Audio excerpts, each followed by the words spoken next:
Back then, Yahiko, Conan, and I formed the unbreakable trio at the heart of the Akatsuki. We had made a promise to survive together, no matter what. Yahiko, that orange-haired guy, was leaning on my shoulder, blood seeping from the corner of his mouth, still struggling to speak through broken breaths. Nagato, you're the savior of this world. Maybe you can. His words brimmed with hope for the future. But before he could finish, he collapsed to the ground without warning, leaving us suddenly and forever. In that moment, I was utterly stunned, like I'd been turned to stone, unable to move an inch. Conan, held hostage, couldn't hold back her tears. She cried out Yahiko's name with heartbreaking desperation, her voice raw with despair. Hanzo stood there, a sly smile curling beneath his mask, looking for all the world like a self-satisfied cat. With a wave of his hand, he commanded, "Take them all down." In an instant, a barrage of kunai came flying at me. Instinctively, I raised my arm to block them, deflecting every single one without thinking, my body moving as if on reflex. I bent my knees and leapt onto a raised platform, ready to rescue Conan. But at that moment, Hanzo sneered, one hand pressed to the ground, his tone mocking. "You think you can save her in front of me? How naive." As he finished, he unleashed the fire-style, explosive blaze array. A swarm of explosive tags burst from the ground, wrapping around my legs. There was a deafening blast, and the explosion sent up a cloud of smoke and debris. When the dust finally settled, my legs were torn and bloody, the wound severe, blood pouring freely, but I was still alive. Hanzo narrowed his eyes, feigning admiration. "Not bad, kid. Surviving my fire style, are you?" I ignored him, simply raising my head to meet his gaze, killing intent practically spilling from the rinnegan in my left eye. In that instant, Hanzo tensed, exclaiming in alarm, "What? You know, ordinary brat. Those eyes are." Before he could finish, his Konoha allies surged forward, rushing at me all at once. I didn't even spare them a thought. As they closed in, I shouted, summoning the demonic statue of the outer path. With a thunderous crash, a massive arm burst from the earth, smashing the Umbu members into pulp in an instant. Then the full, monstrous form of the demonic statue emerged from the ground, raising its head to the sky and roaring, a roar that echoed the fury burning in my heart. The statue drove a dozen iron rods into my back, draining my chakra and leaving my face gaunt and hollow. Then, with jaws wide, the demonic statue unleashed a mighty chakra dragon that devoured the souls of my enemies, erasing their existence completely. The chakra dragon's gaze was locked firmly onto Hanzo. On the surface, Hanzo remained calm and smiled, saying, "So you're actually the true leader of the Akatsuki. I must say, I'm truly astonished that you possess the legendary rinnegan." Fury boiled inside me, and I roared, "Hanzo, die!" With a mighty leap, the chakra dragon lunged forward, its massive head crashing down toward Hanzo. There was an earth-shattering crash. Dust billowed everywhere as the stones on the ground were pulverized in an instant. Yet Hanzo slipped away using his body flicker technique, escaping just in time, while the chakra within me was utterly depleted. The ghetto statue dissolved into a cloud of smoke and vanished immediately after. Weak and drained, a half-knell on the ground, Conan rushed over in a panic, urgently asking if I was all right and whether Hanzo had gotten away.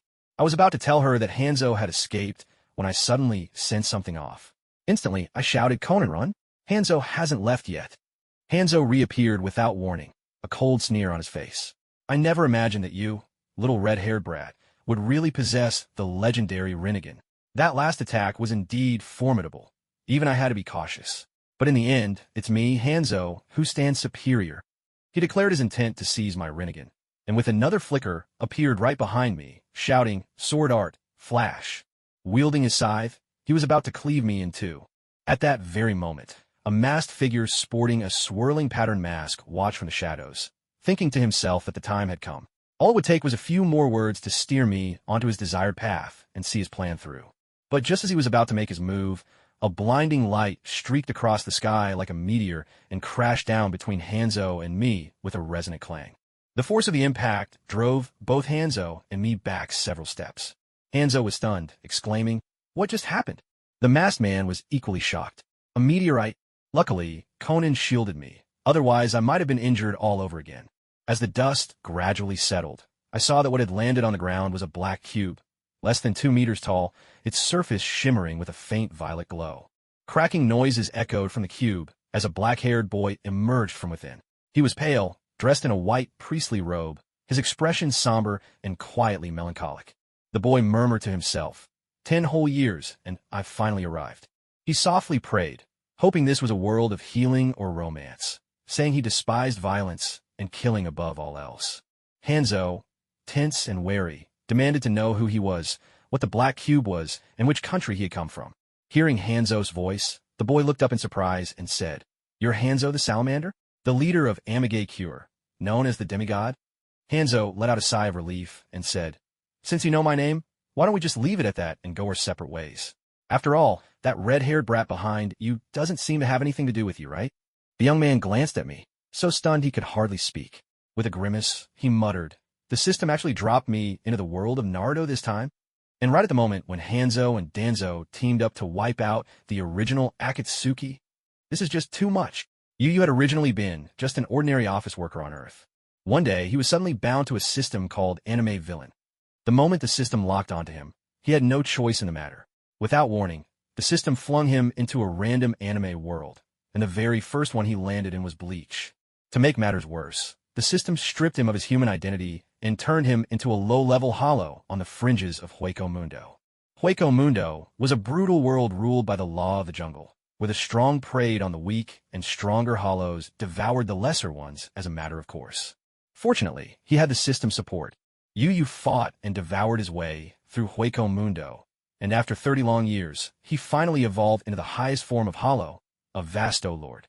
In the entire Bleach universe, there were fewer than 4 Vasto Lords in existence. Yet even after reaching this pinnacle, his form and mind still remained far removed from anything human. If he truly wished to regain a semblance of humanity, he would have to complete the process known as Arrancar. To become an Arrancar meant to awaken the powers of the Soul Reaper, shattering the hollow mass to reveal a human form, and gain a weapon similar to a Zanpakuto. It took Yu another 60 years of struggle to achieve this transformation. With this newfound power, he was nearly unstoppable in Hueco Mundo. But before he could even settle into his new life, the system activated again, launching a second random transfer to another anime world. This time, the journey lasted for 10 years. After 90 years of relentless combat in Hueco Mundo, Yu had grown weary of fighting. All he longed for was that the next world would be a gentle, healing place, like Natsume's Book of Friends, School Babysitters, or into the Forest of Firefly's Light. Never did he expect to land in the world of Naruto. In truth, Yu didn't dislike Naruto. After all, he had been a fan himself. But the intensity of conflict in this world was simply overwhelming. His earlier panic wasn't due to Hanzo's threat, but because he had arrived at the worst possible moment, right in the midst of the chaos and bloodshed he disliked the most. Sigh. Yu let out a soft sigh, quietly sizing up the 2 young people behind him. Nearby lay Yahiko's lifeless body, long since drained of all vitality. How pitiful. If I hadn't been here, would those 2 have met their end? But it doesn't seem that simple. Although the original story didn't go into detail about what happened next, characters as important as these shouldn't die so easily. If I think about it logically, that guy, Obito, is most likely still hiding in the shadows.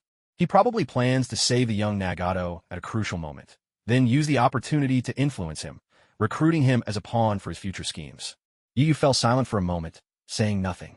Hanzo's patience was wearing thin. His voice turned sharp and cold. "Hey, I'll say it again. If you have nothing to do with those 2, you'd better leave now. Otherwise, you'll face my wrath." If this guy hadn't appeared in such a strange way, how could the famous demigod be so polite to a teenager?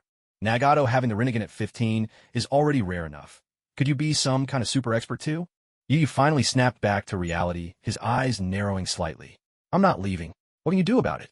You, the so-called peak of the ninja world, the demigod. Show me what you're really capable of." Reckless brat.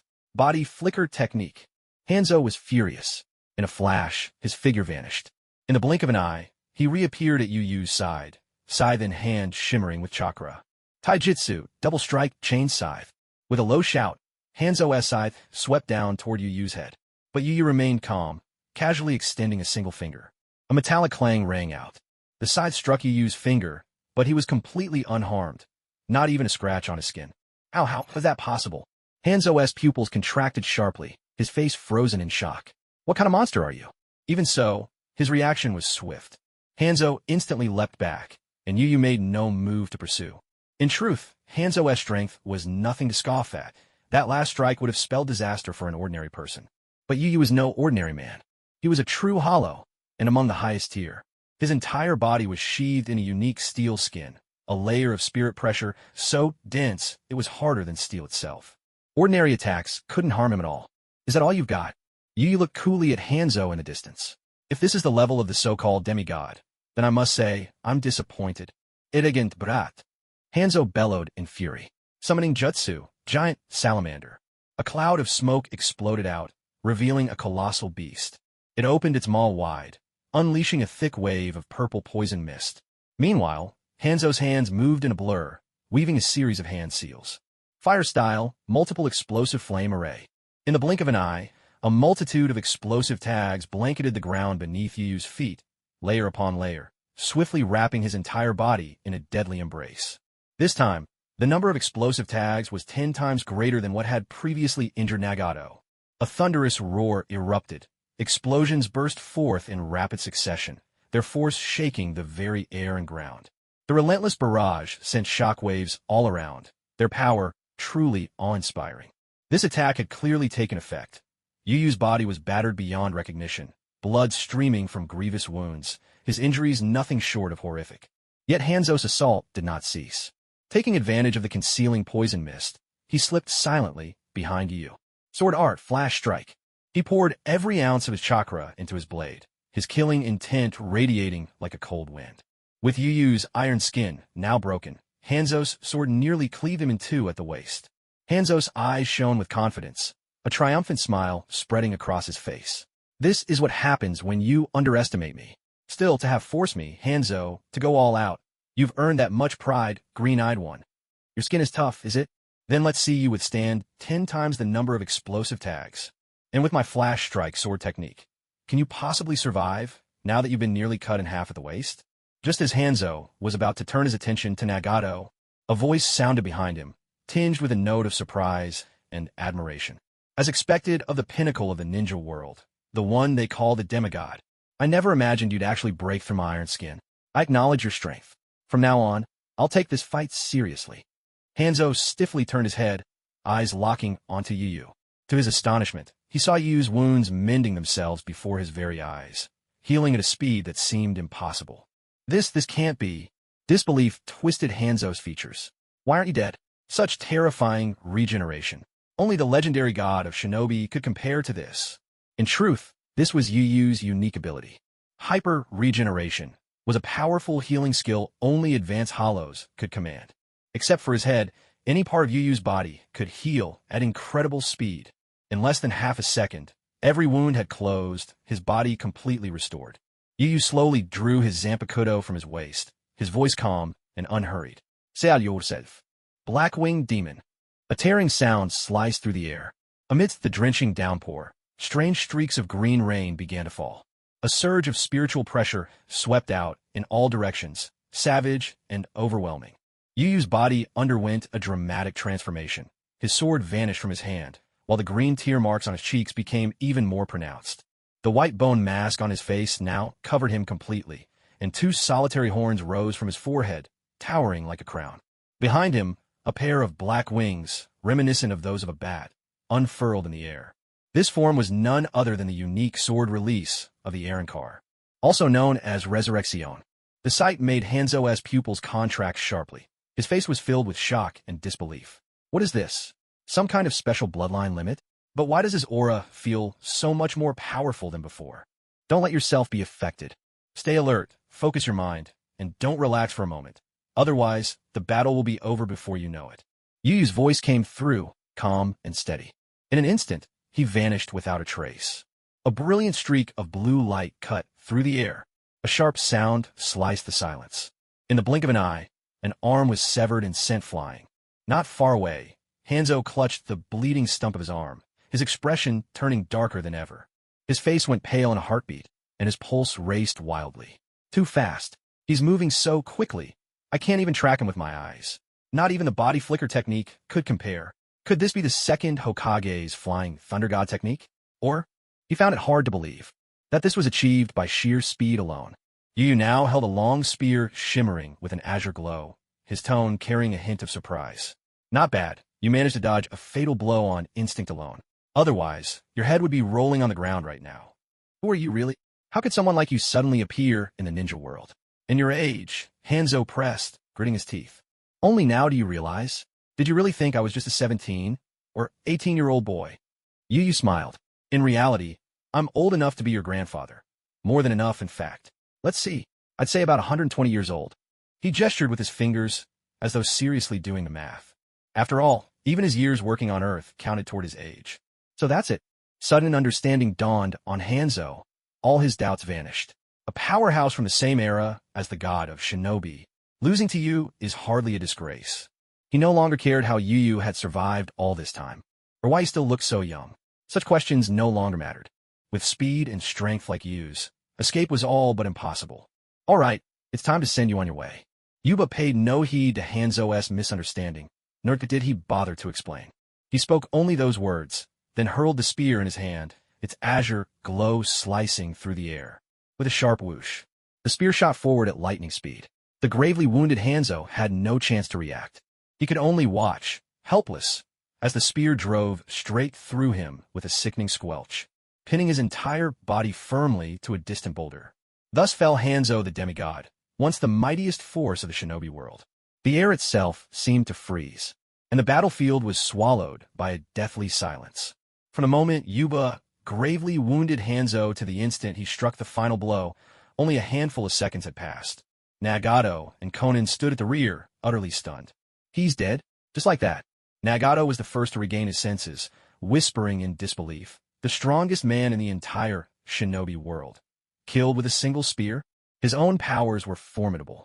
And with the summoned Geto statue, he had barely managed to eliminate most of their enemies. But to kill Hanzo outright? That was unthinkable. With his current strength, it would be nearly impossible to summon the Geto statue again anytime soon. To defeat Hanzo, soon enough, you'll be able to do it too. The Rinnegan's strength is far from exhausted. You've yet to fully unlock its potential. Yuba appeared before Nagato, smiling gently as he offered reassurance. You know who I am, sir? Nagato asked, surprised. Of course. You possess the Sage of Six Paths eyes. The moment those eyes awaken within you, you are destined to become the center of this world. The entire shinobi realm will be changed because of you, Yuba declared, his voice unwavering. But Nagato's eyes clouded with doubt as he looked at Yuba. Yahiko always dreamed of achieving peace without violence, but now that path seems impossible. Please, how can I fulfill Yahiko's wish? What if Yahiko could be brought back to life? Yuba asked suddenly. Truly, Nagato's voice trembled with hope. As I said, the Rinnegan's power goes far beyond what you've seen. Reviving Yahiko is not difficult. The only price is your own life. What would you choose? I see, Nagato replied heavily. In that case, I choose not to bring Yahiko back. At least, not yet. I want to use my own strength to end the wars and hatred that plague the shinobi world. When that day finally comes, then I'll use my life to bring Yahiko home. Yuba was not surprised by Nagato's decision. It was much like Obito's refusal to bring Rin back. In such a cruel world, why force those you love most to suffer again? Far better to create a world where they would never have to. But this also reveals the sorrow of the ninja world. Wars between the great nations spill over into their smaller neighbors, leaving countless families torn apart. In places like the Land of Rain, ordinary people are driven from their homes, wandering without shelter. And how many young ninja from the 5 great nations have lost their lives in these endless conflicts? In truth, Nagato's later ideals were not fundamentally wrong. He sought to gather the power of the tailed beasts and forge an overwhelming force, a deterrent so absolute that all would fear to start another war. How is that so different from the concept of nuclear deterrence on Earth? After the 4th Great Ninja War, why was Naruto able to bring peace? Simply by possessing power far beyond anything in the ninja world, he stood unrivaled. Not to mention he had Sasuke as a companion, patrolling the lands and keeping the peace. Who would dare to act recklessly in such times? Naruto was not only powerful, but also willing to befriend everyone. Nagato, on the other hand, lacked sufficient strength, and the members of Akatsuki were too focused on their own ambitions. Though each of them was a top-tier fighter, in the end, they could not stand against the entire ninja world. One by one, they fell. Seeing the curiosity and longing in Nagato's eyes, Yu spoke earnestly. Hanzo is dead, and the Hidden Rain Village is now without a leader. You can seize this chance to take control of the Land of Rain, build up your strength, and secretly recruit S-rank rogue ninja from across the world. Form a new Akatsuki, and begin collecting the tailed beasts. You're suggesting we use the power of the tailed beast to intimidate the ninja world? Nagato quickly grasped the idea. That's about right. Yu nodded in agreement.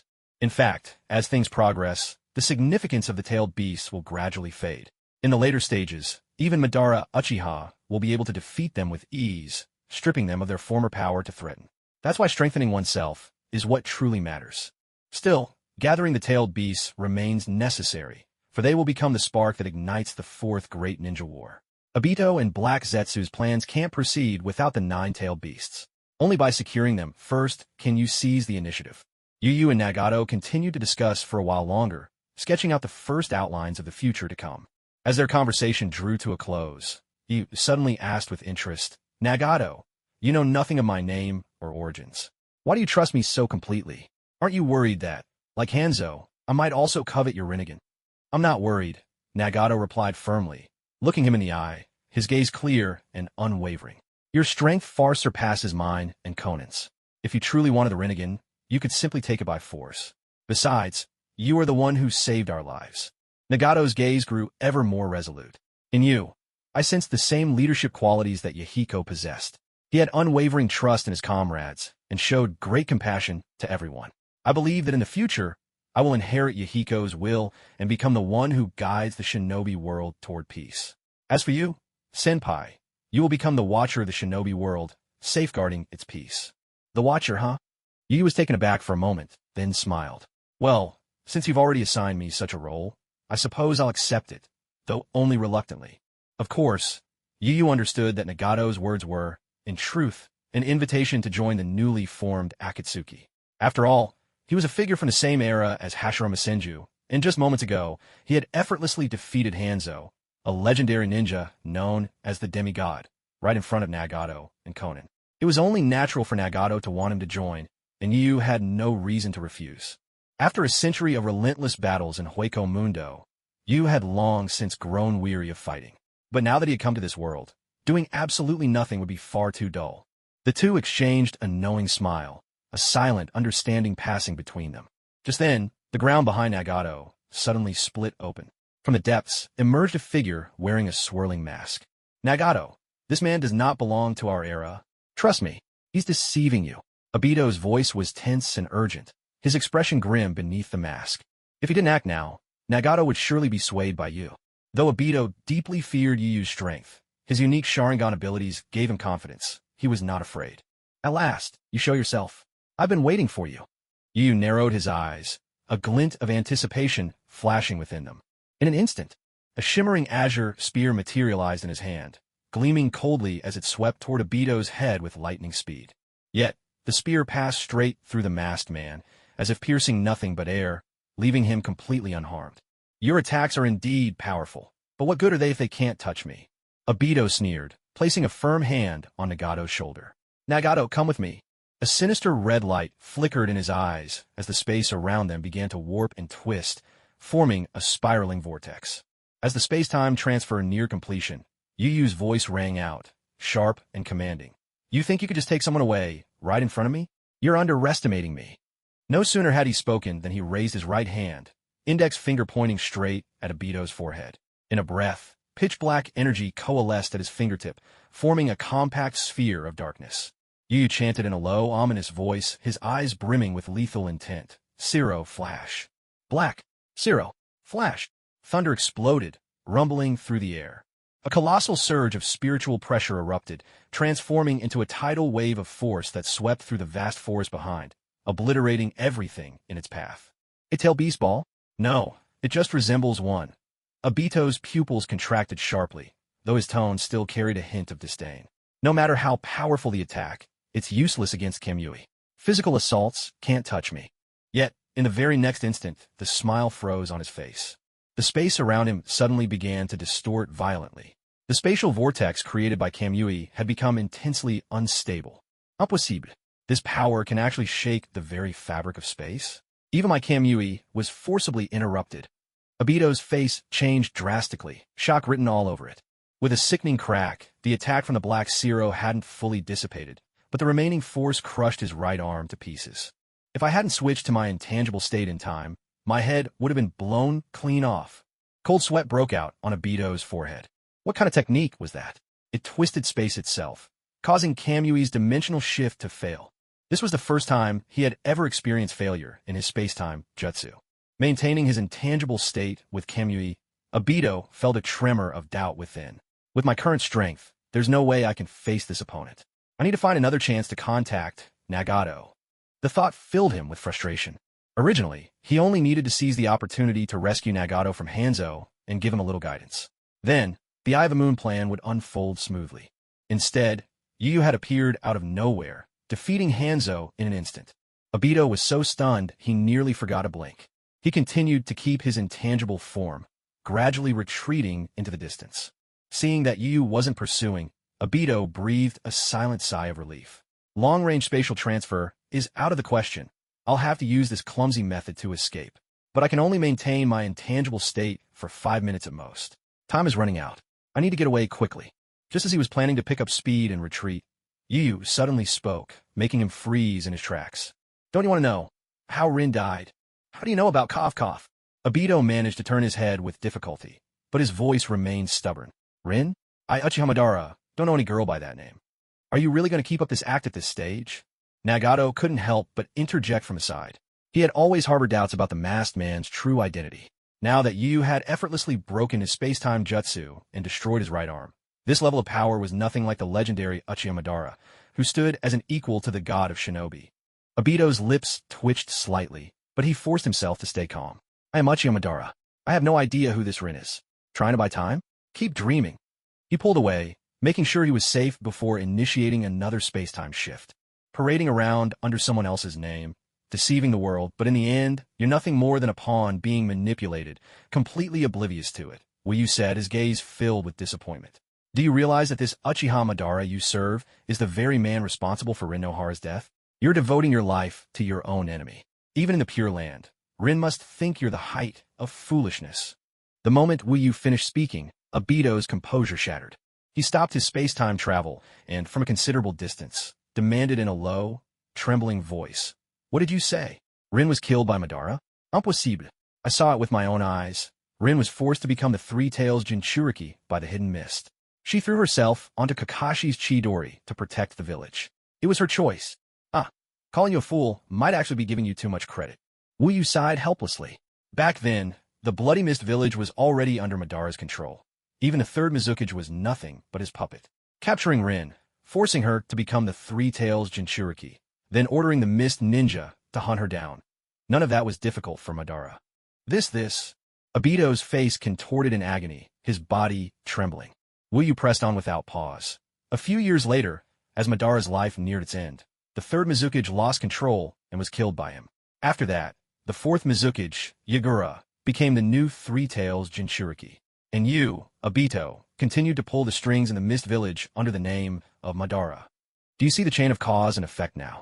At this moment, the face hidden beneath Obito's mask was twisted with turmoil. He had no proof, but deep inside, he was almost convinced by Wu Yu's words. Madara destroyed your hope, yet he gave you a new one. You're still working for him, but you don't even realize the trap you're in. Every day, you are the mask of your enemy, fooling yourself and others. I'm truly worried about your judgment. Yuba's voice didn't stop. Every word was like a blade, stabbing straight into Obito's heart. Enough. Don't say any more. Obito felt as if the entire world had turned gray and hopeless. His body trembled slightly as he looked at Yuba with difficulty. Then what am I supposed to do? In that moment, Obito was just like Nagato had been earlier, completely lost and directionless. In fact, Obito was even younger than Nagato right now. Not yet mature in his thinking, but he wasn't truly foolish. The reason Yuba spoke so harshly wasn't just to mock him. In truth, he wanted to persuade Obito to switch sides. Someone who could use space-time ninjutsu and move freely throughout the ninja world was, without a doubt, of immense value. Looking at Obito, Yuba smiled and said, I think you feel the same way as Nagato. You don't want to resurrect Rin right now, only to bring her back into this cruel world. Am I right? Yes. Obito nodded. In that case, Yuba extended his right hand, still smiling. Why not join us? Nagato and I will rebuild the Akatsuki and bring true peace to the ninja world. When that time comes, you can bring Rin back to life and finally live with the girl you love, free from suffering. Stop spouting nonsense. Then I'll join you for now. I hope you'll keep your promises and do everything you just said. A rare blush spread across Obito's face. But thanks to his mask, no one could see. Yuba smiled and nodded. Don't worry. Just as he finished speaking, a notification echoed in his mind. Ding, congratulations, host, side quest complete. Side quest. Defeat the ninja world's greatest, Hanzo. Rewards / not claimed. Hado number 4, Hado number 31, Hado number 33, Bakudo number 26, Bakudo number 61, Shinigami Soul, Spiritual Pressure EXP plus 1000. Not bad. The rewards for defeating Hanzo are this generous. A flash of delight crossed Yuba's eyes. There's even rare Spiritual Pressure EXP and a Shinigami Soul. Spiritual Pressure worked much like chakra. The higher your spiritual pressure, the stronger you became. When spiritual pressure reached a certain level, the weak couldn't even stand in your presence. But the most important reward was Shinigami Soul. With it, Yuba could use the system to transcend the boundaries between Hollow and Shinigami, massively boosting his own power. Claim. Yuba recited silently in his mind. Immediately, subtle changes began to ripple through his body. The black wings at his back gradually faded, and his resurrection form was withdrawn. Color returned to his pale skin. The hollow at the center of his collarbone filled in, and Yu's aura felt even more formidable than before his transformation. System. Open the panel. Yu silently commanded in his mind, and a virtual interface appeared before his eyes. Anime Villain System. Host, Yu. Spiritual Pressure. LV4, 1000/5000/medium. Spirit Core. Black-Winged Archdemon, Resurrection. Zanpakuto, None. Swordsmanship, Exceptional. Hand-to-hand combat, Mastery.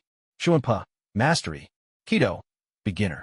Items, Black Cloak, Interdimensional Cube.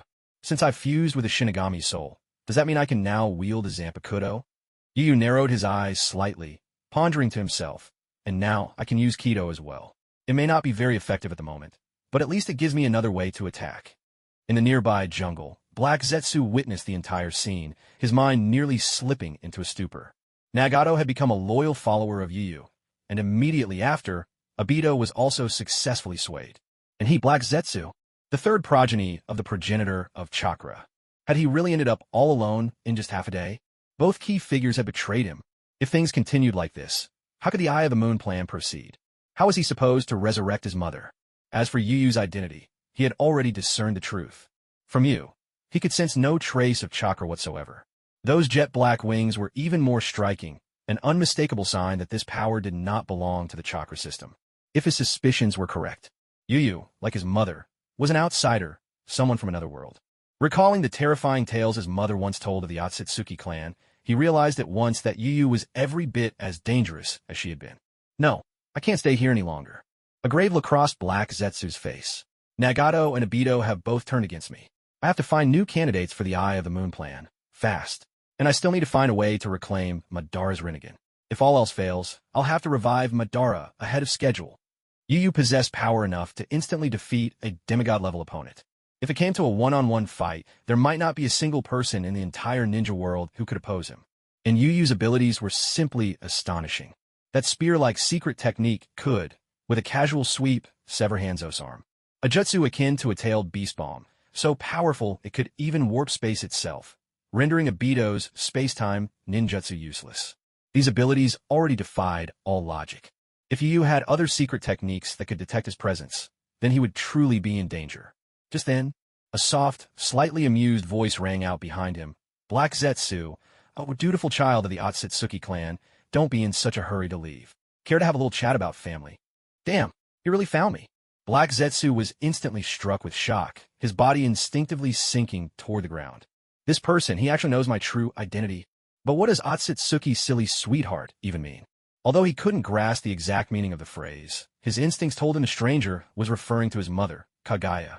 Not only did this person possess his information, he even seemed to know everything about Nagato and Obito. Even Uchiha Madara's secret plot to lure Obito into darkness was laid bare before him. Could there be a traitor among us? No, that's impossible. It must be that this mysterious visitor wields some kind of special power. Omniscience? Or the ability to predict the future? Whichever it was, the thought filled Black Zetsu with deep unease. Fear seized him. He immediately prepared to use the mayfly technique and escape without delay. But Yu simply clenched his hand, intoning in a low voice, Bakudo number 61. 6 rods prison of light. In a flash, 6 beams of light materialized around Black Zetsu. binding him tightly in the center, leaving him completely immobilized. Yet, Black Zetsu wasted no time. He detached from White Zetsu's body, dissolving into a pool of black liquid that seeped quickly into the ground. And soon, all trace of him had vanished without a sound. Ran away? That guy is really quite the coward, isn't he? Yu shook his head with a hint of regret. I was hoping to coax some information about the Akatsuki clan out of him, but he ran off faster than a startled rabbit. Black Zetsu might not have inherited all of Kaguya Akatsuki's powers, but his escape techniques were second to none. After all, at his core, he was nothing more than the embodiment of Kaguya's will. Most attacks were useless against him. Only sealing techniques would work. I hope you don't go around stirring up trouble again, or I'll really lock you away in a pitch-black cell and let you taste eternal loneliness, Yu murmured to himself. For the next month, Yu joined forces with Nagato and Conan, utterly crushing the remnants of Hanzo's conservative faction. Nagato even went so far as to turn his dearest friend, Yahiko, into the Deva Path Pain puppet, making him the new spiritual leader of the Hidden Rain village. During the remaining time, Yu didn't focus on completing the system's tasks, but instead devoted himself to helping Nagato, Conan, and Obito grow stronger and prepare for the plans ahead. And as for the method of improvement, real combat, of course. Through endless battles against Yu, the trio's strength soared, reaching astonishing new heights in no time at all. A year later, in the Hidden Rain village, within the village, towering steel towers rose one after another, and a well-developed drainage system hinted at a certain level of industrial advancement. A fine drizzle perpetually hung in the air. On a vast underground platform, a black cube sat quietly. This black cube was known as the interdimensional cube. It was the very artifact that had enabled Yu to traverse into the world of Naruto in the first place. Though it appeared to be no more than 2 meters on each side, its internal space was thousands of times larger than its outer dimensions.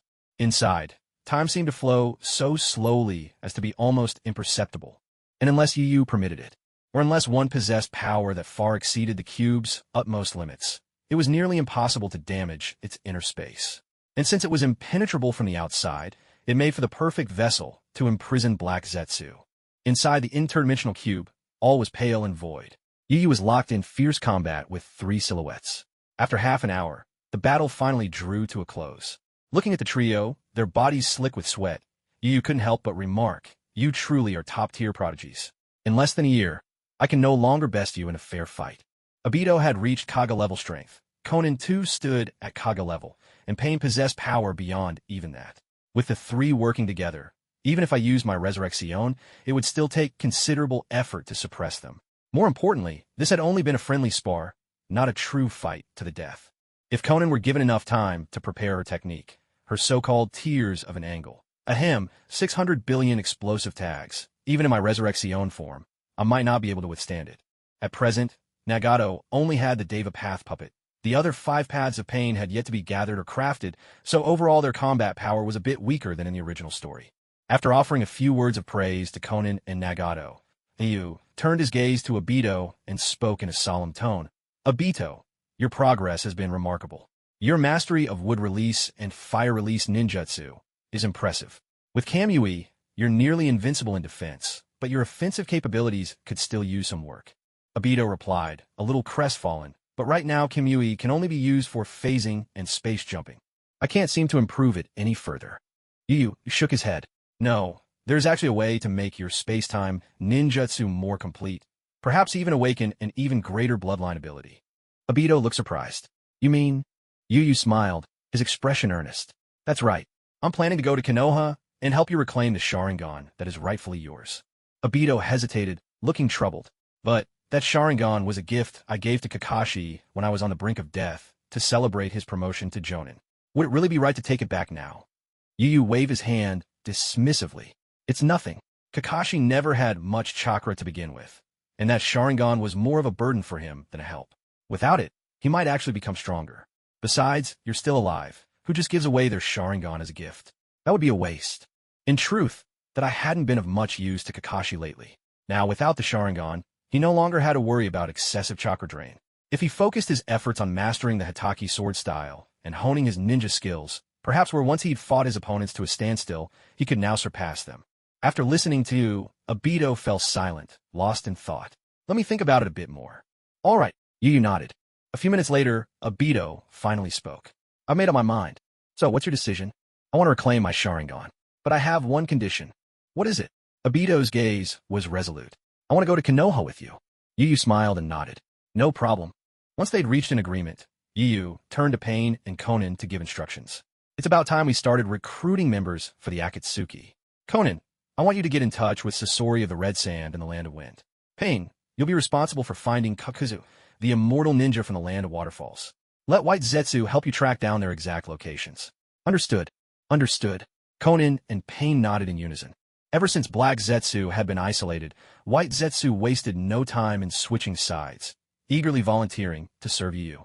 While White Zetsu wasn't much of a fighter, his mayfly technique allowed him to blend into the earth and vegetation, traveling rapidly across the ninja world to relay information with ease. Still, Yu couldn't help but worry. He reminded them, if you run into any danger, don't try to fight your way through. Have White Zetsu notify me immediately. Obito and I will come to your aid ourselves. Understood, Master Yu. Both Nagato and Conan felt a wave of warmth in their hearts. It wasn't long before White Zetsu emerged from the ground and reported the locations of Sasori and Kakuzu. The group began making preparations to set out. At that moment, Conan smiled at everyone and said, since this is our first mission as the Akatsuki, it would be best if we coordinated our uniforms. I've just finished designing a new style. Would you all like to try them on? With that, she brought out several sets of clothing from the next room. Long black cloaks adorned with red clouds. Obito's eyes lit up. These uniforms look great. I really like them. Pain simply said, excellent. Conan turned to Yu, waiting to hear his thoughts. Yu coughed a few times and said, the clothes are nice, but I don't like the color. You guys can wear them. I still prefer white. This Akatsuki cloak, rumored to come with a take it off and you die curse, was supposedly a joke from Earth. Whether it was true or not, some things were best left untested. Whoever liked the outfit could wear it, but Yu was resolute. He wouldn't. Conan looked at him with a hint of grievance.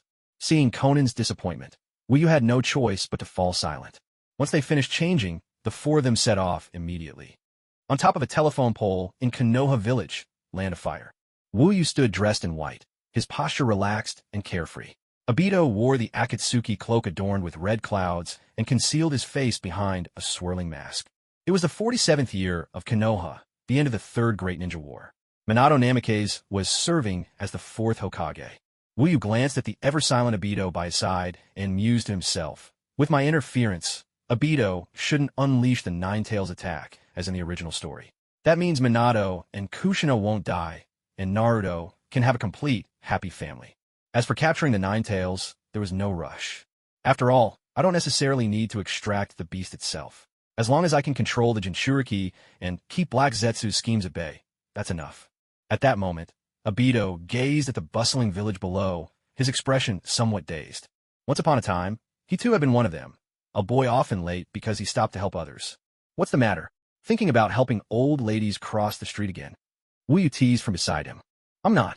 That was just childish ignorance. Obito replied stiffly. You're not exactly old now, you know, Yu retorted with a sigh. Stop pretending to be a grown-up.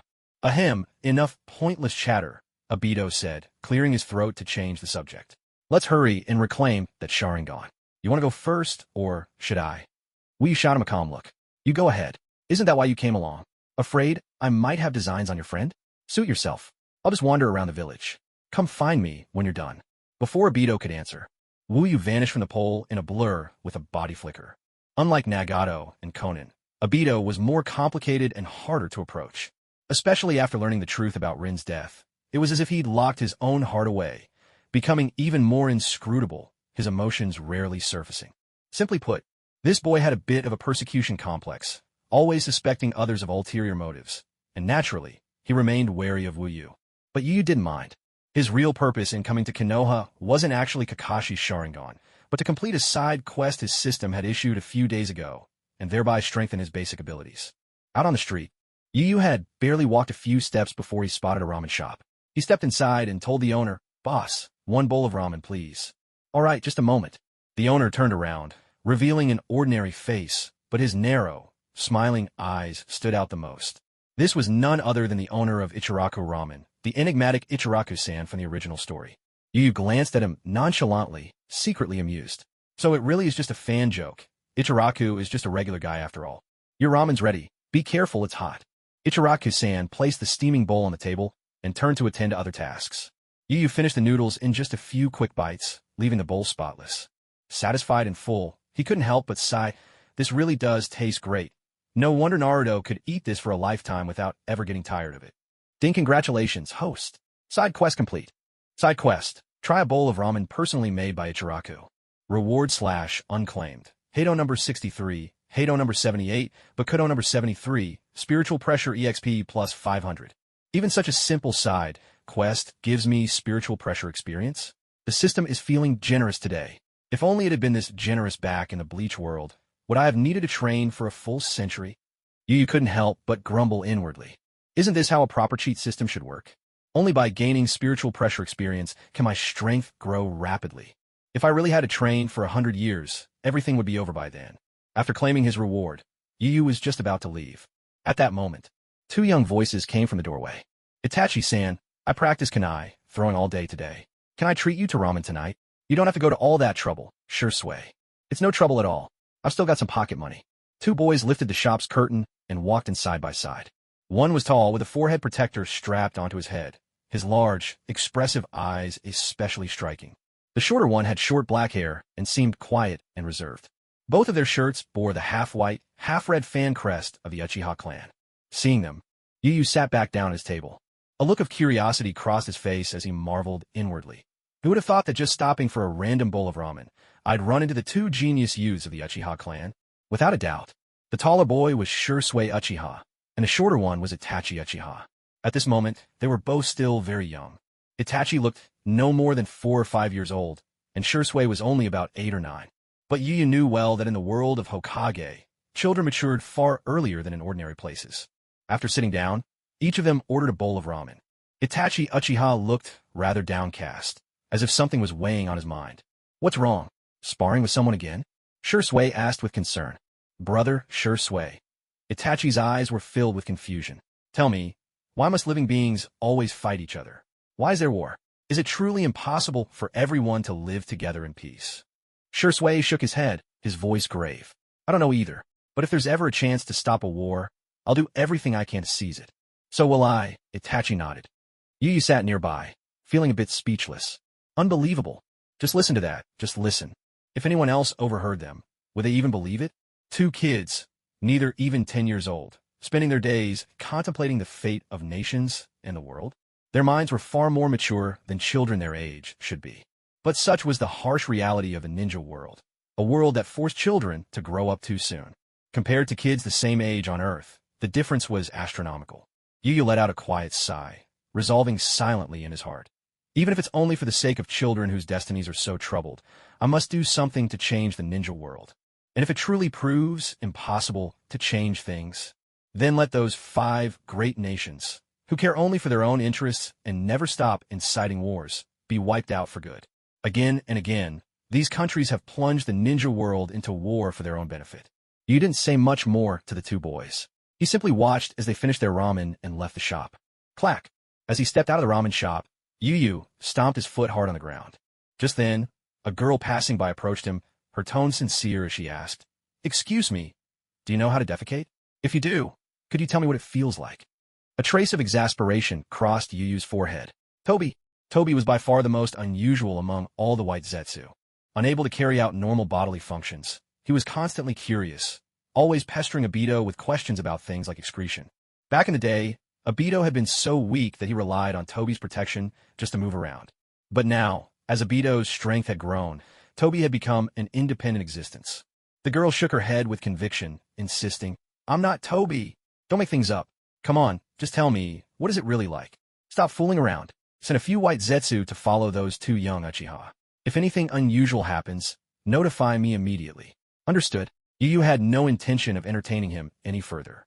Shursui's fate was truly tragic. He spent many years torn between his clan and the village, and in the end, he chose the village. In the original story, after the Nine Tails incident, the leadership of Konoha shifted all suspicion and pressure onto the Uchiha clan. This only served to inflame tensions, pushing both sides closer to the brink of conflict. The Uchiha rebellion was about to erupt. Yet, Shursui had once promised the third Hokage that he would use his eye technique, Kodoeme Tsukumi, during the clan meeting to stop the coup.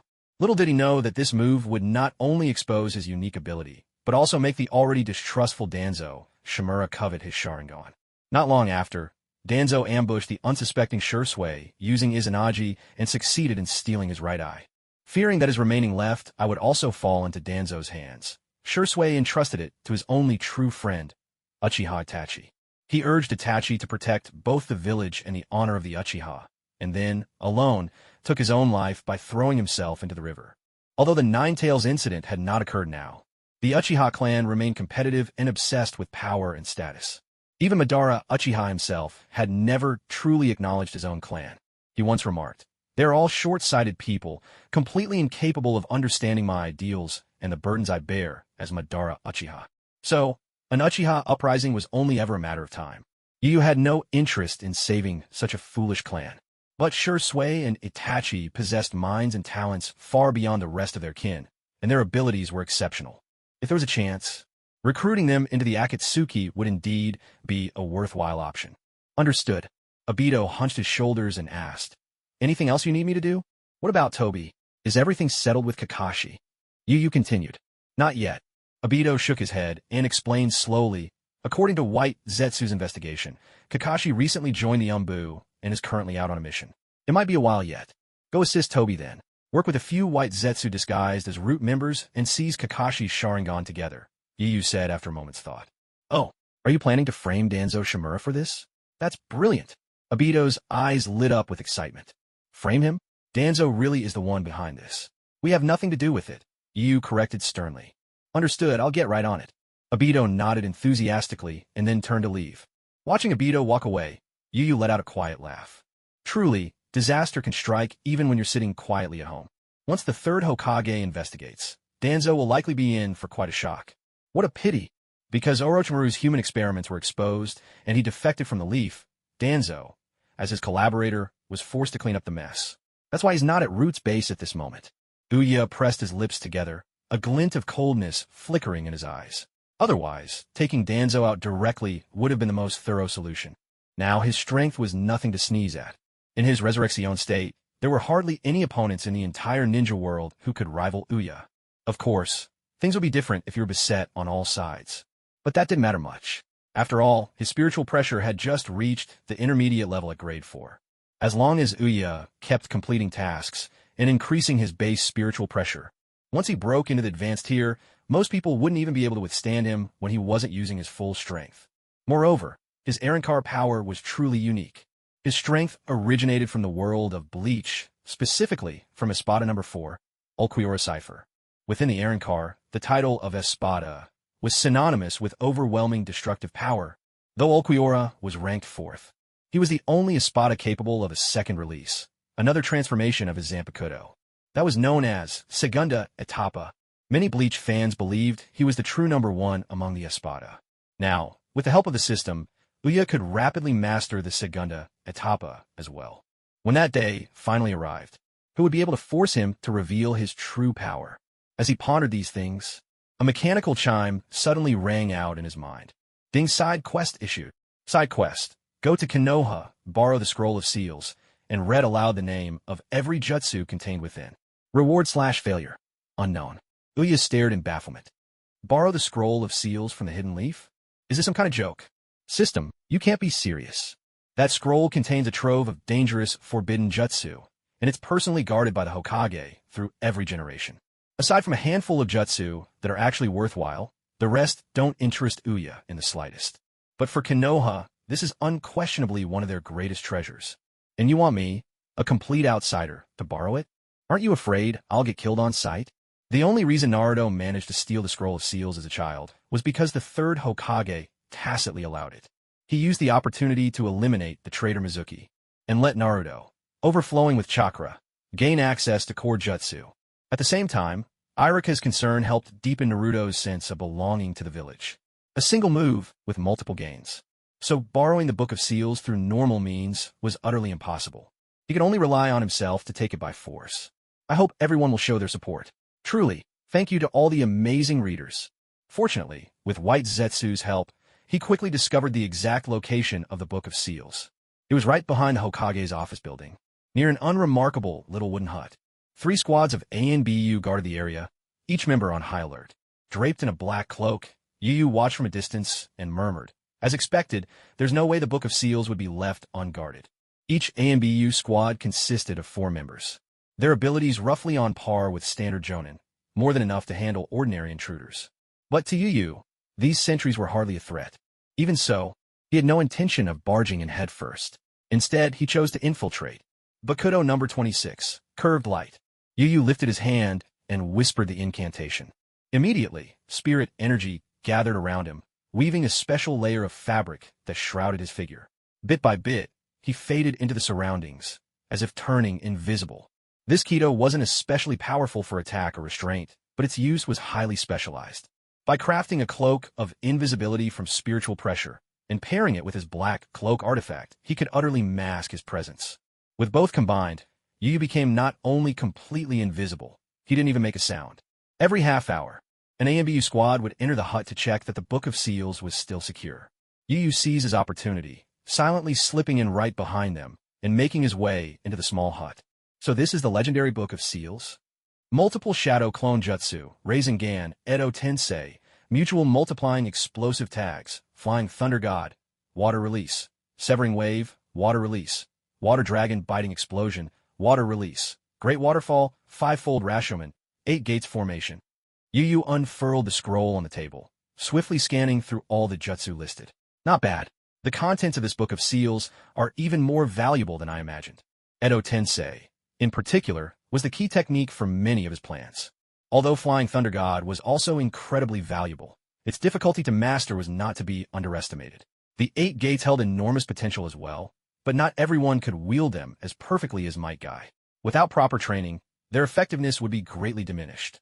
All things considered, Edo Tensei seemed to be the most practical choice. Just then, a chime echoed in Yu Yu's mind. The system notification had arrived. Ding, congratulations, host.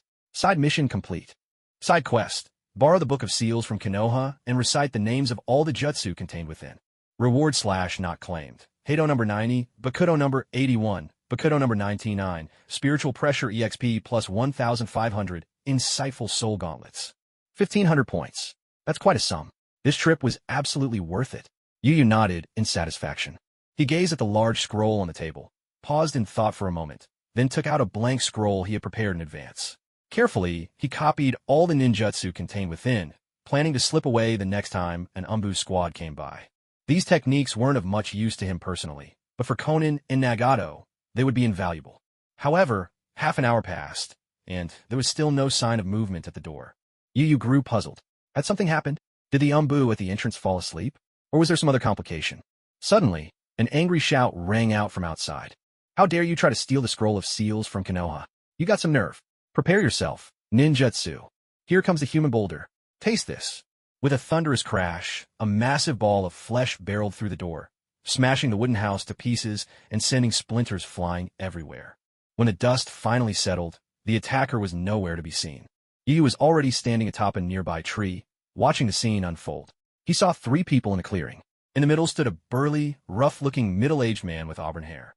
Flanking him were a young man with a spiky pineapple hairstyle and a blonde-hair companion. So it's the middle-aged version of the Ino Shikicho trio. Yu Yu raised his brows in mild surprise. But how did you manage to find me? By rights, I should be as invisible as air. Shikaku Nara answered confidently. Your permeation release Kekiai Genkai does make you nearly impossible to detect. I have to admit, your stealth is impressive. But there was still a faint trace of chakra you couldn't completely conceal, and that gave you away. I see. Yu Yu understood immediately. Because he wasn't human, his body was fundamentally different from those in the shinobi world, making chakra refinement extremely difficult. Even so, after a year of effort, he had managed to accumulate a small amount of chakra within himself. That, it turned out, was the real reason he'd been discovered. In other words, his light-bending cloak and black cloak were still functioning just fine. This is my chance. Seeing Yu Yu deep in thought, Inoichi Yamanaka wasted no time weaving hand seals. Ninja art. Mind-body disturbance technique. In that instant, his spiritual energy penetrated deep into Yu Yu's mind. Yet, in the very next second, Inoichi's face turned deathly pale. He coughed up a mouthful of blood and collapsed backward, immediately losing consciousness. Yu Yu turned to glance at him, his voice cool and detached. Brought this on yourself. Fortunately, you were cautious enough not to use the mind transfer jutsu. Otherwise, a mere fainting spell would have been the least of your worries. How many years had he endured? A full 120 years. In the brutal world of the Hueco Mundo, he had fought and survived for nearly a century. His spiritual realm was already vast as the ocean, unyielding and indestructible. Yamanaka Haichi attempted to use the mind disturbance technique, hoping to disrupt Yuba's mind with a secret spiritual art, creating an opening for his companions to attack. But such an attempt was nothing more than striking a stone with an egg, utterly futile. Fortunately, Yamanaka Haichi did not dare to risk using the mind-body switch technique to forcibly take control of Yuba's body. If he had, he would likely have been devoured by Yuba's overwhelming spiritual world and lost his life on the spot. Seeing his comrade defeated in an instant, Narashikaku's smile froze on his face. He turned to Akimichi Choza beside him, his expression grave. Be careful. This man's strength, it might even rival the Hokage. Understood, Akimichi Choza replied solemnly, nodding in resolve. In a swift motion, he formed hand seals and shouted, "Super multi-size technique." Before their eyes, his body swelled at an astonishing rate, transforming into a gigantic figure. But it didn't end there. His massive form began to spin rapidly, and in the blink of an eye, he turned into a colossal rolling sphere of flesh. Ninja art. Superhuman boulder. With a thunderous cry, Akimichi Choza charged straight at Yuba, unleashing his full power in a single, all-out attack. Meanwhile, Narashikaku did not remain idle. Ninja art. Shadow. Strangle jutsu. His hands flashed through seals, and the shadow at his feet stretched out like a living creature. Several tendrils of shadow rose into the air, striking toward Yuba's head with deadly force. Yet Yuba remained calm and composed, raising a hand and pointing at the air. Hado, number 90. Black coffin. A torrent of spiritual pressure gathered and coalesced into a massive black coffin, which instantly engulfed both Akimichi Choza and Narashikaku.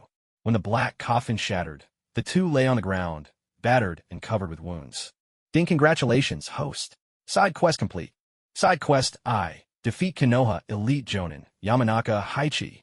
Reward/unclaimed, plus 650 spiritual pressure experience.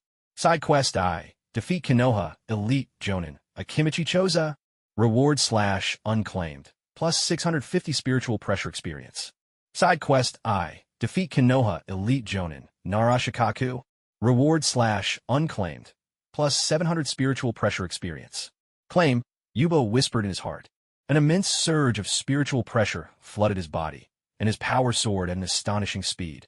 For the first time, his spiritual pressure level broke through to level 5. As expected, with every breakthrough in spiritual pressure, my strength increases significantly. Yu carefully sensed the changes in his body, a satisfied smile appearing on his face. Now, even if Konin, Obito, and Nagato join forces, it would be hard to force me into my resurrection state. It would take quite a lot out of them. He looked around and saw that chaos reigned all about him. It seemed that during the past half hour, the Umbu squads had safely evacuated the nearby civilians. It's time to leave, Yu murmured to himself. This trip to Konoha had yielded far more than he'd expected. On one hand, he'd completed the side quests involving Ichiraku and the Scroll of Seals. On the other, 3 elite jonin had come to him, offering valuable experience. It was a string of pleasant surprises. Just then, a calm voice rang out. You stole Konoha's Scroll of Seals and gravely injured 3 of my most trusted subordinates. Did you really think you could just walk away so easily? A young man with golden hair and blue eyes had silently blocked Yu's path. Draped in a white cloak, he radiated an extraordinary calm and confidence. It was none other than the 4th Hokage, Minato Namikaze. Catching sight of the man in his 20s, a flicker of surprise crossed Yu's eyes. Meeting Minato in person, he realized he'd underestimated the Hokage's appearance. Minato really was remarkably handsome, at least half as good-looking as Yu himself, by his own reckoning. Facing Minato's accusation, Yu shook his head and explained, I didn't steal the Scroll of Seals. I just took a look and put it back. Don't blame me for something I didn't do. As for those 3 jonin, I was simply curious about your village's Scroll of Seals, but they ganged up on me. Luckily, I kept a cool head and spared their lives. You really don't need to thank me. Upon hearing this, Minato's figure blurred into a streak of golden light. In a matter of seconds, he'd whisked Choza, Akimichi, and the others to the medical unit. The next instant, with another flash of gold, Minato was back where he started. Yu couldn't help but clap and offer praise. No wonder they call you the Yellow Flash. You're incredibly fast. If you ever worked as a courier, you'd be perfect for the job. Minato looked puzzled. Courier? What's that? That's not important, Yu waved dismissively. So what's your plan? Do we fight, or can we resolve this peacefully? Minato didn't answer right away. Instead, he signaled to the Umbu members beside him with his eyes. A few masked ninjas began to search the rubble, and before long, they recovered a large sealing scroll. Upon seeing the scroll, Minato finally breathed a sigh of relief. He was newly appointed as Hokage, and he absolutely could not afford to lose the scroll of seals during his tenure. Otherwise, he would certainly face harsh criticism from the council. Although the scroll had been retrieved, he knew all too well that the boy before him had most likely already copied its contents, and on top of that, had gravely injured Choza Akimichi and the others. As Hokage, it was his duty to demand an explanation. Yet, the strength displayed by this young man was almost beyond belief. His mental power seemed boundless, infinite in its reach. With a single instant, he had forced Inoichi Yamanaka to suffer backlash from his own secret technique, rendering him unconscious on the spot. Then, even with the flawless teamwork between Choza Akimichi and Shikaka Nara, he had still managed to defeat them both in one swift move. What in the world was that secret art? It had taken the form of a massive, jet-black coffin. After trapping Choza and Shikaka within, the coffin shattered, leaving them both gravely wounded, collapsed, and unable to rise. But what was truly shocking? That move had been a technique requiring no hand signs at all, and even now, he could not be sure whether the boy held more such signless techniques up his sleeve. It was the unknown that inspired the deepest fear, and that made the situation dangerously precarious. For someone usually so cautious, even he now felt lost and at a loss for what to do. How long are you all going to stand around wasting time? This is getting on my nerves. Yuba's impatience was clear in his voice. Where's Hiruzen Sarutobi, that old man? And while you're at it, fetch Jiraiya of Mount Mayaboku, and Tsunade, the legendary Sannin. Bring all of them here. And you, Minato Namikaze. I want the four of you to take me on together. Otherwise, I have no interest in lingering in the Hidden Leaf. I have other matters to attend to. Don't treat me as if I have nothing better to do. Yuba's words left Minato Namikaze utterly stunned. Was this guy being serious? He actually wanted to take on 4 Kaga-level shinobi at once? Minato hesitated, half in doubt, and responded slowly. Jiraiya-sensei and Lady Tsunade are both away from the village. The third Hokage is unwell and is recuperating at home. Is that so? A faint smile appeared on Yu's face, though inwardly he felt nothing but contempt. It made sense that Jiraiya and Tsunade were not in the village. But Hiruzen Sarutobi claiming ill health? That flimsy excuse was not fooling him. As expected, this old man was no saint either. Letting Danzo run rampant had already sown countless disasters. Even putting other incidents aside, just the death of Shursui in the original timeline was something he could never be absolved of. Originally, Shursui had met privately with the third Hokage, hoping to use his eye technique, Kodoa Mitsukami, to stop the Uchiha coup. But then, the third summoned Shursui again, saying he wanted to consult with advisors and elders, which gave Danzo the perfect opportunity to strike. In the end, it led indirectly to Shursui's death. If he hadn't meddled unnecessarily, perhaps things would have turned out completely differently. Ultimately, Hiruzen Sarutobi was just as wary of Shursui's Kodoa Mitsukami. To so bluntly reveal the secret of the eye technique was practically signaling Danzo to make his move. As for his so-called illness, it was nothing more than a fear of facing a powerful opponent. So he sent the young Minato to his death instead. The more Yu thought about it, the angrier he became. He raised his hand and pointed forward. Way of Destruction number 4. White lightning. A crackling surge. In an instant, a dazzling streak of blue lightning shot forth. It was blazingly fast, fierce in its momentum. But Minato Namikaze's reflexes were even sharper, a flash of golden light. And with a swift whoosh, he vanished, reappearing 100 meters away in the blink of an eye. From afar, Minato's heart was pounding with shock. Another secret technique that requires no hand seals? Could it be that none of his techniques require seals at all? He barely had time to gather his thoughts before he saw Yu press his hands together and mutter in a low voice. Way of Destruction number 63. Thunder Roar Cannon. With his palms spread open, torrents of lightning instantly gathered, forming a massive ball of electric energy that surged forward with explosive force.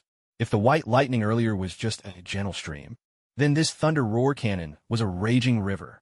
The thunderous blast echoed through the air, lightning roaring like artillery, deafening and relentless.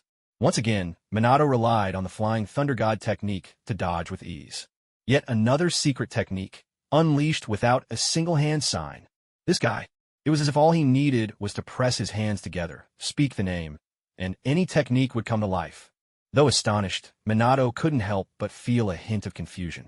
My flying thunder god can evade almost any attack. His secret techniques may not need hand seals, but they still take time to unleash. So there's no way he could actually hit me. Doesn't he realize that? No, he must know. Which means the only explanation is he's using me to practice his techniques? At this thought, Minato Namikaze felt a wave of displeasure. After all, he was the fourth Hokage, known as the Yellow Flash, and yet he was being looked down upon like this? A soft chuckle escaped his lips. Minato's mouth curled with a confident smile as he raised his specially crafted kunai. It's time you witnessed the true power of the Flying Thunder God technique. In a flash of golden light, his figure vanished. In the blink of an eye, Minato appeared right behind you, kunai in hand, driving it straight at Yu Yu's back. A metallic clang rang out. The kunai couldn't pierce Yu Yu's skin. It hadn't even managed to scratch the surface. How can his skin be this tough? It's like steel. Minato was shocked, but his movements never faltered. With swift precision, he gathered chakra into his right hand, forming a rapidly spinning sphere of energy. A technique with no hand seals. Rasengan. Then how about this? Surely this attack won't leave you unscathed. Brimming with confidence, Minato pressed the Rasengan forcefully against Yu Yu's back. A thunderous boom echoed through the air. The powerful impact surged forward. Yet the result was disheartening. Yu Yu's iron skin remained utterly intact. Minato, your speed is impressive, but your attacks are still far too weak. Honestly, instead of spending all that time molding chakra, why not just plaster 10,000 explosive tags on me? That might actually do something. Yu Yu's voice rang out as he turned around, lifting his right hand and pointing at Minato from a distance. No matter. Your CLS secret technique is potent, but if you can't land a blow, it's meaningless. Minato remained composed, not the slightest hint of panic in his eyes. With a swift motion, he began weaving a one-handed sign, preparing to escape Yu Yu's range. But this time, Yu Yu was faster. Binding spell number 99. Full restraint. The space around them suddenly warped, the ground beneath Minato's feet trembling violently. It was as if the very fabric of reality was about to tear apart. In an instant, a strange transparent square prison materialized, its four corners flickering with ghostly white flames. Minato froze on the spot, rooted in place. His Flying Thunder God technique was completely sealed. The last guy who bragged about his invincible space-time ninjutsu is already working for me now. Yu Yu looked at Minato, his tone layered with meaning. Minato, remember this. No jutsu is truly invincible. Stunned beyond belief, Minato's face was etched with shock. He tried again and again to activate the Flying Thunder God, but nothing happened. He looked around. All he saw was a space that seemed to exist outside of reality itself. After a brief moment of contemplation, Minato Namikaze finally understood. Your CLS secret art can actually create an independent alternate space. My Flying Thunder God technique can only leap within the same dimension, so it's completely blocked by your power. That's right. Yu Yu nodded in confirmation. What's called Kido is an exceptionally unique force. Only those who possess the power of a Shinigami can use such advanced spiritual pressure incantations. The higher the Kido's sequence number, the stronger its power. The Heido number 90, Kurohitsuji, just now is nearly the most advanced spiritual pressure spell there is. In the story of the world of Shinigami, Aizen once used this technique to defeat Kamimura Sajin, who was a captain-class strength, with a single blow. Now, as for Yu, even in his ordinary state, he possesses power that surpasses Kage level. He can defeat elite Jonin with ease. And even that Kurohitsuji, just now, cast without chanting, had its power at least halved. But Yu Yu rarely recites the full incantation. Those spells are just too long-winded and dramatic for his taste. As for Bakudo number 99, Bankin, it's able to create a small-scale alternate space, completely restraining the opponent within. In the original Nine Tails Rebellion storyline, when Minato Namikaze fought against Obito, he was almost sucked into the Kimui dimension. Luckily, his quick reflexes barely allowed him to escape. This happened because the Flying Thunder God technique cannot jump between two different dimensions. And the space created by Bakudo number 99, Bankin, is in essence quite similar to the Kimui dimension. So this time, Minato Namikaze was defeated. Then congratulations, host. Side mission complete. Side mission. Defeat the 4th Hokage, Minato Namikaze. Reward / unclaimed. Zanpakuto case, plus 1,200 spiritual pressure experience points. Am I finally getting a Zanpakuto? Yu Yu was a bit surprised, muttering to himself with a touch of curiosity. This case sounds suspiciously like a loot box. There's so many Zanpakuto in the world of Shinigami, it'd be embarrassing to pull a useless one. After a moment's thought, he decided he'd wait to open it back home. Things like opening a loot box deserve a bit of ceremony. He even wanted to bump into someone with really good luck first, just to make sure his chances were even better when it was time to draw. Minato Namikaze fixed his gaze on you, his tone grave as he asked, "Who exactly are you? What brings you to our hidden leaf village? With your abilities, there's no way you're just here for a casual stroll." This young man wielded a vast array of secret techniques that required no hand signs, each move immensely powerful, and he could even create alternate dimensions. What was even more astonishing was how he maintained his composure throughout, as if he hadn't even begun to show his true strength. Only now did Minato truly believe that Yu Yu's earlier claim, that he could face him, Jiraiya, and the other two alone, wasn't just empty talk. Faced with the questioning, Yu Yu merely smiled. "Congratulations, you managed to rule out one wrong answer. I really am just here for a little walk through the Leaf Village. I was curious about the legendary Book of Seals, so I went in to take a look. I didn't expect things to spiral like this. Seems like a bit of a misunderstanding. Sorry about that." Minato fell silent for a moment. From the tone of the other's voice, he could sense not a hint of genuine apology. After a brief pause, Minato spoke again, his voice gentle. "I'm guessing you must be an orphan left homeless by the war. Why not consider joining the Hidden Leaf? Having a place to belong isn't such a bad thing." Yu Yu blinked in mild surprise. "Aren't you afraid I'll just kill you? You're actually trying to recruit someone who just defeated you." Minato offered a faint smile. "You're not going to do that. I can tell you don't have any intention to kill. You're pretty sharp. You guessed right." Yu Yu shrugged. "Honestly, it's because I respect your character that I never thought of killing you. If it had been that old geezer Hiruzen Sarutobi standing in my way, I'd have taken action already. Saves me the trouble of feeling annoyed." Ugh. Minato's brows knitted slightly. The third Hokage's actually a decent person. Maybe there's been some misunderstanding. "Stop calling me boy." Yu Yu frowned, cutting him off. "It really grates on my ears. If we're talking real age, I'm old enough to be your ancestor." With that, he gave a casual wave of his hand. With a soft whoosh, the manji seal space dissipated. Minato found himself free once more, and immediately used the Flying Thunder God technique to flash 100 meters away. Even though Yu Yu bore him no ill will right now, who could say what might happen in the future? If the man's mood suddenly soured and he changed his mind, wouldn't he die a pointless death? He doesn't want me to call him boy. Could he really be old enough to be my great-grandfather? Minato Namikaze was initially skeptical upon hearing those words. But after thinking it over, no matter how exceptionally gifted a 17 or 18-year-old might be, it was simply impossible for someone so young to possess such overwhelming power. Even if one had started training from birth, reaching this level of strength would be nearly unattainable. Could it really be that the person in question was a formidable survivor from the Warring States era? Just then, an Umbu member suddenly appeared at his side. The man knelt on one knee and presented a scroll. "Lord Forth, urgent intelligence report. Please review it immediately." Urgent intelligence? Minato's expression was tinged with concern. Don't tell me something's happened to Kakashi. With practiced hands, he formed the necessary seals. The scroll unfurled, smoke dissipated, and a wanted notice appeared, bearing several lines of astonishing information. Wanted. Name, Ew. Age, 120.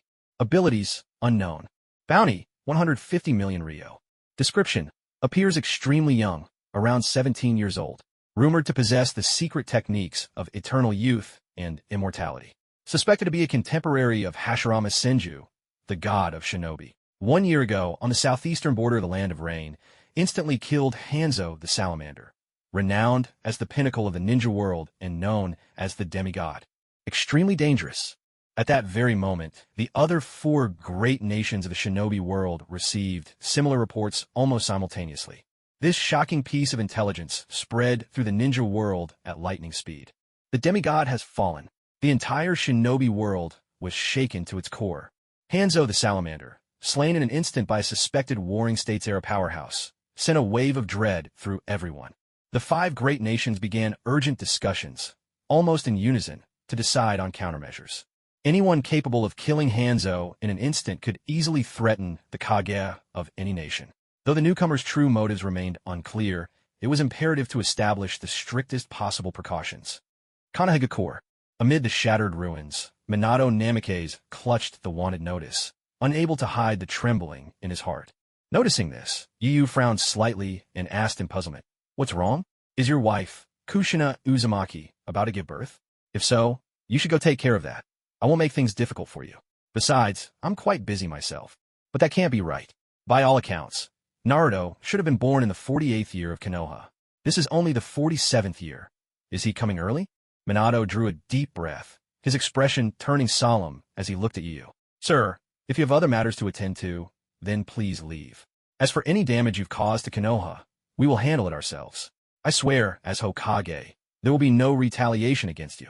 Yu was left bewildered. Why had Minato's attitude shifted so suddenly? Just a moment ago, wasn't he trying to win me over? Why is he now so eager to send me away? So then, only one possibility remains. There must be something wrong with the piece of paper sealed inside that scroll. Hand me that paper, Yu said in a calm voice. This. Minato hesitated for a moment, clearly troubled. Well, are you going to give it to me or not? Yu grew impatient, raising his hand and shouting, binding spell number 99. All right, here, take it. Minato quickly agreed, instructing an ANBU member to hand the wanted notice over to Yu. Yu glanced over the information on the sheet and immediately understood the situation.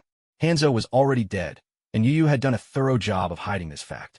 During that battle, he had killed almost everyone who knew the truth, except for one person who managed to escape, that remarkably devoted son. At this realization, Yu's expression darkened. Black Zetsu, as expected, you just couldn't resist stirring things up. This time, I won't rest until I've locked you away for good. Killing Hanzo was, in truth, just a casual act for Yu. He'd even planned that, one day in the future, Nagato would announce that he had slain a demigod, creating a wave of publicity and expanding his influence. As the supposed guide to peace in the ninja world, Nagato lacked the sheer strength to stand alone, so he needed this kind of public opinion to support him. But in the end, everything was thrown into chaos by Black Zetsu. How could he not be furious? Yet, while the wanted poster appeared to be detailed, it was actually quite vague. Black Zetsu had practically witnessed Yu's instant kill of Hanzo from start to finish. But abilities like Black Zero, Hiero, and Ghostly Path were not even roughly described. Yu deeply suspected that Black Zetsu, by observing how he descended into the ninja world and factoring in Akatsuki Kagaya herself, had likely guessed his true origins. Yet none of this was revealed by Black Zetsu. Why? After a brief moment of thought, Yu understood. Is it because you're afraid I might expose you, the third son of Kagaya, Akatsuki? So you had key details to make sure I wouldn't turn the tables outright? Ha! Quite a clever scheme. But your mistake, Black Zetsu was crossing me, Yu. This time you're as good as dead. Meanwhile, on the other side, Minato Namikaze immediately grew wary at this scene. He gripped his kunai tightly, his mind racing. He's angry about the wanted poster. He might vent his wrath on the village. If things go badly, I'll have to see if my Spiral Flash Super Wheel Dance Howl 3 can make a difference. But the man's skin was tough as steel. Even a Rasengan couldn't break through. Would this move really work? He wasn't at all confident. Suddenly, something shifted beside Yu. A sharp, tearing sound sliced through the air. The atmosphere twisted, forming into a swirling vortex. Two figures emerged, one masked, the other entirely white. Obito was visibly excited, whispering, I got the goods in a fey, and I set up Danzo perfectly. That old man will never see it coming, As he looked up, he caught sight of Yu's less-than-pleased expression. His words caught in his throat, and he asked nervously, What's wrong? Did something happen? Yu said nothing, and simply handed him the wanted poster. Obito glanced over it quickly, his heart skipping a beat. The news that you killed Hanzo has been leaked? Who would dare? Black Zetsu, Yu replied. So what now? I remember you kept Hanzo's death secret for a reason. Doesn't it affect our next move? Obito asked cautiously. It doesn't matter. We just need to catch Black Zetsu. Yu's voice was calm. Let him taste 10,000 years of solitude. The interdimensional cube is the perfect burial ground for him. All right then. Obito swallowed hard. He had experienced the taste of that extra-dimensional cube for a whole year. Inside, the sense of time passing was almost non-existent. Even he, Konan, and Nagato would have to step out every few days just to relax a bit. Otherwise, staying in there would drive anyone mad far too easily. Nearby, Toby took the bounty notice from his hand. When he saw the amount listed, his jaw dropped in astonishment. Whoa, 150 million Rio. Can you imagine how spectacular it would be if that were 150 million pounds of poop? Just thinking about it gets my blood pumping. Ahem. Obito reminded him with a cough. What? 150 million pounds of poop. Doesn't that excite you, Obito? I mean, I don't even poop, but I'm genuinely curious. How many people would it take to produce that much all at once? Also, Toby scratched his head. He turned, only to see a certain Yu's face dark as thunder. My apologies, Toby blurted out, instantly bowing to Yu. I lost my mind for a moment. Please forget my nonsense about poop. I was just curious, that's all. Yu couldn't be bothered to argue. Obito, let's go home. All right. Obito's eyes flashed with a crimson glow. Space twisted into a swirling vortex, and in an instant, they vanished from where they stood. Nameki's Minato let out a long breath, cold sweat already soaking his back. He never would have imagined. The enemy camp actually had a ninja who could manipulate space-time jutsu, and that strange, comical white creature beside him radiated a terrifying aura as well. Against 3 opponents like that, there was absolutely no chance of victory. Fortunately, they chose to leave. Minato scanned the chaos around him and muttered, "This time, I fear the shinobi world is headed for another upheaval." 1 month later, within Amagakure, atop the tallest spire, Yu, Obito, Toby, Conan, and Pain stood together on the rooftop. Raindrops poured down in a relentless shower. Yet Yu seemed to savor the atmosphere, eyes closed in silent contentment. The others remained quiet as well, gazing down at the peaceful village below. After a long while, Yu turned to Conan. "Anything urgent in the village?" "Yes," Conan replied. "Word of you killing Hanzo has leaked. The 5 great nations have all drastically increased the number of reconnaissance teams sent to Amagakure." "Which country sent the most?" Yu asked. "The Land of Earth," Conan answered. "Their scout teams have more than tripled. The Iwagakure leadership seems desperate to uncover the identity of the new leader of Amagakure." Xiaonan spoke with some concern. "Even though the infiltrators are just insignificant nobodies, if all 5 of us are absent from the village, I'm afraid the village alone won't be able to withstand their invasion." "Then let's teach Inoki a lesson." Feathers flickered in Yu's eyes as he spoke coldly. "Only once they feel pain will they pull back their claws. Obito, go confront that 3rd Tsuchikage. With your dual Kamui, you stand above all the rest." "No problem." Obito nodded, a spark of battle intent igniting in his eyes. Now his space-time jutsu had evolved. Besides his right eyes, phasing, and space-time teleportation abilities, his left eye also wielded a pinpoint attack mode. Unlike Kakashi, who could barely manage it, Obito could unleash Kamui from a distance and twist off an enemy's head with ease. At this point, Obito had already stepped into the ranks of the Super Kage, just like Nagato. But what if none of us are in the village? How do we defend against infiltration from the 5 great nations? Xiaonan pressed. "I asked White Zetsu to seek out Iwagakure's 4 Tails Jinchuriki. Any news yet?" Yu inquired. "The 4 Tails Jinchuriki is named Rashi, and he has significant conflicts with Inoki. According to White Zetsu's latest report, Rashi left home half a month ago and is currently wandering in the southeast of the Land of Earth," Xiaonan replied calmly. "That makes things even simpler." Yu's gaze burned with intensity. "Let's use this chance to seize their tailed beast. With a tailed beast in our village, the 5 great nations will think twice before trying to infiltrate us. Who among you wants to go?" "I'll go," Tendo Pain said coolly. Before Yu could respond, Xiaonan objected at once. "No, if Nagato uses the Rinnegan again, your lifespan will be shortened even further. Given your current condition, you probably don't even have 20 years left." Tendo Pain's expression was stern. "Xiaonan, this is the mission of a god. To fulfill Yahiko's will, losing a few years of life is a small price to pay." "No, you can't go," Xiaonan insisted firmly. "I'll go and capture the 4 Tails Jinchuriki." "You're not up to it, Xiaonan. Your strength isn't lacking, but the 4 Tails lava release naturally counters you. The odds are not in your favor." Tendo Pain shook his head. "How do you know the odds aren't in my favor? I can still use explosive tags." "That's enough. Stop arguing." Yu cut her off with a wave of his hand. "I'll take on the mission of capturing the 4 Tails myself. Nagato, you stay in the village and take care of eliminating the infiltrators from the 5 great nations. That shouldn't be too taxing for you." "But," Pain gritted his teeth and said, "I refuse to stay in the village as some kind of mascot. Compared to peace in the ninja world, my own life is utterly insignificant." "So you don't care if you die young?" Yu asked quietly. "For the sake of peace, any necessary sacrifice is worth it." Pain's was unshakable. A silence fell. Yu was lost in thought. This child Nagato is just too stubborn.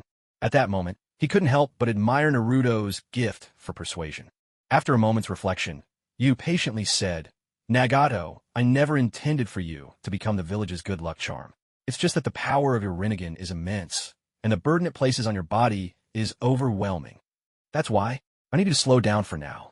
The Uzumaki clan is known for their strong vitality, but even that is not enough. You need even more robust life force in your cells to be able to wield the Rinnegan without any strain. What kind of cells? Pain pressed. White Zetsus. You use eyes blazed. Obito's Mangekyo Sharingan also puts a huge strain on him, but because he received half a body of white Zetsu cells as a child, he can use the space-time jutsu community without any burden. If you don't believe me, ask Obito. Pain turned to Obito. Is that true? Obito nodded. It is. Then, Master you, can you help me replenish my life force? I can't, but there's someone who can. Who? Orochimaru. Yu's eyes sparkled as he thought to himself. If even Orochimaru, the master of forbidden technologies, can't do it, then who in this ninja world possibly could? Of course, there were some things he hadn't said out loud. White Zetsu cells really can boost vitality, but that's only true for most people. Obito was a special case. Back at the Canopy Bridge battle, he'd had half his body crushed to bits by falling rocks. By a stroke of luck, he'd survived thanks to the white Zetsu cells. But this method is only suitable for people with extreme physical injuries. For Nagato, if he only received a small amount of white Zetsu cells, that might not be enough to handle the Rinnegan. So before they went after the Four Tails, Yu narrowed his eyes. I need to pay Orochimaru a visit first. If anyone can solve this, it's him. Who knows? He might even be able to cure Nagato's crippled legs. In the original story, after the Fourth Great Ninja War, Naruto and Sasuke fought their fated battle at the Valley of the End, each losing an arm. But not long after, Tsunade fitted them with high-tech prosthetics made from Hashirama cells. Their new arms worked almost as well as the originals. Nagato's immobile legs, on the other hand, were a crippling disadvantage. With a chakra transmission device, the 6 paths of pain can be controlled, but the main body must remain within a certain range. Moreover, to prevent anyone from finding the main body, Conan has to keep watch over him frequently. If his mobility could be restored, merging the power of the 6 paths into one body would be far stronger than scattering it among 6 puppets. Even Tsunade was able to craft such perfect prosthetics. With Orochimaru in possession of advanced core technology, there's no reason he should lose to someone like Tsunade, right? Reining in his thoughts, Yu looked at Deva Pathpain and said, I'll have Orochimaru personally develop a way to replenish your vitality. Don't ask me why Orochimaru would agree. If he refuses, I'll beat him until he does. Any other questions, Nagato? None, Deva Pathpain replied, shaking his head. Yu placed his hand on Pain's shoulder, speaking earnestly. Nagato, I see no issue with you wanting to fulfill Yahiko's will. But I disagree when you say your own life doesn't matter. You might not care about your own life, but if you die, what will Conan do? For a moment, a hint of guilt flickered across Pain's usually cold face. I'm sorry, Senior Yu. I was wrong to think that way. That's right. With Yahiko gone, if he himself were to die as well, Conan would have no one left. She'd become utterly alone in this world. Even if peace came to the ninja world, what meaning would such a life hold? It's all right. I'm glad you've come around. Yu smiled gently, lowering his voice. To witness peace in the ninja world, you'll need plenty of time. For now, just stay in the village and recover. Not bad at all. It seems my words have some persuasive power after all. Convincing Nagato to change his mind isn't easy. All right, Senior Yu. There was a rare, faint smile on Deva Pathpain's face. Yu turned to Obito and instructed, Obito, head to the land of Earth to gather intelligence. Pay special attention to the movements of the Four Tails Jinchuriki and the Third Tsuchikage. Once I've dealt with Orochimaru, you'll be in charge of keeping Inoki occupied while I go after Rashi. No problem. Obito nodded. Conan, you'll continue recruiting members for Akatsuki.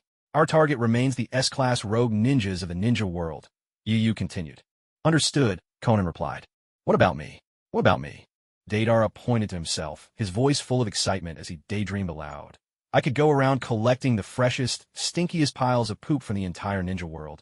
In the dead of night, I'll sneak them into the beds of the 5 great nations' leaders and stink them right out of their beds. Huh, I'm a genius. Pain.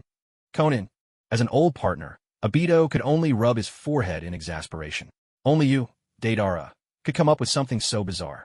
Wu Yu ignored his advice, giving a calm reminder. Afei, go search for any sign of Black Zetsu. If you find him, don't do anything rash. Contact me immediately. I'll deal with his so-called devoted son myself. All right, Afei nodded repeatedly. Once all the instructions had been given, the group dispersed one after another. At last, Wu Yu collected the side quest reward he had completed 10 days ago. Whoosh! A flash of white light. A box materialized out of thin air. It was pitch black all over, exuding a faint aura that seemed to touch the soul. So, this is the Zanpakuto box? Let's hope there's a good blade inside. Yu murmured to himself. He had actually wanted to find someone with exceptional luck to rub off on before opening this blind box. But then, everyone he knew had notoriously bad luck. Just looking at their lifespans, Nagato died at 35, Conan at 35, Obito at 31. Seriously, not a single one made it past 40. With that kind of luck, what's the point in trying? Resolving to do it himself, Yu followed the instructions and slapped his palm onto the box. Crack, crack. Suddenly, fissures spiderwebbed across the box. In less than a second, it shattered completely. With a sharp whoosh, a streak of golden light shot out from within. Ding, congratulations, host. You have successfully opened your first Zanpakuto box and obtained Zanpakuto, Senbenzakura. With the full power of a Soul Reaper now at your command, you can freely switch between Shinigami and hollow combat forms. As the golden light faded, an unremarkable long blade hovered before him. Its hilt was a pale blue, the guard squared and simple. With a gentle touch, the Zanpakuto shattered with a crisp sound. Whoosh, whoosh. It transformed into a stream of rosy light, merging seamlessly with the long blade at his waist. So it fused? That's actually better. Wearing two swords at my side wouldn't look very stylish. Yu quirked an eyebrow. With a thought, he opened his system panel. Anime Villain System. Host, Yu. Spiritual Pressure. LV5, 1200/10,000/medium. Spirit Core. Black-Winged Archdemon, Resurrection. Zanpakuto, Senbenzakura, Shurkai. Swordsmanship, excellent. Hand-to-hand mastered. Shuanpa mastered. Kido mastered. Items, Black Cloak, Enlightened Soul Gauntlet, Interdimensional Cube. Senbenzakura, huh? Yu's heart remained calm. He wasn't disappointed. Not bad, at least it's a captain-class Zanpakuto. Zanpakuto, Senbenzakura. It was the signature blade of Byakuya Kuchiki, captain of the 6th Division in the world of Soul Reapers. Upon its initial release, the Zanpakuto splits into 1,000 razor-sharp blades, attacking the enemy from every direction. As the shards dance through the air, catching the light, they look just like a storm of cherry blossom petals, infusing the battlefield with a strange, romantic beauty. Moreover, when attacking, regardless of whether it's in its Shurkai or Bankai form, there is always a special zone centered on the wielder of the Zanpakuto. Within a circular area with a diameter of 85 centimeters, not a single blade ever crosses into this so-called safe zone. Of course, this safe zone exists because the blades themselves instinctively refuse to enter. If Yu really forced Senbenzakura's blades through, it could be done, but there would be a serious risk of injuring the wielder himself. Senbenzakura's Shurkai is relatively weak by comparison. After all, it only commands a few thousand blades, which can inflict only moderate external injuries on the enemy. But once it enters Bankai, the number of blades soars into the hundreds of millions. It creates an all-encompassing, seamless offensive and defensive battle state. However, the more the Zanpakuto is refined, the greater its abilities become. In the final stage, even in Shurkai, the number of blades can reach into the hundreds of millions, and after Bankai, it nearly approaches the trillions. Like a sea of sakura petal blades sweeping forth, enough to consume every enemy before it. Therefore, the potential of this Zanpakuto remains astonishingly high. Yu recalled the earlier system prompt, saying he could freely switch between the Shinigami and hollow battle forms at will. What could that possibly mean? Yu was a bit puzzled, but when he looked in the mirror before him, he noticed something different. His originally dark green eyes had turned black. The twin tear streak markings on his face had vanished. The half-mask of white hollow bone atop his head had also disappeared without a trace. His white ceremonial robe had become pitch black. Compared to the melancholy youth from before, Yu now looked more like the boy next door. His entire appearance was utterly transformed. Have I become more human? Yu touched his cheek and murmured to himself, and the hollow core and Shinigami soul inside me have changed too.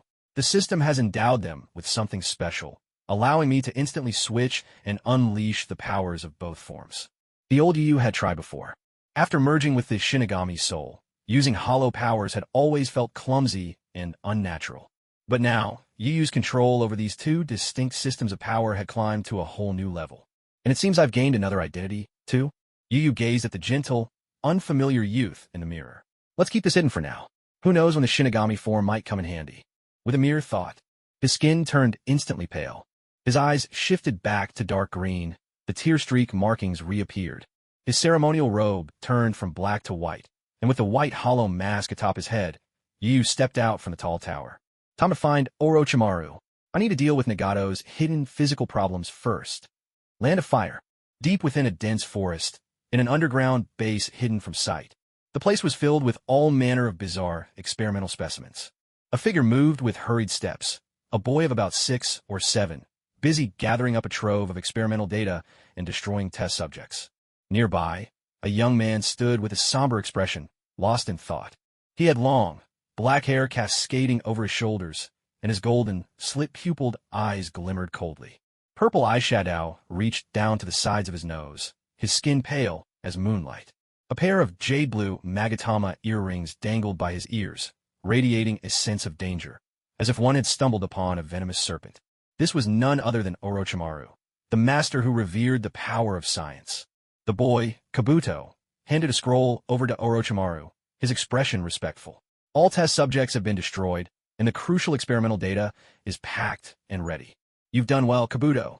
Orochimaru gently stroked the boy's cheek. After failing in the competition for the 4th Hokage, and now, with my human experiments exposed, I've had no choice but to flee from Konoha, a stray dog with nowhere to go. Yet you stayed by my side through it all. I must say it's truly touching. Orochimaru-sama, you are nothing like a stray dog. I know you'll rise again. Besides, back when I was in the orphanage, it was you who saw my worth. I am someone who knows how to be grateful. Kabuto blushed, his lips pouting just a bit. Enough with the flattery for now. We have to go. The Umbu's pursuit is no real concern, but Jiraiya is a different matter.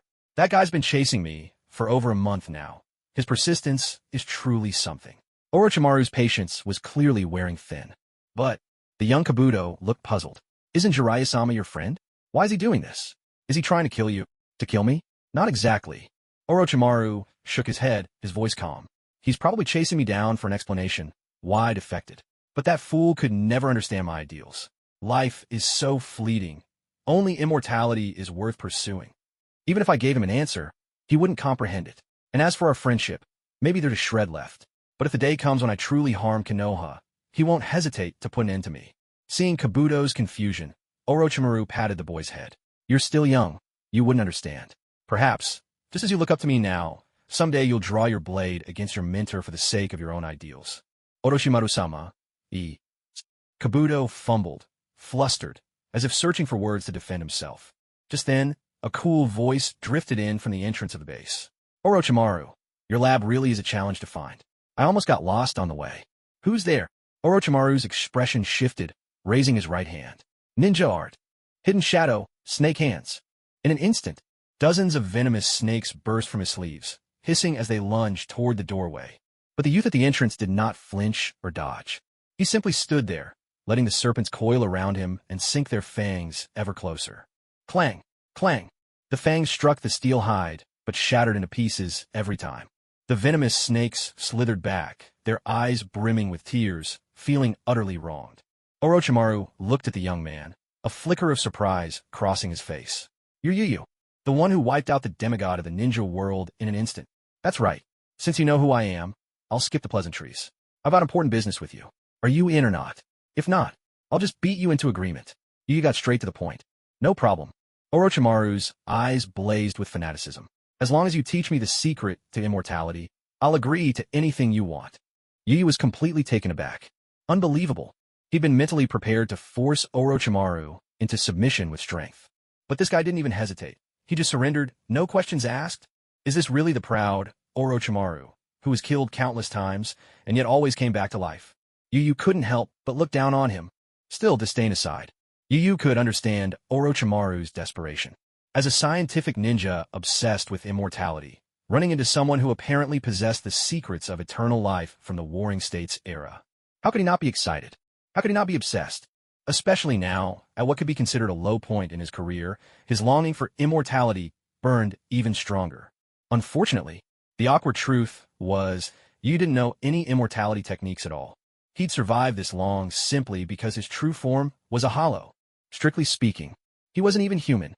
In the world of the Shinigami, there are 3 main races: humans, Shinigami, and hollows.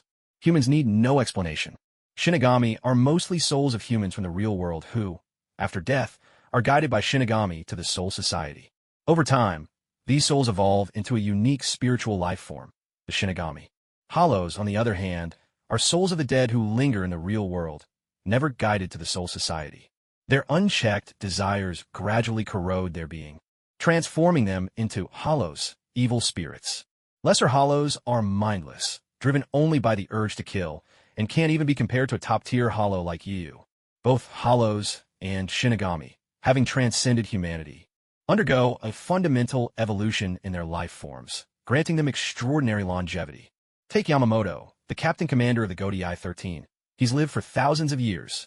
Despite his white hair, his body is still packed with muscle, his spirit is undiminished, and he shows no sign of old age. But even Shinigami and hollows can die of old age. In essence, they haven't truly attained immortality. And yet Orochimaru wanted to learn the secret of eternal life from him. He didn't have a clue. For a moment, Yu Yu was left at a loss. After thinking it over, Yu Yu finally decided to tell the truth. Orochimaru, to be honest, I haven't mastered the immortality technique. That bounty notice is nothing but pure fabrication. So you didn't really live for 120 years? Orochimaru asked, his eyes filled with suspicion. No, that part is true. Yu Yu shook his head calmly. I have indeed lived much longer than most people, but immortality, that's an exaggeration. At least, I can't achieve that yet. Orochimaru licked his lips, his gaze burning with curiosity. Then, if I may ask, just how long do you expect to live? 300 years? 400? At least a few thousand years, Yu Yu replied. A few thousand years? Orochimaru's jaw dropped, as did Kabuto's beside him, both stunned beyond words. Orochimaru, practically drooling, bowed deeply to Yu Yu. Please, you must teach me this secret of longevity. If you agree, I will do absolutely anything you ask. Yu Yu felt awkward. Was this really the Orochimaru he'd imagined? Just like that, he was willing to sell himself? Your obsession with immortality is really something else. It was clear Orochimaru was hoping to gain the same longevity technique from him. With endless years ahead, Orochimaru would surely pursue the true secret of immortality.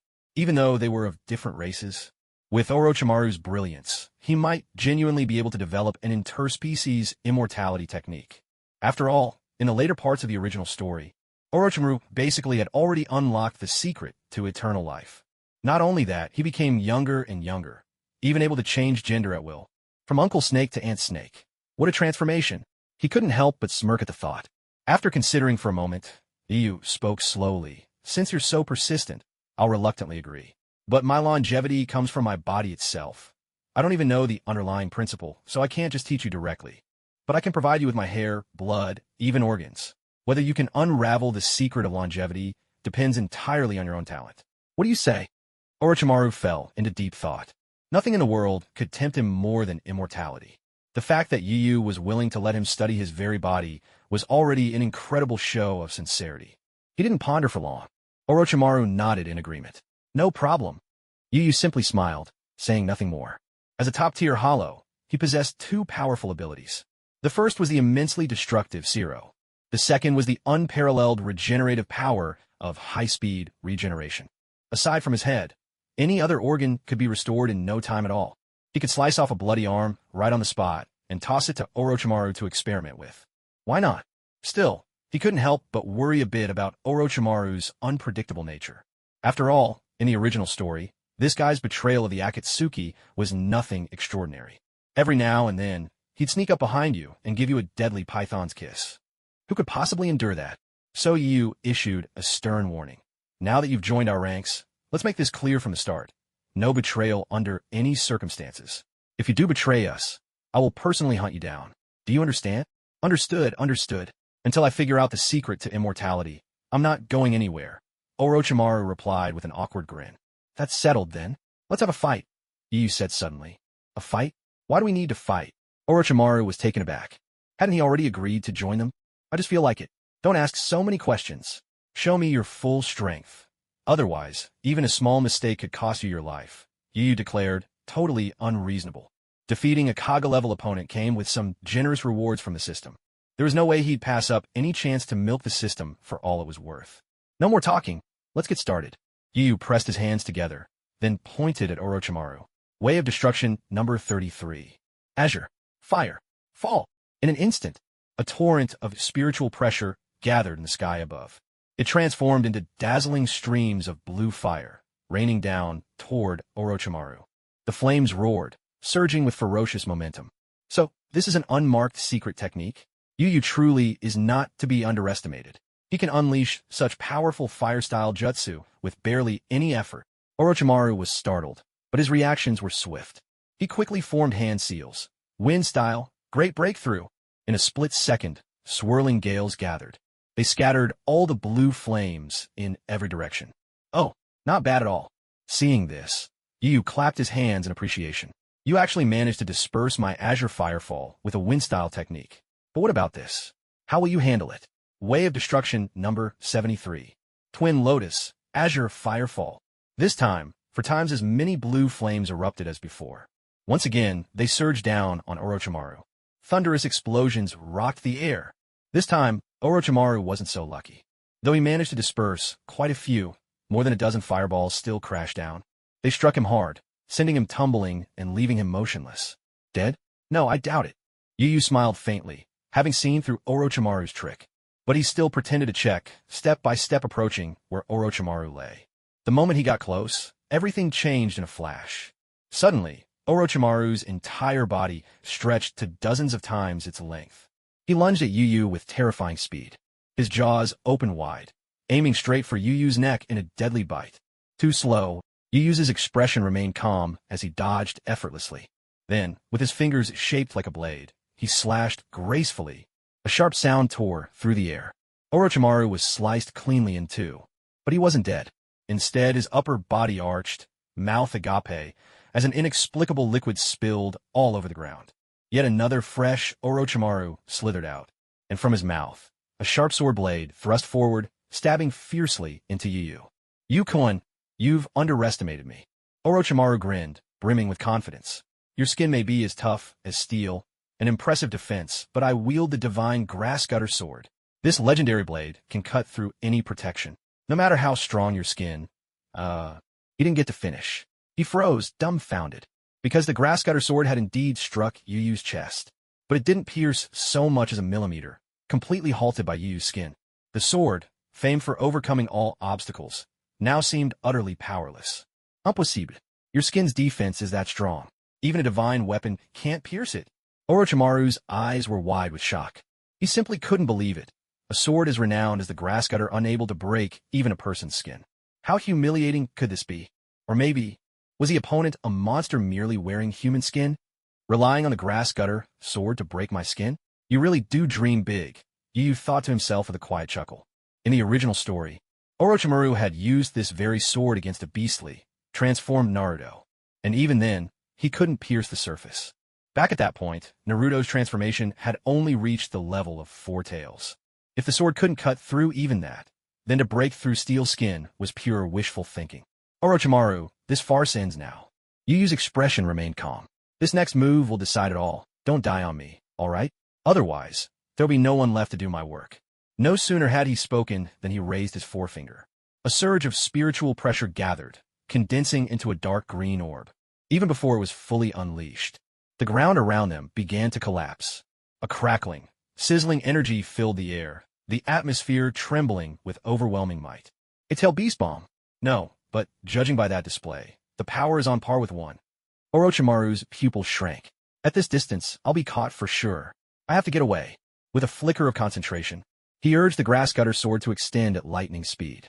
In a flash, Yu Yu remained absolutely still, unshakable as a mountain. But the recoil sent Orochimaru hurtling more than a kilometer away in the blink of an eye. "Trying to open up some distance? This move covers a much wider area than you imagine."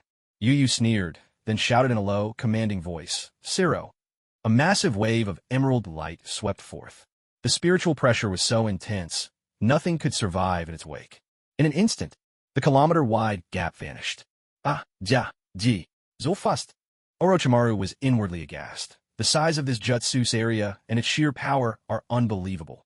It's even more outrageous than a tailed beast bomb. Gritting his teeth, he bit into his index finger, drawing blood. With one hand pressed firmly to the ground, he called out in a loud voice, summoning jutsu. Triple Rashomon. With a tremendous crash, 3 massive gates erupted from the earth. Each gate was adorned with the snarling visage of a demon. These were the gates of Azura, summoned straight from the underworld itself. A thunderous rumble shook the air as the spiritual pressure of the Zero made contact. The first enormous Rashomon gate shattered into fragments. The second gate was blown away by the blast. The third collapsed, utterly destroyed. The Zero triggered a cataclysmic explosion, decimating a vast swath of the forest in a heartbeat. A gigantic crater was gouged out of the ground. Yuba frowned slightly, murmuring, could he really have died? Orochimaru may not be the strongest, but when it comes to sheer survivability, he's practically unmatched. It shouldn't be that easy to take him out. After all, when the Fourth Great Ninja War ended in the original story, Orochimaru was one of the few villains to survive, and even ended up redeemed. Sure enough, as the thick, swirling smoke began to clear, an enormous purple-scaled serpent emerged from the haze. It was Orochimaru's most powerful summoned beast, Manda. But at this moment, Manda's flesh was a bloody ruin, his body battered and broken, and those serpentine eyes had lost their usual gleam. It was painfully clear Manda was dead. Orochimaru had summoned his contract beast to shield himself from harm. Yuba couldn't help but sigh in pity. Fisk, poor Manda, barely had a chance to appear, didn't even get a single line before meeting his end. In the original story, Manda was also summoned by Sasuke, only to die blocking Deidara's self-destruction. TSK, this snake really can't catch a break. No matter how you look at it, Manda is doomed to be a meat shield. From behind the remains of his fallen summon, Orochimaru stepped out, still wary, keeping a careful distance as he fixed his gaze on Yuba. Don't worry, I'm not going to attack anymore. Yuba waved his hand and grinned. That was a fantastic fight. No wonder you're one of the legendary Sannin.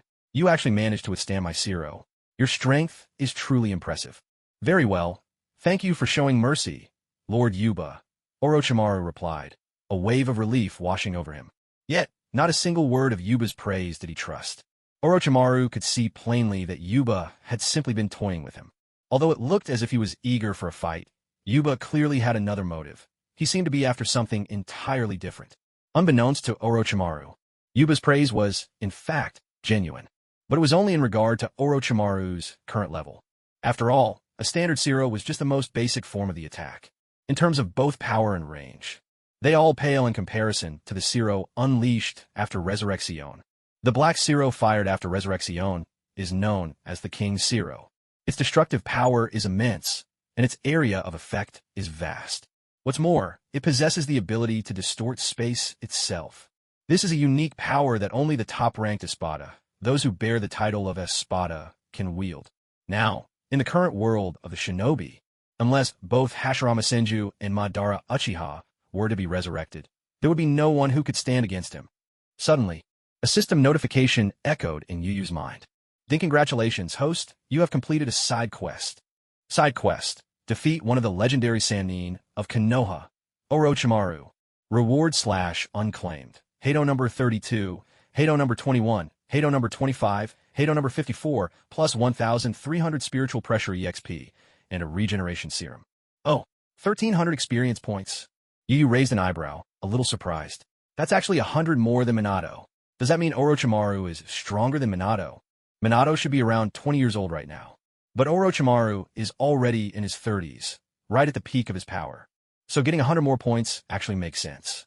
His gaze shifted to the second reward, and a flicker of excitement appeared in Yu Yu's eyes. Whoa, a regeneration serum. For the average person, this thing is practically priceless. The regeneration serum is one of the special items from the world of the Soul Reapers. It's a creation of Mayuri Kuratsuchi, the captain of Squad 12 in the Godai 13. With a single dose, a destroyed body can be instantly restored to perfect condition, with no side effects whatsoever. Of course, if it's a vital organ, like the heart or the brain, then it won't work. It's essentially a low-tier version of high-speed regeneration. With this serum, Nagato could stand up and walk again without issue. Mayuri Kuratsuchi isn't just the captain guarding the Soul Society. He's also transformed his own body with all sorts of hidden weapons and devices. He's invented countless miraculous tools, earning himself the reputation of a fanatical scientist. If Mayuri ever found his way here, Yu Yu mused, rubbing his chin, he and Orochimaru would probably find themselves kindred spirits. If those two teamed up, they'd definitely create technological marvels that would flip the world's understanding upside down. Unfortunately, Mayuri can't come to this world. Shaking his head, Yu Yu prepared to take Orochimaru and leave. But just then, a furious shout erupted from above his head. Don't even think about taking Orochimaru. He's a traitor to Konoha. I'll bring him back to the village to face justice. With his mane of white hair, Jiraiya bellowed, Watch this, ninja art. Giant Rasengan. Swish, swish. A massive Rasengan began to form. Jiraiya sprang to his feet, his right hand smashing down fiercely toward Yu. He had watched the entire battle between Yu and Orochimaru just now, observing every move and detail in secret. That attack a moment ago, one even more powerful than a tailed beast bomb. Honestly, unless he used Sage Mode, he wouldn't be able to withstand it either. This man was incredibly strong. He was far more formidable than what the bounty posters described, by a wide margin. He possessed a vast arsenal of hand-sign-free secret techniques, boasted near-impenetrable defenses, and his offensive power was no less than that of a tailed beast. According to Minato's earlier descriptions, Yu Yu supposedly had a unique ability that could even disrupt the Flying Thunder God technique. So, Jiraiya went all out from the very start. Yet Yu Yu didn't even spare him a glance. He barked in a low voice, "Get lost." In that instant, a crushing spiritual pressure exploded from Yu Yu's body. A thunderous force, tangible and overwhelming, surged upward toward Jiraiya above. The sheer weight of it sent a shudder through Jiraiya's mind. The direction of his giant Rasengan attack twisted unnaturally in his grip. The ground shattered where it landed, debris scattering in every direction. Yu Yu drew his long blade and, with a gentle flick, swung it toward Jiraiya. A ripping sound split the air. A razor-sharp blade of spiritual pressure shot forth. It struck Jiraiya squarely, blood spurting out in a crimson arc. But in the next second, Jiraiya's body dissolved into a cloud of smoke, leaving only a battered wooden log behind. Substitution technique? Ooh. Yu Yu's eyes flashed. Quick reflexes on your part. The substitution technique, an extremely practical ninja art. It allowed a ninja to instantly swap themselves with a plant or another object, evading attacks at the crucial moment. At first glance, it seemed flawless. But in reality, its greatest limitation was the need for extraordinary reaction speed from the user. In other words, if the enemy's attack was too swift and the user couldn't react in time, then substitution simply wouldn't work. That was exactly how Yu Yu had killed Hanzo before. Back then, Hanzo had lost an arm and suffered grave injuries from a single blow. His thoughts and reactions had slowed by several degrees, which was why the jade-tipped spear Yu Yu fired from afar had pinned him to death before he could respond. Jiraiya stood not far away, cold sweat trickling down his back. That was close. One more second, and I'd have been sliced in two. His speed is unbelievable. Looks like there's no way I can match him without using Sage Mode. And that strange aura he unleashed just now was downright eerie. That invisible force had somehow twisted his body off course, making his giant Rasengan miss its target completely. What kind of technique was that? There was no record of it in the intel he'd collected so far. No wonder. Anyone who lived in the same era as the god of shinobi would naturally have a dazzling array of secret arts at their disposal. Uya stood across from them, his tone calm as he spoke. Jiraiya, don't make things difficult for yourself. Orochimaru is leaving with me of his own will. Don't get the wrong idea. Of his own will. Jiraiya frowned, casting a glance at Orochimaru beside him. He had arrived a bit late and hadn't heard what was said before the fight broke out. So he assumed Orochimaru had been defeated and was being forced to go with Uya. That's right, Jiraiya. Orochimaru flicked out his tongue, running it across his entire face, and said coldly, "It's an honor to serve Lord Uya. I suggest you mind your own business, unless you want to end up buried here. Don't blame me if that happens." Jiraiya's expression darkened at those words. He knew that with his own ability, persuading Orochimaru would be impossible. But when it came to Uya, this stranger, he remained on high alert. What if this man meant Orochimaru harm? Jiraiya fixed his gaze on Uya, his tone grave. "Someone with your strength. What exactly are you after? Who are you back in the Warring States era? And who are you now?" Uya let out a soft laugh, his voice casual. "Naturally, my goal is peace for the shinobi world. I've long been fed up with this chaotic, filthy place. As for who I used to be, that's not something I can reveal. But now, I suppose you could call me the current leader of the Hidden Rain Village. Ever since the news of his lightning-fast defeat of Hanzo got out, the 5 great nations had never stopped sending spies. Their main goal was to discover whether the new leader of the Hidden Rain was indeed Uya, the one who killed Hanzo. Now, he openly admitted it. So it really is you." Jiraiya took a deep breath. "A year ago, you killed Hanzo. A month ago, you stirred up trouble in my Konoha. Peace for the shinobi world? You must be joking. Does your Hidden Rain Village plan to start the 4th Great Ninja War? Is it so hard to believe the truth these days?" Uya replied, exasperated. "A man of your power, acting so recklessly. Even if you mean Orochimaru no harm, I'm still taking him back to the village to face the punishment he deserves. That's my duty, my justice as Jiraiya." Jiraiya spread his arms, moving with a certain flair. With a single gesture, he performed the summoning jutsu. With a deep, resonant thud, the smoke cleared to reveal a giant red toad. Its ears were pointed, a shield like a pot lid gripped in its left hand, and in its right, an enormous iron fork. Gamaken, hold them off for me. I need time to summon Fukasaku and Shima, the two sages, so I can enter sage mode. Jiraiya shouted, leaping back as he spoke. In midair, he kicked off his wooden clogs and bit his finger, blood tracing a crimson pattern beneath his eyes. I understand, Jiraiya. I may be clumsy, but I'll do my best. Toadkin gripped his shield tightly and charged fiercely toward Yu. He raised his pitchfork with his right hand and thrust it forward. A metallic clang rang out, the sound of steel meeting steel. Yu lifted his hand, and the blade of his sword collided with the pitchfork. Toadkin's whole body shuddered. In the next instant, he was sent flying backward through the air. What strength! Incredible!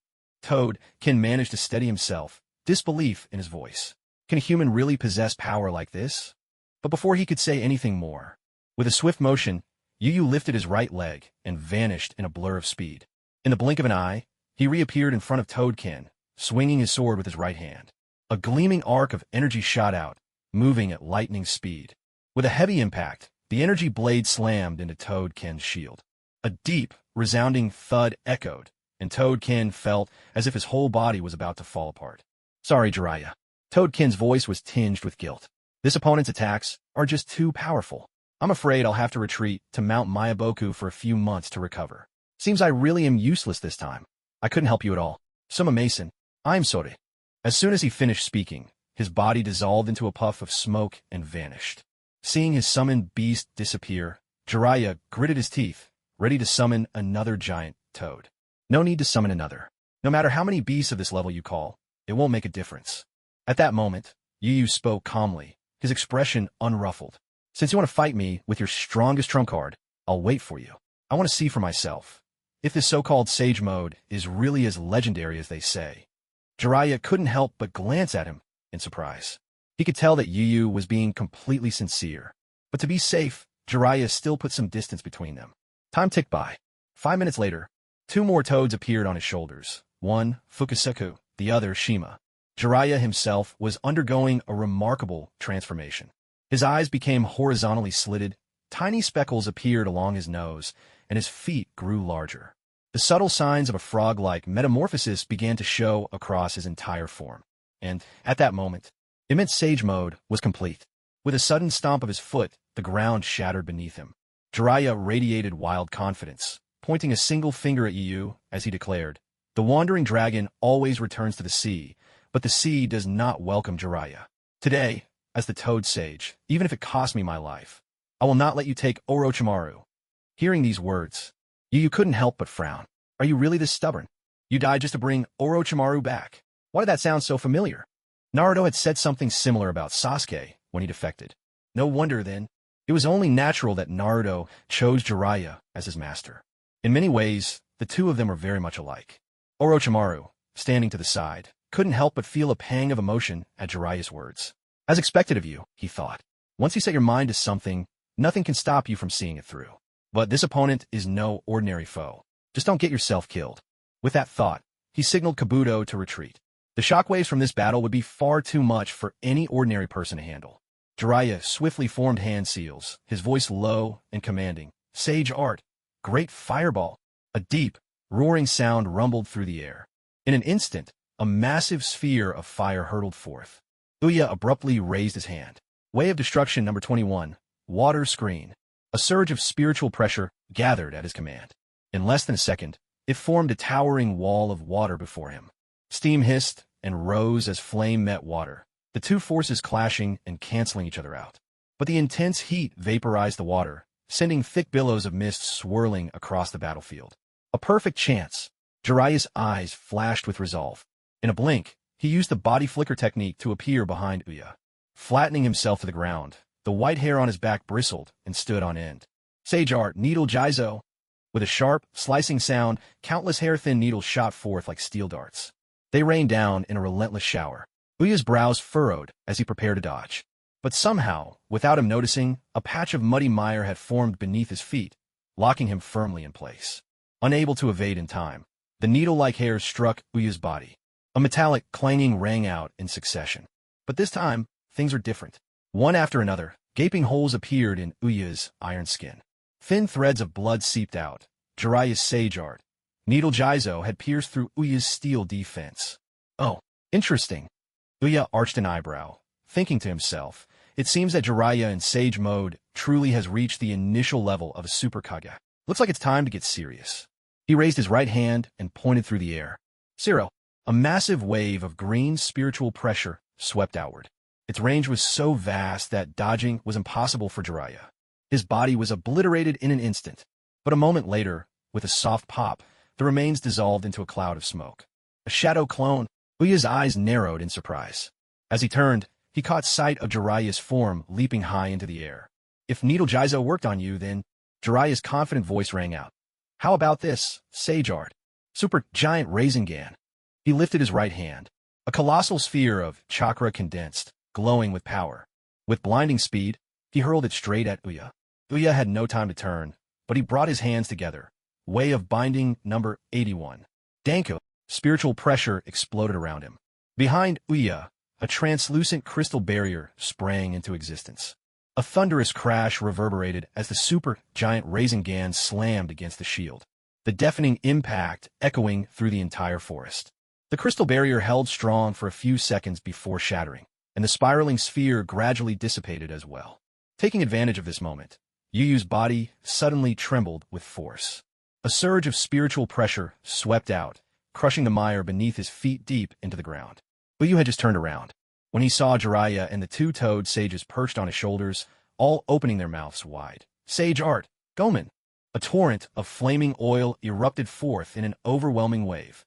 With a harsh, crackling roar, the attack swept across the entire field in the blink of an eye. This was the combined sage technique of Jiraiya and the two great sages, a move of incredible power.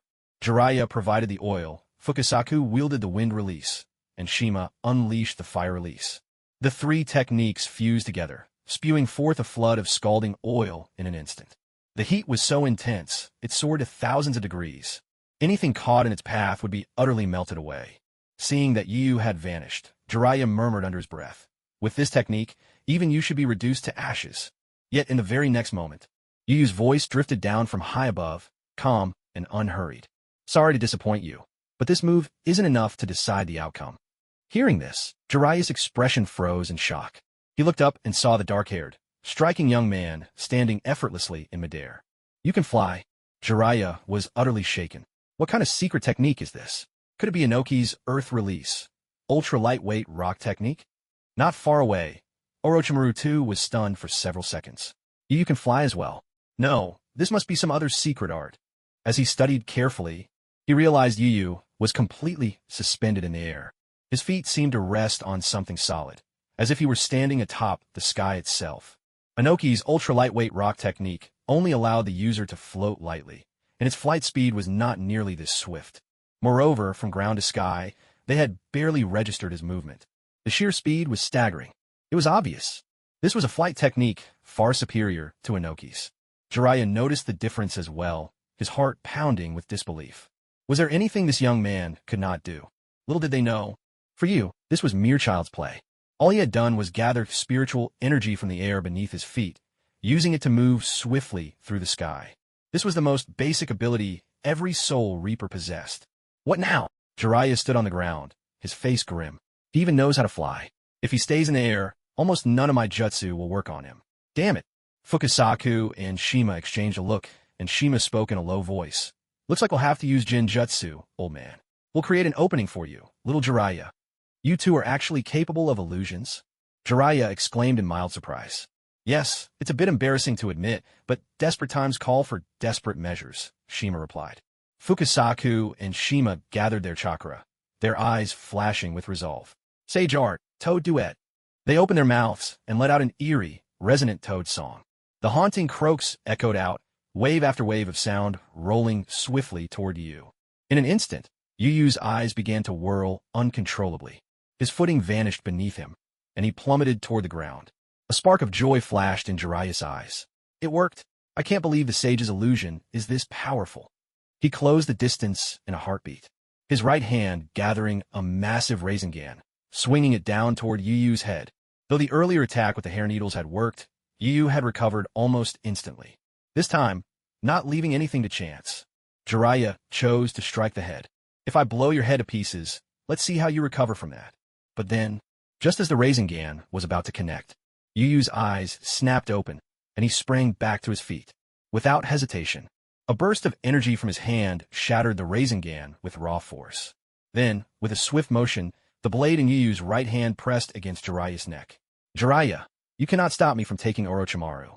Give it up. Never. Even if it costs me my life, I won't let you take him. Jiraiya's tone was unyielding. I've already fired the signal flare. Tsunade, Minato, and squads of elite Umbu are on their way. I don't believe you can win against all of us. Is that so? It seems I've given you the wrong impression, made you think you've seen the limits of my power. I respect Minato, and you as well. Yu Yu's expression grew cold. But that doesn't give you the right to challenge me again and again. If you insist on being so stubborn, then I'll end your life right here. As he finished speaking, he raised his blade. Be sealed. Black. Winged. Archdemon. Thunder rumbled. A torrent of spiritual pressure erupted, surging skyward. It came down as a rain of inky green droplets, his spiritual energy made manifest. This was the second time, in the entire year he'd spent in the ninja world, that he had used Resurrection, and this time he was truly angered. Jiraiya was relentless. In fact, stubborn and inflexible barely began to describe him. Once he set his mind to something, he would see it through at any cost. In the original story, Jiraiya infiltrated the hidden rain village seeking information. But lacking knowledge of his enemy's abilities, he was ultimately killed in cold blood by the 6 paths of pain. The truth was, with his skills, he could have escaped. But Jiraiya chose to stay, sacrificing himself for the sake of gathering vital intelligence. Yu deeply admired and respected such a person. However, as an enemy, that kind of stubbornness drove Yu Yu to fury. If you refuse to give up, then you can die here. As the rain of spiritual pressure began to fall, the tear-streaked markings on Yu Yu's face deepened. His mask of white bone solidified, forming completely as 2 sharp horns thrust upward toward the sky. With a sudden rush, a pair of immense black wings, vast enough to blot out the sun, unfurled from his back. The blade in his hand vanished, but his power surged to a level more than 10 times greater than before. As mentioned earlier, a Hollow's Resurrection is similar to a Soul Reaper's Bankai, yet at their core, they are fundamentally different, because the principles behind them are vastly distinct. A Zanpakuto is an extension of a Soul Reaper's soul. Soul Reapers deepen their connection with their Zanpakuto through training, ultimately achieving a more profound release of its form, namely, Bankai. In contrast, after a Hollow becomes an Arrancar, they seal their Hollow spiritual core within a weapon shaped like a Zanpakuto. Strictly speaking, Yu, in his normal state, is fighting with his true strength self-imposed and restraints. But Resurrection, the complete release, unleashes the full power befitting a top-tier Hollow. Not only are the mechanisms different, the magnitude of the boost is different as well. Typically, a Soul Reaper's Bankai increases their power by 5 to 10 times compared to their initial release. But a Hollow's Resurrection amplifies their strength by more than 10-fold compared to their sealed state. With such overwhelming power, Yu Yu's combat strength has long since surpassed the standard of the Super Kage level. As he is now, even if Madara Uchiha and Hashirama Senju were resurrected, he would have no reason to fear them. This formidable form now fully revealed. In the distance, Orochimaru and Kabuto stood frozen in shock. The young Kabuto by Orochimaru's side was still reeling. Lord Orochimaru, how can there be someone this powerful in the ninja world? Are there many more like him? It's not surprising that the ninja world has its share of powerful individuals, but monsters of this caliber are exceedingly rare. Orochimaru's expression was dark as he continued. Back when Konoha was first founded, the legendary Hashirama Senju and Madara Uchiha could have matched Yu Yu blow for blow. But regrettably, they're both gone from this world. Now he stands alone at the pinnacle. Well, isn't that something? He'd suspected all along that this guy was only toying with him during their previous clash. Though the realization stung, there was nothing the snake could do but accept it. Little Jiraiya, retreat now. Taking advantage of the transformation's brief window, Fukasaku's face grew grave. He's not someone you can handle. Don't get hung up on Orochimaru anymore. Even though Fukasaku and Shima were at a loss as to why their Genjutsu had failed, now is not the time to dwell on that. Jiraiya clenched his teeth and quickly retreated. Yu gazed forward and spoke coolly. Now that you've witnessed this form, Did you really think I'd let you escape? A spear of blue light materialized in his hand. With a gentle toss, the spear was hurled straight toward Jiraiya. Whoosh! It traveled with blinding speed, closing in on his face in the blink of an eye. Zulfast! Jiraiya cried out in shock. At this speed, I don't even have time to use the body replacement technique.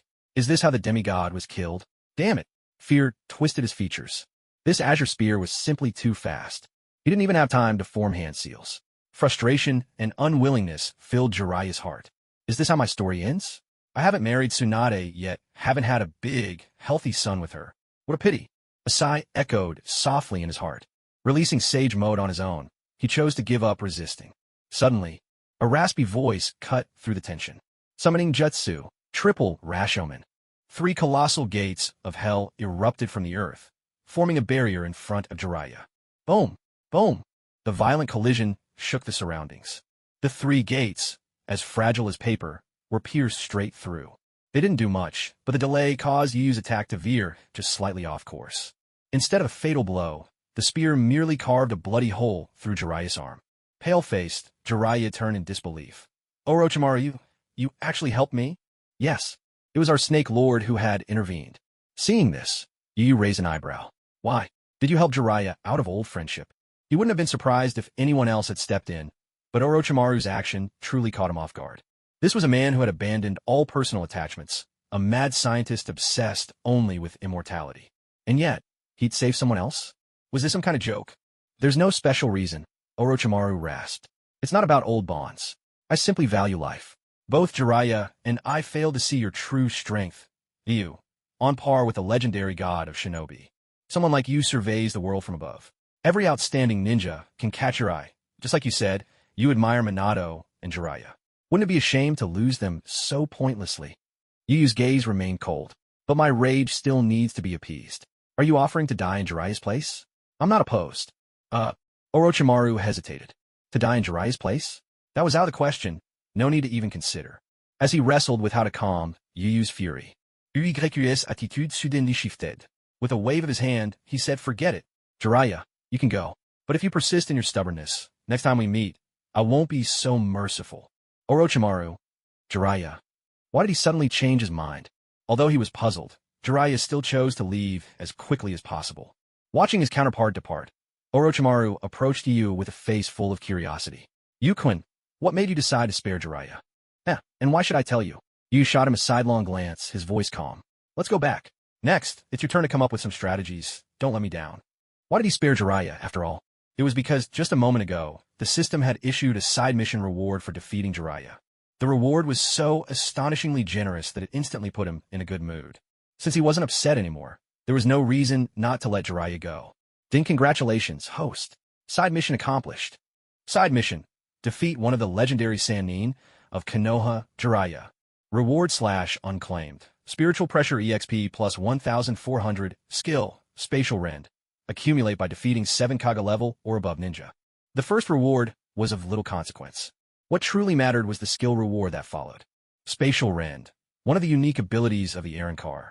It allowed him to forcibly tear open space with his spiritual pressure, creating a special black portal for instantaneous travel. In a sense, it was comparable to Kaguya Otsutsuki's bloodline limbo, Yamatsu Hirasaka. With the skill in hand, Yu would be able to tear through space and travel freely across the ninja world. At the very least, he no longer have to hitch a ride with Obito. Seeing Yu unwilling to explain, Orochimaru didn't dare press further. The distance from here to the Hidden Rain village isn't short. I'll need to hurry. Just the journey alone could take several days. No need. It'll only take a moment, Yu replied coolly. Before Orochimaru could react, Yu gathered spiritual pressure in his left hand and channeled it to his right. His fingers closed together like a blade, and with a gentle swipe, rip! Space was instantly torn apart, a massive fissure opening up, its depths as dark and unfathomable as a black hole. Yu grabbed Orochimaru by the collar and stepped straight into the rift. At the same time, Konoha Village Medical Department. On a pale hospital bed, a silver-haired youth wearing a mask lay motionless. A bandage was wrapped over his left eye, and his gaze was empty, fixed on the ceiling above. It was as if the purpose had drained from his life. Knock, knock, knock. Suddenly, a knocking sounded at the door. The silver-haired youth snapped out of his daze and said quietly, Come in. The door's not locked. With a creak, the door swung open. A blond, blue-eyed young man entered, his face clouded with worry. It was Minato Namikaze, the fourth Hokage. The silver-haired youth hurried to sit up, but was gently pressed back down. Kakashi, your left eye hasn't healed yet. Just rest, all right. Understood, sensei. Kakashi's expression was tinged with sorrow. Seeing the look on Kakashi's face, Minato Namikaze spoke gently to comfort him. Kakashi, you don't need to blame yourself. Losing the Sharingan wasn't your fault. But, Kakashi suddenly looked up. I promised Obito I'd uphold the name of the Sharingan. But before I could make a name for myself, my left eye was stolen. Sensei, how am I supposed to face my dearest friend who's already gone? A month ago, he was on an AMBU mission. He was ambushed by more than a dozen people, each wearing an AMBU mask. Among them, 2 were terrifyingly strong. Before Kakashi could even react, his Sharingan was forcibly taken. The excruciating pain knocked him out instantly. When he came to, his attackers had already vanished. Though the fight lasted barely a few seconds, Kakashi could tell those people were members of Danzo's route.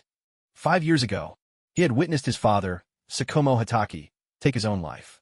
Later, during the Kanabi Bridge mission, his close friends Obito and Rin died one after another. And now, a month ago, the only memento left by his last friend was stolen by Root. His life had never felt darker. Kakashi.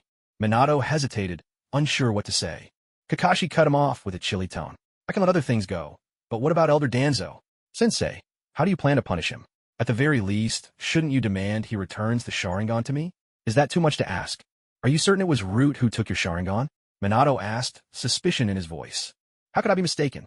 They may have looked like AMBU, but their strength was on a whole different level. At those words, Kakashi's anger flared. And most importantly, right before I lost consciousness, I heard Danzo's voice with my own ears. And what if it was someone pretending to be Danzo? Minato replied. Sensei, you don't believe me? It's not that I don't believe you. It's just that this needs to be investigated thoroughly. There are too many unanswered questions. It's been over a month already. May I ask what you found out? I'm guessing you went to Root and tried to confront their members, but they completely ignored you, didn't they? Kakashi saw right through Minato's evasive words. Ahem. Minato coughed awkwardly at the accusation. It was true. Kakashi was right. Root had paid him no mind. The guard at the entrance said that if he wanted to enter, he needed a written order from the third Hokage. Without it, no one was allowed in, no exceptions. Even though Minato was the fourth Hokage, he had risen to power with the third support. Most of the village's authority still rested with Hiruzen Sarutobi. There were so many things Minato found himself powerless to do. When it came to what happened to Kakashi, Minato couldn't shake the feeling that something was very wrong. But after suffering blow after blow, Kakashi couldn't accept any analysis or advice at all. His mind was consumed by only one thought, to get the Sharingan back. Kakashi was already teetering on the edge of collapse. If this matter ended up unresolved, there was a high chance he would follow in the footsteps of Tsukumo Hatake, choosing to end his own life. Although my abilities are limited, I promise to seek justice for you. Next, I'll go see the third Hokage. Minato Namikaze took a deep breath, his tone solemn. If the third Hokage also chooses to shield Elder Danzo, refusing to let me investigate the root base, then I'll have to take matters into my own hands. With that, he turned to leave. Kakashi's expression softened. His eyes gradually grew moist. I'm sorry, Sensei, just now It's all right, Kakashi. I understand how you feel. No matter what, I'll always stand behind you. Please, remember, don't do anything foolish. Minato did not turn around. As soon as his words fell, a flash of golden light. He was gone. In the blink of an eye, he appeared at Hiruzen Sarutobi's home. He straightened his clothes a bit, then stepped forward to knock on the door. Knock, knock, knock. A slightly weak voice came from inside the room. Who is it? Minato bowed respectfully and replied, Lord Third, it's me, Minato. Oh, come in. With permission granted, Minato opened the door and entered. He saw Hiruzen Sarutobi lying listlessly in bed. On the bedside table, a candle's flame flickered gently. Lord Third, is your cold still not better? Minato asked with concern. Hiruzen shook his head, covering his mouth as he spoke slowly. No. Cough, cough. Yesterday, I went to the bathhouse for a soak and caught another chill. I'm getting old. My body just isn't what it used to be. Cough, cough. Why did you go to the bathhouse again? Didn't you just bathe the day before yesterday? You weren't up to some mischief, were you? Minato asked, puzzled. Hiruzen grew somewhat indignant. Minato, you're slandering me. I didn't peep at the women's bath next door. I went straight home after bathing. I never said you were peeping, Lord Third. You revealed it yourself, Minato replied innocently. All right, that's not important. Hiruzen waved his hand dismissively. Tell me, what brings you here? Minato's expression turned serious. I want to enter the root base and check some matters with Elder Danzo. For Kakashi's sake? Hiruzen raised an eyebrow. Yes. So, even you think Elder Danzo is responsible? I don't think so, but we need evidence. Only evidence can prove Elder Danzo's innocence or guilt. Besides, that child deserves an answer. Minato's expression turned grave as he stared at the old man lying in bed. So that's how it is? Hiruzen Tsurutobi asked. And to what extent do you intend to take this? At the very least, Elder Danzo needs to remove the bandage over his right eye, so I can see for myself whether he possesses a Sharingan, Minato replied, his tone resolute. Hiruzen sighed. Does it really have to go that far? Yes, it does. And if I forbid it? Minato didn't back down in the slightest. Then I'll find my own way to seek justice for my student. At those words, Hiruzen's gaze toward Minato changed. Shock and surprise filled his eyes, so intense they could hardly be hidden. For a long moment, Hiruzen was silent, before finally conceding, very well. The authorization is in the third drawer beneath my desk. Thank you, Lord Third. Minato bowed in gratitude, took the authorization, and left. Half sitting up in bed, Hiruzen stared at the door, lost in thought. On that weathered face, bathed in the wavering light of a candle, a faint shadow seemed to settle. End of Chapter 1. Root Base. Holding the third Hokage's authorization, Minato entered through the door. Led by a root member, he was guided into a modest reception room. Inside, there were only 3 or 4 chairs, a simple tea table, and a few black-framed pictures hung on the walls. After serving tea, the root member respectfully said, Lord Fourth, please wait here for a moment. Lord Danzo will be with you shortly. Thank you, Minato replied with a nod. You are most welcome. The root member was quietly taken aback. He hadn't expected the fourth Hokage himself to be so courteous to someone as lowly as him. Though rumor had it that Minato, during his tenure as Hokage, was always approachable and well-loved by the villagers. He'd always assumed it was just propaganda from Lord Third. But now he saw it was true. I'll take my leave now, Lord Fourth. Please enjoy your tea. Overwhelmed by the honor, the root member bowed and withdrew. Minato glanced at the tea, lifted the cup to his nose for a quick sniff, then set it back down. Drinking tea here, of all places, was out of the question. After all, this was Root's stronghold. He'd heard enough about Elder Danzo's reputation to know that vigilance was essential in this place. Less than 10 minutes passed. The door to the reception room creaked open. A slightly older, middle-aged man stepped inside. His appearance was unsettling, his right eye buried under layers of bandages, his right hand similarly wrapped, and a cross-shaped scar marking his chin. Every movement radiated a subtle, chilling aura. This man was none other than Danzo Shimura. Seeing the visitor, Minato Namikaze stood up with a smile. Elder Danzo, my apologies for making you come here despite your busy schedule. I just need to trouble you with a small matter. It's no trouble, fourth Hokage. Danzo waved his hand dismissively. What urgent business do you wish to discuss with this old man? Kakashi's Sharingan was taken by what seemed to be members of Root about a month ago. Are you aware of this incident? Minato probed cautiously. Oh, such a thing happened. Danzo's face was a picture of surprise, and he barked out. Which Root members did this? I'll have them hand over Kakashi's Sharingan immediately. With that, he made as if to summon all Root members at once, insisting on inspecting each of them personally, and even threatening to cripple their legs as punishment. Minato could only stand there, dumbfounded by the performance. This old fox could really put on an act. His theatrics were astonishing. If Minato hadn't known Danzo's true nature, he might have actually been fooled. But Minato realized he couldn't let things drag on with such evasions. If the conversation continued like this, they'd never get to the heart of the matter, even by tomorrow. So, Minato decided to be blunt. Elder Danzo, by order of the third Hokage, I am here to inspect whether you are hiding Kakashi's Sharingan beneath the bandage over your right eye.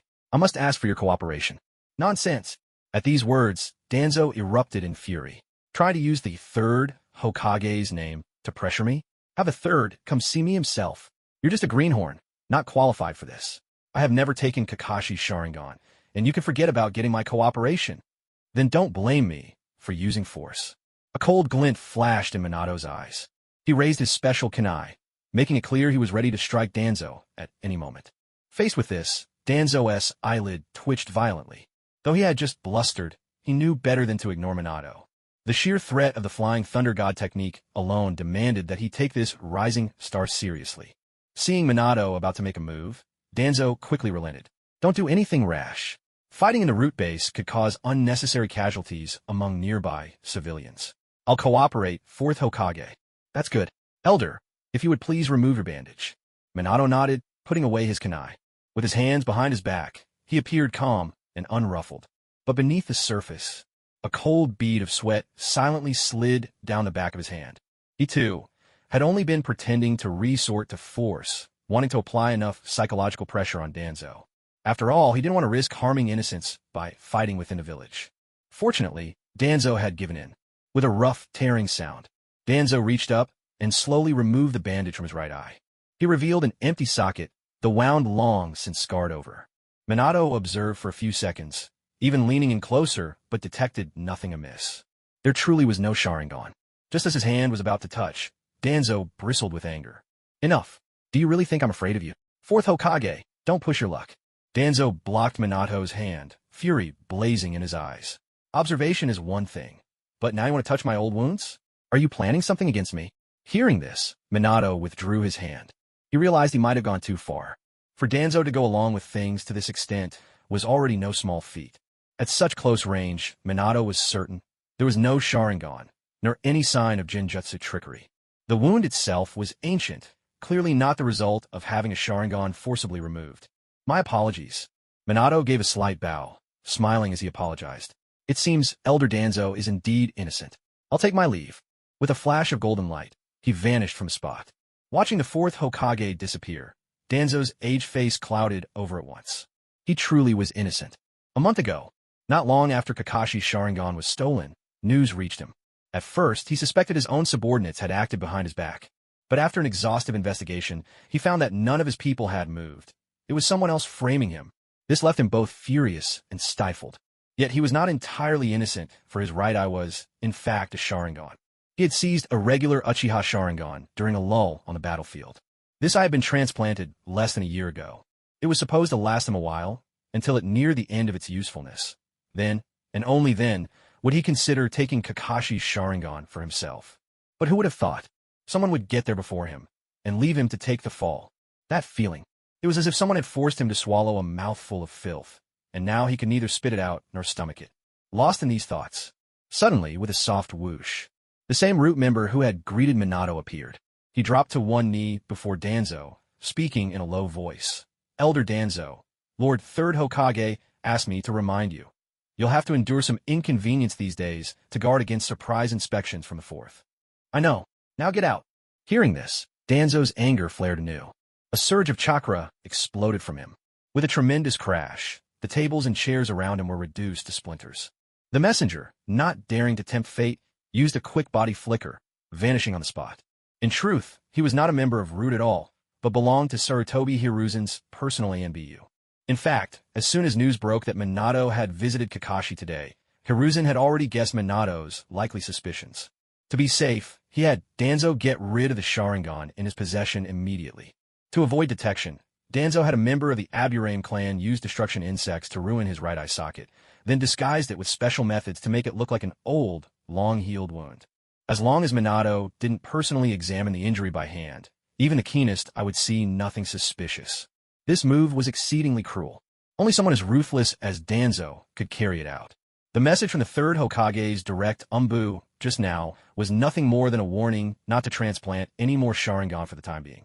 Just in case. Danzo's expression grew dark as he clutched his agonizing right eye. This is infuriating. Which bastard set me up? Just you wait. I'll make you pay. Second update.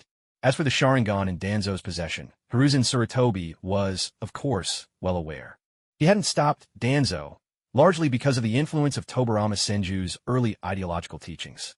He personally believed that most of the Uchiha clan were arrogant and power-hungry, posing a considerable threat to the village. So the suppression of the Uchiha clan was, in fact, secretly authorized by the 3rd Hokage. The position of Hokage may seem honorable and pure, but behind the scenes, there is much darkness that few know, and Sarutobi's push to make Minato the 4th Hokage was also for convenience in managing things later on. Minato was gentle by nature, always heeding the advice of his elders. Thus, since taking office, the 4th Hokage had largely followed Sarutobi's guidance. Sarutobi made full use of this, further consolidating his control over Konoha's power through Minato. Minato Namikaze had no clue about any of this behind-the-scenes manipulation. But this time, things were different. The fourth Hokage's attitude had become almost unyielding, much to Danzo and the third Hokage's shock. They both realized that Minato had changed. And the reason for this shift in his mindset was nothing more than a simple frame-up that had happened a month ago. Not only did it cost Danzo the newly transplanted Sharingan, but it also subjected him to intense pain. How could Danzo not be furious? Investigate. Find out exactly who set me up. I want the audacity of that rat to be paid for in blood. With Danzo's command, a flood of root agents scattered into action. Danzo sat in a chair that was still mostly intact, murderous intent flashing in his eyes. Looks like the fourth Hokage is beyond control now. I hope Sarutobi can handle it. Otherwise, I'll have to take matters into my own hands. Konoha Village. In the medical department, upon a hospital bed, a silver-haired boy lay staring vacantly up at the ceiling. Kakashi's heart was uneasy, wondering if he would receive the Sharingan, but he was just as worried for his teacher's safety. I wonder if Sensei succeeded this time. If he defied Lord Third's orders, what kind of consequences could there be? Whoosh! A flash of light. The handsome, blond young man appeared. Sensei, are you all right? Kakashi exclaimed, his face lighting up with joy. Minato Namikaze didn't waste words and quickly recounted what had just happened. It's fine. I managed to get the third Hokage's written order to enter the root base, and I even confronted Elder Danzo, making him remove the bandage over his right eye.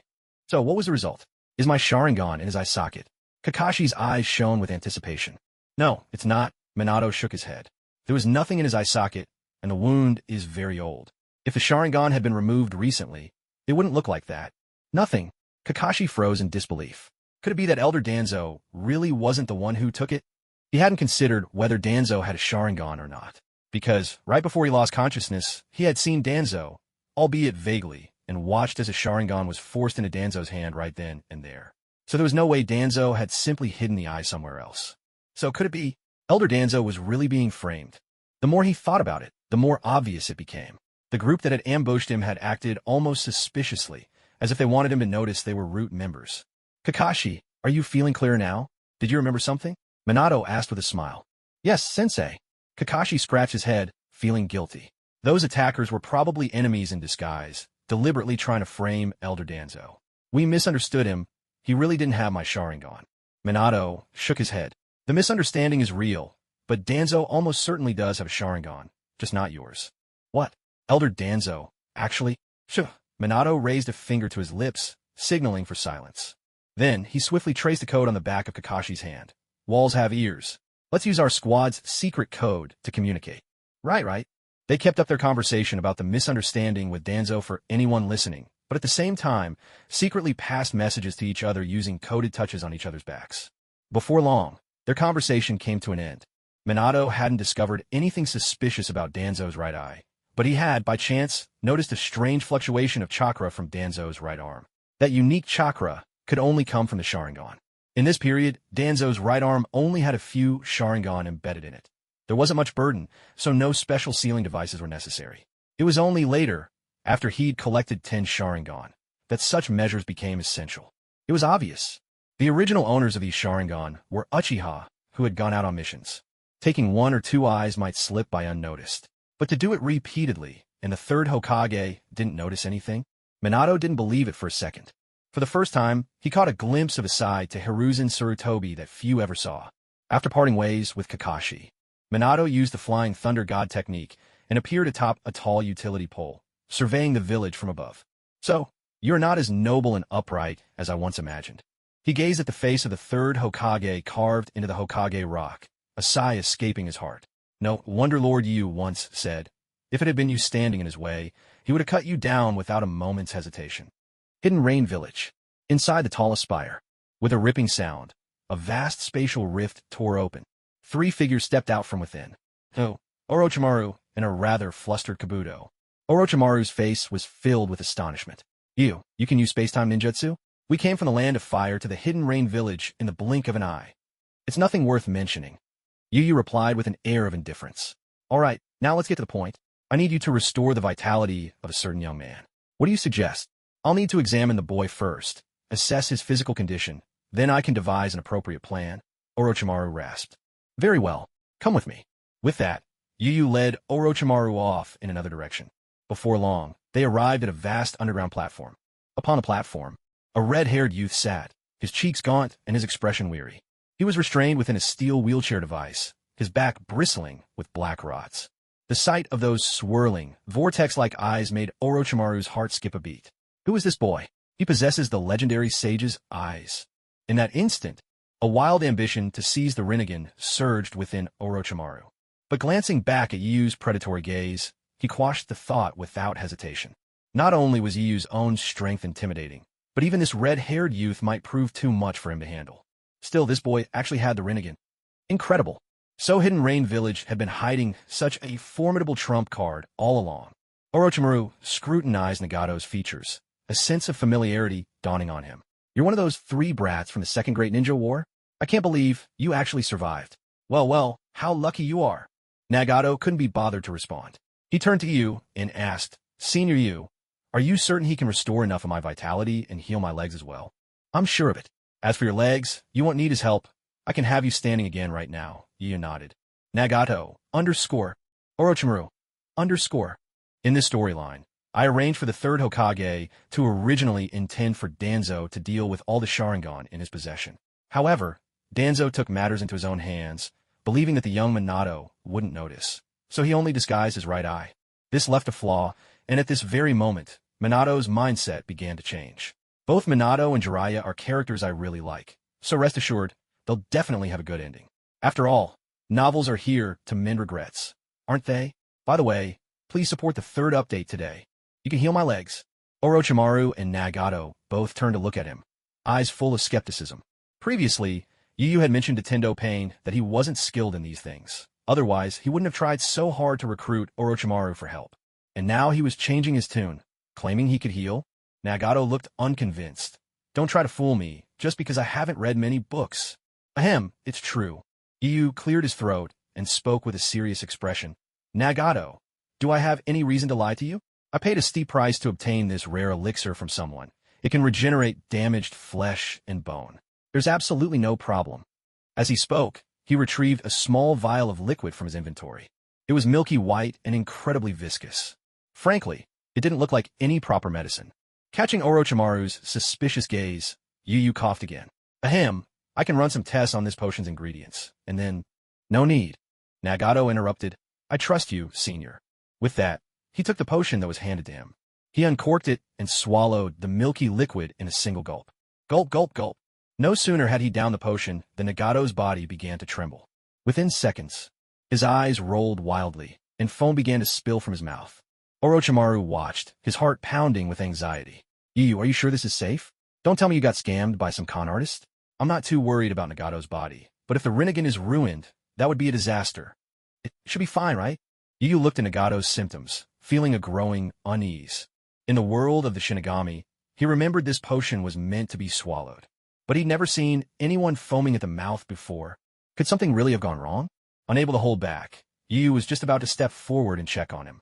Suddenly, Nagato's violent reaction subsided, and his eyes returned to normal. It worked. It worked. Feeling a strange sensation in his legs, Nagato was overcome with excitement. Senior, my legs are healed. Without another word, he eagerly pulled out his legs. He took a hesitant step forward on the ground, then another, and another. At first, he moved awkwardly, but soon he was walking briskly, almost flying across the floor. Ha ha, I'm standing. I can walk again. Nagato cheered, bursting with joy as he ran around. Half an hour later, with tears of gratitude brimming in his eyes, he finally came before Yu. Senior, all right, there's no need for any more thanks. Waya waved his hand and spoke softly. Next, let Orochimaru give you a thorough examination. We'll work out a detailed plan for supplementing your vitality to make sure you can use the Rinnegan without any burden at all. Leave it to me, said Orochimaru with a slight nod. On a massive platform, all manner of intricate instruments were spread out. All of these had been gathered by Obito and Afei a month ago under the guise of acting on behalf of Root. With Obito's personal Kamui space, transporting goods was as easy as could be. In this respect, not even Waya with his space severance could compare. Following Orochimaru's instructions, a battery of tests began. Blood draws, urine samples, stool tests, and more. At last, Nagato, who had been wearing a look of utter constipation, was finally liberated. So, is there a solution? Waya asked. There is, and more than one, Orochimaru replied, licking his chin, his voice husky. The first method is to transplant a large quantity of white Zetsu cells. The downside is it requires destroying much of Nagato's body, and without detailed experimental data, I can't guarantee how many organs would need to be removed. The Uzumaki clan is already known for their incredible vitality, yet even so, the Rinnegan leaves Nagato so gravely depleted. Based on my assessment, even if his entire body were replaced with white Zetsu cells, it would likely be futile. And the second method? Why I pressed on. The second is to transplant Hashirama's cells, but the body would experience severe rejection. If Nagato ever exhausts his chakra, there's a high chance he'd suffer a backlash. Danzo's right arm, for instance, is my handiwork, a rather crude piece, if I say so myself. Orochimaru replied. We won't even consider that. Next, Wyatt didn't hesitate for a second and immediately dismissed the idea. In the original story, Danzo, during his fight with Sasuke, was struck by the backlash from the Hashirama cells when his chakra was depleted. Unbelievable. He was nearly turned into a tree on the spot. Fortunately, Danzo reacted quickly and decisively abandoned his transplanted right arm. But in the end, he paid with his life, sealing a bridge as his final act. A truly tragic end. The third method, and the last one, Orochimaru continued, his tongue flicking as his gaze burned intently. That is to implant Hashirama's original stem cells directly into Nagato's body. These cells would devour the others and rapidly proliferate, eventually replacing every cell in his body. But this method is extremely dangerous. The success rate is very low. How low are we talking? Wyatt asked. To give you an example, said Orochimaru, raising a finger, after the first Hokage died, his powerful would release vanished from the world. The other four great nations began to stir, plotting to wage war against Konoha. In order to revive the first secret would release techniques, the village poured all its resources into research. They tried this method, performing Hashirama cell transplants on volunteer adult members of the Senju clan, but every attempt ended in failure. With mounting casualties and growing doubts among the villagers, the village was left with no choice but to declare it a forbidden jutsu and seal it away. Later, I conducted related experiments myself. I implanted Hashirama's original cells into 60 infants, thinking that the higher cellular activity of babies would ensure success. But the rejection was still intense. One by one, they all died. No. Yu shook his head. One child survived. That's impossible. I remember all 60 infants. Wait, could it be the one I dismissed as a failed specimen at the very end? Orochimaru's eyes flashed with realization. Yes, that child possessed an extraordinarily strong will to live, and ultimately pulled through. He was later discovered by Danzo, who kept him close and nurtured him, eventually bringing him into Konoha's root division under the codename Yu, explained slowly. So that's how it was, Orochimaru muttered under his breath. Now you see the whole story? Thanks to this, that child managed to master wood release. Though he's nowhere near the first Hokage, at least when it comes to construction, he's quite a talent. Yu was about to poke fun at Yamato's wood release skills. But before he could finish, Orochimaru's face suddenly lit up with excitement. It's the will. That's the key element. What are you talking about? Are we even on the same page? Yu wondered aloud. The real key to accepting Hashirama cells was never cellular activity. It was the person's overwhelming will to survive. Orochimaru gestured animatedly, his voice brimming with passion. Those adult Senju test subjects. What drove them was only a sense of sacrifice for the village's future, a spirit that welcomed death. But if there's only a wish to die and no desire to live, how could they possibly succeed? As he spoke, he lapsed into confusion again. But then, why is it, as he said, that A's would release is so much weaker? Why indeed? Yu played along, grinning. It's about talent and bloodline. The will determines whether someone can accept Hashirama cells, but it's bloodline and innate talent that set the upper limit for wood release. Orochimaru's eyes glowed crimson, his demeanor bordering on mania. It doesn't have the Senju bloodline, and on top of that, his talent is abysmal. That's why his wood release is so diminished. Nagato, however, not only his talent, but also distant Senju lineage. If his willpower is strong enough, his vitality will be enhanced, and he might even awaken wood release techniques nearly equal to the first Hokage's. And with these Rinnegan eyes, Nagato's strength would stand at the very pinnacle of the ninja world. Fourth update.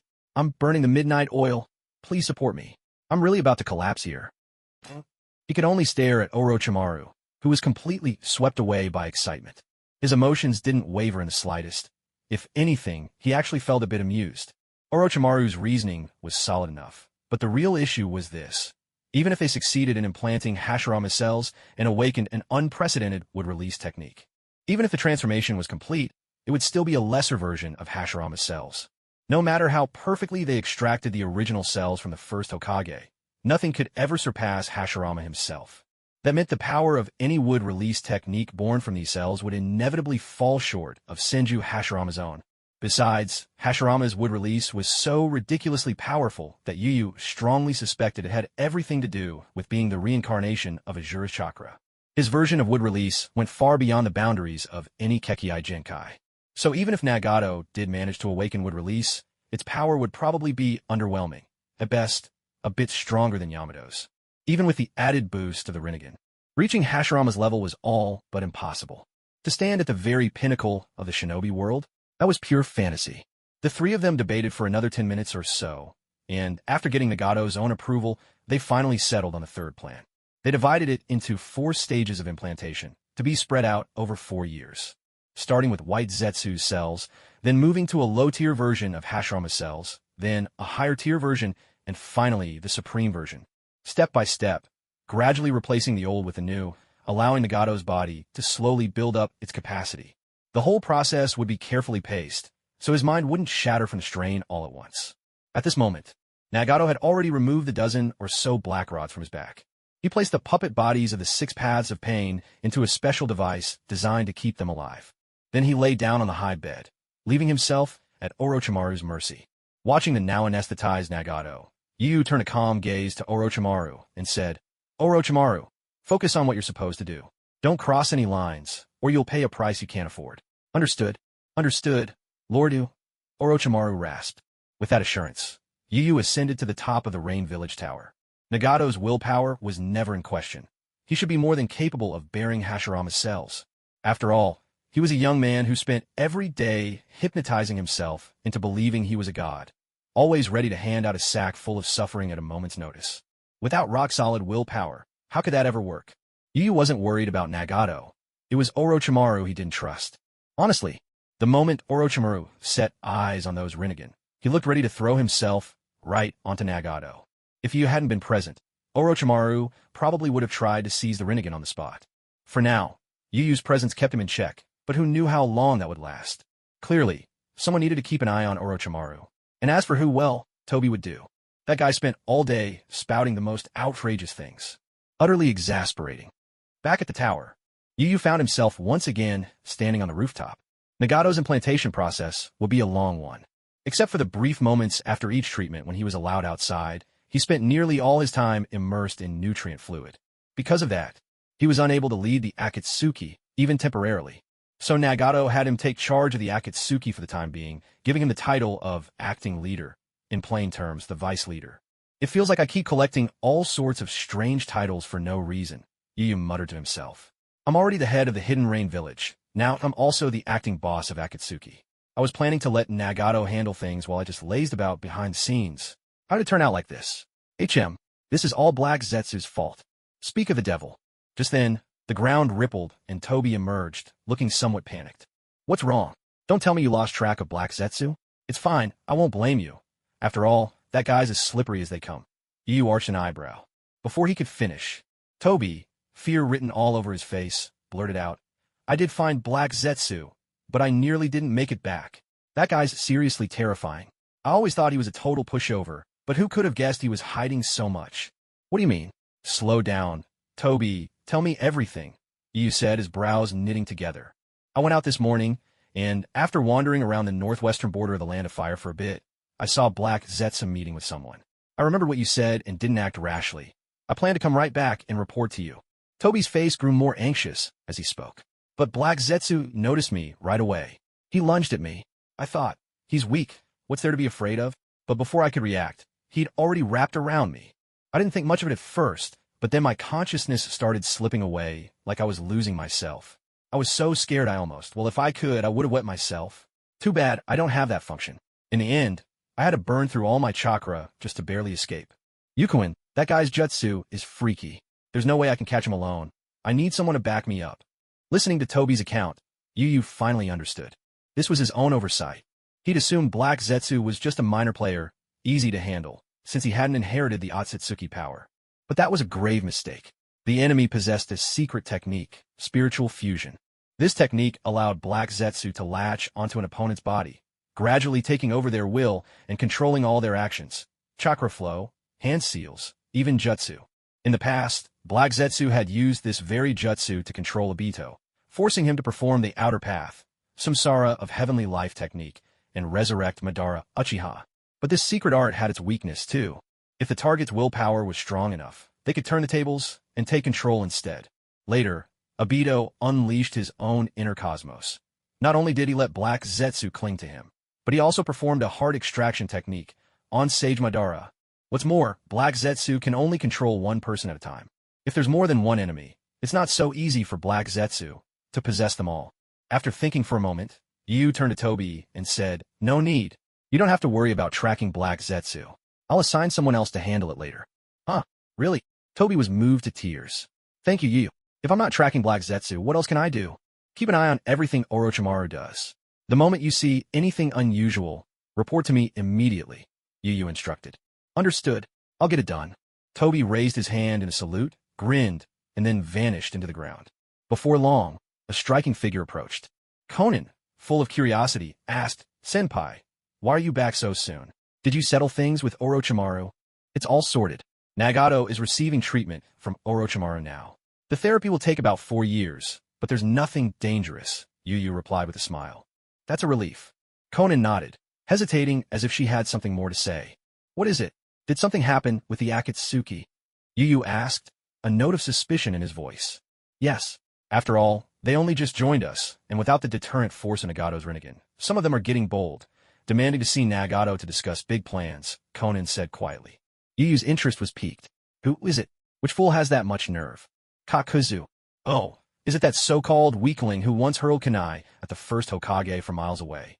A burst of stifled laughter escaped Conan as she covered her mouth. "So what's your plan?" Yu's eyes flashed coldly. "Notify all members. Everyone is to gather at the underground base in the Land of Rain for the first official Akatsuki meeting. I'll personally set down the rules for Akatsuki, and I'll make sure every new member understands. The leader of Akatsuki is not someone to be challenged." End of this update. Thanks for your support. Kakuzu's provocation was just as Yu expected. After all, in the original story, most of his former teammates had been killed by this guy. Later, Haiden survived only by relying on his immortality. Otherwise, Kakuzu would have finished him off too, despite the two of them always threatening to kill each other. "Senpai, didn't you once say Akatsuki and Amegakure should remain separate? That Amegakure would handle dealings with the 5 great nations openly, while Akatsuki would take on the tasks best kept in the shadows."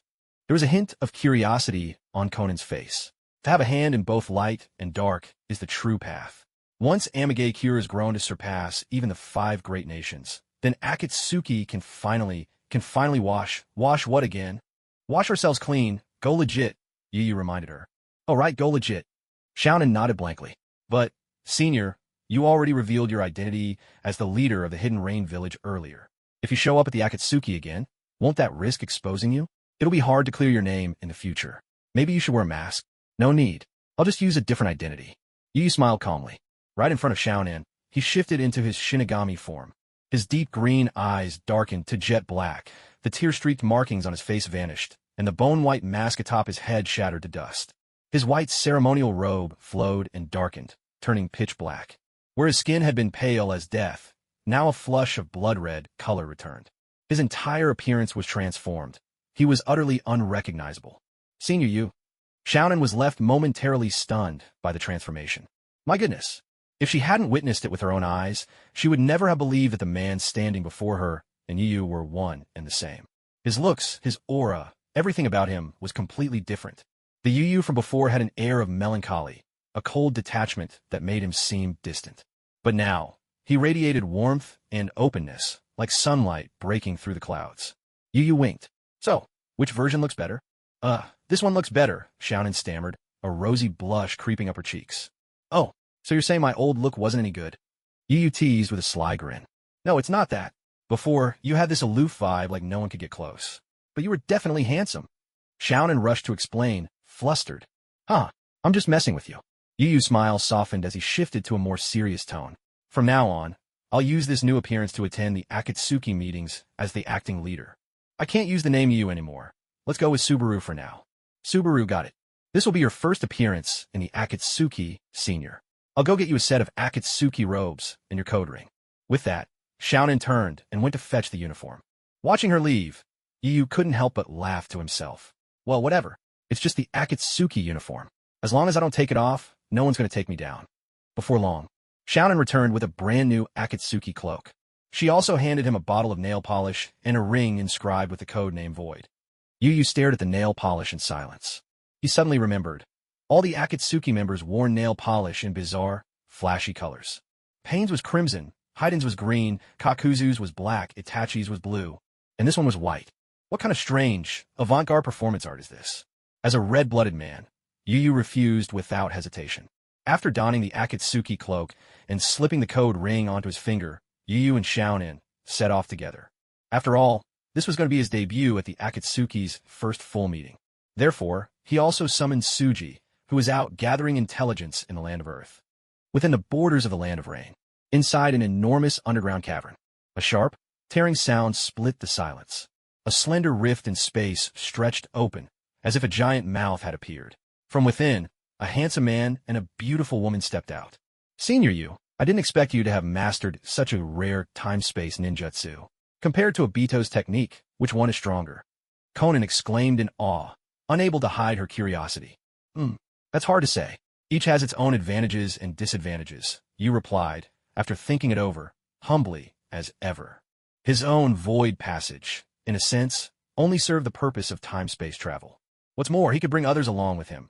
No matter how many, it didn't affect him at all. But Obito's ability offered the same feature. On top of that, Obito's was tied to his Kimui dimension, where he could hide his body, rendering all physical attacks useless. Its only drawback was that long-distance travel through space was a bit slower. But now that Obito possessed both Sharingan eyes and reached a level beyond even the Kage, his speed in time-space travel had increased several times over. Aside from Yu, there was really no one in the ninja world who could pose a threat to Suji. However, if Obito wanted to bring others along for time-space travel, the more people he took, the slower he moved, making it easier for opponents to spot an opening. So, if you really wanted to compare, it was hard to say who had the upper hand. Before long, the space beside them began to whirl at a dizzying speed. A crackling sound echoed out. Obito emerged from the swirling void, instantly on high alert as he caught sight of Yu, whose appearance had changed drastically. Who are you? How dare you break into the Akatsuki's base? Are you tired of living? Yu replied with exasperation. It's me. Obito hesitated for a moment, thrown off by the familiar tone, though he did not lower his guard. Left with no other choice, Yu instantly switched to his void battle form, then shifted back just as quickly. When Obito saw this, he was stunned. You even have the ability to transform like that. Even someone familiar with you would hardly notice the difference. What secret technique is this? You wouldn't understand even if I explained it, and you wouldn't be able to learn it either. You waved the question away, choosing not to dwell on the topic. For now, just wait for Sasori and Kakuzu to arrive. When the time comes, do nothing, just follow my lead. Understood. Obito and Conan exchanged a glance. Understood. It seemed Kakuzu, that troublemaker, was in for some bad luck. Less than half an hour later, two figures entered through the mouth of the cave, both clad in black cloaks adorned with red clouds. One of them had striking green eyes. His face was hidden behind a black mask, and his head wrapped in gray cloth. He was Kakuzu, the rogue ninja from Takigakure. The other looked rather strange. His entire body crawled low to the ground, a long silver, iron tail trailing behind him. He was the rogue ninja of the hidden sand village, Sasori of the Red Sand. No sooner had he entered than Kakuzu began to grumble, his voice filled with annoyance. What a hassle. Why are we even having this organization meeting? What's the point? I'd be better off using this time to earn some bounty money. Seriously, before he could finish his complaint, he noticed Yu, an unfamiliar face. Curious, he turned to Conan and asked, "We've got a new recruit? Is this meeting just to welcome him?" Yu stepped forward, smiling as he explained, "I'm not a newcomer. Leader Pain has been too busy to manage the organization lately, so he's asked me to take over for now. In other words, I'm the acting head of Akatsuki. You can call me Subai." Acting head? What's that supposed to mean? Kakuzu asked, confused. "You can call me the deputy leader," Yu replied with a pleasant smile. Deputy leader? You. Kakuzu looked Yu up and down, his tone full of disdain. You don't even look old enough to shave, and your chakra is so weak it's not even up to the level of a genin. What makes a brat like you qualified to be deputy leader. Author's note. This is the second update. Please support. More comments are always welcome, especially reviews. There are only 5 right now, and I'm worried it'll affect the book's debut. It's really sad. Anyway, any kind of feedback is appreciated. Thank you all. Sending love, Red Heart. Yu narrowed his eyes, unfazed by the mockery. So what? Leader Pain appointed me as deputy leader, so that's what I am. Every member of the organization has to follow my lead, including you. A flash of icy menace flickered in Kakuzu's eyes. You really think I won't rip your heart out right now? I could make you regret this for the rest of your life. Go on then. Let's see whose heart ends up in whose hands. Yu shot back, without mercy. You brag about throwing shuriken at Hashirama Senju from 500 miles away and call that a failed assassination attempt on the first Hokage? You've really got no shame. Honestly, I'm embarrassed for you. That remark instantly struck a nerve with a certain hard-working member of the group. Kakuzu exploded in fury, raising his voice in protest. What's this about throwing shuriken from 500 miles away? I was fighting Hashirama head-to-head and only had to retreat because I ran out of chakra. Don't make things up. Oh, is that so? Yu covered his mouth in mock surprise. Then I guess you were fighting just a clone, weren't you? Losing to a clone must have been exhausting for you. I'm honestly proud of your effort. You little. Kakuzu finally lost his temper. With a furious shout, a mass of black threads erupted from his wrist. With a sharp whip, he raised his hand, and his wrist shot straight toward Yu. Yu merely shifted slightly, dodging the attack with ease. Too slow. If you think a punch like that is going to kill me, you're far too naive. You little brat. You're far too arrogant. Kakuzu couldn't be bothered to waste words on him. His eyes grew cold and shadowed. With a swift motion, he pulled off his jacket, revealing his fearsome form. On his back, 4 masks of different colors were stitched into his flesh. With a sharp, tearing sound, countless black threads erupted from Kakuzu's body. The red mask detached and transformed into a humanoid black monster. Fire style, searing migraine. Kakuzu growled, and the red-masked creature gaped its maw. A vast wave of flames surged forth, roaring like an all-consuming inferno. Whoosh! The cavern filled with scorching fire.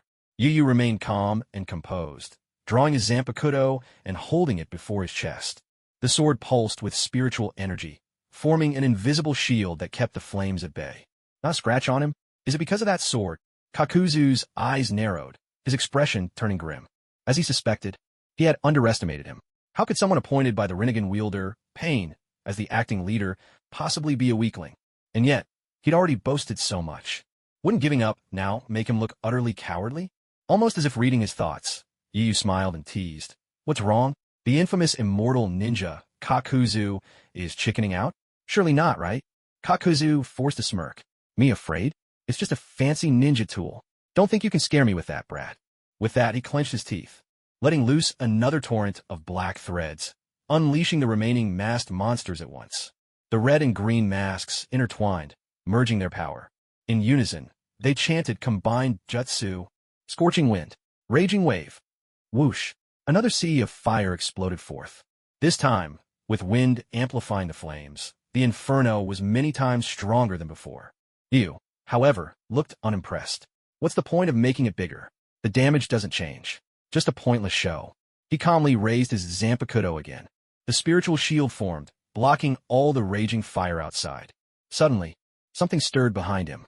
The blue and white masked monsters had circled around, ready to strike with new jutsu. Lightning style, false darkness. Water style, water curtain prison. A massive spear of lightning shot from the blue-masked creature, while the white-masked one unleashed a torrent of water, their combined force even more devastating. Meanwhile, countless black threads from Kakuzu's body shot forth, snaking toward Yu. Brat! D. Kakuzu's eyes gleamed with murderous intent, his killing aura thick in the air. Danger closed in from every side. Yu lifted his Zanpakuto, whispering softly, "Scatter, Senbenzakura." In that instant, with a sharp crack, the blade shattered, transformed into thousands of tiny pink blades. They drifted through the air like cherry blossoms in the wind. In the blink of an eye, these blades swirled around and completely enveloped Yu. A deafening roar thundered through the battlefield. The cherry blossom blades covering Yu trembled violently. Though many were blasted away, not a single one managed to pierce his true form. Is this ninja tool really so unique? It can unleash so many blades at once. Kakuzu's emerald eyes gleamed as he burst out laughing. But it doesn't matter. Now I'm going to get serious. Kid, if you can withstand me at full power, I, Kakuzu the immortal ninja, will acknowledge you as the acting leader. No sooner had his words fallen than his mind focused. The fire and wind mask monsters gathered together, and a mass of black earth grudge, fear, tendrils fused as one. Two new mask heads appeared on Kakuzu's shoulders. Countless slender black tendrils on his body converged, thickening into 8 enormous cords. Yu narrowed his eyes, thinking to himself, the earth grudge fear mode? Looks like Kakuzu's getting serious. In that case, I'll have to step up as well. Truthfully, with his own Superkage level strength, Kakuzu was no threat at all. But since this Zanpakuto was newly acquired and only in its initial Shurikai state, he was still far from mastering it. Besides, using Kido techniques would risk exposing his identity as the leader of Amage Cure. So, taking this seriously was only natural. With a sudden whoosh, Kakuzu, now fused with his masks, could no longer hold back. The 8 massive black tendrils shot straight toward Yu Yu's head. In response, the thousands of blades seemed to gain a will of their own. They automatically collided with the incoming tendrils, striking hard. The blades shattered apart, but 2 tendrils still broke through, lunging at him. What?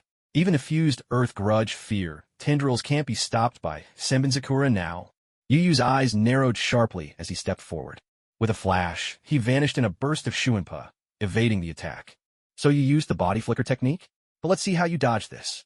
Kakuzu's eyes glinted as the 2 mask heads on his shoulders opened their mouths wide. Fire style, searing migraine. Wind style, pressure damage. A surging sea of fire swept across the battlefield once more. Meanwhile, the water and lightning mass monsters took every chance to harass him from the flanks. Yu Yu frowned slightly, barely managing to hold his ground. After a short struggle, just as it seemed he was reaching his limit, a smile appeared on Yu Yu's face. Thank you, Kakuzu, for helping me build up my proficiency. Now the real show begins. I hope you can last a while longer. As Yu Yu's words rang out, the thousands of blades gathered together again, reforming into the shape of a sword. With a calm expression, he held his Zanpakuto with the tip pointing down and the hilt raised high. Under the watchful gaze of everyone present, he slowly loosened his grip on the Zanpakuto in his hand. Meanwhile, Yu Yu murmured under his breath, Bankai, Senbenzakura, Kageyoshi. By the way, let me mention the update schedule. The usual update time is between midnight and 1 a.m., with 4 chapters released all at once, so no need to wait around. He actually let go of his special ninja tool. What does that mean? Has he given up struggling? Kakuzu, witnessing this scene, immediately furrowed his brows in suspicion. Just as he was about to take action, he saw the sword in Yu's hand drop to the ground. It was as if it had fallen into a vast and endless ocean. Drip! The crisp sound of a water droplet reached everyone's ears. They watched as the area around Yu Yu seemed to transform into a clear, boundless sea. And then, behind him, enormous blades, each at least 30 meters tall, rose up one after another. The very next moment, all of them shattered at once. A tearing, slicing sound filled the air. Countless tiny blades burst forth, swirling and dancing through the air, an awe-inspiring sea of razor-sharp cherry blossoms. In the blink of an eye, the blades filled nearly the entire cavern. There were so many blades, it was impossible for the naked eye to even estimate the number. But Yu Yu knew very well. In this Bankai state, the number of blades was a staggering 500 million. In the world of Soul Reapers, even Byakuya Kichiki, an elite captain, could only summon 100 million blades with his Bankai. Yet Yu Yu's was 5 times that. And this was only his first release.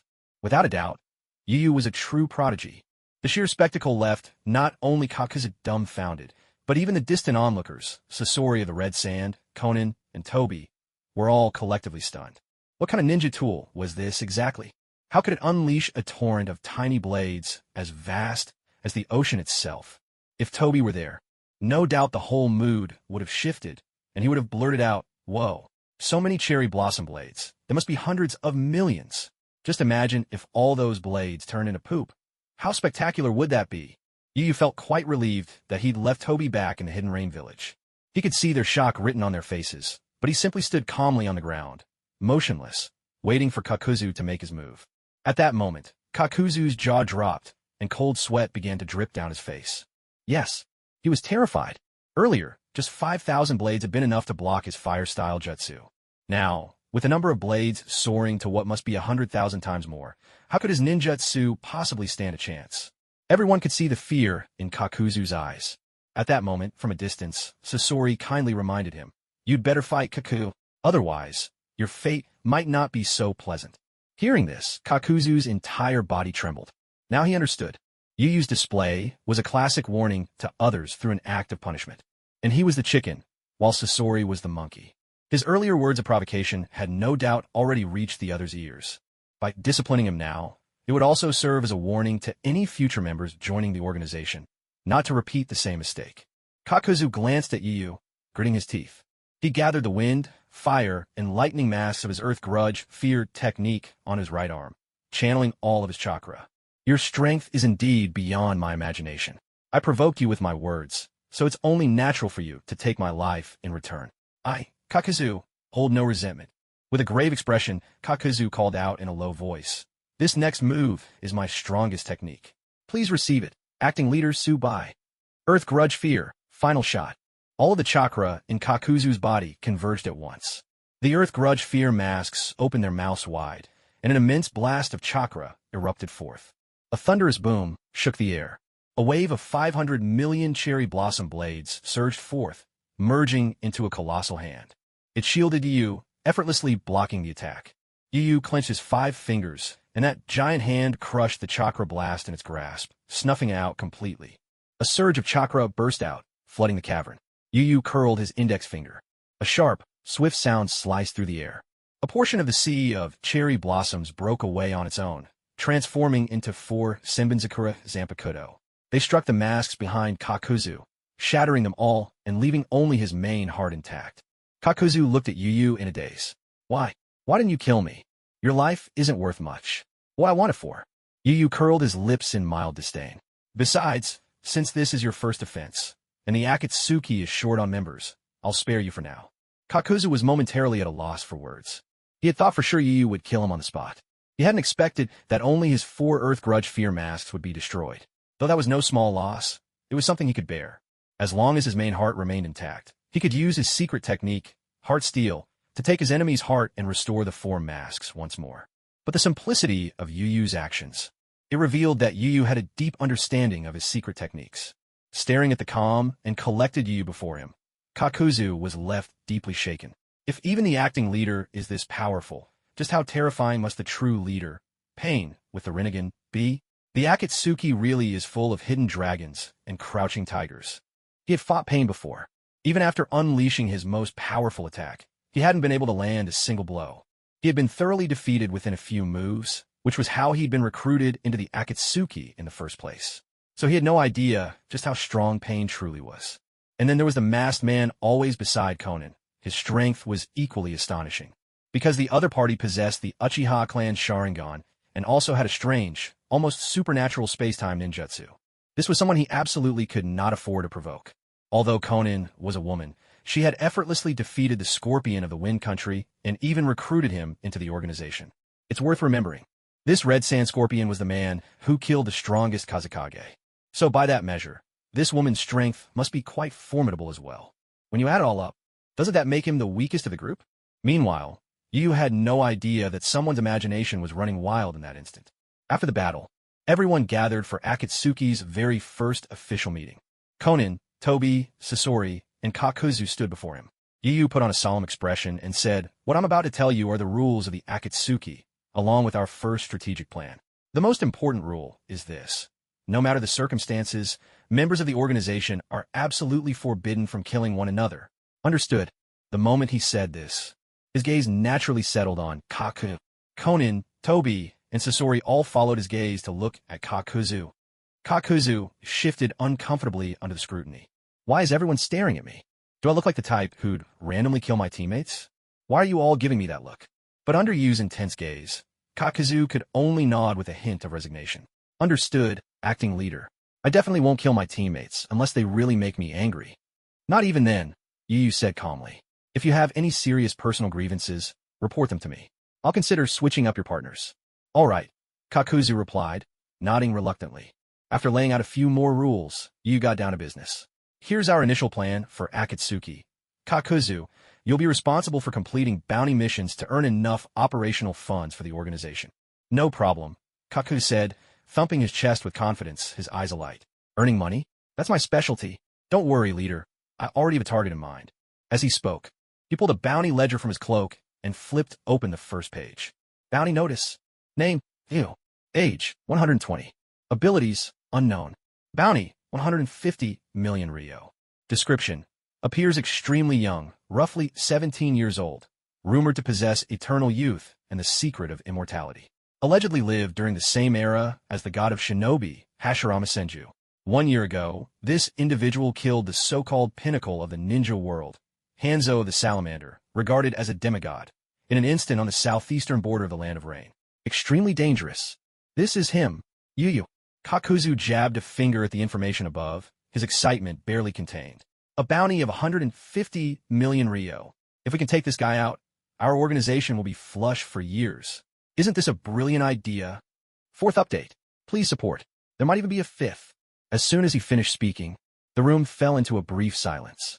Except for Sasori, Conan, and the others looked at Kakuzu with strange expressions. This old man, is he really this reckless? Without a second thought, he wants to take down Yu and claim the highest bounty in the ninja world? Can't he at least check the details before answering? Doesn't he see those 4 glaring words in the wanted description? Instant slayer of Hanzo? With your pitiful strength, are you just going there to hand over your own head? And the most critical thing is, only Conan and Toby know that Yu is none other than the very same Sue by standing before them. As a member of this small organization, you're actually plotting to kill your own acting leader for the bounty? Are you out of your mind? Yu wasn't angry, just rather surprised by Kakuzu's proposal. He hadn't thought that an immortal ninja who'd survived this long would be so impulsive. Well, aren't you all going to say something? Kakuzu was starting to get anxious. Yu glanced at him and asked with curiosity. This person managed to instantly kill Hanzo, a fearsome opponent. Are you sure you alone can handle him? Of course not. I'm not an idiot. Kakuzu's eyes gleamed as he spoke, his tone fired up. But you're strong, leader. Even if you're not a match, you could hold your own. If I, Conan, Sasori, and this unknown Uchiha fellow work together with you, wouldn't it be easy to take Yu down? Well, I'll be. You're actually planning a group ambush. You really are something. Yu was left speechless, but replied righteously. I'm not the one responsible for raising funds for the organization. You'll have to figure that out yourself, all right? Besides your future partner, no one else in the group is obliged to help you. Huh? Are you really that heartless? Kakuzu was dumbfounded. That's right. Just because you love money doesn't mean the rest of us do. Yu's tone was calm. If you want to kill him, do it yourself. If you die, don't blame me. All right, I guess I'll have to give up. Kakuzu wasn't foolish. He sighed helplessly. What a pity, 150 million Rio? Just imagine how long it would take to count all that. Ignoring Kakuzu's grumbling, Yu paused, then turned to Sasori and said, Sasori, you'll temporarily team up with Kakuzu. Help him raise the organization's funds as quickly as possible. Alone, he's still quite a risk. No problem. Sasori nodded in his usual dull way. Though money is a vulgar thing, far less valuable than eternal puppet art, I am happy to obey the leader's orders. Good. Yu nodded, satisfied. Half an hour later, the meeting concluded. Sasori and Kakuzu were in charge of making money, while Conan continued to recruit new members outside. At present, the Akatsuki organization still had too few people. There was no way to accomplish much more than they already did. After Conan, Sasori, and Kakuzu all left, Yu stamped his foot on the spot. Thud thud. A white Zetsu emerged from the ground, his expression obsequious. Honorable Lord Yu, do you have any instructions? Yu looked at him and asked, How are those 2 Uchiha boys doing?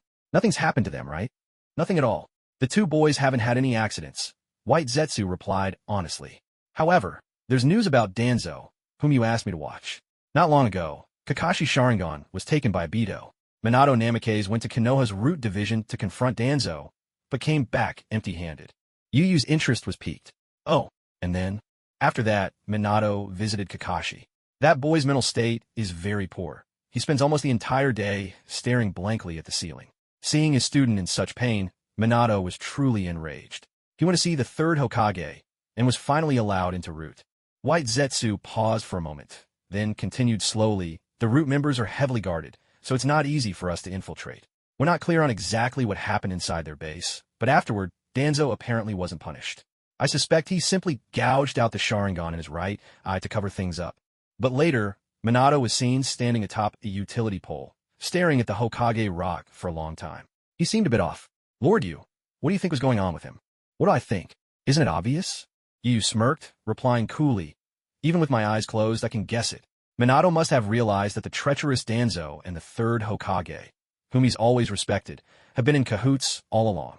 And most likely, he's discovered some of the third Hokage's dirty secrets. That must have dealt a heavy blow to his young heart.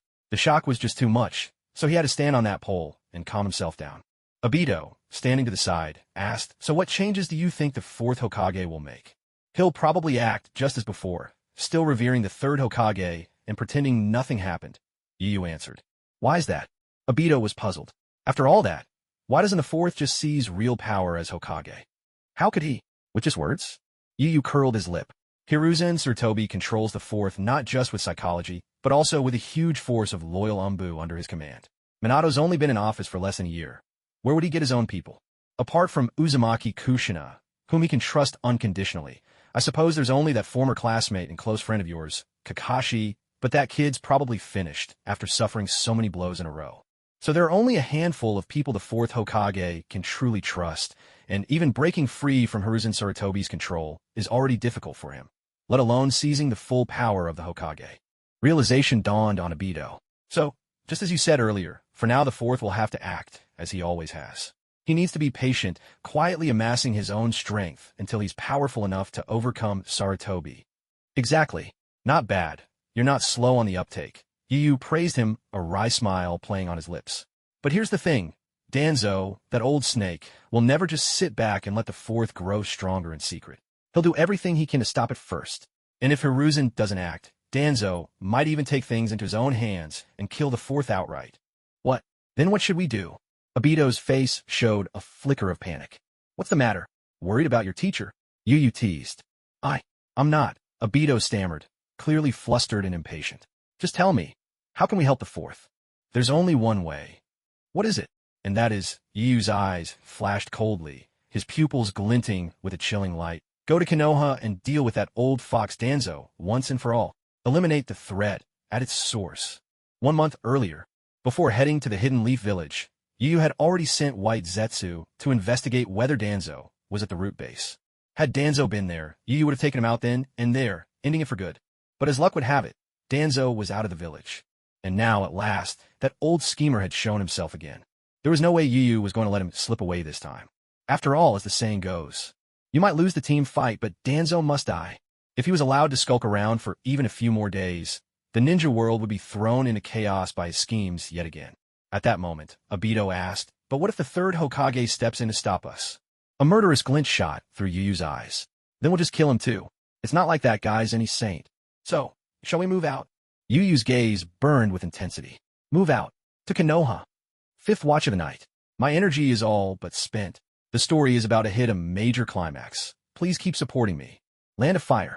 Above the clouds, over Hidden Leaf Village, 2 figures, cloaked in black robes with red clouds, stood tall in the sky. Obito tapped his foot on the strange substance beneath him in awe.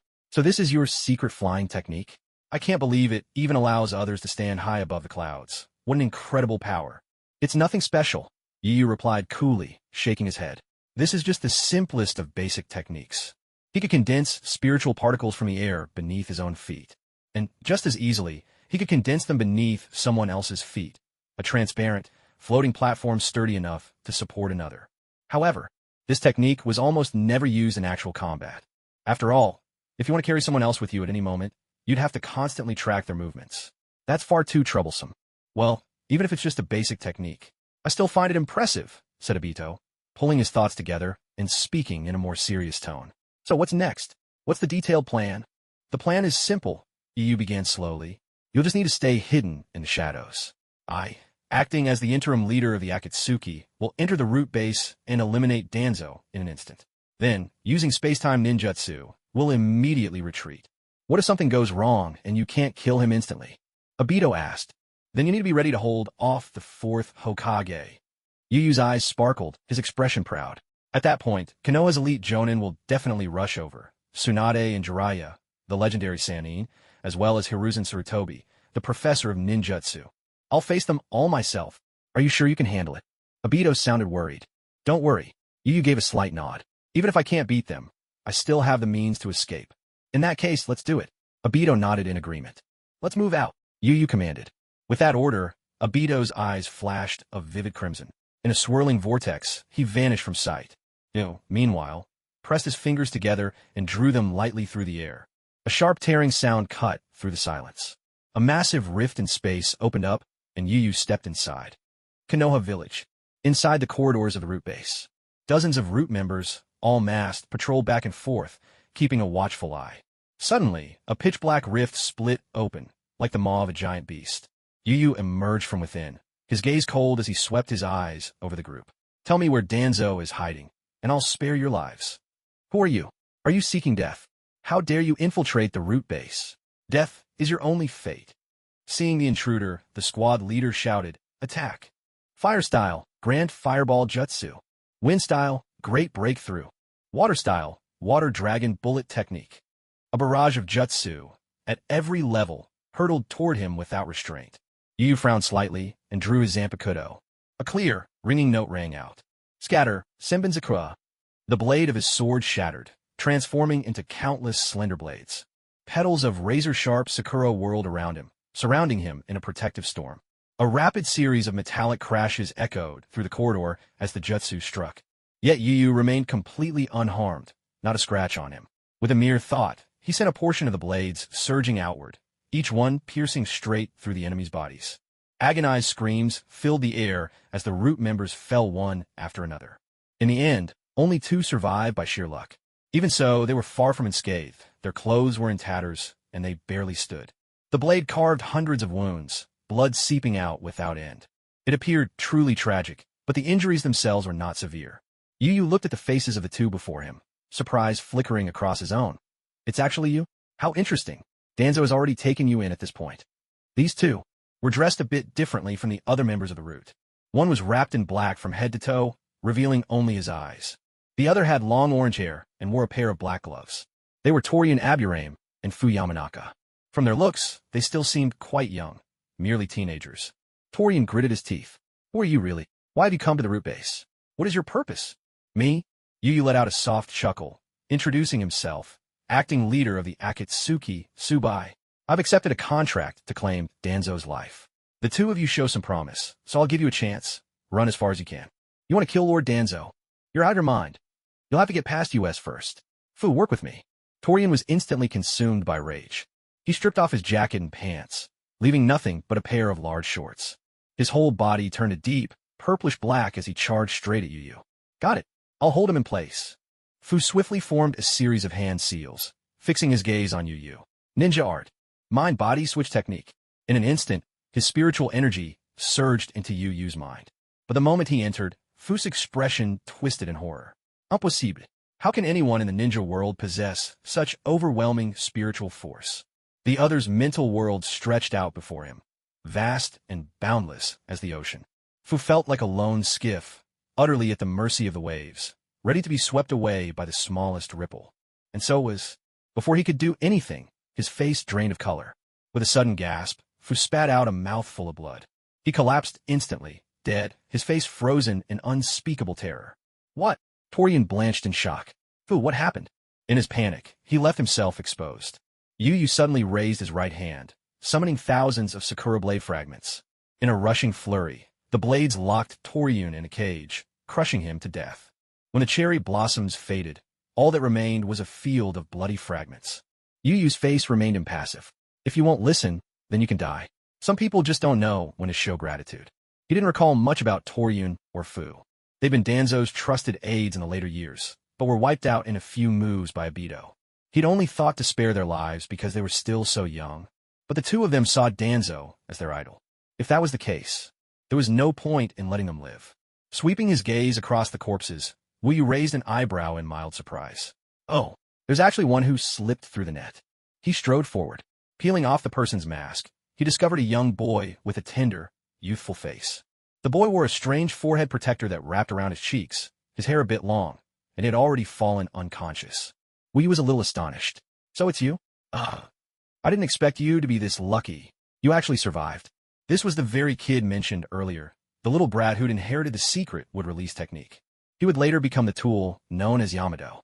What should I do with this one? It would be a pity to kill him outright. Wu Yu stroked his chin thoughtfully. His skills aren't much, but at least he can use wood-release. He's got a knack for landscaping. If nothing else, I could let Afe possess him and boost our combat power a bit. After all, the legendary would release. 3-room 2-hall technique was still quite renowned. With this thought, Wu called out to Obito. A faint crackle echoed as the space twisted and Obito appeared. What's up? You finished off Danzo already? Not that fast.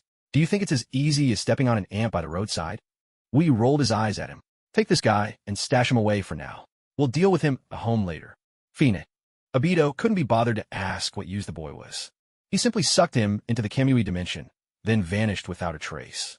Wu Yu, meanwhile, continued down the corridor, cutting down all in his path until he soon arrived at a vast underground training arena. There, at the center of the room, stood a single chair. Danzo sat calmly atop it, utterly unconcerned about saving his subordinates. Truly worthy of your reputation. Wu Yu dispatched the last enemy, clicking his tongue in admiration. Even with all your men slaughtered, you sit back, cold and indifferent.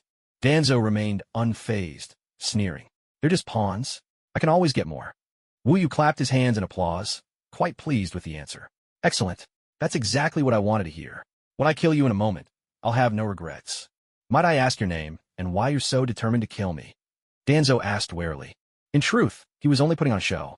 That cold indifference was just for show. He simply didn't dare intervene.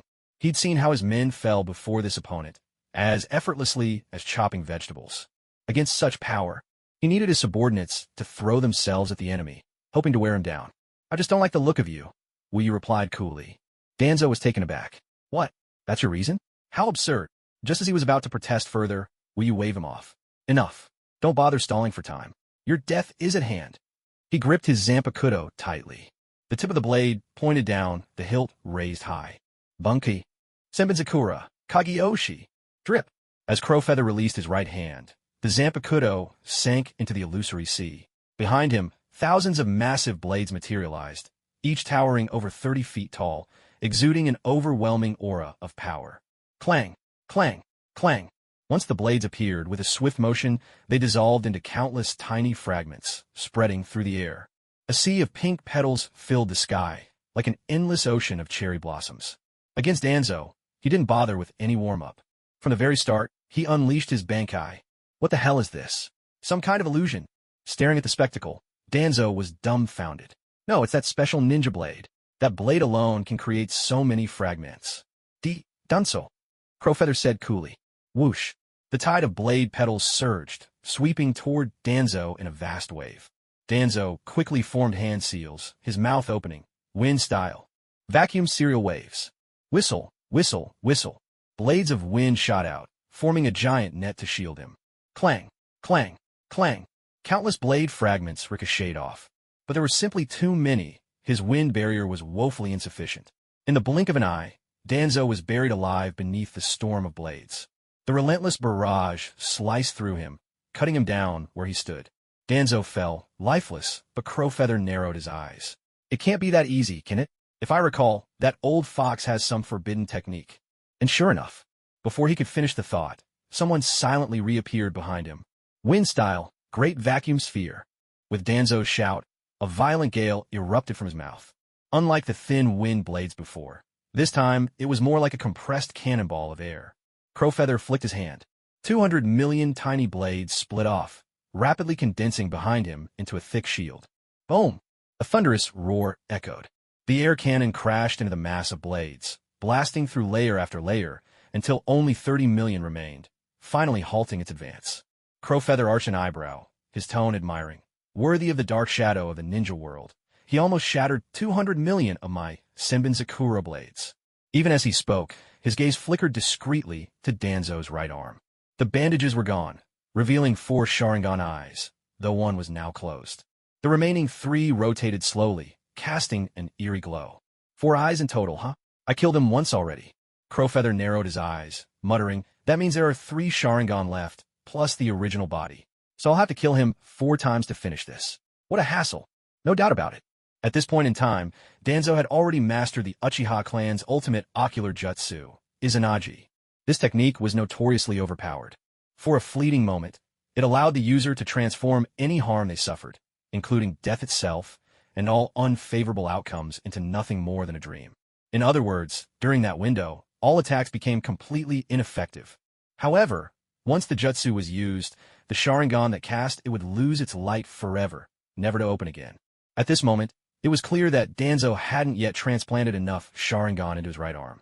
From what you knew previously, Danzo could use up to 10 Sharingan for his Anaji, but limited chakra meant he could only maintain it for 60 seconds. But back then, Danzo was already quite advanced in age, at least over 60. Hardly the prime of his life. The fact that he was killed by Sasuke was, in Yu Yu's view, largely because the story required it. Now, however, Danzo was probably only around 50, still in his prime, likely with plenty of chakra to spare. That probably meant the duration of his Anaji would be longer than 60 seconds. But really, the time limit doesn't matter.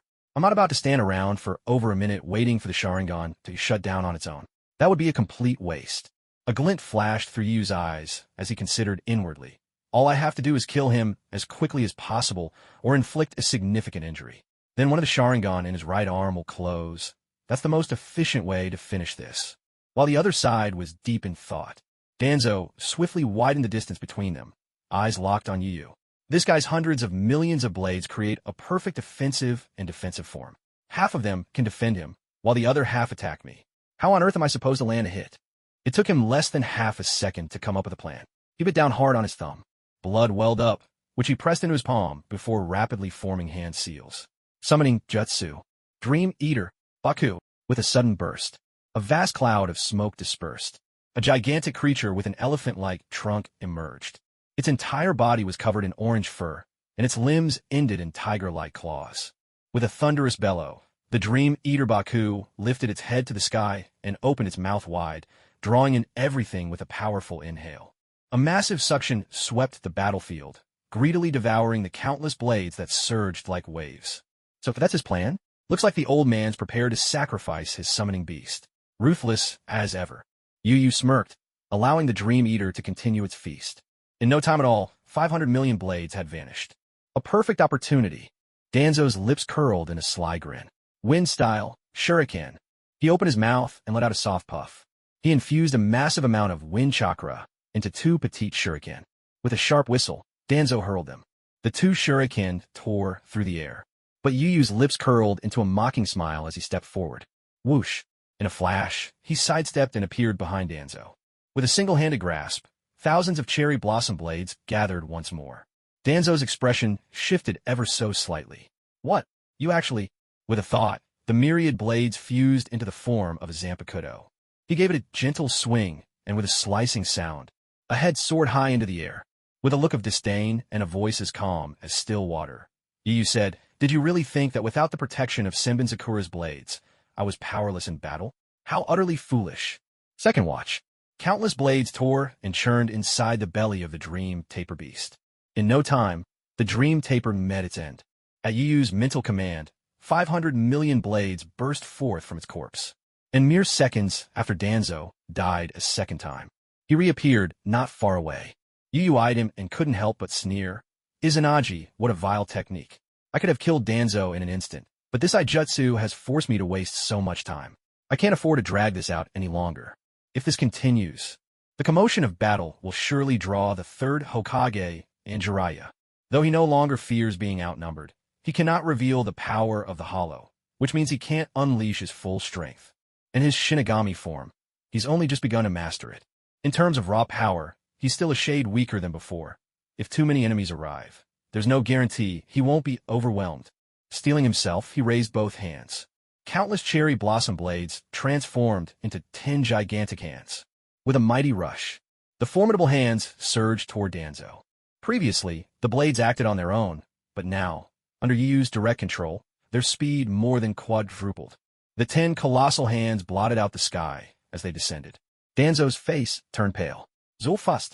He tried to form a hand sign, but it was already too late. Crunch. Crack. 2 giant hands seized him in their grasp, the blades compressing and slicing relentlessly. Affa!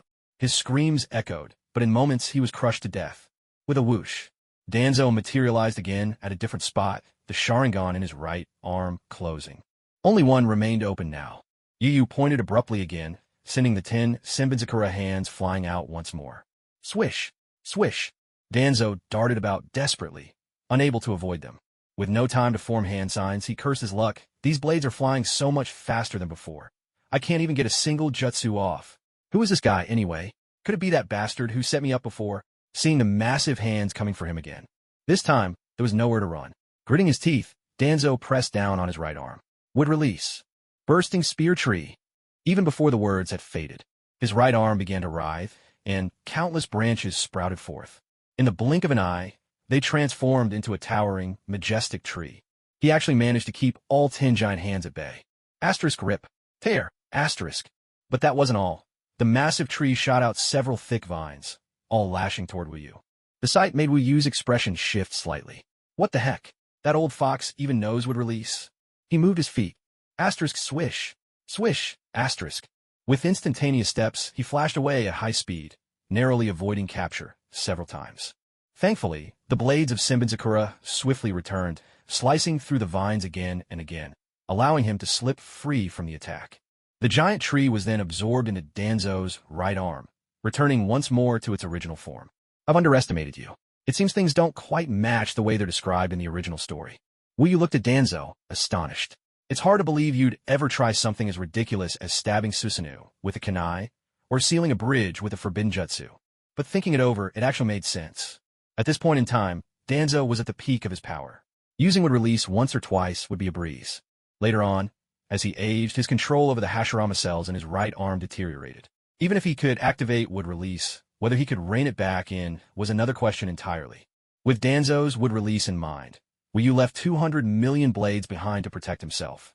The rest transformed into all manner of shapes, launching a relentless assault on Danzo, quickly forcing another death. When Danzo reappeared, every Sharingan on his right arm was now tightly closed. His last life, Wuyu finally breathed a sigh of relief and muttered to himself, "Let's hope no more random people show up to complicate things. Otherwise, I might actually lose my temper."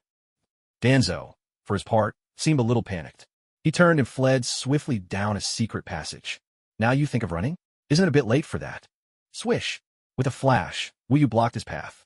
He gripped the air with his right hand, conjuring the blade of Senbonzakura from thin air. Raising it high, he prepared to bring it down on Danzo's head. Want to kill me? Dream on.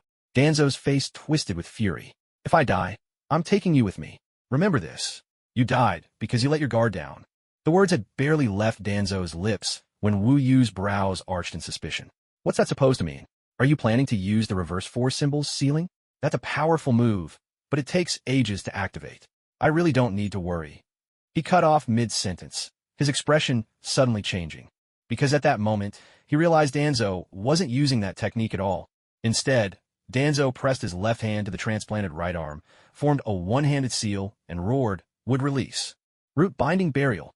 In an instant, Danzo's right arm writhed grotesquely. A moment later, massive, gnarled vines erupted forth. As soon as they appeared, they wrapped Wuyu up, binding him tight. Wuyu's eyes narrowed in shock as he exclaimed, "What? More would release." And this move, he recognized this jutsu. In the original story, Danzo, drained of chakra, was almost consumed by the backlash of Hashirama's cells, nearly transformed into a towering tree. But this time, something was different. Astonishingly, Danzo was able to control the extent of the backlash. The colossal tree he conjured could completely entrap his enemies, swallowing them up along with the caster himself. So, I really let my guard down. Uya reflected inwardly. I shouldn't have underestimated Danzo just because of his poor performance in the original story. Not far away, the blades of Senbonzakura came whistling through the air. But without manual control, they weren't fast enough to offer any real support. Yet Uya remained unflustered. He quickly chanted under his breath, Hado number 92. Thunder Dragon, descend. A deafening crash erupted. A massive surge of spiritual pressure exploded from Uya's body. In the sky above, a gigantic thunder dragon took shape, its form both awe-inspiring and oppressive, spiritual energy blotting out the heavens. With a mighty roar, the thunder dragon announced its arrival, a thunderous, earth-shaking bellow that echoed all around. Then, in the next instant, the dragon lunged straight at the towering tree on the ground. A series of thunderous explosions ripped through the air, lightning serpents dancing wildly in every direction. The underground root base was blasted apart, reduced to nothing but a pile of smoldering ruins. As the dust settled, Uya emerged, his clothes tattered and torn. On the ground lay Danzo, now nothing more than scattered, mangled flesh. Dead beyond any hope of return. Ding, congratulations, host. Side mission complete. Side mission. Defeat Danzo Shimura, the darkness of the ninja world from Konoha. Reward / to be claimed. Spiritual pressure EXP plus 1,300. Surveillance bacteria times 3. What's this item? Seeing the second reward. Uya raised an eyebrow in surprise. Surveillance bacteria? Even this is a reward. If I attach this to Orochimaru, there'll be no need for Toby to waste effort keeping tabs on him. A surveillance bacteria. Created by Captain Mayuri Kuratsuchi of the 12th Division, notorious for his zeal for science. This tool consists of extremely tiny, living bacteria that can attach to a person's skin or even infiltrate their body, monitoring their every move and the surrounding environment in real time. Their nanoscale size makes them nearly impossible to detect. With these, they'd be perfect for keeping a close eye on the scheming Orochimaru. The cancer of the ninja world has been eradicated. Drawing his thoughts back, Uya murmured softly, now the Akatsuki and Amage cure can finally focus on developing in peace for a while. After his self-destruction as leader of Amage cure was revealed, the infiltration capabilities of the 5 great nations had been severely weakened. So, there was no urgent rush to hunt the tailed beasts. Uya resolved to first gather the entire Akatsuki elite before launching this plan. Just as these thoughts ran through his mind, a shadowy, pitch-black thing crept silently toward the remains of Danzo's shattered body. He planned to snatch up a chunk and bolt. Black Zetsu, what do you plan to do with Danzo's flesh? Trying to use it for Edo Tensei to resurrect him? Don't even dream about it. This time, you're not getting away. With a thunderous shout, Yu pointed abruptly at Black Zetsu. Way of binding number 99. Bankin. A tremendous rumble shook the air. Spiritual pressure surged and gathered. For clusters of white flame blazed up, and a pocket dimension was on the verge of formation. It was clear Black Zetsu was about to be sealed. Suddenly, a voice rang out from behind, wild and unrestrained, fire style. Majestic, flame, annihilation.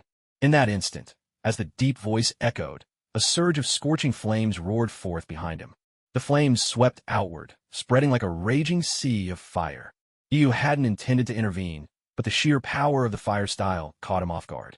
This power and the scale, his brow furrowed, and he had no choice but to cancel Bankin. Someone in this ninja world can actually reach such a level. With a grand sweep of his arm, 500 million cherry blossom blades surged forth. Layer upon layer, they wrapped Yu completely. The crimson flames raged, burning relentlessly. Yet the blades remained steadfast and unyielding, utterly unfazed. After a dozen seconds or more, the flames finally subsided. Yu glanced over his shoulder. The one who'd unleashed the fire style had already vanished without a trace, and Black Zetsu had taken the opportunity to slip away. That voice sounded so familiar, arrogant, but not lacking in sheer presence. Yu narrowed his eyes, pondering silently. Could it be him, risen from the dead? But who performed the Rinna Tensei for him? And with his personality, he would never retreat without a fight, would he? That's just not like him. Or maybe it isn't him at all. Or perhaps, for some special reason, he had no choice but to act this way. Yu mulled it over for a long time, but couldn't make sense of it. He decided to let it go. If that legend really had returned, so be it. He wasn't afraid. Especially in this ninja world, overrun with weaklings, there wasn't a single worthy opponent. If that man was back, now things would finally get interesting. Wait a minute. Damn it. Did Black Zetsu actually take a chunk of Danzo's remains? Startled, Yu looked at the scattered flesh on the ground. It was impossible to tell at a glance if anything was missing. Patiently, he knelt down and began piecing the chunks together one by one, and discovered not a single piece was missing. Black Zetsu hadn't managed to take any. Yu patted his chest with relief. Thank goodness. If he'd gotten away with any of it, all that fighting would have been for nothing. To be safe, he raised his hand and unleashed a Sanghua drop, reducing Danzo's remains to ashes. With a hiss and a sizzle, flesh, bone, and blood all evaporated, leaving nothing behind. Then, with a single thought, Yu recalled the 500 million blades. It once again returned to being an ordinary Zanpakuto, the initial release form. Suddenly, the space beside him twisted into a swirling vortex. Obito emerged from within, looking somewhat disheveled. Well, did you take care, Danzo? Not even a trace of his bones is left, Yu nodded calmly. That ruthless? Obito was momentarily taken aback. Did he have some deep grudge with you? No, I just found him insufferable, that's all. Yu shook his head and looked at Obito with a hint of surprise. By the way, why are you here? Didn't I ask you to keep your teacher occupied? Don't tell me you couldn't handle him. Or were you worried you'd kill him? How could that be? I stopped him just fine. Obito paused, then defended himself. Besides, I also held off Jiraiya, Tsunade, Hiruzen Sarutobi, and a whole crowd of elite jonin. I just didn't want their fight to interfere with yours and Danzo's. Oh, you're that strong now. Yu Yu was visibly surprised. You managed to take on that many opponents? So, you've mastered Amaterasu, Susu, Yusaka Magatama, and Kamui Shuriken too? Ahem, not exactly. Obito coughed a few times and lowered his voice. I've only just gotten the hang of Amaterasu. As for Susanoo, I can barely manage the second form. To be honest, it's mostly thanks to my Kamui that I could stall them at all. That's still impressive.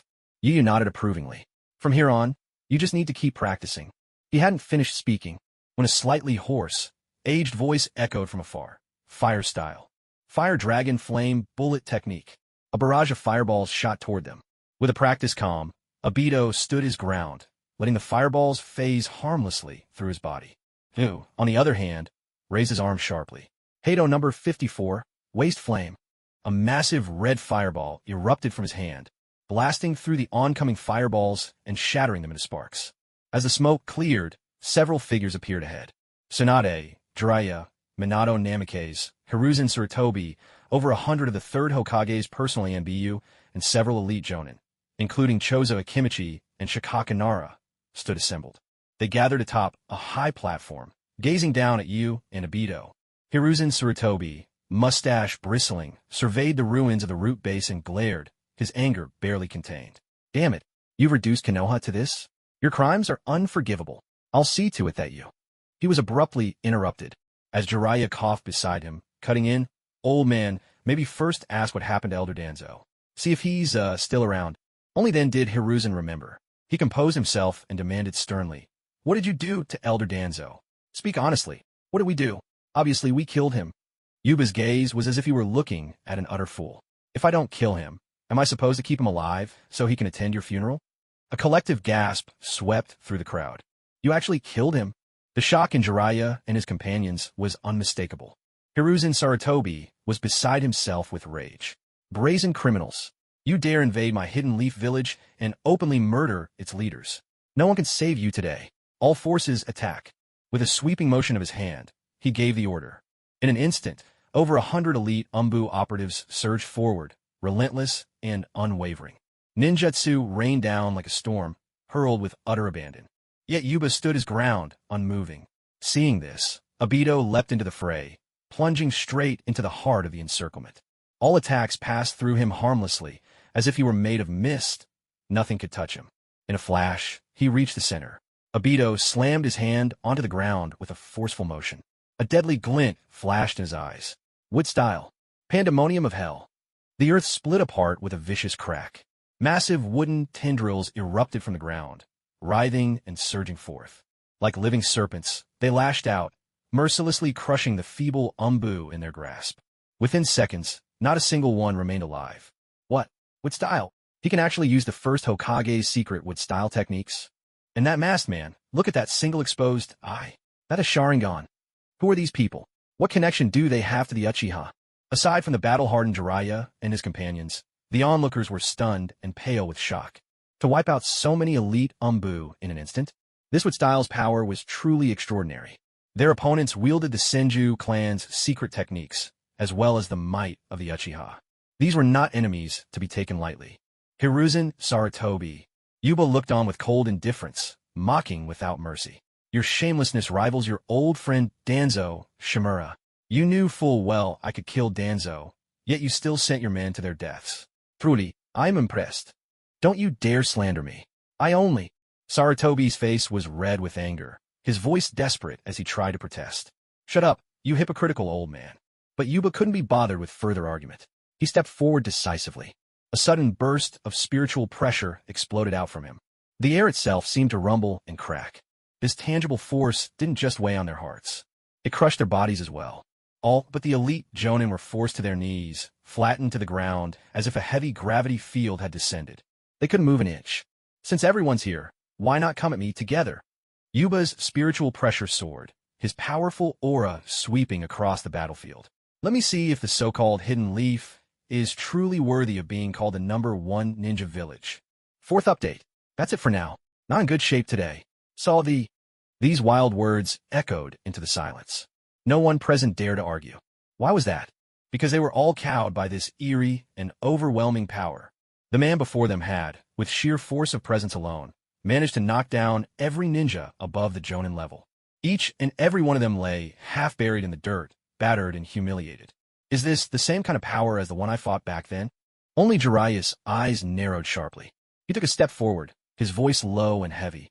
Just who are you? What is your connection to the leader of the Hidden Rain village? Oh, you mean you? Withdrawing his pressure, Yu replied calmly. He and I are from the same clan. We're both survivors from the Warring States era. As for my identity, I am the acting leader of the Akatsuki, Tsubai. Then what is your purpose in coming to Konoha? Jiraiya demanded. Yu let out a soft laugh. Suddenly, his expression turned gentle as he said, My purpose? Naturally, I was hired by another great nation to eliminate Konoha's shadow, Danzo Shimura. And please, spare me the foolish question of which country hired us. Our Akatsuki is a trustworthy organization. We never reveal our clients. In fact, we're a large cross-border mercenary group, accepting jobs from any nation in the ninja world. As long as you can pay, be it with money or any valuable item, such as rare jutsu, ninja tools, or a mountain of explosive tags, we can take care of any enemy for you.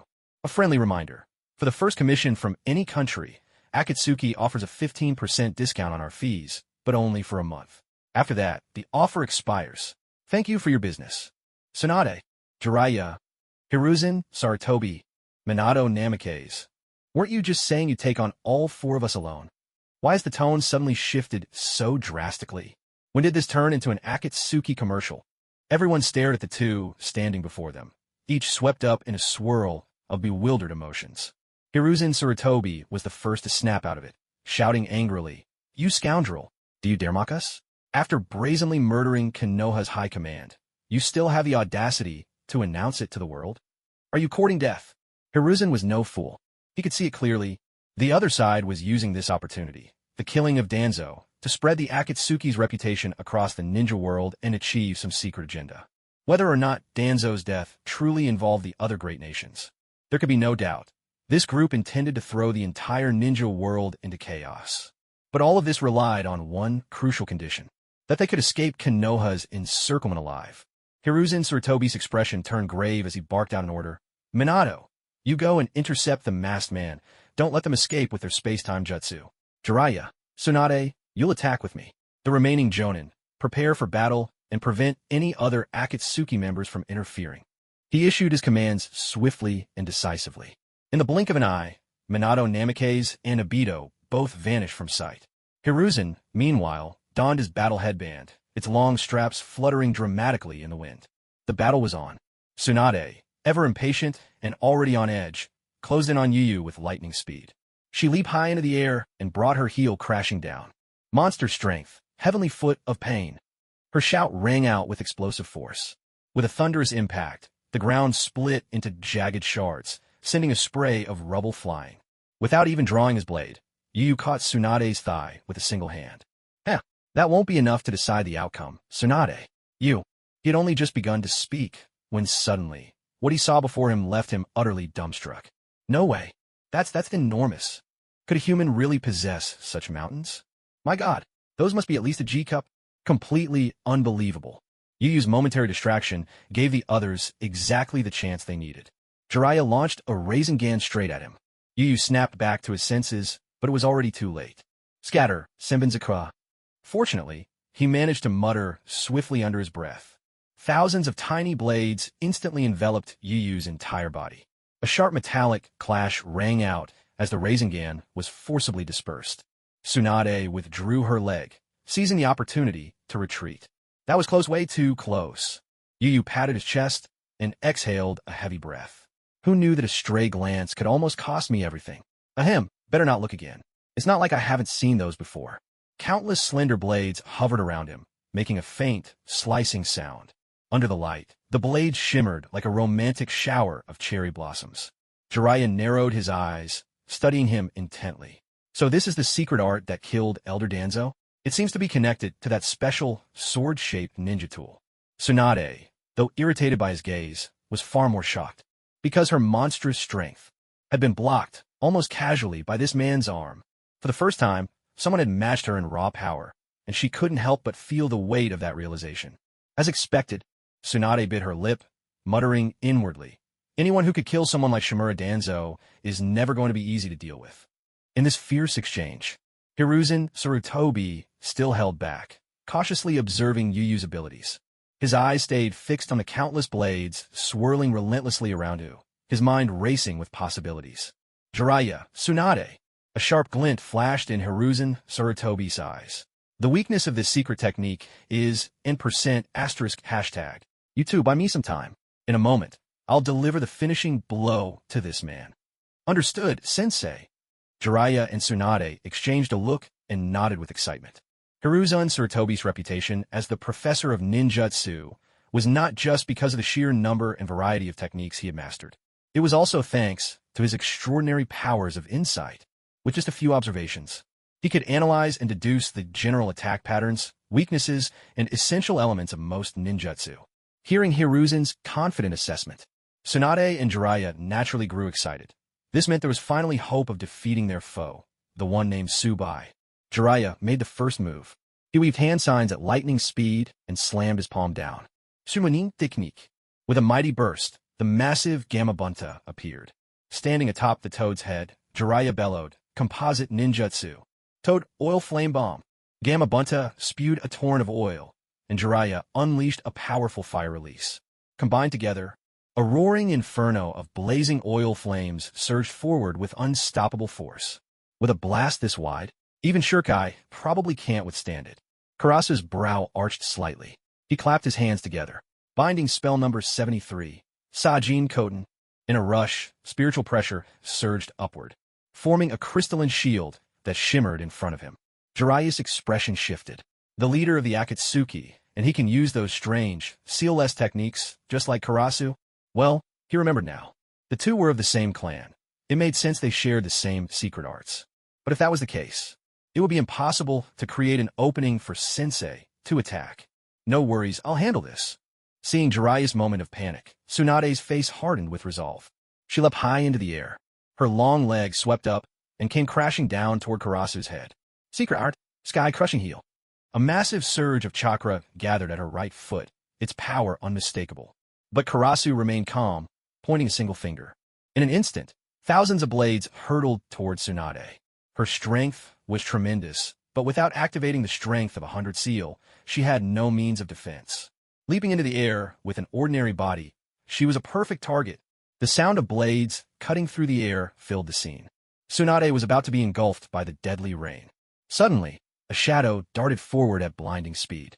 Standing right beside Karasu, the figure entered his zone of invulnerability. Hiruzen Sarutobi's aged voice whispered softly in Karasu's ear. Your blade seemed flawless, attacking and defending from every angle, but within a meter or so around you, not a single blade appears. That's the fatal flaw of your ninja tools. Tsubai, this is where you lose. He hadn't even finished speaking when he gripped a kunai and lunged it toward Yu Yu.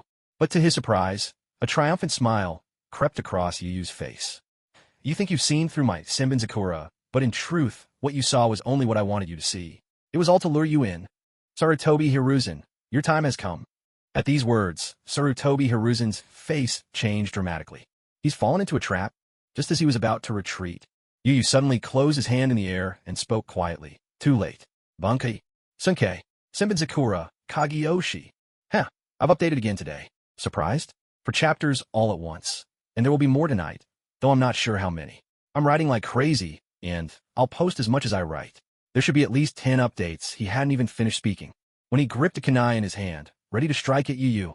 But to his surprise, a triumphant smile appeared on Yu Yu's face. You think you've seen through my Senbenzakura, but what you're seeing is only what I want you to see. It's all to lure you into my trap. Sarutobi Hiruzen, your time has come. At these words, Sarutobi's expression changed dramatically. He's been tricked. Just as he was about to retreat, Yu Yu suddenly clenched his fist in midair and spoke in a calm, chilling voice. Too late. Bankai. Sunkei. Senbenzakura. Kageyoshi. I've updated again today. Surprised? I'm dropping 4 chapters at once, and there'll be more tonight, though I'm not sure how many. I'm typing like crazy. Whatever I finish, you get. I'll probably update at least 10 chapters today. That's 20,000 words. I'm dying here. Please send some gifts, you legends. I am crying. as his tranquil words echoed. Thousands of blades, once hurtling towards Tsunade, burst into brilliant white light overhead. 500 million blades surged out, spreading rapidly. They transformed into countless Senbonzaku Zanpakuto, perfectly aligned in rows. There were so many, at least 10,000. They hovered in utter silence, suspended in the air, completely enveloping both Yu and Sarutobi Hiruzen. What is this?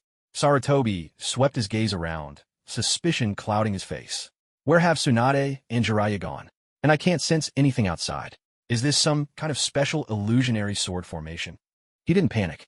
After all, in his eyes, no ninjutsu could ever be truly invincible. With keen observation, any jutsu, no matter how powerful, could be unraveled by finding its weakness. Yet only Yu wore a look of utter disdain. An illusion? No, this was far from any illusion. This was Yu Yu's own, his Zanpakuto's second Bankai form. It is known as Sunkei Senbonzakura Kageyoshi. He could condense billions of razor-sharp blades from his Bankai, forging them into the form of Senbonzakura's Zanpakuto. They would arrange themselves in the sky, forming an isolated, sealed arena. From the outside, not only was it impossible to see what transpired within, but any attempt to break through the Bankai's space from the outside would be utterly futile. Every blade, suspended in that space, could move at his will, guided by his mind alone. But the most crucial part, when the wielder of the Zanpakuto stood within this space, all physical abilities, speed, strength, reflexes, were dramatically enhanced. Note, in the original canon, this is how it was set up, but because there were some minor issues, I've made adjustments. Only those whose power rivals Yu's can forcibly break into this space from outside. Also, this isn't an independent dimension, but more like a partitioning of the original space, so Kemui, Flying Thunder God, and Tobirama Spacetime Jutsu can still get out. Hiruzen Sarutobi fixed his gaze on Yu, who stood some distance away, yet to make a move. He reached into his ninja tool pouch and drew out a small, delicate shuriken. Using the giant shuriken technique, he enlarged it, then hurled it behind him without hesitation. Shuriken, Shadow, Clone Jutsu. With a low, focused incantation and a flurry of hand signs, the single shuriken multiplied into hundreds. They surged forward in a roaring torrent, crashing against the spatial barrier. Clang, clang, clang. The moment the shuriken made contact, they all shattered to pieces. This isn't an illusion. It's a real, tangible, independent space. Hiruzen's eyes narrowed sharply. This time, he could not help but be shocked. His opponent had truly created an independent dimension using that special ninja tool. With this pile of worthless scrap, you think you can break my Bankai space? Yu sneered, then dismissed Hiruzen with a look of utter indifference. Suddenly, he raised his hand. Whoosh! A Zanpakuto sliced through the air, swift as lightning. It moved so fast that Hiruzen had no time to dodge. There was a sickening, fleshy sound as the Zanpakuto mercilessly pierced his body. But in the very next instant, smoke billowed out, and his form transformed into a wooden log. Yu's expression remained calm, utterly unsurprised. A substitution technique? At your peak, your reactions are truly impressive. But how about this? How will you handle this? Abruptly, he lifted both hands. Fwoosh! Fwoosh! Fwoosh! One Zanpakuto, after another shot up, all aimed straight at Hiruzen Sarutobi. The sheer number, over 100 blades, filled the air. Hiruzen, now at a distance, pressed his hand to the ground, summoning Jutsu. Monkey King, Enma. With a heavy thud, the smoke cleared, revealing a white-furred monkey. The moment Enma saw the barrage of Zanpakuto, he understood at once and transformed into a massive staff. Hiruzen gripped the adamantine staff and swung it in rapid succession. Clang, clang, clang, clang. Amazingly, he managed to deflect every single Zanpakuto. Immediately, he extended the staff at lightning speed, sending it hurtling toward Yu. Yu gestured with his right hand, and a Zanpakuto appeared in his grasp. He swept it sideways with an effortless motion, letting it fall gently across the staff. Clang! The staff shuddered violently, but remained completely unharmed. The adamantine staff was formed from Enma, the indestructible Monkey King. Ordinary attacks could not hope to damage it. That didn't mean, however, that it felt no pain. Ow, ow, ow. That hurts. That really hurts. A pained, mournful face emerged upon the staff. Sorry, old friend. Bear with it, just a little longer. From across the battlefield, Hiruzen shouted, Rui's staff. Adamantine prison wall. Swish, swish, swish. The staff multiplied into dozens of rods. They interlocked and shifted, assembling themselves into a cubic cage that trapped Yu within. Ah, got you. A look of triumph lit up Hiruzen's face as he rapidly formed hand signs. Pop, pop, pop, pop. For shadow clones appeared. Including his original body, 5 figures formed hand signs in unison. Secret art. 5 elements style. Grand linked bullets technique. All 5 Hiruzen Sarutobis opened their mouths. With a surge of elemental power, fire, lightning, water, earth, and wind, 5 distinct jutsu raged forth, sweeping across the battlefield. The force was overwhelming, putting on quite a show. Yet only Yu remained unruffled, clapping his hands together. Way of binding number 81, Denku. A sizzling energy gathered in the air. It solidified into a vast, semi-transparent crystal barrier. Boom! Boom! Boom! The 5 elemental jutsu crashed against the barrier in a thunderous cacophony. But even under their relentless assault, the massive crystal shield didn't so much as tremble. That's it. This is supposed to be your ultimate secret art. Yu looked on with a trace of disdain. How underwhelming. I suppose having a wide repertoire earns you the title Professor of Ninjutsu. But to call you, Hiruzen Sarutobi, the strongest Hokage of all time? Now, what a joke. That's an insult to the word strongest. Enough. I'm done playing games with you. It's time to end this. Even as his words faded, Yu's spiritual pressure erupted, shattering the cage formed by the staff. He stepped forward. In a flash, he vanished. His blade gleamed in the air. There was a slicing sound, and a bloodied arm was sent flying. Hiruzen clutched the bleeding stump, his face stricken with shock. Zulfast. I didn't even have the chance to use the body replacement jutsu. His speeds jumped by more than 1 level. Is it this space that's powering him up? Tisk tsk tisk. Seeing Hiruzen's desperate state, Yu let out a soft chuckle. This look of yours reminds me of a certain demigod, Shinobi. When I killed him, he wore the same expression. The words landed like a thunderbolt. Hiruzen gasped. You're not Tsubai. You're Yu, the leader of the Hidden Rain Village. Congratulations, you got it right. Yu replied with a smile. As your reward, I'll send you to your death. Hiruzen's expression shifted as he hurried to form a hand sign. But in a blink, Yu's blade flashed down. A head soared into the air. It hit the ground with a dull thud, blood pouring out in all directions. In the first state of Bankai, he could crush Danzo Shimura without breaking a sweat, let alone now in the second state. And Danzo, after all, possessed secret-wood-style techniques that even Yu had to take seriously, as well as the troublesome Izanagi. In Yu's eyes, in some ways, Hiruzen Sarutobi's strength didn't even match up to Danzo's. So this battle could only be described in 2 words. Utter domination. Oh, judging by the looks of it, is this the Uzumaki clan's Reaper Death Seal? Glancing at the distinctive hand seals still lingering on the corpse-strewn ground, Yu raised an eyebrow with a hint of amusement. I wonder if this jutsu summoned death god would have any effect on a non-human Shinigami like me? 6th update of the day. Please show your support. Shiki Fujin, the dead demon consuming seal. An S-rank forbidden technique. The user pays with their own life to seal an enemy's soul inside the stomach of the death god. A jutsu designed for mutual destruction. But hollows and Shinigami alike. Both are unique beings formed of spiritual particles, no longer quite human. Yet they both originated as souls. Whether this sealing technique could affect him at all, he truly couldn't say for certain. Well, it's done. Dead is dead. He shook his head, unwilling to dwell on it. Why bother overthinking? At this point, it seems only the 4th Hokage even knows this forbidden jutsu in the whole shinobi world. And who knows if it would even work on me? After disposing of the 3rd Hokage's body, a familiar notification rang out in his mind. Ding, congratulations, host. Side mission complete. Side mission. Defeat Konohagakure's Professor of Ninjutsu, Hiruzen Sarutobi. Reward / unclaimed. Heido number 95. Ryatsu experience plus 1,100. Surveillance bacteria x2. Only 1,100 Ryatsu experience. Yu nodded to himself, rubbing his chin. It's less than what Danzo gave, as expected, but better than nothing. I wonder what's happening outside now. Did Obito manage to avoid killing Minato? He shouldn't have gone that far. After a year of his careful guidance, Obito, though never very talkative, had changed a great deal. After all this time, the apprentice had come to save his teacher. With the Bankai realm withdrawn, Zanpakuto in hand, Yu found himself surrounded by Konoha's ninjas, Tsunade, Jiraiya, and a crowd of elite jonin, all watching him like hungry tigers. The moment Hiruzen Sarutobi was trapped by that bizarre barrier, a horde of jonin had panicked and launched a joint attack against it, but the barrier remained unscathed.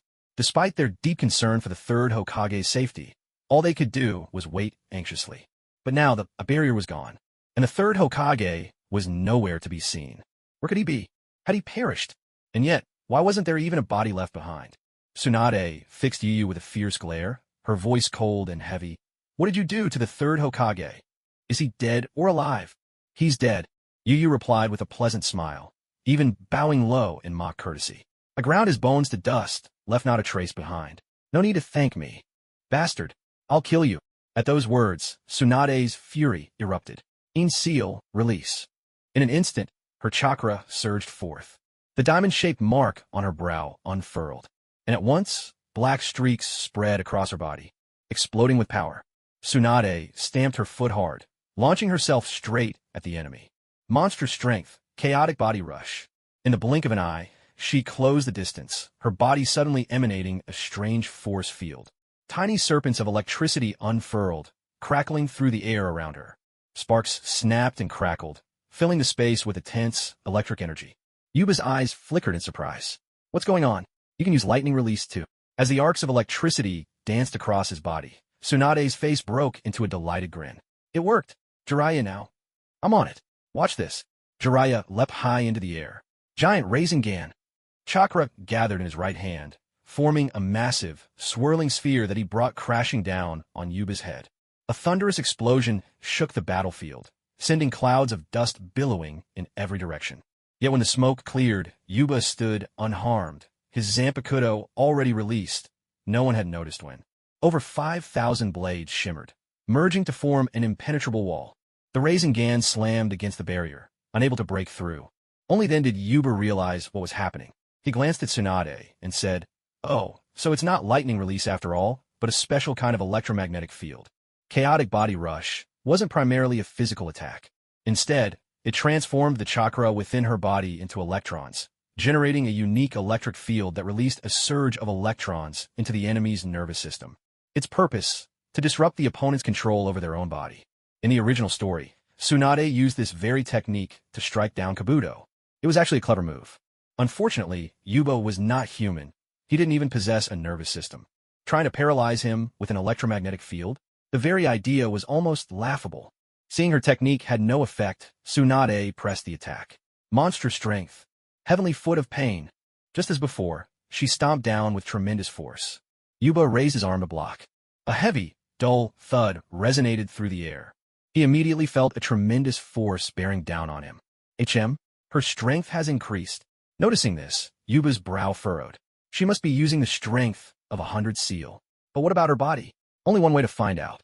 He raised his left hand, pointing a finger directly at Tsunade's chest, and called out in a low voice, Heido number 4. Byakurat. Spiritual pressure gathered at his fingertip. A slender bolt of lightning shot forth. Tsunade neither dodged nor defended. She took the attack head-on. A burst of sound, a sharp, searing impact. A hole the size of an egg was blasted into her chest, but in the blink of an eye, her wound closed, knitting together right before their eyes. As expected, Tsunade's not just using the basic strength of 100 technique. Yuba's eyes gleamed with understanding. Its creation rebirth, strength of 100. In this state, her regenerative powers are nothing short of astonishing. She might even be able to compete with the super speed regeneration of a hollow form. The strength of 100 technique. A true S-rank forbidden jutsu. It will completely release the In seal, causing the vast chakra sealed within to surge forth. As this chakra floods the entire body, both taijutsu and raw physical strength are greatly enhanced. Yet, this is merely the most basic application of the 100 healings technique. Simply using it does not shorten your lifespan. However, the creation rebirth, 100 healings technique, is different. This is a nearly super S-rank forbidden jutsu. It allows the chakra release from the In seal to actively stimulate the body, accelerating the process of cellular division and reconstruction, thus achieving the regeneration of organs and tissue. This isn't simply healing. This is true regeneration. But this forbidden jutsu comes at a cost. It drains the user's life force, so each use shortens one's remaining years. In the original story, during the Fourth Great Ninja War, when the 5 Kage faced off against Madara Uchiha, Tsunade was able to survive repeated fatal injuries because of this very technique. And with Jiraiya's help by her side, it seems my Shurikai form won't be enough to defeat them. It's time to consider the Bankai of my Zanpakuto. Yu Yu glanced at Jiraiya, thinking to himself, but I've already used it too many times today. Never mind. I'll save it for next time. There's no rush. With that, he waved his hand and knocked Tsunade back. Facing the assembled Leaf Ninja, Yu smiled and said, "Today's visit to Konoha has been delightful, killing Danzo and Hiruzen Tsurutobi practically handing himself over. Quite the profitable day. Thank you all for your warm hospitality. I look forward to our next meeting. That bastard. He's trying to escape. Hurry. Stop him." Tsunade, furious, lunged forward. But Yu brought his fingers together and sliced through the air with one hand. With a ripping sound, a rift in space yawned open, wide and dark. Yu stepped inside, waving farewell as he went. "Tsunade, your forbidden jutsu creation rebirth is truly impressive. But I have urgent matters to attend to, so you needn't see me off. Next time, let's have a real contest of strength." Before anyone could react, the pitch-black spatial rift snapped shut. Everyone, Jiraiya included, was left standing in stunned silence. This so-called Akatsuki leader, he could use the legendary space-time ninjutsu too. And the masked man before him had wielded it as well. When did space-time ninjutsu become so commonplace? Tsunade was shocked for only a moment before rage overwhelmed her senses. "Tsubai, you bastard. I swear I'll kill you, for my sensei's sake." 7th update. Beyond the outskirts of Konoha, the trees had been completely destroyed, leaving only a wasteland in their wake. Obito and Minato Namikaze were locked in a ferocious battle. Minato was going all out, yet Obito was still holding back, letting the fight drag on. With just Kamui and would release, he was able to keep his opponent at bay. Who was this man, really? After the two clashed once more, Minato Namikaze quietly broke away and faced his opponent from a distance.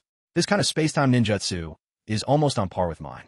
I have to seize the moment when he becomes corporeal to attack. Otherwise, all ninjutsu will be useless. A trace of anxiety flickered in his heart.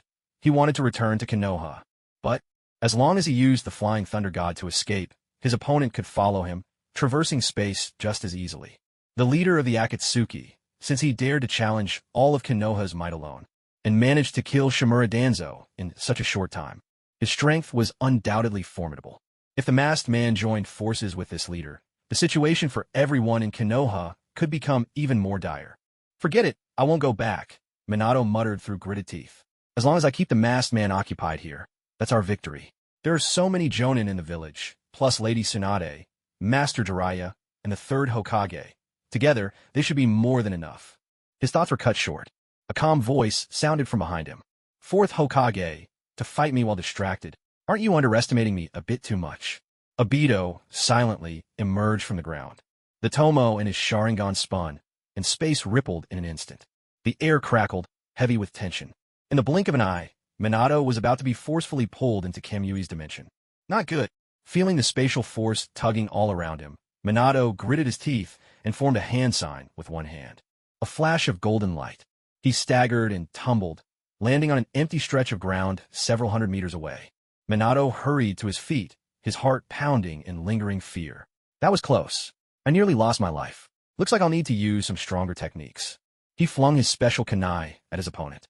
It whistled through the air, headed straight for Obito's head. But Kamui activated, and the kunai passed harmlessly through. Obito reached out with his right hand. Wood style. Kuting technique. But before his attack could land, with a flicker, Minato vanished and appeared above Obito in an instant. A brilliant Rasengan spun in his right hand, crackling with power. "This is my win, masked man," Minato said, a faint smile tugging at his lips. "This is Flying Thunder God. Second step. Ninjutsu, Rasengan." The Rasengan struck its target. Smoke and debris erupted, shattering the earth beneath. Yet Minato's senses screamed that something was wrong. The sensation in his right hand wasn't flesh, but something hard and unyielding. Just as he prepared to retreat, a massive skeletal arm swung down and sent Minato flying. Blood spewed from his mouth in a gush. As the dust slowly settled, the true situation was revealed. A colossal, semi-formed humanoid skeleton, towering over 10 meters high, stood amidst swirling blue-green chakra. Its presence radiated an overwhelming, awe-inspiring force. Susanoo, second form. What is that? According to the records in the village archives, this seems to be Susanoo. But wasn't this ocular technique something only the one who, together with Hashirama Senju, founded the Hidden Leaf Village could use? Minato Namikaze's mind raced as he quickly pieced the clues together. His face turned pale with shock. "Masaka, could it be? Are you Uchiha Madara?" "No, I have to get back to the village and warn them immediately. Obito remained silent. At last, he could hold back no longer. There was a faint sadness on his face as he spoke quietly. Sensei, can you not even recognize my voice? I was once your student. I must say, I'm rather disappointed. With that, he removed his mask, revealing two scarlet Mangekyo Sharingan eyes and a face twisted with pain and anger. Minato stood frozen at the sight before him. This can't be. Obito, weren't you supposed to be dead? I remember, back at Canopy Bridge, you were. That doesn't matter. Obito cut him off coldly. I am Uchiha Obito, reborn. For the sake of peace in the ninja world. For Rin, I would kill anyone. Even you, Sensei, if you stand in my way. There will be no exceptions. Minato's eyes swept over him. He noticed that Obito's eyes were both intact, and realization dawned on him. So you were the one who took Kakashi's Sharingan. Obito, we didn't have to go this far. If you had just told him you were alive, he would have given it back to you willingly. And do you have any idea what blaming Danzo for stealing the Sharingan has done to his mental state? If I hadn't confronted the Root Division myself, Kakashi might have, just like his father, chosen to end his own life. Obito's body gave the slightest tremor. He wanted to say something, but his tone remained distant. What does that have to do with me? Kakashi is just a useless. But before he could finish, a sharp crack split the air as the space beside them tore open. Yu stepped out, looking both exasperated and amused. Obito, you really are a stubborn kid. You care so much about your sensei and your best friend. So why can't you just drop the act? I do not. Obito protested, his voice stiff. Oh really? Then why did you reveal your identity? Wasn't it just to let your sensei know you were the one who took Kakashi's Sharingan, so he could finally pull himself together? Yu shot him a glance, half bemused, half resigned. In this business with killing Danzo and the third Hokage, you did it to protect Minato and Namikaze from their schemes, and to give your sensei a shot at becoming Hokage himself, didn't you? Come on, Obito. Be honest with yourself. There's no need to be so awkward about it. Obito's face flushed a deep red. The awkwardness in the air was so thick, it felt like you could carve out a whole 3-bedroom apartment from it. You really did have such thoughts. But, big brother, did you have to say it out loud like that? Don't you care about my pride at all? After hearing this, Minato Namikaze looked at Obito with a complicated expression. Obito, these methods are too extreme. I can slowly build up my strength and wait for the right opportunity. Wait for what opportunity? At those words, Obito couldn't hold back his anger anymore. Wait for the moment you're killed? Sensei, do you realize that not long after you left the Root Organization's base, that old scoundrel Danzo was already plotting your death? Even if the third Hokage doesn't kill you directly, he'll find some accidental way to make sure you don't survive. And even if by some miracle he lets you live, he'll force you to abdicate with all sorts of nasty tricks. That's why the only real solution is to kill them. Minato fell silent for a moment. If this were before, he would never have believed such claims. But ever since that day, his outlook had changed. Using his authority as Hokage to quietly investigate, he discovered that the third Hokage, whom he had always regarded as a kind elder, was guilty of far more corruption than he'd ever imagined.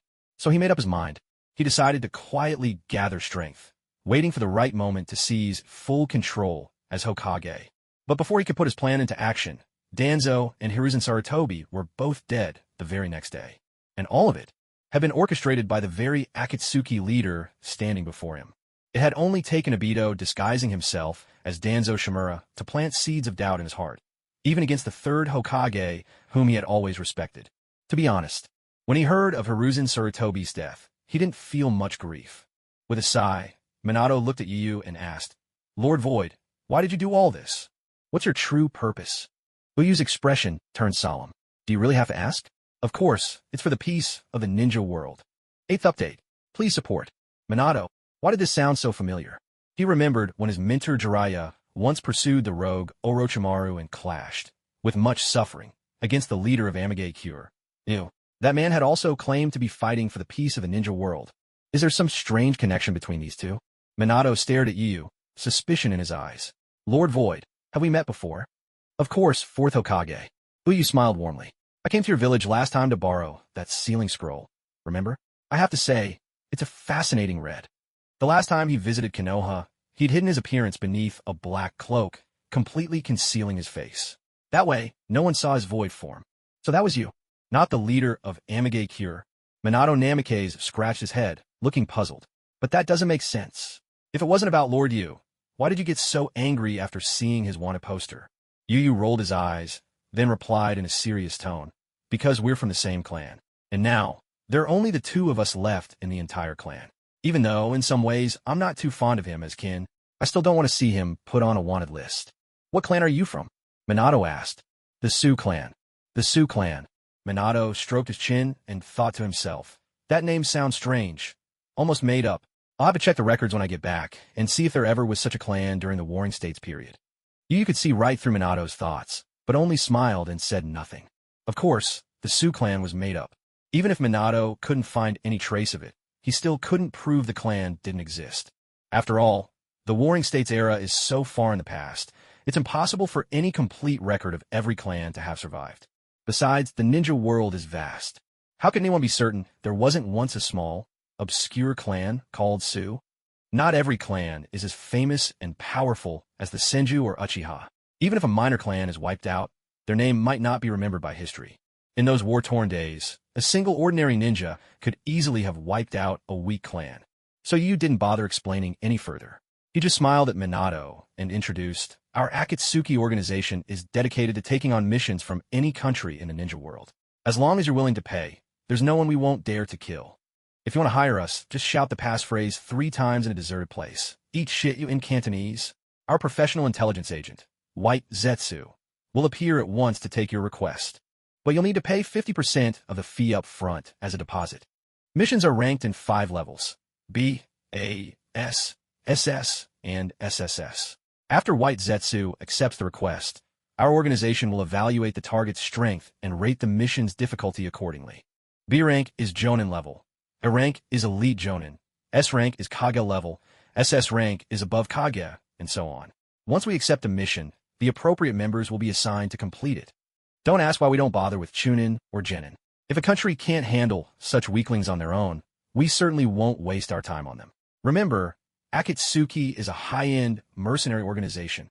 If the mission turns out to be too difficult, we reserve the right to withdraw and will return 30% of the advance payment to the client. 4th Hokage, rest assured, our Akatsuki is a large international organization in the shinobi world. We operate with absolute integrity. We would never cheat you out of your money. This time, since the assassination of the 3rd in Danzo is actually a request from within our own ranks, we won't be charging you any extra fees. But next time, make sure to prepare a sufficient commission. We're looking forward to our first collaboration with you, the 4th Hokage of the Hidden Leaf." Yuba went on and on, leaving Minato Namikaze completely bewildered. Unbelievable. Weren't we just discussing clan matters a moment ago? How did the topic suddenly shift to a sales pitch for the Akatsuki? But Minato quickly regained his composure. His expression turned stern as he declared, "I won't hire you. The shinobi world has no need for an evil organization like Akatsuki." Whether that's true or not is hard to say. Yuba shook his head, offering a faint smile. "You haven't even solidified your position as Hokage yet, 4th. Just dealing with those troublesome Uchiha in your own village is no easy feat without the 3rd in Danzo. You're alone, so you might actually need our Akatsuki's help more than you think. And make sure to train hard and get stronger. As the Hokage of the Leaf, you can't afford to be this weak. It's unacceptable to be unable to defeat even your own student. Next time we meet, I hope you'll impress me. Until then, farewell, Minato Namikaze." As soon as he finished speaking, Yuba pressed his 5 fingers together and gave a slight swipe with his right hand. With a sharp, ripping sound, a massive rift in space tore open. He stepped inside, side by side with Obito. Minato watched Obito's back, reaching out as if to stop him to call him back to Konoha, but his hand froze in midair, because he realized he didn't really have a reason to stop him. "Akatsuki, huh? I really hope you're working for peace in the shinobi world." As the pitch-black rift quickly closed, Minato murmured to himself, "No matter what, it's time to firmly seize control of the Hokage seat, and then rapidly strengthen myself. Losing to Obito, that's just not acceptable." Yuba's actions might have seemed convoluted, but in truth, he was wrapping the Akatsuki in a protective layer, paving the way for the organization's future redemption. It was a transformation, from a group of wanted rogue ninja to an international mercenary organization. The change in name might seem minor, but in reality, it could significantly alter how outsiders perceive them. And with this new layer of legitimacy, as Akatsuki's reputation for reliability grew, they could later shift the blame for capturing tailed beasts onto other countries. This method might sound absurd, but it's not without merit. After all, in the original anime film, Road to Ninja, Naruto, the movie, Konoha hired the entire Akatsuki to take on a massive battle against the villains led by Obito. The scene was truly exhilarating and full of passion. So change was absolutely necessary. Even if his identity was exposed in the future, Yu Yu would have already become invincible in the ninja world. Want to wipe out the Akatsuki? Heh, better ask my Zanpakuto if it agrees first. Not long after Yu Yu and Obito left. In the southwest of Konoha village, deep within a dense forest. Clap, clap, clap. Two young boys, drenched in sweat, were sparring fiercely, testing their ninja skills with burning enthusiasm. Their kunai clashed with a shower of sparks. Fire style, great fireball jutsu. The taller boy, a short sword strapped to his back, widened the gap between them and quickly formed a series of hand seals. He opened his mouth, and a massive fireball burst forth. Whoosh! The flames swept across the ground in a rush. The shorter boy was engulfed by the fire, only to vanish, replaced by a charred log. In the very next instant, he reappeared behind his opponent, kunai aimed precisely at his back. But the taller boy swiftly formed new hand seals. Swish, swish, swish. His body split into flickering afterimages, both real and illusory. The shorter boy, caught off guard, suddenly felt a blade pressed gently against his throat. Itachi-san, looks like I win this time, Shursui said with a gentle smile. Itachi Uchiha looked a bit defeated. You're still stronger, Shursui, especially your body flicker technique. I can't even tell which one's real. It's all right. Once you awaken your Sharingan, you'll... Shursui smiled softly, ready to offer some reassurance. But before he could finish, something unexpected happened. Suddenly, a light, mocking voice floated over from behind them. Oh, impressive? Looks pretty average to me. With a tearing sound, a narrow rift in space opened before their eyes. Two men in black cloaks patterned with red clouds stepped out slowly. Talented Uchiha youths. The one beside me is Obito, a clansman of yours. He's even more formidable than your own Hokage, Yu Yu said, his eyes narrowing with sincerity. He's a master of fire, water, earth, all sorts of ninjutsu, and even wields the powerful secret wood style. Why not join my Akatsuki? I'll have him personally mentor you. Update number 9. Please show your support. The moment Yu Yu spoke, Itachi and Shursui instantly became alert, as if facing a deadly enemy. They had come out for their usual training in the forest, and were completely unaware of the upheaval that had just shaken Konoha. But as children of the foremost ninja village, they certainly understood how terrifying space-time ninjutsu could be. It's 7 against 2. I'll hold them off. You run back to the village for reinforcements. Shursui made a split-second decision, his hands moving in a blur to form seals. Ninja art, body flicker technique. Whoosh, whoosh, whoosh. With a flicker, Shursui's body blurred, as multiple tangible clones surged forward into battle. Yuba turned his head toward Obito, a teasing look on his face. This little one's being disobedient. Should we step in and teach him a lesson? You want to do it? Or shall I? I'll handle it. After all, we're the same clan. Obito's expression remained calm as he spoke, his tone cool and collected. Besides, as a senior, I need to show them what true Uchiha power really looks like. Before he even finished speaking, he suddenly stepped forward. A thunderous roar echoed through the air. His chakra exploded outward in a surge. A skeleton of blue energy swiftly enveloped his body, and in the blink of an eye, a towering giant, several stories high, stood where Obito had been. Susanoo, first form. No way. That's totally cheating. Yuba muttered under his breath as he took in the sight. You start to fight by going all out right from the beginning. You weren't even this serious when you fought your teacher. Despite his complaints, Yuba didn't bother to interfere. After all, if they truly got hurt, he'd step in and save them himself. Obito remained composed and focused. With a mere thought, the skeletal giant's massive hands swept out. Crash! Crash! Crash! One by one, the shadow clones were smashed to pieces, dissolving into clouds of smoke and vanishing from sight. In just a few moves, every clone was wiped out, leaving only Shursui standing at a distance. What kind of jutsu is this? Shursui's Sharingan eyes narrowed in shock and awe. He can manifest such a colossal giant, and the chakra within him is so overwhelming. It might even rival a tailed beast. Staring up at Susanoo, Shursui's grip on his short blade trembled ever so slightly. What's wrong? Scared already? Seeing this, Obito's voice dripped with disdain. Is this all the so-called Uchiha prodigies are capable of? How disappointing! With that, he dismissed Susanoo. Obito's foot struck the ground. With a burst, he shot forward, closing the distance to Shursui in an instant. Shursui's eyes lit up with hope. This is my chance. Without that giant's protection, he could actually be killed. He raised his short blade, and with a sharp swish, slashed it fiercely at Obito's head. But in the very next heartbeat, the blade passed straight through, like slicing through empty air. No way. My attack didn't land. Shirsue's expression shifted, alarm flashing his eyes as he tried to react. But Obito was quicker. In a flash, he seized Shirsue's arm. Kamui activated. A shimmering distortion twisted the space around them. Before he could even struggle, Shirsue was swallowed into the vortex. Even the famed fourth Hokage had almost fallen prey to this technique. Let alone Shirsue, who was only 10 years old. Defeated in just 2 moves. Obito glanced around, eyes narrowing with a mocking edge. Where's that other little brat? Did he run away? Abandon his comrade? Someone like that doesn't deserve to be a ninja. I did not. Suddenly, a young but determined shout rang out. The small figure of Itachi Uchiha appeared behind Obito, his hands moving swiftly through a series of signs. Fire style. Fireball jutsu. Itachi opened his mouth, and a fireball, modest in size, burst forth. Obito spun around and performed his own hand signs at an even faster pace. Opening his mouth, he roared, Fire style. Fireball jutsu. It was the same jutsu, but Obito's fireball dwarfed Itachi's, at least 7 or 8 times larger. With a thunderous roar, the 2 fireballs collided. Itachi's was shattered by the clash, while the remainder of Obito's massive fireball surged forward, threatening to engulf him. Fortunately, Itachi's agility saved him. He darted backward several times, narrowly escaping the fiery onslaught.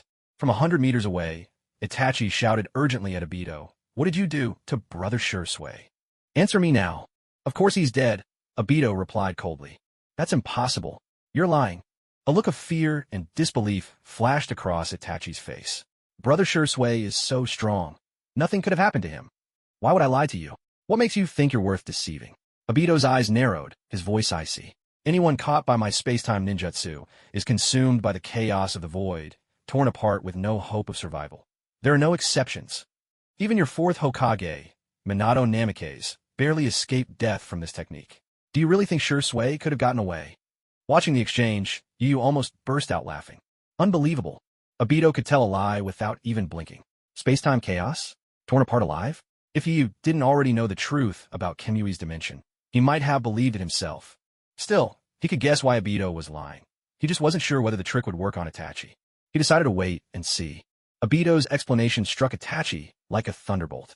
His face drained of color, and he muttered in disbelief, No way. Brother Shirsue, how could you be dead? Damn you.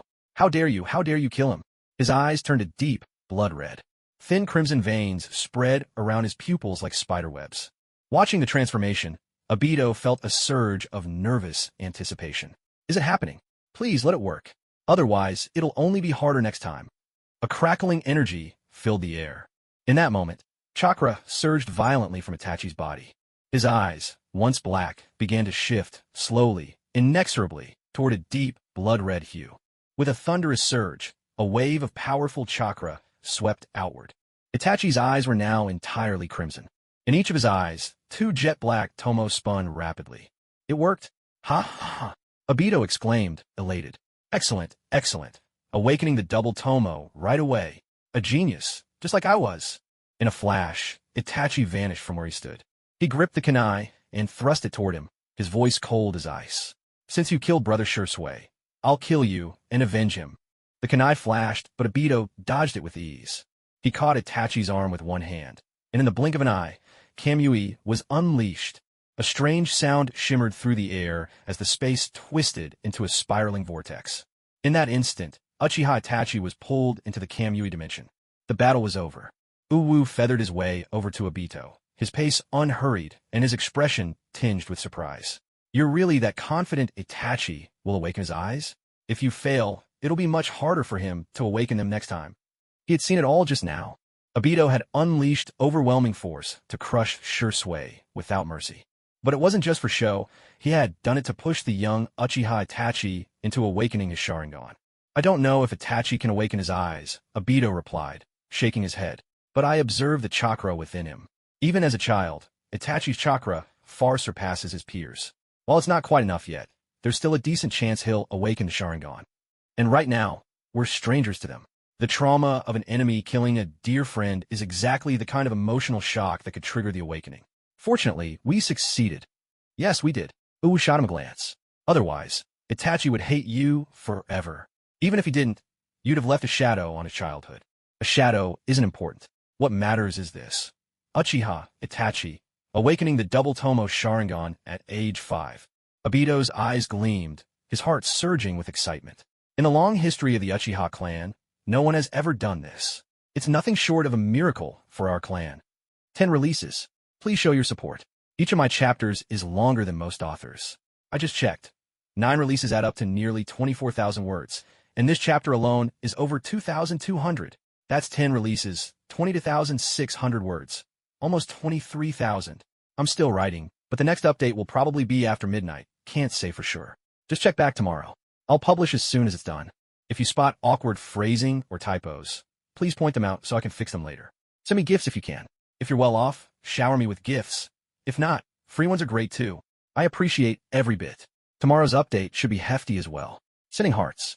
Also, be sure to check out the ads in the book. They're a major part of the income. Love you all. Back to writing now.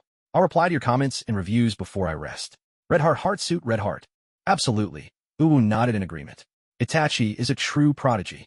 From what he knew, awakening the Sharingan was no easy feat, and there were 3 essential conditions for awakening it. First, one must possess the blood of the Uchiha clan. There's not much more to say about this. Itachi Uchiha's bloodline was exceptionally pure. The second requirement is a vast reserve of chakra.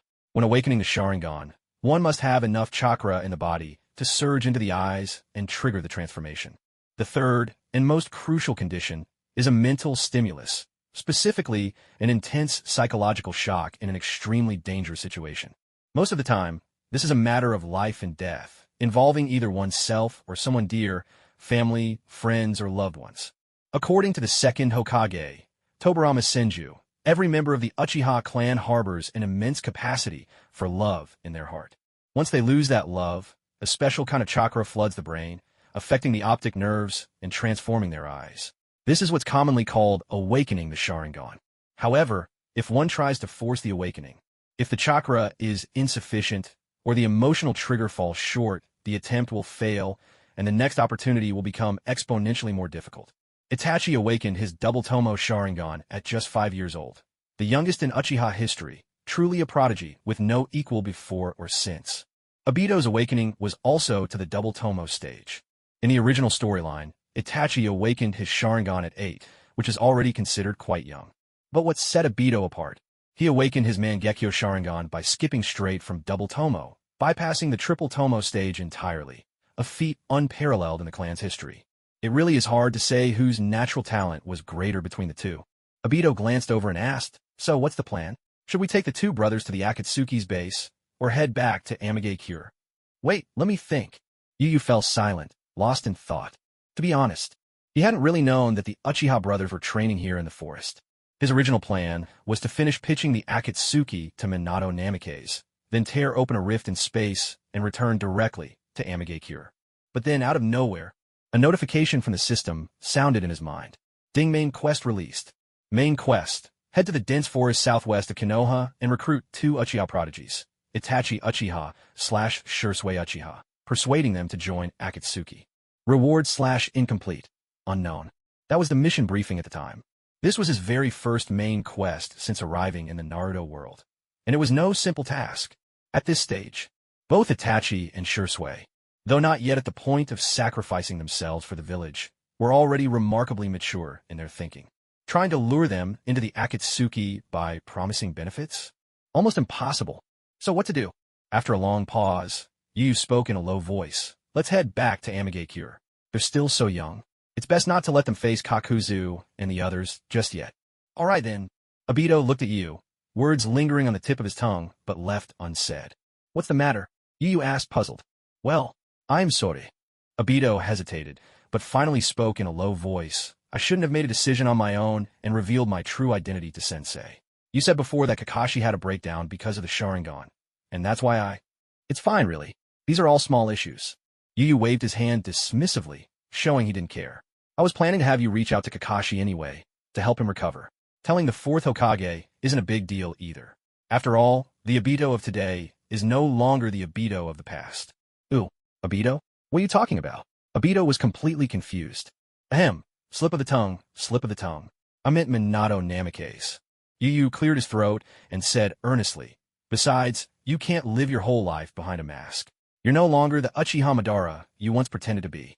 Obito, only by taking off your mask can you truly embrace the sunlight of tomorrow. Embrace the sunlight, huh? Obito murmured to himself. I understand. Thank you, Yu-senpai. Hearing those last 3 words, Yu burst out laughing with delight. It was the first time in years that Obito had called him senpai. And that meant one thing. Obito had finally accepted Yu as a person he respected. All right, no need for thanks. That's too formal. Yu chuckled softly. Let's go home. We'll have a family meeting and talk about how to bring these 2 Uchiha geniuses into our big family. Yu-senpai. Obito nodded, his Sharingan flashing with a red gleam. A rushing sound echoed as space twisted into a swirling vortex, and the 2 of them vanished from where they stood. Amigakure. Atop the tallest spire in the village, a beautiful young woman with a paper flower in her hair stood alone on the high platform, gazing out at the endless, pouring rain. I wonder. Conan's face showed a hint of worry. I wonder how things are going with Yu-senpai. He's strong, but he can't bring out his full power yet. If he lets his guard down even a little, before she could finish, the space before her rippled into a vortex. A rushing sound swelled as 2 figures in red and black cloaks appeared.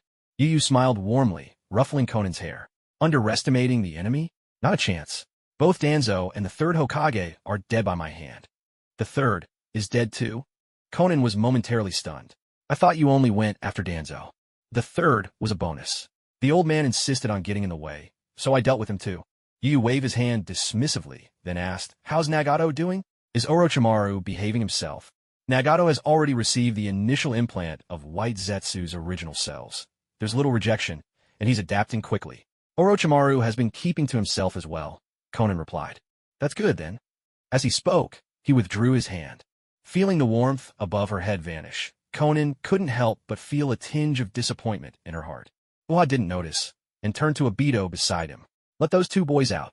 A low, warping hum echoed as space twisted, and Uchiha Itachi and Sure materialized before them. The moment they realized they were surrounded by 3 strangers. Sure instantly moved to shield Itachi behind him, his expression wary. Where are we? What do you want with us? We don't have any particular purpose. Uha, not interested in wasting words, fixed them with an intense gaze. Tell me, what are your dreams? Our dreams? The question caught Sure and Itachi completely off guard. In their confusion, the answer slipped out. Our dream is for the shinobi world to be free from conflict and war. In other words, upon hearing this, Uha pressed further. Your dream is peace for the shinobi world? Itachi and Sure exchanged a glance and nodded slightly. Yes, that's right. Oh, that's perfect. The very mission of our organization is peace in the shinobi world. We're determined to resolve all strife within the next 30 years, and we're searching for like-minded companions. Uha extended his hand, his gaze utterly sincere. I see extraordinary potential in both of you, rare talents indeed. Join us in Akatsuki, and together, let's witness the dawn of true peace. Uchiha Sure. First update. I saw a reader with a big blade urging me on. Updating now. 6 chapters for now, since that's all I've written so far. Started writing after 8 this morning. Slow hands, but it's for quality's sake. I'll post the rest as soon as they're done. Gifts appreciated, even if free ones. I just found out that once 100 people send gifts, I can open a fan ranking list. Right now, we're at around 20. Once it's open, there'll be special titles for die-hard fans and true supporters. Send a wave of gifts, even if free ones count. If you spot a typo, ping me. Red Heart. Uha's words were simple, but within them lay a steadfast resolve, his sincerity shining unmistakably in his eyes. To win these 2 over to Akatsuki, temptations of beauty, wealth, or power would never work. After all, both Itachi and Sure were deeply principled souls. So the only way was to appeal directly to their ideals, to help them see that, in Konoha, there was no way to truly end conflict. Only then might their hearts begin to change. In the original story, when Itachi was 7, he was clever and rational, gradually beginning to ponder the world from a Hokage's perspective. From a young age, his thinking had never been confined by clan or village boundaries. A boy like Itachi could see the shinobi world with a broader, more open vision. At present, Itachi himself is only 5 years old. His mind is not yet fully mature, and precisely because of this immaturity, his perspective remains limited to the concepts of his own village and clan. As for Shui, he is only 10.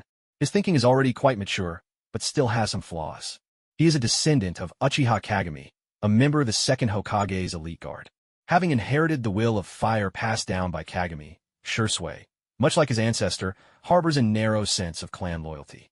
Within the next 3 years, he repeatedly distinguished himself in battle and earned the recognition of the third Hokage. His thinking gradually began to shift, yet he continued to struggle between loyalty to his clan and to his village. Later, when the Uchiha clan attempted a coup, Shui, who had planned to use Kotoa Mitsukumi to prevent the rebellion, was ambushed by the treacherous Danzo, who seized one of his eyes. Even in the face of self-sacrifice on the verge of death, he still believed. Perhaps his own death might bring about some change for the Uchiha clan. But in the end, nothing changed. Though the news of his death dealt a heavy blow to the Uchiha, the coup still went ahead under Fugaka's leadership, only delayed by 2 years. Shui Uchiha's sacrifice was, in truth, almost meaningless. Both their ways of thinking were deeply flawed. Itachi is still a child. If he were to be guided over many years, quietly influenced, he would naturally begin to see things differently. But Shui, already 10, would not be so easily swayed. So Yu had no choice but to unleash his trump card, the power of persuasion. Hearing Yu's sincere words, Itachi looked slightly bewildered, reaching out his small hand to place it in Yu's palm. Shui snapped back to attention and reached out to stop him. How can you prove that your Akatsuki can quell all the rebellions in the ninja world? With my strength, of course. Yu replied with a cheerful laugh. You? We don't even know your name. Anyone can boast like that. Shui shook his head. You really don't recognize me? Yu paused for a moment and glanced at his own appearance. All right. He was still in a Shinigami form. The major events that had happened in Konoha today had escaped these 2 children, who had been away from the village. Without hesitation, he switched to his hollow form. In a flash, his clothes turned white, a bone-white mask formed over his face. His skin turned ghostly pale, 2 tear marks traced down his cheeks. An aura of cold detachment spread from him. Yu? Shui's expression changed dramatically. Are you the one who annihilated the Rain Village leader in an instant, the so-called demigod? That's right. That was me. Yu's emerald eyes bore into them, his tone cool and indifferent. So, do you still not believe me? In terms of strength, we're convinced. Shui and Itachi both nodded. Then Shui added cautiously.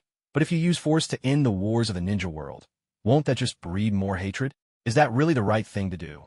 Back in the Warring States period, wars broke out even more frequently than they do now. Yu curled his lips and said coolly. Later on, Uchiha Madara and Senju Hashirama joined forces to bring an end to the Age of Chaos, paving the way for the 5 great nations as we know them today. Back when both of them were alive, their sheer presence deterred anyone from starting a war. But the moment they both died, disputes over how to divide the tailed beasts erupted, and the 5 great nations immediately plunged into the first great ninja war. Isn't this enough proof that sheer power can indeed quell chaos? But people all die eventually. Wars will just break out again, Shui said, shaking his head. Then just keep on living. Wouldn't that solve it? Yu replied with a gentle laugh. Keep on living? How? Is that even POS? Shui was about to chuckle, but then he remembered the wanted posters. He recalled that Yu's personal profile described him as a survivor from the Warring States era, rumored to possess a powerful secret technique for immortality. With a suspicious look, Shui asked, Are you really someone who survived from the Warring States period? And you've mastered the secret of immortality? Yes, Yu nodded. But this time, he wasn't telling the truth. He had been honest with Orochimaru, because that man was devoted to science. But these 2 boys in front of him were simply too stubborn. The slightest misstep in his words could easily ruin any sense of trust between them. Besides, even if he could only live for several thousand years, for humans, that was basically no different from immortality. And decades later, Orochimaru really did manage to unlock the secret of immortality. So how could it be considered a lie?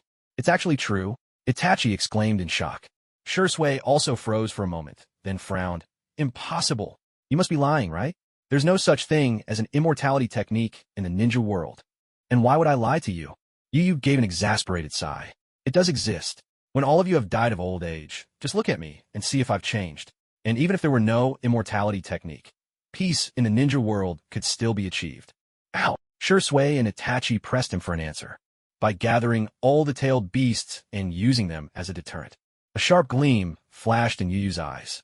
The real reason for the first ninja war was the uneven distribution of the tailed beasts.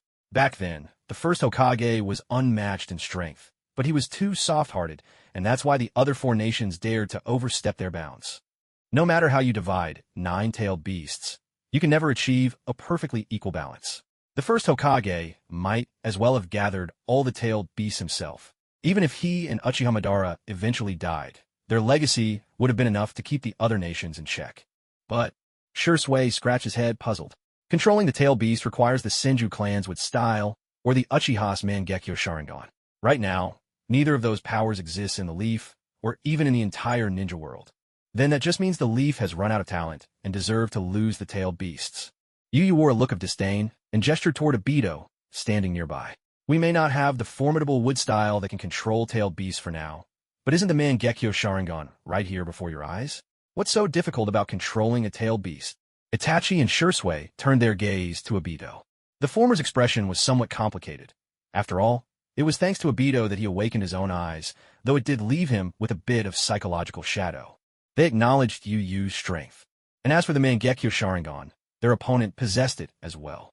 But still, were they really going to join Akatsuki? They couldn't shake the feeling that bringing peace to a war-torn world through sheer force wasn't what they truly believed in. Besides, what happened in the Warring States era was so long ago. There were records, sure, but who could say if they were true? Rather than debating any further, why not see for yourselves? Take a walk around the village, Yu Yu said, seeming to see through their thoughts. His voice was calm. Look around Amigakure. Under my rule of absolute power, see for yourselves just what kind of peaceful village this is. The second bell tolled. Itachi and Shursui exchanged a glance. Itachi looked at Yu Yu and asked, and if in the end, we still can't agree with the idea of creating peace in the ninja world through absolute force? Will you do kill us? Or, that won't be necessary. Yu Yu shook his head. At most, I'll give you 7 years. If after that, you still hold fast to your beliefs, I won't force you further. I'll send you back to Konoha. How about that? All right, is that a promise? Shursui's eyes brightened, and he extended his hand. Yu Yu smiled and shook on it. It's a promise. And so, the two young Uchiha began their journey of observation in Amigakure. Fortunately, they were mature for their age. Had it been ordinary children, they would have been crying for their mothers by now. As for the 7-year promise, it was time just before the Uchiha clan's annihilation. Since the system hinted that recruiting these two youths was related to the main storyline, then surely the night of the Uchiha massacre counted as a major event in the world of Naruto, didn't it? So, it was bound to be a part of the main plotline. I wonder. Yu Yu shook his head, a trace of anticipation in his heart. What will the reward for my first main quest be? It shouldn't be anything too shabby. Once Shursui and Itachi had left, only Konan and Obito remained. Obito looked at Yu Yu, a hint of worry in his eyes.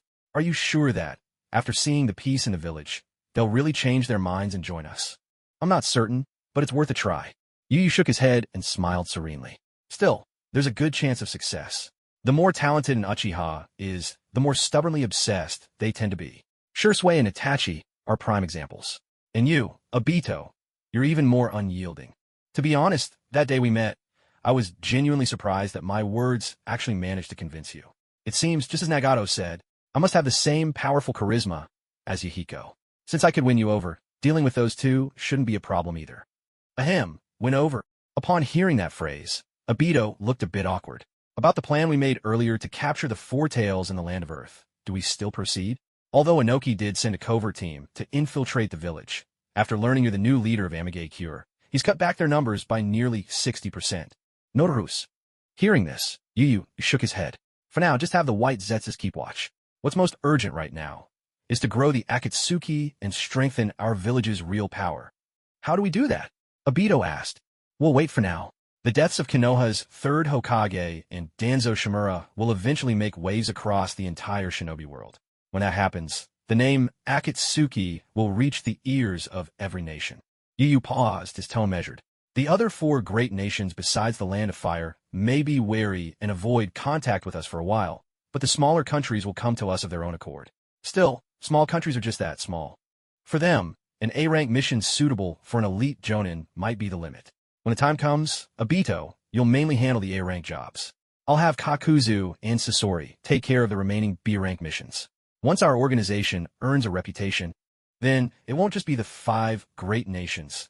The entire shinobi world will be lining up to throw money at us.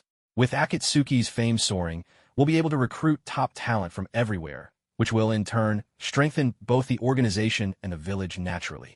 White Zetsu will be in charge of making contact with people from all the nations. The code phrase will be "eat shit you." Have White Zetsu spread this code to the upper echelons of each country. Anyone who shouts the code at any time, anywhere, will have a White Zetsu show up instantly. Obito thought for a moment.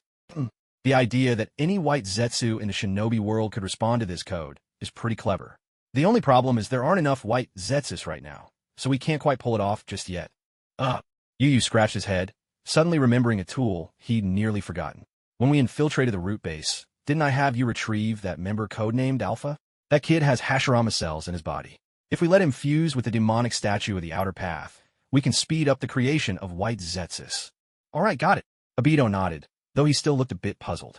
But I've always wondered, what does this code phrase, "eat shit you," actually mean?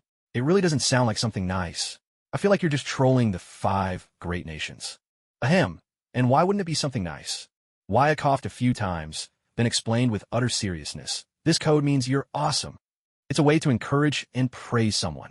As for eat a mountain of crap, it actually means you're incredibly awesome. You can use it to cheer people on in the future. Obito responded reflexively. Oh, Senior Waya, you too? Eat a mountain of crap. A vein twitched on Waya's forehead. Seeing this scene, without another word, Obito hurriedly used Kimui to disappear in a flash. Next to them, Conan stifled a laugh behind her hand, a gentle chuckle escaping. Hee see, Senior. That's what you get for fibbing. You noticed too? Waya was puzzled. Of course. Even though the code is a real tongue twister, you can tell right away it's not something nice. Conan's smile warmed her expression as she continued. Only those of us who really know you could catch on. How boring. Looks like I'll have to save my tricks for recruits in the future, Waya muttered with a hint of resignation. With that, he settled onto a bench on the rooftop. He rubbed his brow, frowning slightly. Noticing his fatigue, Conan immediately stepped forward, concern flickering in her eyes. Senior Waya, don't push yourself so hard. You've hardly had a proper rest these past years. Why not take a nap? I'll be here. Nothing will go wrong. All right, Waya replied hoarsely, giving a small nod. Though he wasn't human, even as a being of spirit and energy, he still needed rest. Conan knelt behind him, her chest pressed gently to his back, and began to massage his shoulders with soothing hands. Feeling the unfamiliar sensation from behind, Waya's face melted into an expression of pure bliss. Wow, so soft. What's so soft? He coughed, scrambling for composure. Ahem, I meant your massage technique. Embarrassed, Waya quickly changed the subject. Conan, you're really good at this. Your skills are top-notch. Would you consider becoming my personal masseuse for life? Of course I would, Conan replied, softly from behind him. Within 5 minutes, Waya had dozed off right there on the bench. Unbeknownst to him, behind him, Conan's pale cheeks had already flushed a deep crimson. She let out a slow breath, steadying the flutter in her heart. Silently, she formed a hand seal, and a flurry of paper sheets danced into the air. The paper floated upward, gently lifting Waya's body. A rustling sound whispered through the air as even more sheets unfolded, folding rapidly again and again. Layer after layer, they came together beneath Waya, forming a thick, soft paper bed. With a faint, nearly inaudible thud, she carefully lowered him onto the makeshift bed with utmost care. Thank goodness. Looks like I didn't wake him. Xiaonan patted her ample chest, but when she saw the size of the bed beneath Yu Yu, she froze in place. Oh no, what a huge paper bed. Why did I instinctively make a double bed? Midnight approached. In the blink of an eye, 4 years slipped by. It was now the 51st year of the Hidden Leaf. Many major events had taken place over these 4 years. In the first year, the Leaf, the first great shinobi village, was invaded by the Akatsuki in a show of overwhelming force. The third Hokage and Danzo Shimura were both slain by Akatsuki's acting leader, Tsubai. The fourth Hokage, Minato Namikaze, seized complete control over the village's leadership. With this, the Akatsuki's reputation soared overnight. Many of the smaller nations, who had only ever considered hiring Akatsuki on a whim, began seeking out White Zetsu, their intelligence agent, to commission missions. To their surprise, these missions were actually completed. Though the fees Akatsuki demanded were truly exorbitant, if money alone could solve their toughest problems, what nation wouldn't be willing to pay? What's a few extra coins compared to peace of mind? And so, chaos erupted across the shinobi world. Outside of the 5 great nations, countless smaller countries started flooding Akatsuki with requests, not just for assassinations, but also for smaller, miscellaneous tasks like finding missing people. Even if the pay wasn't much for someone like White Zetsu, who could float and scout at will, finding a person was hardly difficult. He could complete such requests with a snap of his fingers. As Akatsuki fulfilled more and more commissions, the names of Angel Conan, Sasori of the Red Sand, and the immortal ninja Kakuzu became widely known across the ninja world. In a short time, Akatsuki amassed a staggering fortune. This transnational mercenary organization finally made its name echo through the entire shinobi world. In the second year, Yu Yu leveraged Akatsuki's newfound prestige to recruit prodigious shinobi from all corners of the world. For example, Deidara, the explosives expert from the land of Earth, Kisame Hashigaki from the village hidden in the mist, and Haiden, the zealot of the cult of Jashin from the village hidden in hot water. It's worth mentioning, back in year 47 of the Hidden Leaf, due to Obito's youth and lack of ocular power, he hadn't yet managed to control the fourth Mizukage, Yagura Kartachi. Now, with Yagura in power, the Mist had begun reforms to the Bloody Mist era, and Yu no longer bothered to have Obito manipulate him. After all, the Three Tails needed time to be revived after its death. So Yagura never became a Jinchuriki. Once the Three Tails returned, they could simply capture it directly. As for the brothers Shursui and Itachi, they only chose to join Akatsuki in the third year. Their path, however, wasn't without obstacles. In the first year, though they witnessed the peace in the village hidden in the rain, they remained convinced such tranquility was ultimately an illusion. So, in the second year, Yu personally took Shursui and Itachi along, leading them across the war-torn small nations of the shinobi world, letting them experience firsthand the devastation that came with conflict. The ninja world was vast. Some of the smaller nations were truly tiny, with barely a handful of shinobi who could even perform jutsu. A country like this could be wiped out by any random chunin from Konoha. Without strength, even the illusion of peace is unattainable. The very concept of peace is born from war. Without war, how could there be peace? After Yu used his famed tongue-lashing techniques several more times, they finally came to understand that weakness itself is the original sin. Only then did the two reluctantly submit. Year 3. Itachi Uchiha and Shursui officially chose to join the Akatsuki. And so, Yu Yu's first main quest was finally declared complete. As for the reward, it was unexpectedly lackluster. Nothing of great value, just 10 surveillance bacteria and a hefty 5,000 spirit pressure experience points. Amigate Cure. On the rooftop of the tallest spire, Yu Yu opened his system panel. Anime Villain System. Host, Yu. Spirit Pressure. LV6, 3500/15,000/intermediate. Spirit Core. Black-Winged Archdemon, first release. Zanpakuto, Senbenzakura, Bankai, /10%. Swordsmanship, excellent. Hand-to-hand combat, excellent. Shuenpa, excellent. Kido, excellent.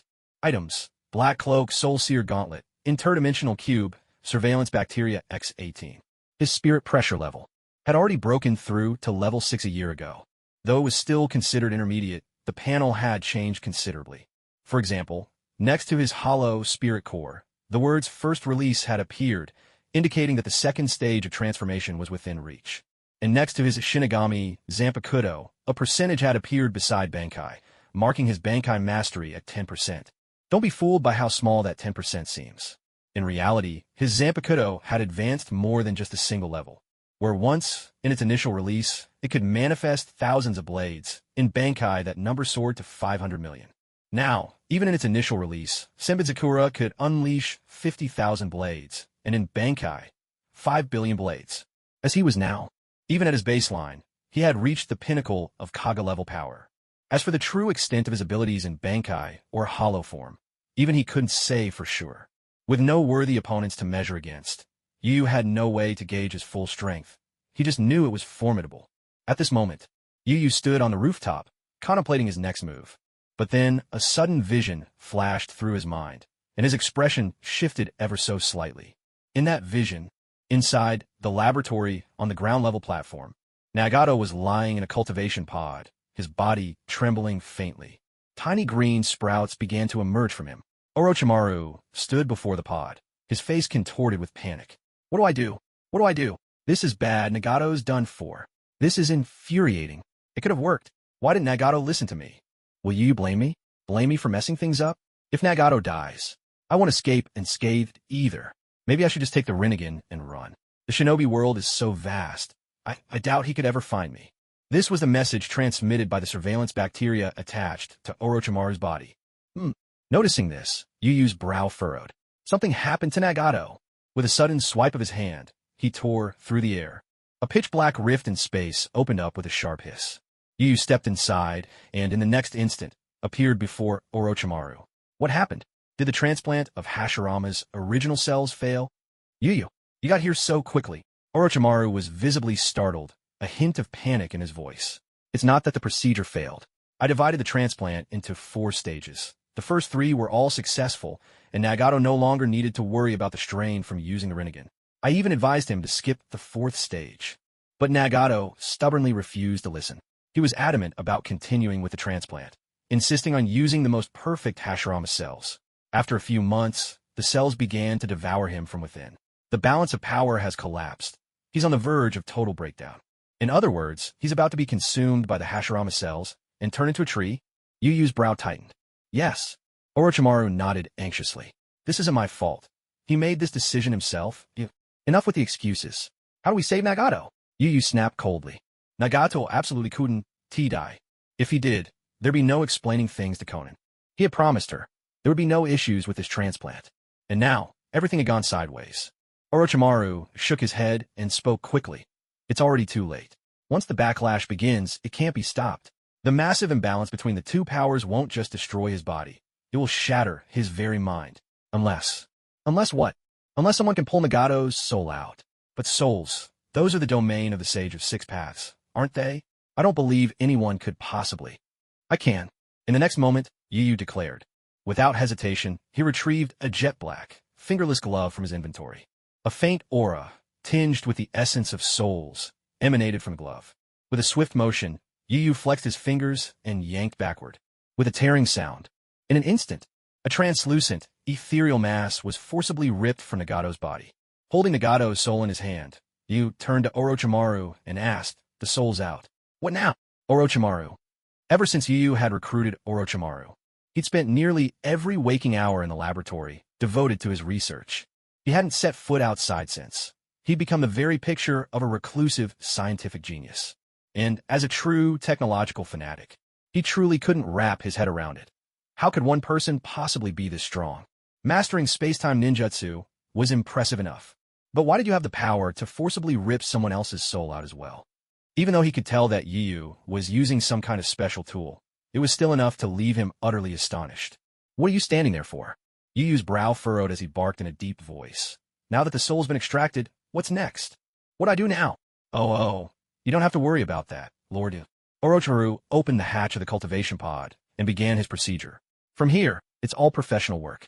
With Nagato's soul removed, his body's backlash is greatly reduced. I can now use my own methods to degrade the Hashirama cells within him, restoring the balance between the Rinnegan and the Senju power. As he spoke, his hands moved deftly across Nagato's pale body. He injected several different solutions. Only then did Nagato's physical rejection finally subside. Is it done now? And by the way, where are those serums you used? Yuyu asked, curiosity piqued. Almost. Give it 2 or 3 months, and Nagato should awaken. Orochimaru's long tongue flicked across his chin, his voice raspy.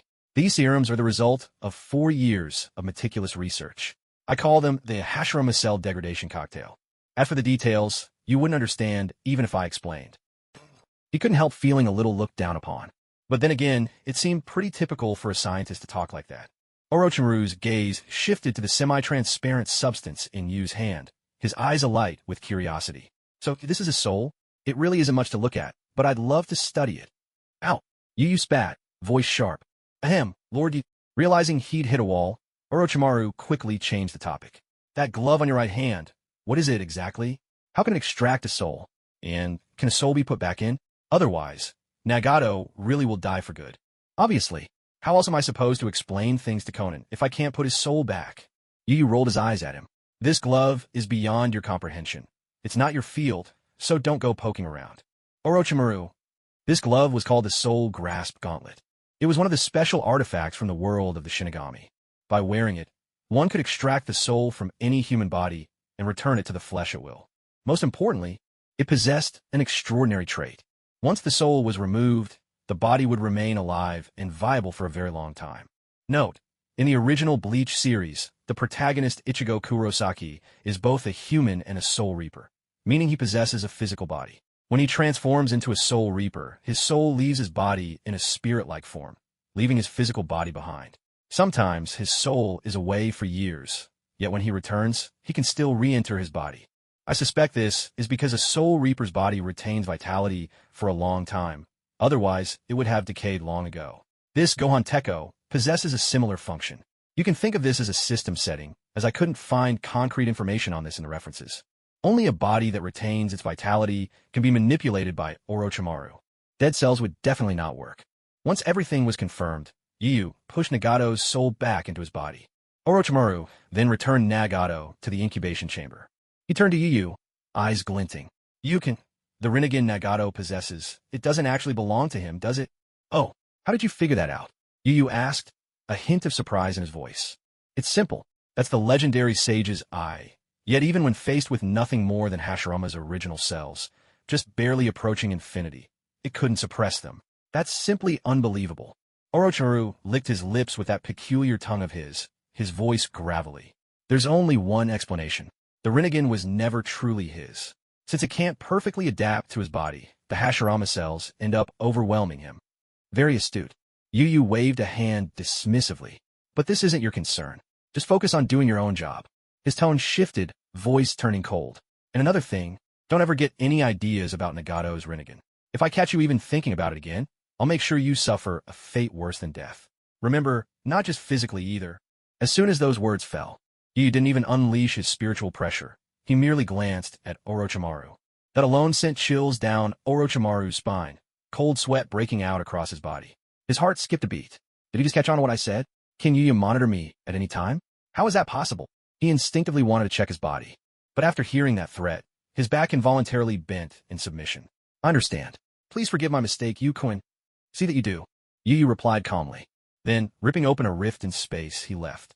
Sweat had already drenched Orochimaru's back, leaving him shaken. That look was terrifying. In just 4 years, Yu's power has become so much greater than before. A wave of discouragement washed over him. He was already so powerful, yet he only kept getting stronger. How is anyone supposed to compete with that? Though his face remained composed, Orochimaru's thoughts were clouded. "There's definitely some special surveillance device on me. Should I check for it? But if I do, it'll certainly provoke Yu's wrath. That risk isn't worth it." After a long period of deliberation, he decided to let it go. Yu's power was simply too overwhelming. So overwhelming that Orochimaru couldn't even see where its limits might lie. He even began to wonder, if Madara, Uchiha, and Hashirama Senju were resurrected, could they really rival Yu? Leaving the underground laboratory, Land of Rain, inside the Akatsuki base, Yu tore open a rift and stepped out, his expression a touch cold. His warning to Orochimaru wasn't just about that final intention to steal the Rinnegan for himself. There was more to it. Orochimaru clearly had the Hashirama Cell degeneration serum, yet didn't use it on Nagato in time. He obviously harbored the intent to let Nagato die, even though he'd explained, claiming that once the backlash started, the serum would be useless. But Yu, don't buy that nonsense for a second. I'm much more inclined to believe this was all a carefully laid scheme. Only, Orochimaru hadn't expected that I could actually extract souls. In just 4 short years, that snake has already grown restless. If it weren't for the fact that he's still of some use, Yu might have just killed him outright. He shook his head, pushing the thoughts aside. Thunk! Yu stamped his foot on the spot. Immediately, a spiral-shaped, white Zetsu emerged. This was Toby. Yu looked at him suspiciously and asked, "Why is it you? Where are the other white Zetsu?" There are too many ninja villages in the shinobi world wanting to hire Akatsuki these days. Even though the number of white Zetsu has grown, there aren't any left near the base, just me. Toby explained. Yu frowned. "Didn't I say? Prioritize missions at A rank and above. Don't take B rank jobs unless absolutely necessary." But even A rank missions are endless. There are so many small countries and villages in the shinobi world, it's downright overwhelming. You, the hands-off leader, truly have no idea how exhausted the members are. At this, Toby couldn't help but grumble. Honestly, I think only Kakuzu is happy all day long. Everyone else finishes their jobs and ends up dead tired. Yu simply ignored Toby's comparison of members to dead tired. After a moment's thought, he spoke up. "All right, I understand. For now, come with me on a mission. If the opportunity arises, I'll try to recruit a few more members." "Oh, where are we going? What's this about?" Toby asked, surprised. "We're headed to the land of Earth." Yu's eyes flashed as he said coolly, "To capture the Four Tails Jinchuriki." the fifth watch of the night. This was an oversight on his part, even though he'd gathered the original team. With the Akatsuki's transformation, there were still too few members. Apart from Toby, the organization only had Konan, Obito, Haiden, Katsu, Sasori, Deidara, Shursui, Itachi Uchiha, and Kisame Hashigaki, a total of 9 people. And that was only because Yu had already put both Itachi and Deidara, practically child labor, to work. It was Konoha year 51. Itachi was just 8 or 9 years old, and Deidara was a year younger than him. Despite being taught by a super Kaga-level master, the two of them currently possess only the strength of elite Jonin. To reach the level of a Kage, they would need at least another 2 or 3 years. Obito had it easier, thanks to his space-time ninjutsu. He could travel freely across the ninja world, completing his hired missions swiftly. But for the others, things were much more troublesome. The journey alone would cost them a great deal of time. It was becoming clear that they needed to recruit more members for the organization. As for suitable candidates, Yu had already begun to set his sights on some promising targets. Still, whether he could actually find them was another matter altogether. Yu had originally planned to set out, but Afei tugged at his sleeve, his gaze earnest and sincere. "What is it?" Yu asked, puzzled. "When I was spying on Orochimaru earlier, I happened to have a casual chat with him." Afei's eyes sparkled with excitement, his tone pleading. "He said he could use his experiments to fix my bathroom problem, and there's even a chance he could make me truly human. Ew, I want Orochimaru to experiment on me." Yu's voice became grave.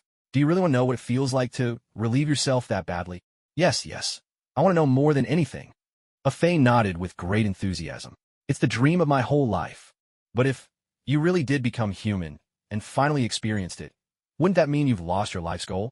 Yu asked, genuinely curious. "Not at all." Afei blinked innocently. "Even if I experienced it, I could go on to smell it, and after smelling it, I could even taste it. I don't know what it tastes like, though. Too bad, I don't even have a sense of taste." Yu took a deep breath and refused outright. "Sorry, I can't allow this. Smelling it is one thing, but could you really stomach eating it?" Unbelievable. Yu realized he had clearly underestimated Afei's obsession with excrement. To even say something as extreme as eating it, that was beyond the pale. Afei looked aggrieved. "I can handle it. I just won't do it in front of you guys. You might be able to handle it, but I can't." Yu waved his hand in rejection. "I simply cannot tolerate the idea that our Akatsuki organization has someone who's eating that." Afei was crestfallen. "You stay here at the base. I'll go alone," Yu said.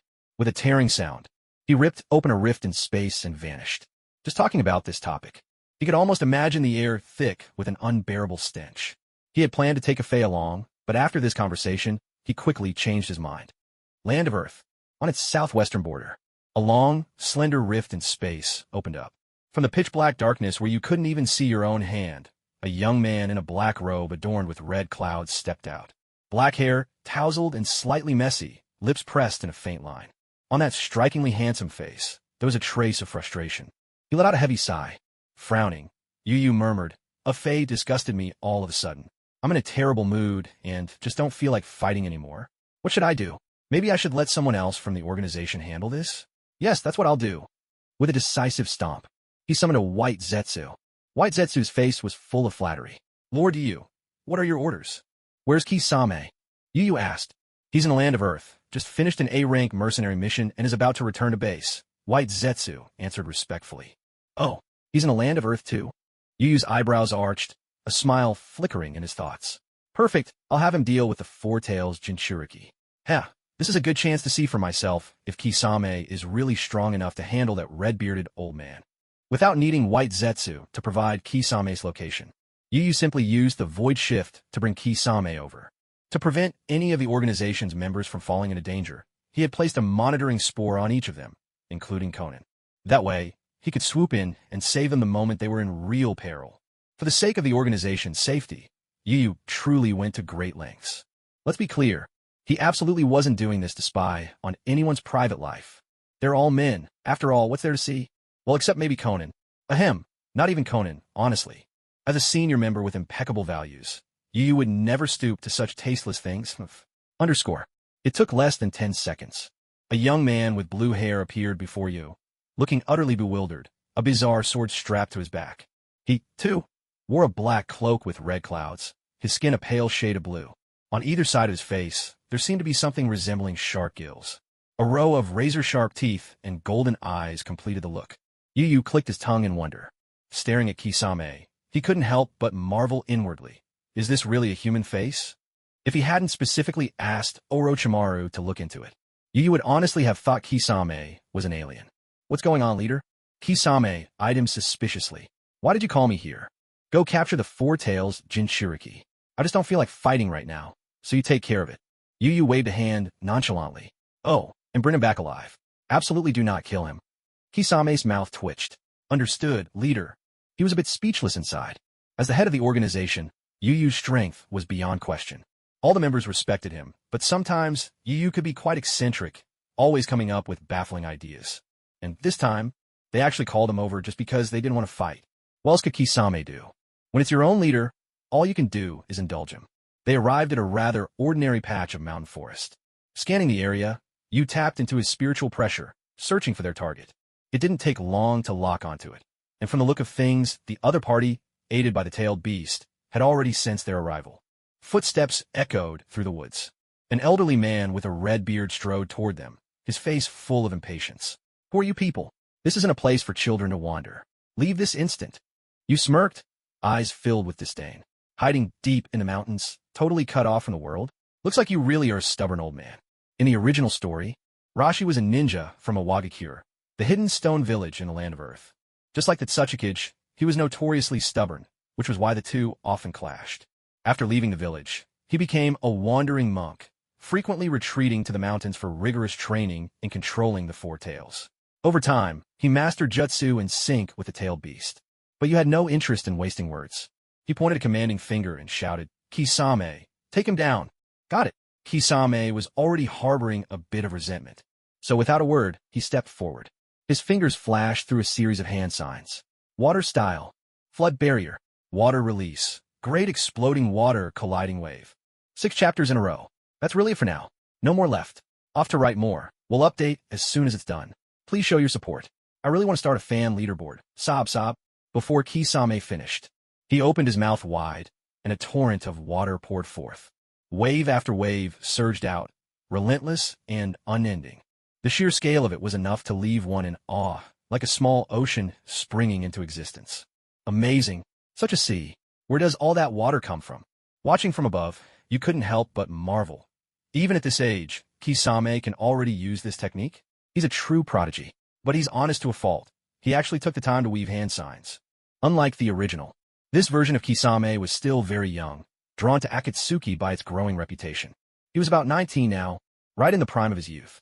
You had assumed Kisame didn't yet possess any powerful jutsu at this stage. Clearly, he had underestimated him. The water kept surging, spreading across the area. In moments, it seemed poised to engulf the Four Tails Jinchuriki entirely. In all the ninja world, there's still someone who can use such formidable water-style jutsu? I really have been in seclusion too long. Rashi was inwardly stunned, but he knew he had to act fast.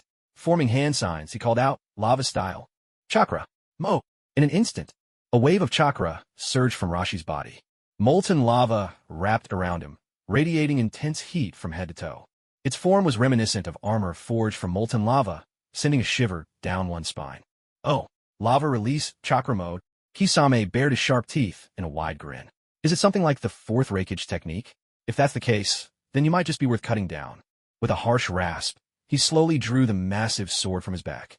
This blade was unusually long, with a semicircular notch near the tip, giving it a fearsome appearance. But this was not Samahata, the sword famed for absorbing chakra. Instead, it was the executioner's blade. Back when Kirigakure commissioned Akatsuki for a mission, the village, short on funds, had offered this weapon as extra payment. This sword could absorb iron from the blood of its victims, allowing it to repair itself and even draw strength from absorbed blood, earning it a reputation as a blade that never breaks. It sounded impressive in theory, yet in the original story, the sword broke several times. It hardly had any redeeming features. Yu Yu had little regard for this executioner's blade, so prized by Suigetsu. Still, since Kisame had left Kirigakure early and needed a serviceable weapon, he reluctantly accepted it. Now, Kisame gripped the executioner's blade and charged forward. A rapid exchange ensued. Steel crashed against chakra-hardened skin, but the blade could not pierce its opponent at all. Using chakra mode to boost your defenses, are you? Kisame's eyes narrowed in surprise. And it looks like the tip of my executioner's blade is starting to warp. Can you really melt even this sword? If I keep this up, I doubt the blade will last much longer. With that, he sheathed the sword across his back, a look of disdain flickering across his face. What a worthless blade. I'll toss it as soon as I get back. Grumbling under his breath, he stamped his foot. A huge splash sent seawater soaring into the air. Water style, for shark rain. Kisame formed hand seals at lightning speed, transforming the water into thousands of small, swift sharks. They shot through the air, each one honing in on the four tails Jinchuriki. Seeing this, Rashi opened his mouth wide. Lava release. Scorching river. Flowing magma technique. Dozens of molten magma spheres erupted forth. With a hiss and a roar, the attacks collided, filling the air with dense, rolling steam. A thick white mist engulfed both fighters, shrouding their forms from sight. They clashed again, neither able to gain the upper hand. Without Samahata, Kisame can't reach his true power, Yu mused. Perhaps it's time to send someone to Kirigakure and take care of that Hozuki Mangetsu once and for all. We hovered in the air, feeling a bit too lazy to keep watching. No, Samahata, getting on in years, and just finished a fight, so you're running low on chakra? Can't finish this quickly, huh? Forget it, let's just wrap this up. With that, he took a step forward. In a flash, he vanished, reappearing behind Rashi. Not good. A sneak attack. Rashi spun around in a panic, raising his hand to strike. Lava release. Deep sea needle. Chakra gathered swiftly in his palm, glowing with a fierce, molten red light.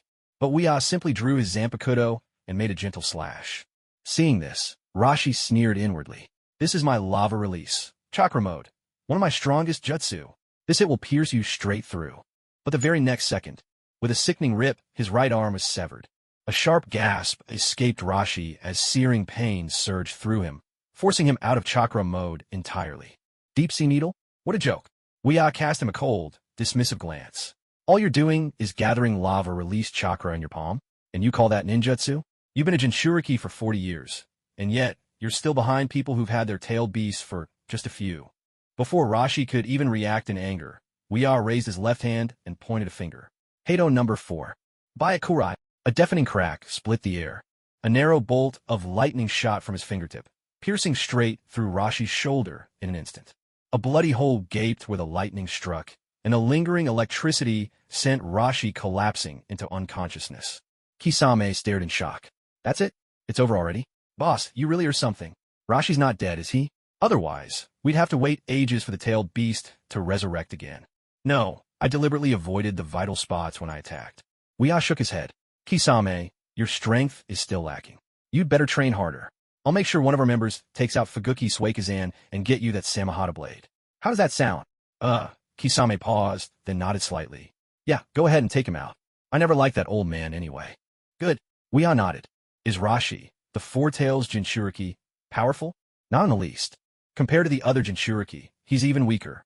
He's not a perfect Jinchuriki, unable to fully unleash the tailed beast's power. His personality is far too stubborn, making it impossible for him to get along with the Four Tails inside him. Even though he knows the Four Tails' real name is Son Goku, he's never once called him that. He's been a Jinchuriki for 40 years, dedicating himself to training and refining his so-called lava release, chakra mode. It may look impressive on the outside, but in truth, its effectiveness is sorely lacking. He was nothing compared to the new Three Tails Jinchuriki after the Third Great Ninja War, the fourth Mizukage, Yagura Karatachi. Back then, after Rin's death, it took a period of time for the Three Tails, Isebu, to resurrect. Once it revived within a few years, the Mist Village reclaimed it and appointed Yagura as the next Three Tails Jinchuriki. And in just a few short years, Yagura devoted himself to rigorous training, quickly achieving the status of a perfect Jinchuriki. With the title of Mizukage as well, his prestige soon surpassed that of all previous Kage. He set his sights on reforming the Mist Village, determined to put an end to the era of the Bloody Mist. However, after Obito's power had grown, he forcibly took control of Yagura. The reforms in the Mist Village came to an abrupt halt, and the reign of the Bloody Mist was reignited. This is precisely why Zabuza Momochi, who once supported Yagura unconditionally, ultimately attempted to assassinate the fourth Mizukage. Note, many believe Yagura became the Three Tails Jinchuriki as a child, and that his ability to control the tailed beast was why he succeeded as Mizukage. But in reality, that couldn't be the case, because at that time, Isebu was already dead. How could it be sealed within him? My view is that he became the Three Tails Jinchuriki during the period after the third Mizukage died, when Obito was too young and his Sharingan wasn't yet powerful enough. That's when Yagura took on the role and became the fourth Mizukage. And for the record, Yagura wasn't a child. He even had a grandson. Being a perfect Jinchuriki is no small feat. He could wield all of the Tailed Beast's power, including the Tailed Beast Bomb, and could even fully transform into the beast itself. In contrast, the Four Tails Jinchuriki Rashi was only halfway there. He couldn't even use the Tailed Beast Bomb or manage a partial transformation, so it's no wonder Kisame Hashigaki could capture him so easily and all by himself. Uchiha Itachi, standing by his side, simply watched the whole affair with a calm, disinterested air. Compared to this level of battle, Kisame still had a long way to go. Shaking his head, Yu turned to Kisame. Take Rashi back. Be careful. This old man is pretty frail. Don't rough him up too much. Understood, leader, Kisame replied with a toothy grin. He hoisted Rashi up, ready to leave. But suddenly, a raspy, aged voice rang out from above. Try and take away the Four Tails Jinchuriki from the land of Earth? Have you asked this old man's opinion? A short, elderly man shouted, Earth style. Fist of rock technique. The old man's right fist transformed into solid stone. He closed in fast, slamming his stone fist toward Kisame with force. In a flash, a figure appeared silently. Yu raised his Zanpakuto and blocked the punch. A series of metallic clangs resonated through the air. Yu staggered back several steps, while Inoki was also sent flying a short distance. They locked eyes, sizing each other up. The old man was short, with a large nose. His appearance carried a hint of comic relief. Without a doubt, this was none other than the third Tsuchikage of the land of Earth, Inoki. Inoki, in turn, recognized the man before him and exclaimed in shock. You are the leader of the Akatsuki, Tsubai? Acting leader, acting leader. Yu waved his hand dismissively and explained with a hint of helplessness. How many times do I have to say it? I'm just the acting leader. Calling me the boss would only make our real boss, Pain, feel left out. Inoki snorted coldly and demanded, What are you doing here in my land of Earth? Has your mercenary organization finally revealed its true intentions? What are you planning by capturing tailed beasts? Huh, not at all. Yu shook his head, feigning innocence. It's not like the Akatsuki has any use for them. We just took on a commission from another nation. They said they needed a tailed beast to boost their military might. This job is way too tough, but, well, they offered so much that our organization reluctantly agreed. Nonsense. Did you think an old man like me would believe that? Inoki retorted.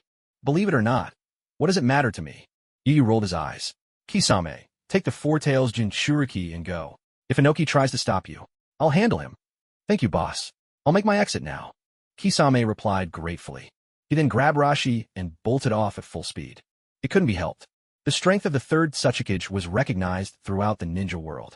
Even the battle-hardy Hidden Cloud Village would rather avoid provoking Inoki if they could. Seeing Kisame trying to escape, Inoki shouted furiously, Don't think you can get away, you cowardly rat. Dust release. Atomic dismantling jutsu. With a sharp clap of his hands, a translucent cube materialized around Inoki, a dazzling white light shining at its center. A surge of powerful chakra erupted, sweeping the area. The cube shot forward, extending rapidly, its target locked squarely on Kisame. Kisame's heart pounded with terror as he cried out for help. Oh no, the old man's even using dust release? Boss, save me. I know, don't panic. Yuyu's voice floated out, light as a feather. He raised a single hand, pointing at the dust release from a distance. Way of Destruction, number 92. Thunder Dragon. Descend. A deafening crack split the air. A massive spiritual pressure soared skyward. In the blink of an eye, a gigantic thunder dragon formed in midair, its presence fierce and overwhelming, the oppressive energy blotting out the sky. With a thunderous roar, the dragon unleashed a mighty bellow that seemed to shake the heavens. The very next instant, it lunged straight toward the dust release. A series of earth-shaking crashes erupted. The enormous thunder dragon was quickly obliterated. The ground itself was torn asunder, leaving a massive crater behind. Fortunately, as the thunder dragon dissipated and the dust release faded into nothingness, Kisame managed to escape with his life, barely. No wonder it called a Kekkei Toda, a bloodline even greater than the Kekkei Genkai. That dust release just now wiped out even a Hado spell ranked 92, completely erased it. Yuba turned to Inoki, his eyes blazing with the thrill of battle. When it comes to dust release, among all those I've faced, no one can compare to you. I, Tsubai, am willing to call you Inoki the strongest. Come, fight me. 7th update today. A massive chapter of 3,600 words. Just made it in time. Too lazy to split it up. Let's count it as 2 updates. That's all for today. I realized I really should update at midnight. If I post in the afternoon, the next day's numbers take a hit. Back to writing, and if possible, I'd love to keep updating at midnight. Time's running short. Less than 2 hours left. 100,000 words already. Tomorrow is the first showcase. Please support me. The rating hit 9. You all are amazing. Please rate. Any number of stars is fine. Much appreciated. Free gifts, please. If 100 people join, I can set up those special titles for everyone. Come fight. The words had barely left Yuba's lips when Inoki glared, gnashing his teeth. Fight? You think you could just challenge me whenever you please? If you want to fight, then first, give me back my disciple, Deidara. Otherwise, don't even dream of it. Yuba rolled his eyes in exasperation. Give him back? I didn't kidnap your disciple. He came with me of his own free will. Just because you're old doesn't mean you get to slander people at will. Inoki's forehead twitched with a dark line at Yuba's retort. Old am I? You're over 100 yourself. In today's shinobi world, aside from that clansman of yours, is there anyone who can even stand up to you? Deidara, that boy, was gifted from a young age. Inoki had placed great hopes in him, even considering passing down the title of 4th Tsuchikage to him in the future. But the kid's personality was simply too unruly. He was always causing explosive incidents in the village, driving the villagers to constant complaints and grumbling. There was nothing else he could do. So Inoki had to settle Deidara in a spot far from the village. But who could have expected? One day, this uninvited guest, Yuba, showed up and secretly lured Deidara away. Even if he went willingly, that doesn't count. Inoki was beside himself with rage. Deidara is just a kid, barely old enough to think for himself, let alone make his own decisions. You lured him into your Akatsuki organization. It was all you're doing. Let him go right now, or I'll use force. I won't. So what are you going to do about it? Yuba stood his ground, his tone light and taunting. You lost such talent because you didn't know how to nurture him, and now you blame me? That child is bursting with artistic potential. And as for those explosions, how can you label them as terrorist attacks? As elders, we must keep an open mind and do our best to support the younger generation's artistic pursuits. Just look at me. I let Deidara take on mercenary missions every day. That kid comes up with new ways to blow up enemies, and he's having the time of his life. Unable to out-argue his opponent, Inoki was so furious his nose seemed bent out of shape. Just you wait. Shubai. Don't forget you also lured away 2 young Uchiha from Konoha, along with several ambitious youths from Kirigakure, Yugikure, and elsewhere. Once I, Inoki, convene a 5 Kage summit to discuss our strategy, you, the leader of Akatsuki, will get what's coming to you. At these words, Yu let out a derisive laugh. Go ahead. I'm waiting for your 5 Kage summit. The 5 Kage, just a bunch of second-rate wannabes. What can you do to me, even if you all join forces? You claim you don't want to fight? Huh. Whether you want to or not, you're fighting today. Before his words had even faded, Yu shot into the sky, rising to meet Inoki eye to eye. His right hand lifted in a flash, pointing lightly at Inoki. Way of binding, number 61. 6 rods prison of light. In an instant, spiritual pressure surged from his body. Golden light gathered and coalesced, forming 6 radiant beams that locked Inoki in place. Such a minor, seal-less technique. Inoki remained unruffled, raising his hand to shatter the prison. But suddenly he noticed Yu's expression had turned solemn, and he began chanting rapidly. The crown of chaos overflows, the wrathful, arrogant ship boil over. Refuse. Numbness and flicker resist the slumber. The trembling princess of steel, the endlessly splitting clay doll. Unite. Rebel. Upon this earth, know your celestial power. A swirl of energy erupted with his chant. A mighty spiritual force swept across the sky, as if threatening to punch a hole through the heavens. Inoki's heart skipped a beat. What is he reciting? Why do I feel so uneasy? He hastily broke free from the 6 rods prison. But just then, Yu's expression shifted, and with another gesture, he pointed at Inoki. Way of destruction, number 90. Black. Cuff it. A thunderous crash exploded. In an instant, the world darkened, and black spiritual energy flooded the air. A cascade of jet-black barriers began to take shape all around. Inoki could sense that if this coffin of darkness were to close, his very life would be in danger. Damn it, I have no choice. Gritting his teeth, Inoki clapped his hands together. Dust release. Detachment of the primitive world technique. Just as the black coffin was about to close, he frantically summoned his chakra, forming a translucent cube. With a powerful thrust, he unleashed his dust release. A deafening, earth-shaking roar erupted all around.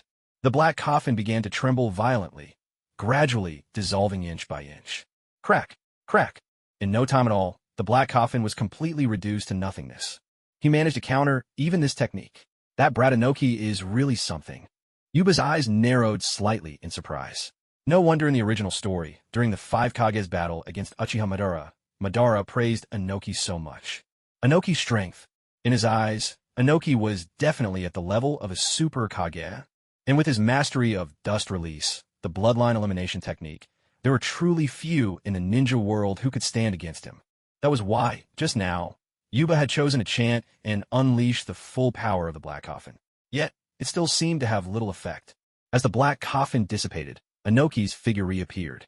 His face was etched with exhaustion and distress, fresh wounds marking his arms. Seeing this, Yuba raised an eyebrow.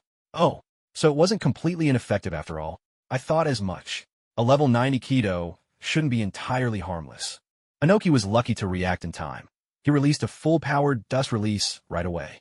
Had he hesitated for even a second, he would have risked certain death. But there's no denying it. Dust release truly is formidable. Among all the bloodline elimination techniques, its destructive power is second to none. And right now, I'm in my Shinigami battle form. With both Iron Skin and high-speed regeneration unavailable, if I relied on my initial release alone. Who knows? Inoki might actually turn the tables on me. One stood suspended in the void, the other hovered in the air. A brief standoff settled between them. Gasping for breath, Inoki looked at Yuba, his expression grave. No wonder you invaded Konoha, killed Danzo and the third Hokage with such force, and left without a scratch. You are indeed a super strong opponent. If my dust release can't hit you, there's almost no way to defeat you. Yuba gazed at Inoki and smiled calmly. Third Tsuchikage Inoki, I acknowledge your strength. And now, with the warm-up over, it's time for the real contest to begin.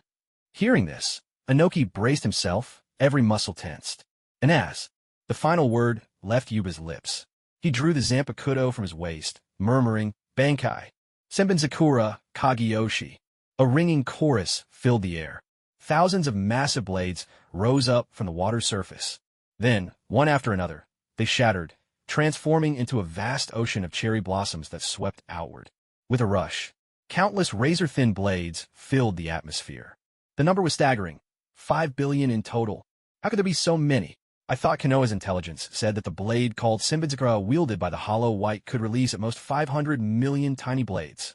Stunned by the spectacle, Inoki froze. But now it must be at least 10 times that. Could it be? Konoha set me up? The dizziness was overwhelming. The intelligence Konoha shared with the other nations was a lie. Staring at the astonishing number of blades before him, Inoki shook his head, frowning. No, that can't be right. They have absolutely no reason to do such a thing. There's only one possibility left. Over these past 4 or 5 years, the leader of the Akatsuki has grown even stronger. Ever since that battle with Konoha, everyone had wondered, how did Tsubai and Wu Yu possess power that surpassed the very pinnacle of the shinobi world? In the end, they reached a single conclusion. It was because both of them had survived since the Warring States era, 120 years of relentless training. With even average talent, that much time will be enough to look down on the entire shinobi world. And Tsubai and Wu Yu were considered ordinary in terms of talent. So it had taken them all those years to finally achieve strength rivaling the god of shinobi. Yet now, Inoki realized they had all been mistaken. At least the Tsubai before him. His talent was unimaginably strong. This realization was chilling. But he had no choice but to face such a harsh truth. After unleashing his Bankai, Wu Yu wasted no words and attacked immediately. With a single thought, a storm of blades swept across the sky. Instead of the sharp metallic sounds, the air trembled with a surging tide of steel, blades unfurling like a sea of flowers. Half of them surged forward. The remaining half stayed close to Wu Yu, swirling around him in a vigilant dance, ready to shield him at a moment's notice. Inoki's dust release was notoriously deadly. He had to guard against the old man getting close enough to strike. Half of Senbenzakura's blades sliced through the air. With a sweeping gesture, Wu Yu transformed the blades mid-flight into 8 colossal hands. They lunged toward Inoki, closing in with relentless force. Inoki dodged left and right, but there were simply too many to evade. In the end, he found himself completely surrounded. He could only sigh in resignation, bringing his hands together once more. Dust release. Detachment of the primitive world technique. A blinding flash, dust release shot forth. 3 of the giant Senbonzakura hands nearest him were instantly reduced to nothing, crumbling away to dust. Seizing the opportunity, Inoki retreated, his body flickering backward. Fixing his gaze on the disintegrating blades, his heart leapt with joy. The people from Konoha said these blades were absolutely indestructible, yet my dust release can erase them completely. In that case, a brilliant idea for victory sparked in his mind. If he could pull this off, then he, Inoki, would be the one to slay the Akatsuki leader Subai. Another flurry. 5 more giant blade hands came hurtling through the air. Inoki slapped his hands together and shouted, "Earth style! Shield of stone!" With a rumbling crash, a mass of rock erupted from the ground. It took shape, forming shield after shield, locking tightly together into an impenetrable barricade. The blades crashed down, each strike hammering the earth, sending clouds of debris into the air. Yet for the moment, the blade hands could not break through the rock shield. Yu Yu's eyes narrowed as he pondered silently. So you've been constantly creating stone shields to fend off my blades? But at this rate, just how much chakra do you have left to burn? What exactly is this old fox up to? But soon he saw through the ruse. Inoki wasn't just maintaining his stone shields. He was also rushing toward Yu Yu with astonishing speed. Yu Yu let out a soft chuckle, his form gliding backward. With a snap of his fingers, he called out, "Go!" All the blades of his 1,000 cherry blossoms sliced through the air. Inoki dodged left and right, but before long, he was completely surrounded. A sly smile played at Yu Yu's lips as he clenched his hand into a fist. "Got you, Inoki, D." A sudden, sharp sound tore through the air. The sea of cherry blossoms compressed in an instant. Before their eyes, it transformed into a massive sphere, threatening to crush everything within. But just then, a triumphant, aged laugh rang out from inside. "Ah, Yubai, you've fallen right in my trap. This battle is mine. I, Inoki, am the victor." Particle style. Ultimate. Art of separation. From within the compressed cherry blossom sphere, a brilliant white light burst forth. In the next instant, a semi-transparent cube of energy exploded outward. A harsh crackling filled the air. The particle style technique disintegrated the blades in a heartbeat. This time, the range was hundreds of times greater than any of his previous particle style attacks. Incredibly, it engulfed all 50 billion blades in an instant. In less than a second, the blades turned to dust. Slowly, the ash drifted down from the sky. "All your billions of blades have been reduced to dust. I know you still have other hidden techniques up your sleeve." Although Inoki looked a bit weary, his expression radiated pride. "But now, you have nothing left that can frighten this old man. Without your blades to shield you, my particle style can kill you as many times as I wish." The two stared each other down from across the battlefield. Seeing Inoki so full of himself, Yu suddenly broke into a grin. "Then come on. Let's see just how many particle style attacks it'll take before you can truly put an end to me. Fine, let's find out." Inoki drew a deep breath. He clapped his hands together and bellowed, "Particle style. Original world. Art of separation." Another semi-transparent cube of energy shot forth. Though this particle style wasn't as vast as the last, it still forced Yu to respond. He raised his hand and declared, "Way of Destruction 92. Thunder Dragon, descend." Once again, he unleashed the same high-level spell as before. Lightning gathered, and a thunder dragon crashed forward. A thunderous roar shook the battlefield. Their attacks collided and canceled each other out, only for the next round to begin immediately after. Time and again, they clashed. Inoki's chakra was nearly depleted. At the same time, Wu Yu's face showed signs of exhaustion, and his expression shifted slightly. "This can't go on. That old man is far too cautious. He won't fall for it, no matter what. What should I do?" A storm of ideas whirled in his mind. Soon, he hit upon a clever scheme. Wu Yu let out a dry laugh and suggested to Inoki, "How about we call a draw for now? You can't kill me, and I can't kill you either. Why don't we settle this another day?" Another day? Inoki's heart skipped a beat at these words.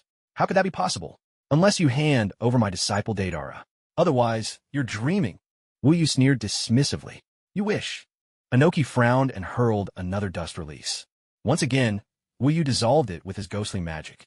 But in the very next moment, Wu Yu turned and began to leave, his retreating figure just a bit disheveled. "As I suspected, you don't have the strength to keep using that signless secret technique." A cold gleam flashed in Inoki's eyes, and excitement surged in his voice. "You've been bluffing all along. Today, I'll see you buried by my dust release." Even from a great distance, He prepared to unleash another long-range dust release. But embarrassingly, he himself was running dangerously low on chakra, limiting him to only a short-range attack. Watching Wu Yu about to escape, Inoki hesitated. What should I do? Do I keep chasing him? His flying technique isn't steady anymore. It's likely he can't use that signless technique again. I'll chase him. Whoosh. Having made up his mind, he soared after Wu Yu. As he closed in from behind, he clapped his hands together. Dust release. Detachment of the primitive world technique. A cube of dust release formed in his palms, and a smile crept across Inoki's face. Remember this. You'll meet your end at the hands of the third Tsuchikage. Sayonara. Only 2 chapters today. I overdid it on my May Day debut and barely got any sleep these days, the longtime readers know. There are usually at least 4 chapters a day, sometimes 10, sometimes 7 or 8 at once. Today, I slept until the afternoon. My energy is at rock bottom, and I'm worried about the debut stats. My writing state isn't great, either. I'll keep going because I want to update at midnight, haven't even had lunch yet. To everyone reading the debut, please show your support. Even though it's just 2 chapters today, spare a free gift for poor, exhausted Xiaoxin. And please watch the in-book ads, they're my main source of income. Tomorrow I'll finally see the debut numbers, and I'm so nervous. Not sure if I'll manage a midnight update, so maybe save it for tomorrow. Don't wait up. Sending love, Red Heart.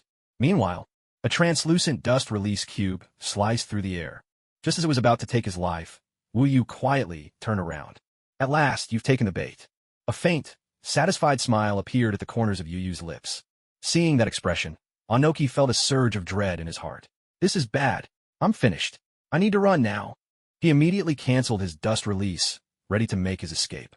But just then, Yu Yu's voice rang out. Your analysis was spot on earlier. If all of my blades were destroyed, then my Senbenzakura would be completely gone. But there's something you didn't know. As long as a single blade remains, all I need to do is release Senbenzakura again, and the 5 billion blades will instantly be restored. The only catch is, the blades can only reappear around my body. Just a single blade is enough to bring them all back. Inoki's face was filled with shock. That's right. But you, old man, always kept your distance from me, making it hard for me to catch you. Luckily, I feigned exhaustion and pretended to run away, luring you in close. As Yu Yu spoke, he extended his right hand. Resting quietly in his palm was a thin, delicate fragment of a blade. Under the refracted light, it looked just like a beautiful cherry blossom petal. Gazing at the blade in his hand, Yu Yu spoke again, Bankai. Sunkei, Senbenzakura, Kageyoshi. The moment the words left his mouth, that lone cherry blossom blade began to split over and over again. One after another, in the blink of an eye, 5 billion blades had returned. And as soon as they appeared, the blades transformed into countless Zanpakuto, hovering in the air. A separate, isolated space formed around them. This is... Inoki's pupils contracted sharply. Isn't this the secret technique that killed the 3rd Hokage back then? This wave of ninja swords has created an independent spatial barrier. No one outside can break through, and there's no way anyone can help. Exactly.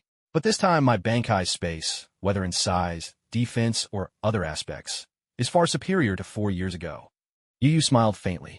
Now, you're almost out of chakra, Inoki. At this point, not even the gods could save you. The second form of Bankai. To be fair, it was a bit of cheat. It could forcibly create an enclosed space, pulling the enemy in for a one-on-one battle, or even against multiple opponents, if needed. But in the end, it was still a physical space. Inoki's dust release could, in theory, break through from the inside by force. That's why Yu Yu hadn't chosen the second form right away. Instead, he used the first form of Bankai, unleashing 5 billion Senbenzakura blades to attack, burning through Inoki's chakra until he couldn't use dust release any longer. Without dust release, Inoki was like an eagle stripped of its talons. His threat diminished greatly. And now, trapped in this space, the old man with the big nose understood this all too well. Tsubai, your strength isn't just unmatched in the shinobi world. Inoki looked crestfallen. And you also possess a keen sense for battle. We've all underestimated you. You're nothing like the rumors say, arrogant and dismissive of everyone. Of course not. Yuba gave a soft laugh, then offered a backhanded compliment. After all, you're not as feeble as Hiruzen Sarutobi. I suppose I should take your particle style a bit more seriously. All right, enough talk. It's time to send you on your way. With those final words, Yuba swept his right hand through the air, and a barrage of Zanpakuto blades shot forth. Whoosh, whoosh, whoosh. There were easily over 1,000 blades. Each one sliced through the air, creating a grand and overwhelming spectacle. Just to be safe, he chose not to finish Inoki off up close. After all, the old man still had one last particle-style technique left in him. It would have been reckless not to be cautious.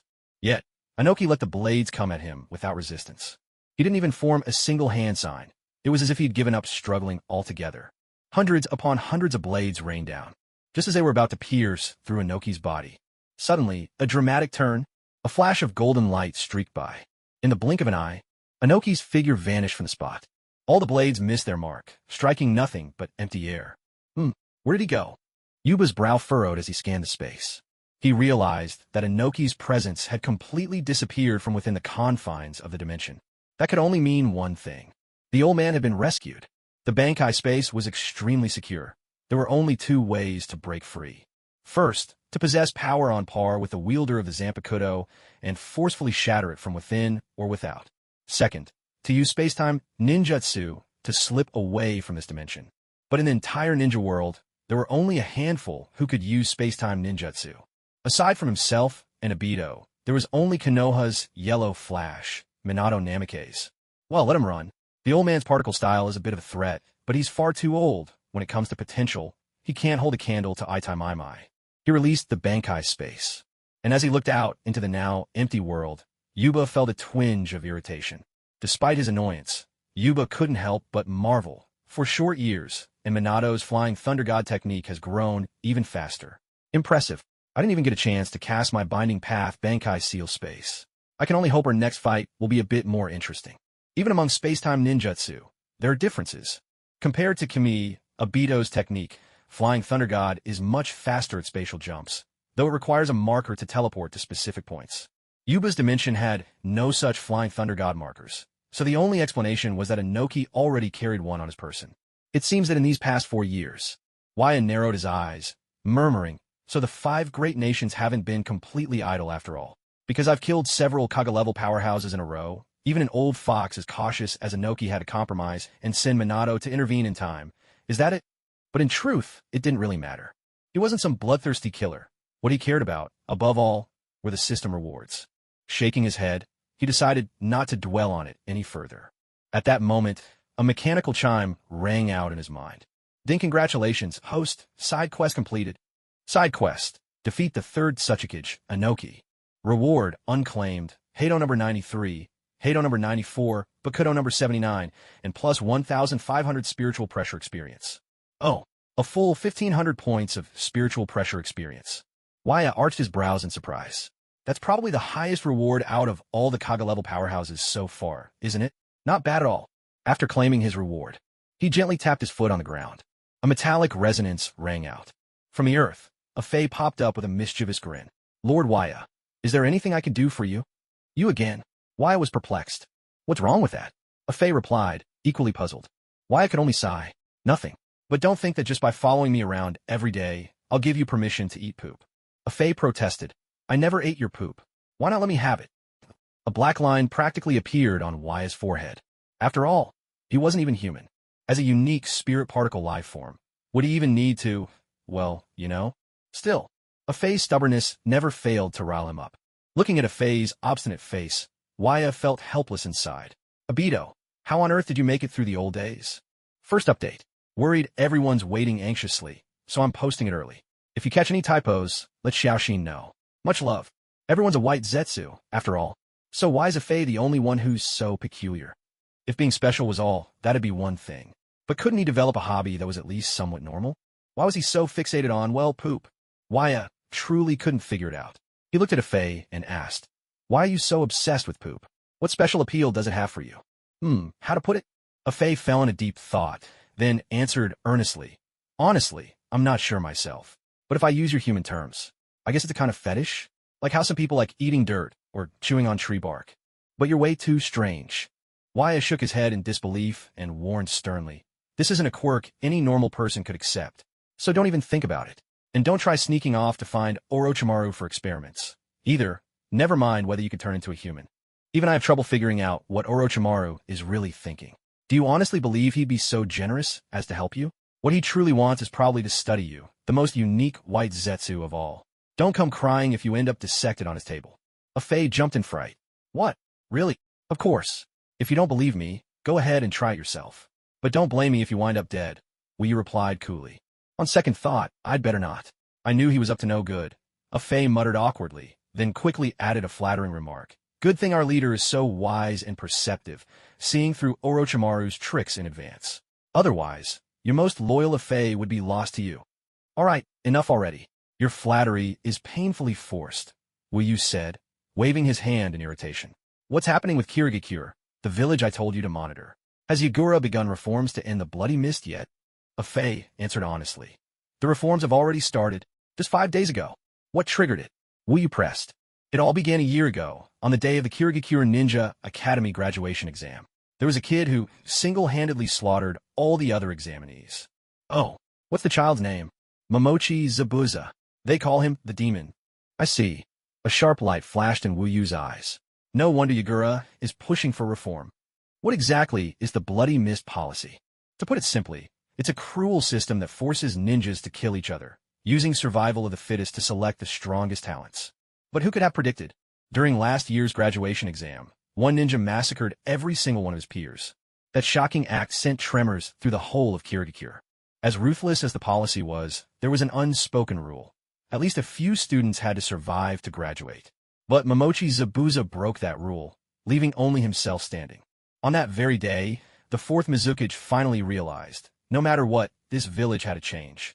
As for why the reforms only began 5 days ago, that's because, during the Third Great Ninja War, Kirigakure suffered devastating losses. The most tragic blow hit their elite surprise attack force, the original 7 ninja swordsmen. At the time, Konoha and all sides were in total chaos, and Kirigakure had no spare ninjas to send, just a massive genin sent to die as cannon fodder. But among that group of expendables was an eternal genin. His name was Might Due. Right there on the battlefield, he unleashed the forbidden 8 Gates release formation. Taking on the 7 swordsmen almost single-handedly, he wiped them out. Kirigakure was left reeling from the loss. Yet, the fourth Mizukage had only just ascended to power. Even after Momochi Zabuza's night of slaughter, reform couldn't just begin overnight. Waiting a whole year before starting the changes was, in fact, remarkably fast. After the Three Tails is resurrected, Yagura Karatachi becomes the perfect Jinchuriki within a few years, earning prestige that surpasses all previous Mizukage. His reforms are met with unconditional support. But Yu will never allow Yagura to become the host of the Three Tails, because on the very day the beast is revived, he plans to capture it right then and there. The Three Tails hasn't shown any signs yet, has it? Yu asked. That's right. Obito nodded. But I think it'll be soon. Yu advised slowly. All you need to do is keep an eye on Yagura's movements. After all, the Three Tails is still a tailed beast. There's no way those ordinary jonin from Kirigakure could handle its recovery. The fourth Mizukage will have to take action personally. Got it, I understand, Obito replied. By the way, who are the most loyal supporters of the fourth Mizukage, Yagura Karatachi? Besides Zabuza Momochi? Yu asked curiously. There's also Mangetsu Hozuki, the Ice-style Ninja Haku, and the Hoshigaki Fuguki, Obito answered. Note, Haku was born in Konoha year 45, so he should be about 6 years old now. Also, Zabuza's massacre of his classmates was mentioned to have happened 10 years prior to his fight with Kakashi in Konoha year 60, so roughly around year 50. Zabuza was born in year 34, making him 2 years younger than Kisame.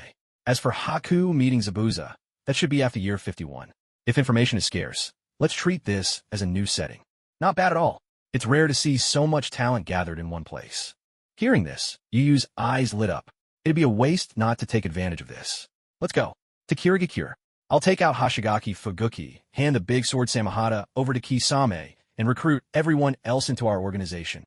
Obito asked, but what if they refuse? They refuse? That's nothing to worry about. Yu waved his hand dismissively, his voice cold. Doesn't Mangetsu Hozuki have a younger brother? If he refuses, then we kill the brother. And isn't the demon Zabuza attached to that little boy Haku?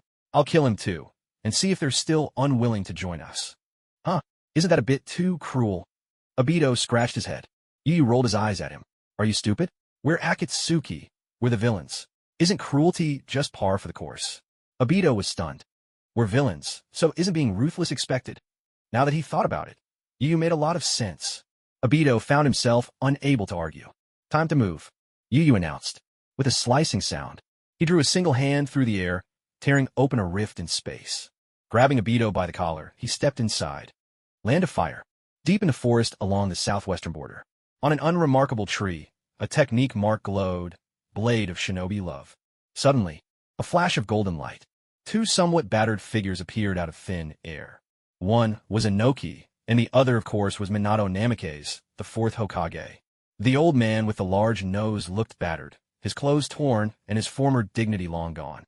Glancing at Minato Namikaze standing beside him, Inoki couldn't help but marvel. You truly live up to the name, Yellow Flash. In the blink of an eye, you traveled from my land of earth to the land of fire. You flatter me, but the Flying Thunder God technique was originally invented by the second Hokage, Minato replied with a modest wave of his hand. I merely made a few improvements on its foundation.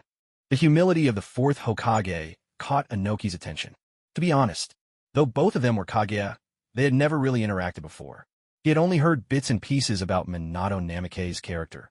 Yet now, seeing him in person, he realized the rumors might be true. Minato really was a decent person. Not long after Hiruzen, Sarutobi, and Danzo had died. To guard against any sudden ambushes by the Akatsuki's Tsubai, who might try to assassinate the Kage, the fourth Hokage of Konoha and the other four Kage held a secret meeting. During that meeting, Minato Namikaze proposed marking the Kage with his Flying Thunder God seals. That way, if danger arose, he could instantly come to their aid. All the nations, being rivals, immediately objected. You won't put the Flying Thunder God seal on us, the Kage? You're quite bold for someone so young. If one day, while we're sound asleep, you, Minato Namikaze, suddenly teleport over and assassinate us, wouldn't that be a disaster? Second update. Remember to check the ads. Yet, as the oldest and most cunning Tsuchikage, Inoki recalled Hiruzen Sarutobi's words about Minato before his death. Honest, humble, respectful toward his elders. It was precisely for these reasons that Inoki was the first to agree to Minato's proposal. Of course, it was out of the question to carve the seal directly onto their bodies. After all, the Flying Thunder God's formula would never fade. So, they chose to inscribe it on a personal belonging instead, something each Kage could choose to carry during times of crisis. This time, thankfully, Inoki had brought it with him. Had it not been for the fourth Hokage's timely intervention, he would have narrowly escaped disaster. Thinking of Tsubai's terrifying power, Inoki immediately spoke with urgency. We must convene a 5 Kage summit as soon as possible. The Four-Tails Jinchuriki, Rashi, from my village has been taken by Tsubai. The Akatsuki surely harbors sinister intentions. Understand. Minato nodded gravely. So this time, will you be the one to call the meeting? After all, as the third Tsuchikage, you are the victim here. I can do that, but what? After a moment's thought, Inoki suggested, why not invite the smaller nations as well? Most of them might not have much strength to offer, but at the very least, the Rain Village's leader, is quite formidable. With him on our side, our chances of defeating Tsubai would increase significantly. So much has happened over these past years. The Akatsuki rose to prominence, and Tsubai's fearsome reputation sent tremors throughout the ninja world. After killing both the third Hokage and Danzo, Tsubai himself became a wanted man. Yet, because Tsubai later roamed across nations, flagrantly luring away prodigious young talents, and with you having faded into obscurity for so long, Tsubai's notoriety soon eclipsed Yu's. As for the bounty on his head, it soared to a staggering 180 million ryo. Minato Namikaze fell into thought, hesitating. But after all, they're of the same clan. Are you sure they'll choose to help us? He voiced his doubts aloud. But deep down, he couldn't help but suspect the true identities of the two. He kept feeling that, in certain ways, the two of them were a little too alike, even though their appearances were worlds apart. That didn't stop Minato from entertaining a terrifying suspicion in his heart. If that really is the case, he murmured to himself, this ninja world may well be doomed. Erring on the side of caution, he ultimately decided not to agree to the plan. The two of them talked a while longer, then confirmed that 3 days later, they would convene a 5 Kage summit, with Inoki, the third Tsuchikage, attending as a victim. With that, the conversation ended rather abruptly. Minato glanced at Inoki, smiling as he offered his concern. Would you like me to escort you back, third Tsuchikage? No need. I'll fly back myself. Inoki shook his head slowly. Minato's character was commendable, but it never hurt to stay vigilant. After all, you can never be too careful. Now, with his chakra nearly depleted, if Minato made a move, his own life could very well be at risk. After expressing his thanks, Inoki floated serenely toward the land of Earth. Yet, that seemingly calm, aged figure betrayed a hint of urgency in his steps. Minato looked up at the sky, shaking his head with a wry smile. That old Inoki really is as cautious as they come. No wonder he's managed to survive this long. The next day, land of water. The entire country was surrounded by vast expanses of sea. Thick mists hung over the land. Strictly speaking, it was, in every sense, an island nation, near the hidden mist village. In an inconspicuous village, the ground was littered with blood-soaked corpses. A young boy stood there, his hair a pale white, falling to half-length. At each end of his brow, 2 small red dots adorned his forehead. His features were strikingly delicate, but the boy stared blankly at the corpses, unmoving. His name was Kimimaro. His full name, Kagaya Kimimaro. 5 days earlier, after the 4th Mizukage announced sweeping changes to the Bloody Mist policy, the Kagaya clan, fierce and bloodthirsty by nature, were deeply discontent.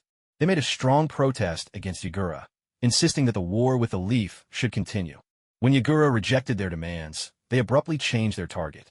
They chose to attack the hidden mist village and kill the 4th Mizukage, only to be completely wiped out. As for Kimimaro himself, because of his illness, he was imprisoned elsewhere and narrowly escaped disaster. They're dead. All of them are dead. Kimimaro's gaze was empty as he murmured softly, "If I can no longer serve as a weapon for my clan, is there any meaning left for me to live? Perhaps it's better to end it all right here." As he spoke, his sleeve trembled slightly. A slender bone spike fell into his hand. Without hesitation, he raised it and prepared to stab it into his own neck. Suddenly, a figure dressed in a white ceremonial robe appeared out of nowhere. The newcomer reached out and firmly grasped his wrist. "Young man," the green-eyed youth wore a gentle smile. "Perhaps there really isn't such a thing as life must have meaning, but if you keep on living, you just might discover something interesting." "What kind of interesting things?" Kimimaro asked in confusion. "For example, you happen to run into me here, and I happen to meet you." The green-eyed youth reached out his right hand, his palm resting gently on Kimimaro's cheek. "Don't seek death so lightly, genius of the Kagaya clan." Kimimaro blushed. "Who are you?"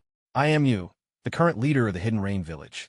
The green-eyed youth introduced himself with a smile. "As the one who killed the so-called demigod of the ninja world 4 years ago, I'm in urgent need of a little helper. Kimimaro Kagaya, would you like to be my assistant?" Hearing these words, the confusion faded from the boy's eyes. His gaze grew clear, as if he had found a new meaning to live. Kimimaro nodded eagerly. "I would." At that, Yu nodded in satisfaction. To be honest, even he was surprised to encounter Kimimaro here. In the original story, Yagura, under Obito's control, tried to eliminate the various bloodline limit clans entrenched in the upper echelons of the Hidden Mist village. Naturally, the Kagaya clan became one of his targets. The Kagaya fought against the Hidden Mist for several days, but in the end, the entire clan was exterminated. Since Kimimaro was gravely ill and unable to join the battle, he managed to survive by chance. Note, this follows the manga's version. In the anime adaptation, there are slight changes. Kimimaro participated in the battle, survived, and even had a brief encounter with Zabuza and Haku. That doesn't happen here. Now, with the 4th Mizukage free from control, he wanted to focus on reforming the Hidden Mist, but the warmongers wouldn't have it. They recklessly attacked the village. If Yagura didn't destroy them, who would? This Kagaya clan really brought this upon themselves. Hearing this, Yu couldn't help but sigh. Fortunately, Kimimaro survived by a stroke of luck. He's just right to be my assistant. After all, every other Kagaya has at least 2 personal bodyguards. After all, as the leader of the Hidden Rain village, shouldn't he at least put on a show of strength? Earlier this morning, he had received precise information from White Zetsu. He learned that the 5 great nations had decided, 3 days from now, to convene the 5 Kage Summit in the Land of Iron, to discuss how to deal with the Akatsuki organization led by Subai. "Not planning to include me in your little game?" Yu's lips curled into a mocking smile. "Heh, don't even think about it. The Hidden Rain village will definitely take part in this 5 Kage Summit. I'm quite curious to hear what brilliant strategies you intend to discuss against us." Midnight, and that's it. Not a bad debut. Thanks for all the support, everyone. I'll keep writing and try to update in the early hours. Took a shower yesterday, but ended up falling asleep as soon as I lay down. Ahem. Haha. To listen in on your plotting, right to your faces. Just imagining it is absolutely thrilling. As for the details of how to participate in the 5 Kage Summit, that still required some careful planning. Onoki's proposal to let smaller nations attend the summit.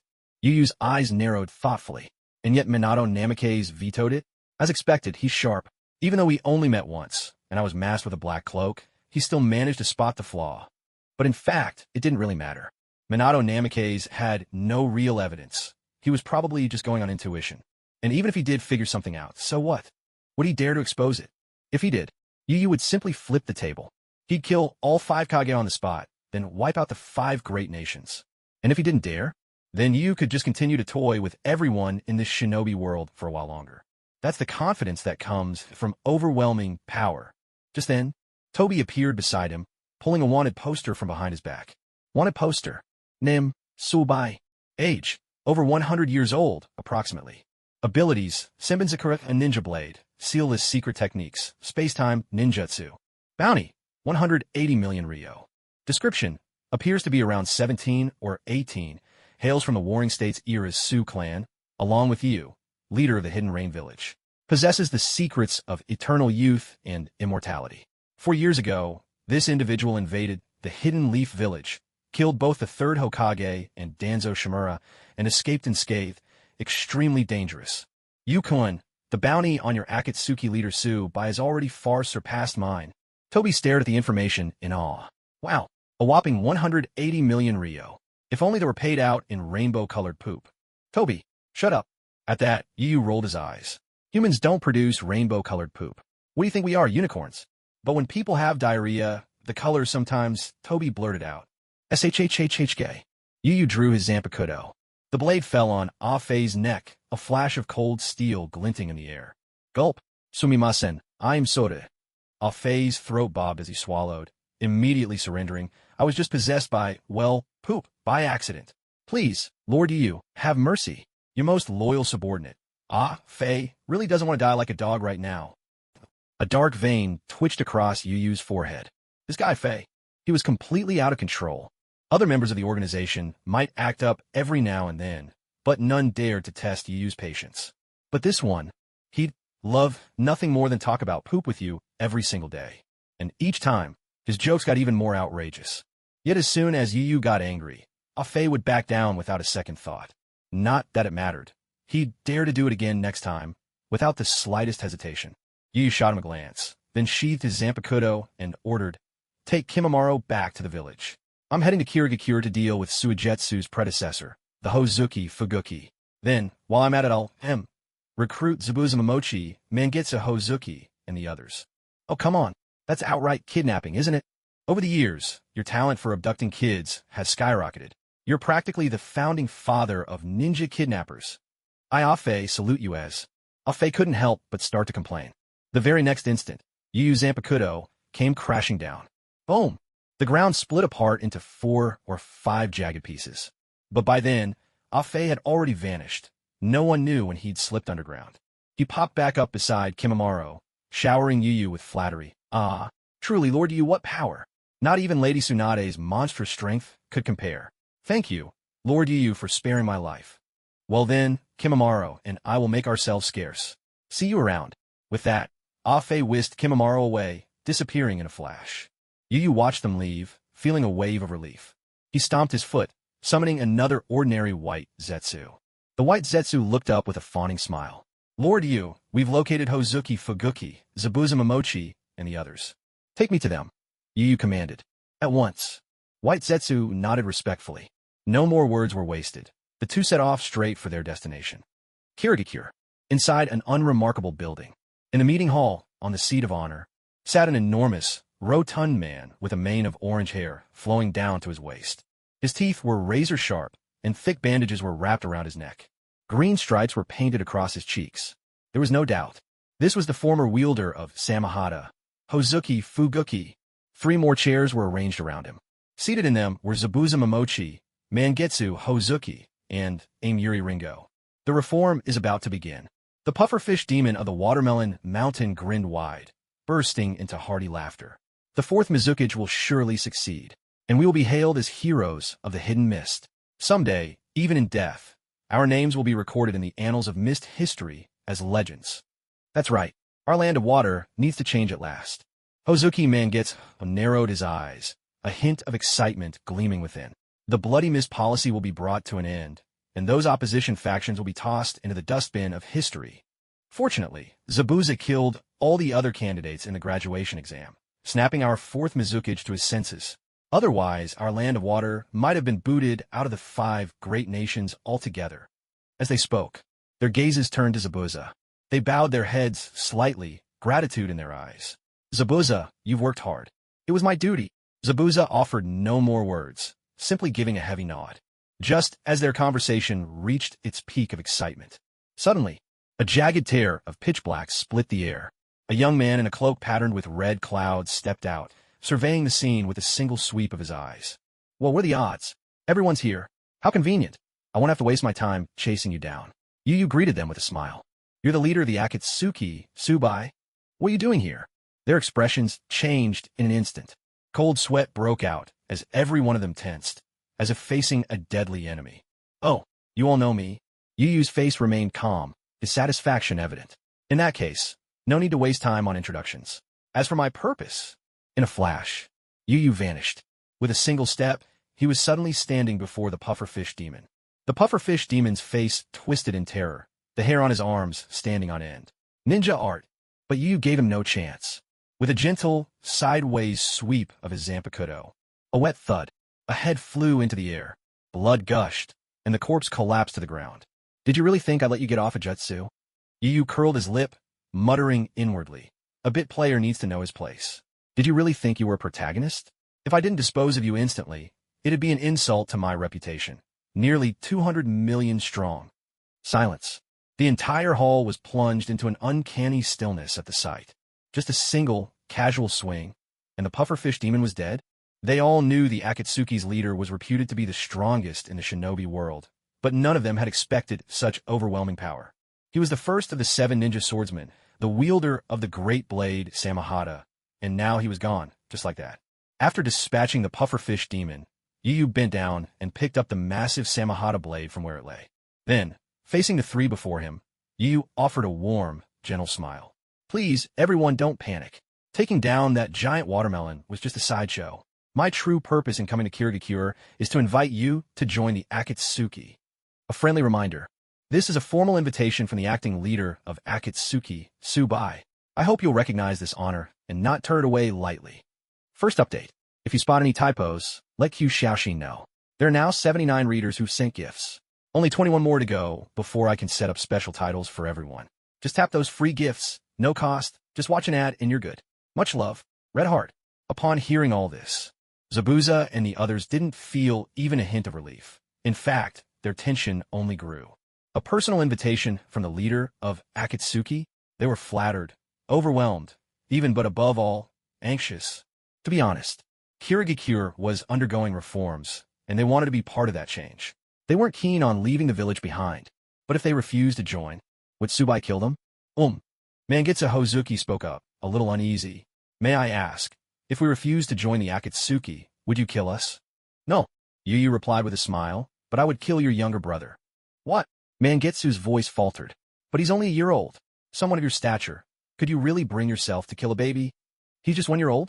Well, that does make things tricky. Truth be told, Yu hadn't realized that Suigetsu Hozuki was only just born. But he quickly came up with a solution, chuckling slyly. Then I'll wait until he's 10, and kill him then. That's fair, isn't it? Manjitsu. Oh, wait until he's 10? Is that even an option? Mangetsu's expression twisted in inner conflict. He thought of little Suigetsu, crying for milk at home, and in the end, he relented. Fine, I'll join Akatsuki. Just promise you won't hurt Suigetsu. Don't worry, Yu replied casually, though he was muttering inwardly. Another big brother complex? Suddenly, he thought of Itachi Uchiha, another die-hard big brother. Thanks to Yu's persuasion, Itachi had joined Akatsuki early, broadening his vision beyond his clan and his village. Yet when it came to his little brother, he remained endlessly indulgent. He'd even make frequent visits to Konoha, playing and fooling around with that foolish Oniai-chan. But right now, Itachi's strength was still lacking, and he hadn't awakened the Mangekyo Sharingan yet. If he tried sneaking into Konoha recklessly, he'd surely get caught. So Itachi had Obito use his space-time ninjutsu to travel back and forth between Konoha and Akatsuki. Obito was always reluctant about it, but every time, Itachi would use the trauma of the awakening as his excuse. With no other choice, Obito ended up acting as a shuttle more than 100 times. Note, Sasuke was born in Konoha year 48 and is currently about 3 years old. The original storyline has almost been completely disrupted by my actions. Who knows which direction Sasuke will take now? Uya's eyes flickered as he pondered silently. Will he follow the Uchiha clan in their rebellion against Konoha and end up killed? Will the Sage of Six Paths descend, intervene, annihilate Konoha? Forget it. No matter what happens, it no longer matters. Strengthening my own power is the true path. When he stands at the very summit of the shinobi world, he will have nothing left to fear. Shaking his head, Uya turned to Zabuza and the others. What about you? Have you made up your minds? Surely such a trivial matter shouldn't take you this long to consider. If I refuse, will you kill Haku too? Momochi Zabuza asked. That's right, Uya replied with a smile. Zabuza's gaze grew resolute. Then do it. My village needs me. No matter what happens, I will never abandon my village. Oh, you're not afraid I'll kill Haku? Uya raised an eyebrow, considering inwardly. Is it because he's only recently taken Haku in? Haku's place in his heart still can't compare to Kirigakure right now. Momochi Zabuza, just as he was about to say something more, his brow furrowed. Because he noticed the only one who hadn't voiced an opinion, Ringo Aimuri, standing with her hands behind her back, as if trying to quietly squeeze out a drop of blood. In a flash, Uya's figure blurred. With a single swift step, he appeared behind her. His expression was icy as he seized her wrist with one hand. There was a sickening crunch. Her wrist was crushed to pieces in his grip. It hurts. It hurts so much. Ringo Aimuri clutched her wrist, letting out a scream of agony. The intense pain forced her to collapse, half kneeling on the ground. You dare try tricks before me, void Uya? Uya glanced down at the blood on her fingertips, his gaze frosty, secretly weaving signs behind her back, planning to summon a creature to seek help from the fourth Mizukage? Even though Yagura means little to me. But what you just did is an insult to me. As soon as the words left his lips, a thunderous pressure erupted from Uya's body. A tangible, overwhelming spiritual force surged out, like a field of crushing gravity. Ringo Aimuri was slammed to the earth, relentlessly ground down by the pressure. Bones creaked and groaned beneath the weight. Then, a cold light flashed in Uya's eyes, and the pressure intensified yet again. With a sickening squelch, right before everyone's horrified eyes, Ringo Aimuri's body was violently crushed to pieces. And through it all, Uya stood unmoving, not so much as lifting a finger. Though you were the only female among the 7 ninja swordsmen. Yuba's expression was icy. But that doesn't mean you can provoke me. Forming hand seals behind my back right in front of me. Do you take me, Yubashiro, for a blind fool? He truly couldn't see what was happening behind him. But with his spiritual pressure perception, he could sense whether the other was manipulating chakra or not. Wasn't this just treating him like an idiot? So Yuba, without hesitation, crushed Ringo Aimuri to death with the sheer force of his spiritual pressure. Previously, even with just level 5 spiritual pressure, he could make all the elite jonin of Konoha collapse to their knees. Now, with a full level 6 spiritual pressure, crushing Ringo Aimuri was as easy as flicking away an ant. Zabuza Momochi and Mangetsu Hozuki stared at the blood-drenched remains and the scattered shards of bone on the ground.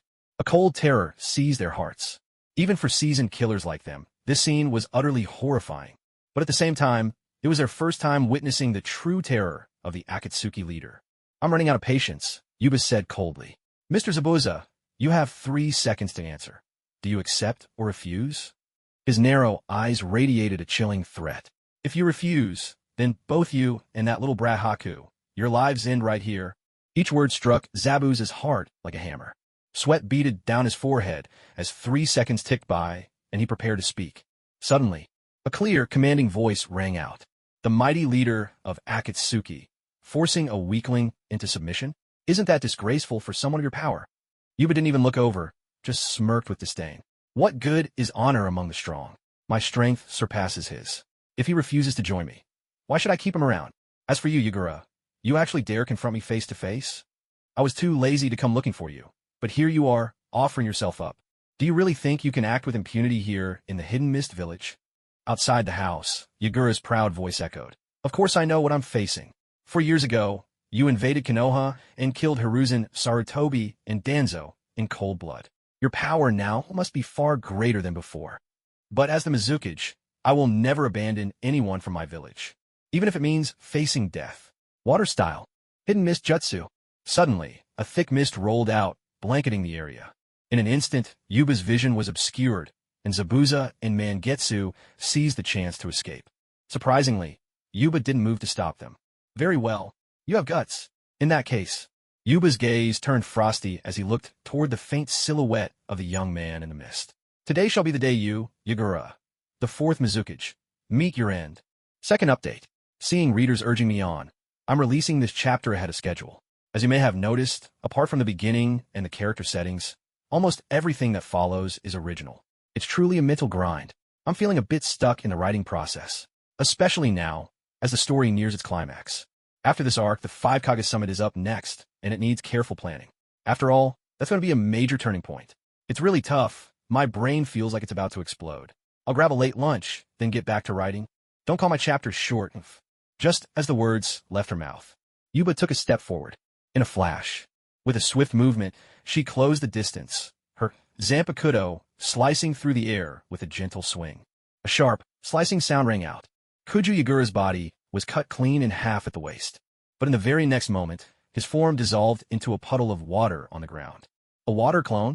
Yuba's eyes flickered, thoughts racing through her mind. He's not actually in the Hidden Mist village? No, there are plenty of villagers around. Doesn't he fear I'll massacre the whole place? That must mean he's nearby. So then, with a sudden surge, her spiritual pressure spread out in all directions. Yagura, I've found you. 3 seconds later, Yuba shot off toward the northwest of the Hidden Mist village. It wasn't long before she arrived at a small stretch of sea. At last, Yuba spotted her target. He looked strikingly young. Green hair, violet eyes, and beneath his left eye, a jagged scar like a stitch. He held a staff-like weapon with a hook at the end, adorned with a green flower. He was the fourth Mizukage, Kuju Yagura. Yuba glanced at the vast sea around them and spoke coolly. Planning to use the terrain to your advantage against me? Yagura blinked and replied, well, you're the leader of the Akatsuki, after all. Can you really call this unfair? Doesn't matter. Even if you play dirty, you still can't beat me. Yuba couldn't be bothered to waste words. She raised her right hand and pointed at him. Heido number 4. Byakurai, with a crackling surge. A slender bolt of lightning shot forth. I've long heard tales of your seal-less techniques. Seeing it in person today, it truly lives up to the rumors. Yagura chuckled under his breath. But water style, water mirror technique. He rapidly formed hand seals, then slammed his staff to the ground. With a sudden whoosh, a mirror-like sheet of water shimmered into existence. Within it, a perfect reflection of Yuba emerged. The reflection stepped out of the water, fingers poised to strike. But in the next instant, an awkward turn of events occurred. No matter how hard the counterfeit Yuba tried, she couldn't release that streak of lightning. How can this be? Yagura's eyes narrowed in shock. Why didn't it copy the technique? Is my water mirror technique broken? Though startled, he had no time to dwell on it. The streak of Byakurai was already upon him. With a sharp crash, the water mirror shattered. Immediately after, the attack struck Yagura Kartachi's body. There was a wet, squelching sound. Yagura dissolved into a puddle of water, and in the very next instant, he reappeared at a different spot. Yuba's brows furrowed slightly as he marveled inwardly. A water clone substitution? This jutsu may not be high level, but in critical moments, it can absolutely save your life. As for the water mirror technique, it conjures a mirror made of water.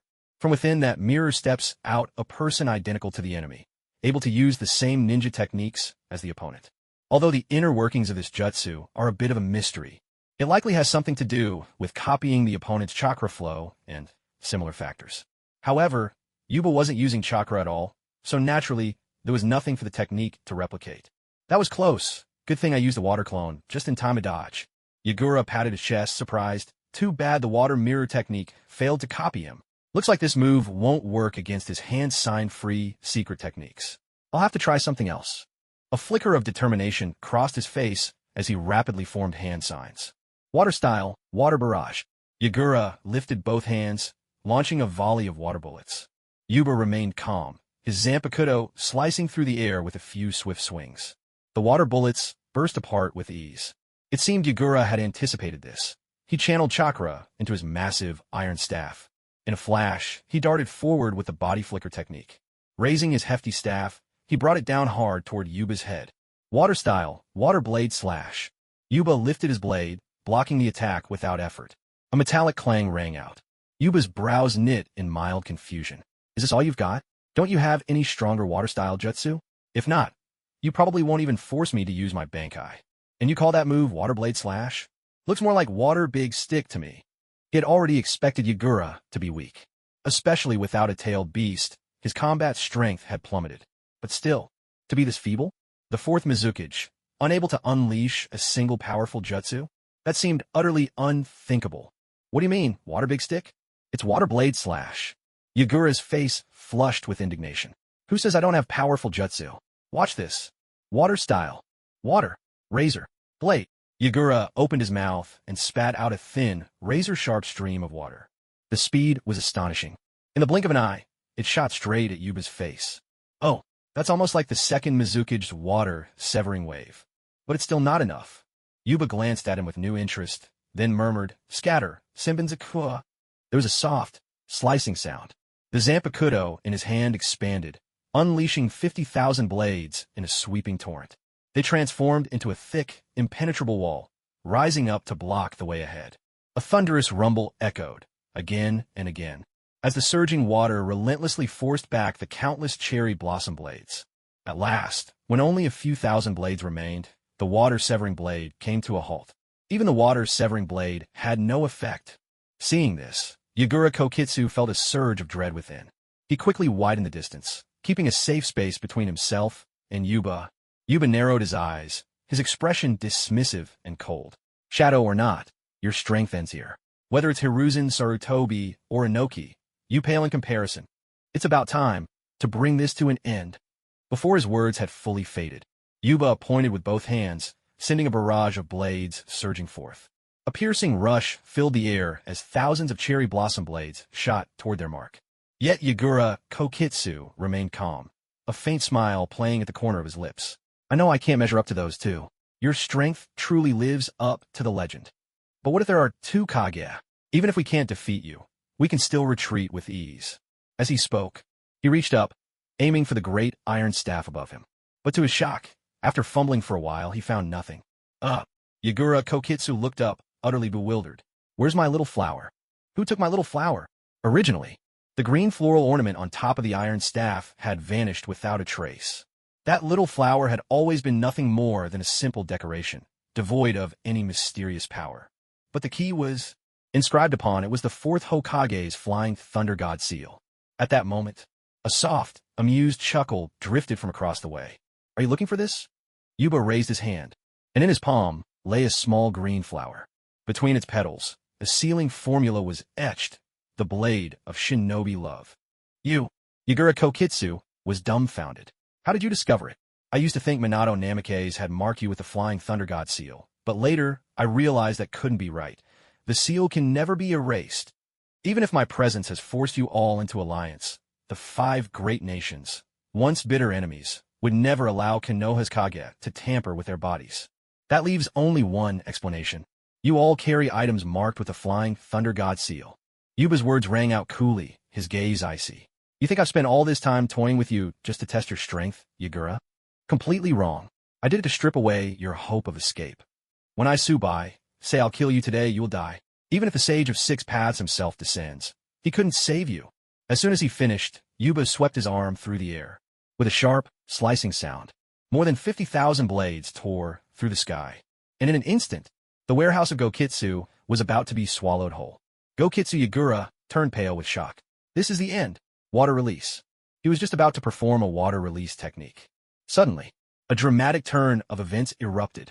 The endless natural energy in the air all surged toward the depths of the ocean. Beneath the waves, a mighty surge of chakra shot straight up to the sky. A deafening roar filled the water. The chakra surge was overwhelmingly powerful. With ease, it swept aside the 50,000 blades, sending them spinning backward. In the next instant, an enormous creature burst forth from the water surface. Its entire body was covered in jagged spikes. Even its head was guarded by an array of hooked spines. 3 massive tails trailed behind it, giving it the appearance of a mutated giant turtle. But both Yuba and Gokitsu Yagura knew better. This was one of 9-tailed beasts. The 3 tails, Isabu. Whoa, what a gigantic turtle. Yuba remarked with calm amazement, a chuckle in his voice. I didn't expect this. The 3 tails just happened to revive at this very moment? Perfect. Kill Gokitsu Yagura and capture the 3 tails at the same time. No need for an extra trip. He took a step forward. In a flash, Yuba charged straight at them. Seeing the 3 tails, Gokitsu Yagura was instantly overjoyed. Now, Sealing Squad, with me, seal the 3 tails into my body With a tailed beast, I might just be able to rival Subai. In an instant, a dozen elite shinobi burst out from beneath the water surface. Each wore the hidden mist forehead protector and carried a wealth of sealing scrolls. But Yuba was never going to give them a chance. He raised a hand and pointed swiftly. At his command, 50,000 blades transformed into razor-sharp zanpakuto. They whistled through the air at breakneck speed. The mist shinobi, never known for swift attacks, had no time at all to react. In the blink of an eye, they were sliced apart, reduced to fragments without the slightest resistance. And at that moment, Yuba appeared right before Gokitsu Yagura. Gokitsu Yagura's face twisted in alarm. He hurried to form hand seals. Water release. Water. Formation. Pillar. He opened his mouth wide, unleashing a torrent of water. A massive surge crashed forth, churning the seawater as it went. The torrent combined into a pillar that roared like a vast ocean, crashing toward Yuba with tremendous force. Yuba remained unflustered. He pressed his hands together and shouted, "Way of Destruction 93. Tempest, Tiger's Roar." With the final word, a surge of spiritual pressure erupted from him, vast and awe-inspiring. Thunder boomed overhead. Countless gales gathered in the air, forming a colossal white tiger of hurricane winds, swirling with razor-sharp currents. With a thunderous roar, the hurricane tiger appeared. Lifting its head to the sky, it let out 3 earth-shaking howls, the winds in its jaws gathering with growing intensity. The raging wind gathered into roaring hurricanes, blasting forth and colliding head-on with the towering columns of water. With a sharp hiss, the moment they met, half of the water pillars were instantly blown apart. In less than 2 seconds, that mighty torrent was completely scattered and dissolved into nothingness. But it wasn't over yet. The hurricane-born white tiger let out another furious roar, charging straight toward Yagura. Its momentum was relentless, spiritual pressure shaking the heavens. Even before the gale reached him, the force alone pressed the ocean's surface into a deep arc. This hidden technique, it's actually a wind-style art, and so powerful. Not only did it blow away my water barriers, it still has enough force to strike at me. Can a human even wield ninjutsu of this caliber? Yagura's face was frozen in terror, his heart churning with disbelief. He wanted to resist, but that was nearly his strongest water technique. From the look of things, was there nothing left but to face death? Just as he was almost ready to give up, suddenly, there was a disturbance from his side. The 3 tails Isabu curled itself up. Like a living battering ram, it crashed into the white tiger hurricane. A deafening boom erupted. The collision of the raging wind and 3 tails sent a tremendous tsunami surging skyward. But the spell known as Destructive Path number 93, its power surpassed even that of Thunder Dragon's descent. Yagura, being closest to the blast, couldn't avoid the aftermath. Deep, jagged wounds were carved into his body. Fresh blood welled up, and the injuries pushed him into unconsciousness. Witnessing this, Yuba's face twisted in astonishment. The 3 tails actually stepped in. What the hell? That makes no sense. You don't even know Yagura, you oversized turtle. Why would you save him? Unless, just like Samahata, you're drawn to chakra? Is that why, in the original story, Yagura mastered the tailed beast's power so quickly? After rescuing Yagura, the 3 tails, wary of Yuba's strength, showed no desire to continue fighting. It opened its massive jaws, scooped Yagura inside, and sped away in a flash. It ran. Looks like tailed beasts aren't all that dumb after all. It knew better than to take me head-on. Yuba was surprised by the 3 tails' decision, but surprise was one thing. There was no way he'd let them simply escape. After all, he'd spent so much effort on this battle. Yuba soared into the air, taking a decisive step forward. In a flurry of rapid movements, he closed the distance in the blink of an eye. Trying to run? Not a chance. Get back here. Drawing his zanpakuto, Yuba intoned solemnly, "Bankai. Senbenzakura Kageyoshi." The sword shattered into fragments. With a surging roar, 5 billion blades swept out, blotting out the sky. Each delicate blade transformed into a floating zanpakuto, suspended in midair. And thus, a sealed, self-contained space took shape. He forcibly dragged both the 3 tails and Yagura Kakuju into the realm of his Bankai. Yuba's expression remained calm as he clicked his tongue in admiration. No wonder this is the second form of Bankai. What a powerful pull. Perfect for both duels and group battles. The 3 tails body was massive. It occupied nearly 60% of the Bankai's enclosed space. The instant Isabu, the 3 tails, was trapped, its body coiled up once again. With a thunderous rush, it hurled itself at the barriers of the Bankai space. Again and again, it rammed against the walls. Yet not even the tiniest crack appeared. Isabu, stop that. Yuba's tone sharpened, warning, no one can break out of this Bankai space by force unless they match my strength. I know you can understand me. So hand over Yagura and surrender quietly. I won't kill you, but I can't promise you won't suffer. Don't waste my patience. A guttural, strange sound rumbled from Isabu in response. A fierce anger blazed in its eyes as it opened its vast jaws. Suddenly, the air crackled with energy. Chakra surged, thick and heavy. A compact black orb began to form, growing larger by the second. Without a doubt, this was the Tailed Beast's signature move, the Tailed Beast Bomb. Very well. If you refuse a peaceful end, then face the consequences. Yuba's demeanor turned icy, murderous intent flashing in his eyes. If that's how you want it, then let me teach you a lesson, Isabu. Let me show you that in this ninja world, there are rare, few U-tailed beasts can never afford to provoke. The fan leaderboard is up. Everyone should have their titles now, right? I'll revise later. If you spot any typos, let me know. The editor says stats will definitely dip after May Day. Sigh. Here's hoping the drop isn't too bad. By the way, when exactly does the May Day holiday end? I guess most readers will be back to school soon. Huh? That makes me so sad. Chakra surged and crackled. Isabu's Tailed Beast Bomb swelled, expanding before the naked eye. A Tailed Beast Bomb, is it? Heh. Seeing this, Yuba's expression shifted slightly. It may not work on me, but I'm not about to just watch you finish charging it. In a flash, he stepped forward. With a swift movement, he appeared above Isabu's head. Suddenly, he raised his right foot and brought it down. With a heavy thud, Isabu's head slammed to the ground. Its jaws snapped shut, and the Tailed Beast Bomb disintegrated into nothing. To most people, the Tailed Beast Bomb is indeed a terrifying weapon, Yuba sneered. But it charges far too slowly. Compared to my Zero, it's just pathetic. Even an ordinary Zero packs just as much punch as a Tailed Beast Bomb, and it fires in the blink of an eye. The Black Zero is even imbued with the power to distort space itself. With a single blast, it could wipe out an entire village without breaking a sweat. Note, the protagonist possesses several abilities. No further explanations will be given in the future. Garganta. In the original Bleach setting, this technique allows Arrancar to tear through space using spiritual pressure, enabling free movement between the human world and Hueco Mundo. In this system's new interpretation, it allows the user to rip through any space at will, traveling freely between any two locations. Hierro, a trait of having skin with incredible hardness due to high spiritual pressure. Ordinary attacks are useless against it, and the harder the user's spiritual pressure, the stronger the Hierro's defense. High-speed regeneration. In the original Bleach setting, this is a skill possessed by certain hollows. Most hollows give up this ability upon becoming Arrancar to gain greater offensive power, but Ulquiorra retained it. Except for internal organs and the brain, any destroyed part of the body can regenerate in an instant. In this system's revision, everything except the head can quickly regenerate. Shared vision. By removing and crushing their own eyeball, the user can share its vision with comrades. I personally feel that only Ulquiorra, who kept high-speed regeneration, could use this skill. Learned but never used. Bala. A technique where the user condenses their spiritual pressure and fires it at the enemy. It's less powerful than a normal Zero, but travels 20 times faster. Learned but never used. Zero. An attack technique used by Minos class and higher hollows.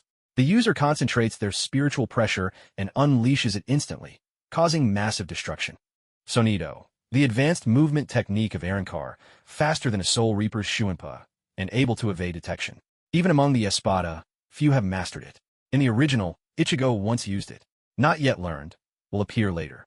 Luz de la Luna. A unique skill of the first stage Resurrección, materializing spiritual particles into a weapon resembling a spear that can be used for both melee and ranged attacks.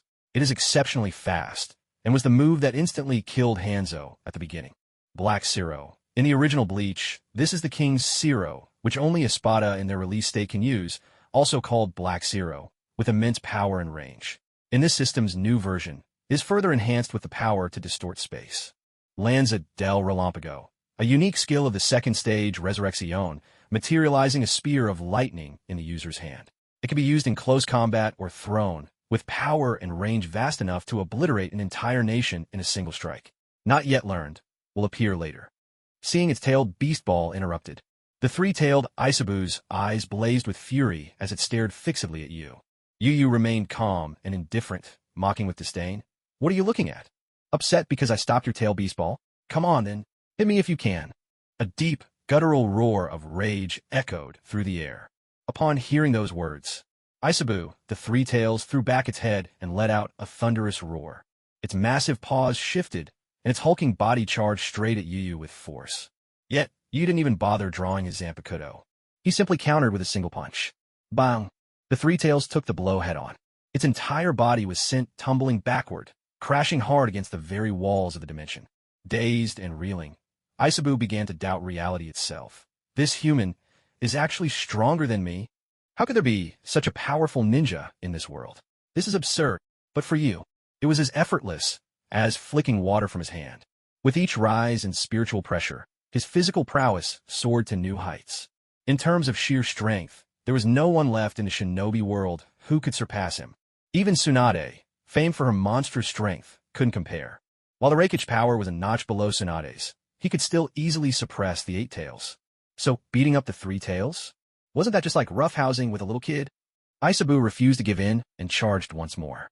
Its Three Tails whipped around, slamming down toward Yu Yu with all their might. Thud! Thud! Thud! Yu Yu stood his ground, unfazed, and met each attack with a punch of his own.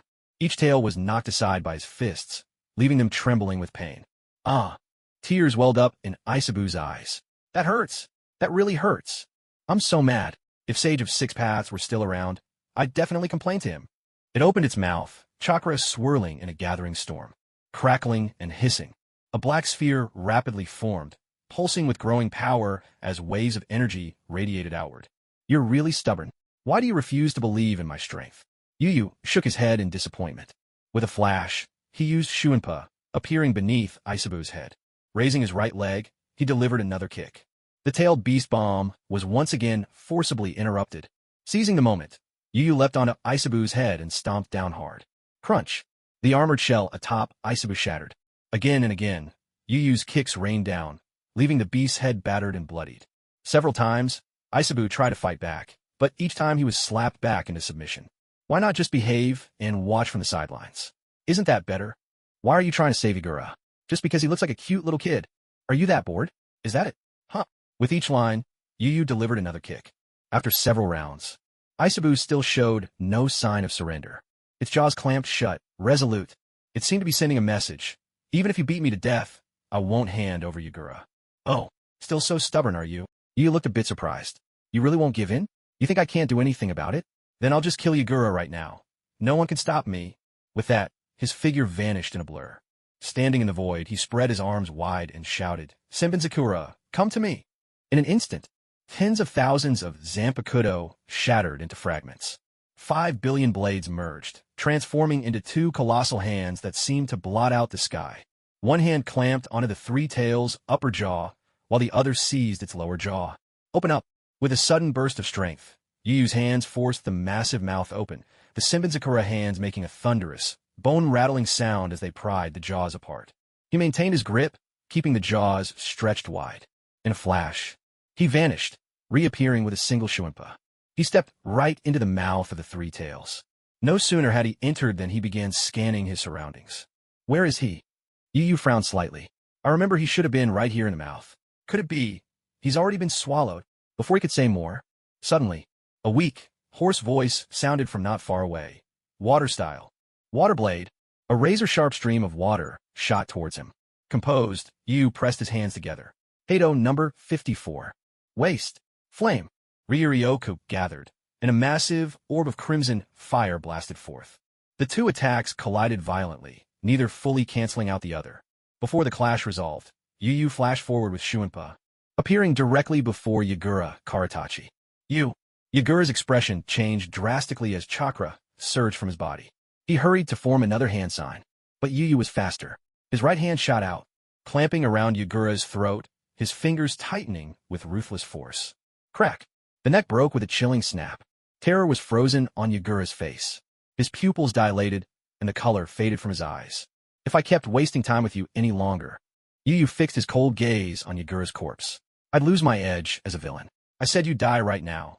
Even a second's delay is unacceptable. Huh. Finally, I managed to update past midnight. I've noticed some readers are confused about the hollow abilities, so here's a quick explanation. Don't say I'm padding the word count. Honestly, hunting down all these settings takes me longer than writing the story. I could have posted at 12:30, but I kept tweaking the details for accuracy. And this chapter is over 2,000 words, so don't accuse me of dragging things out. Also, about the titles. The higher your contribution, the better your title. The top 3 are Hall of Fame fans. Ranks 4 to 20 are True Love fans. 21 to 100 are Hardcore fans. You can earn contribution points by sending gifts, posting chapter or passage reviews, or getting likes. Even free gifts count. The contribution ranking starts from the launch of the fan leaderboard. Just to clarify. Love you all. Red Heart. With a casual Hado, 54. Yu disposed of Yagura's corpse. In his mind, that familiar mechanical voice from the system chimed in. Ding, congratulations, host. Side mission complete. Side quest. Defeat the 4th Mizukage Yagura. Reward/unclaimed. Spiritual pressure experience plus 1,000. Side quest. Defeat the 3 Tails Isabu.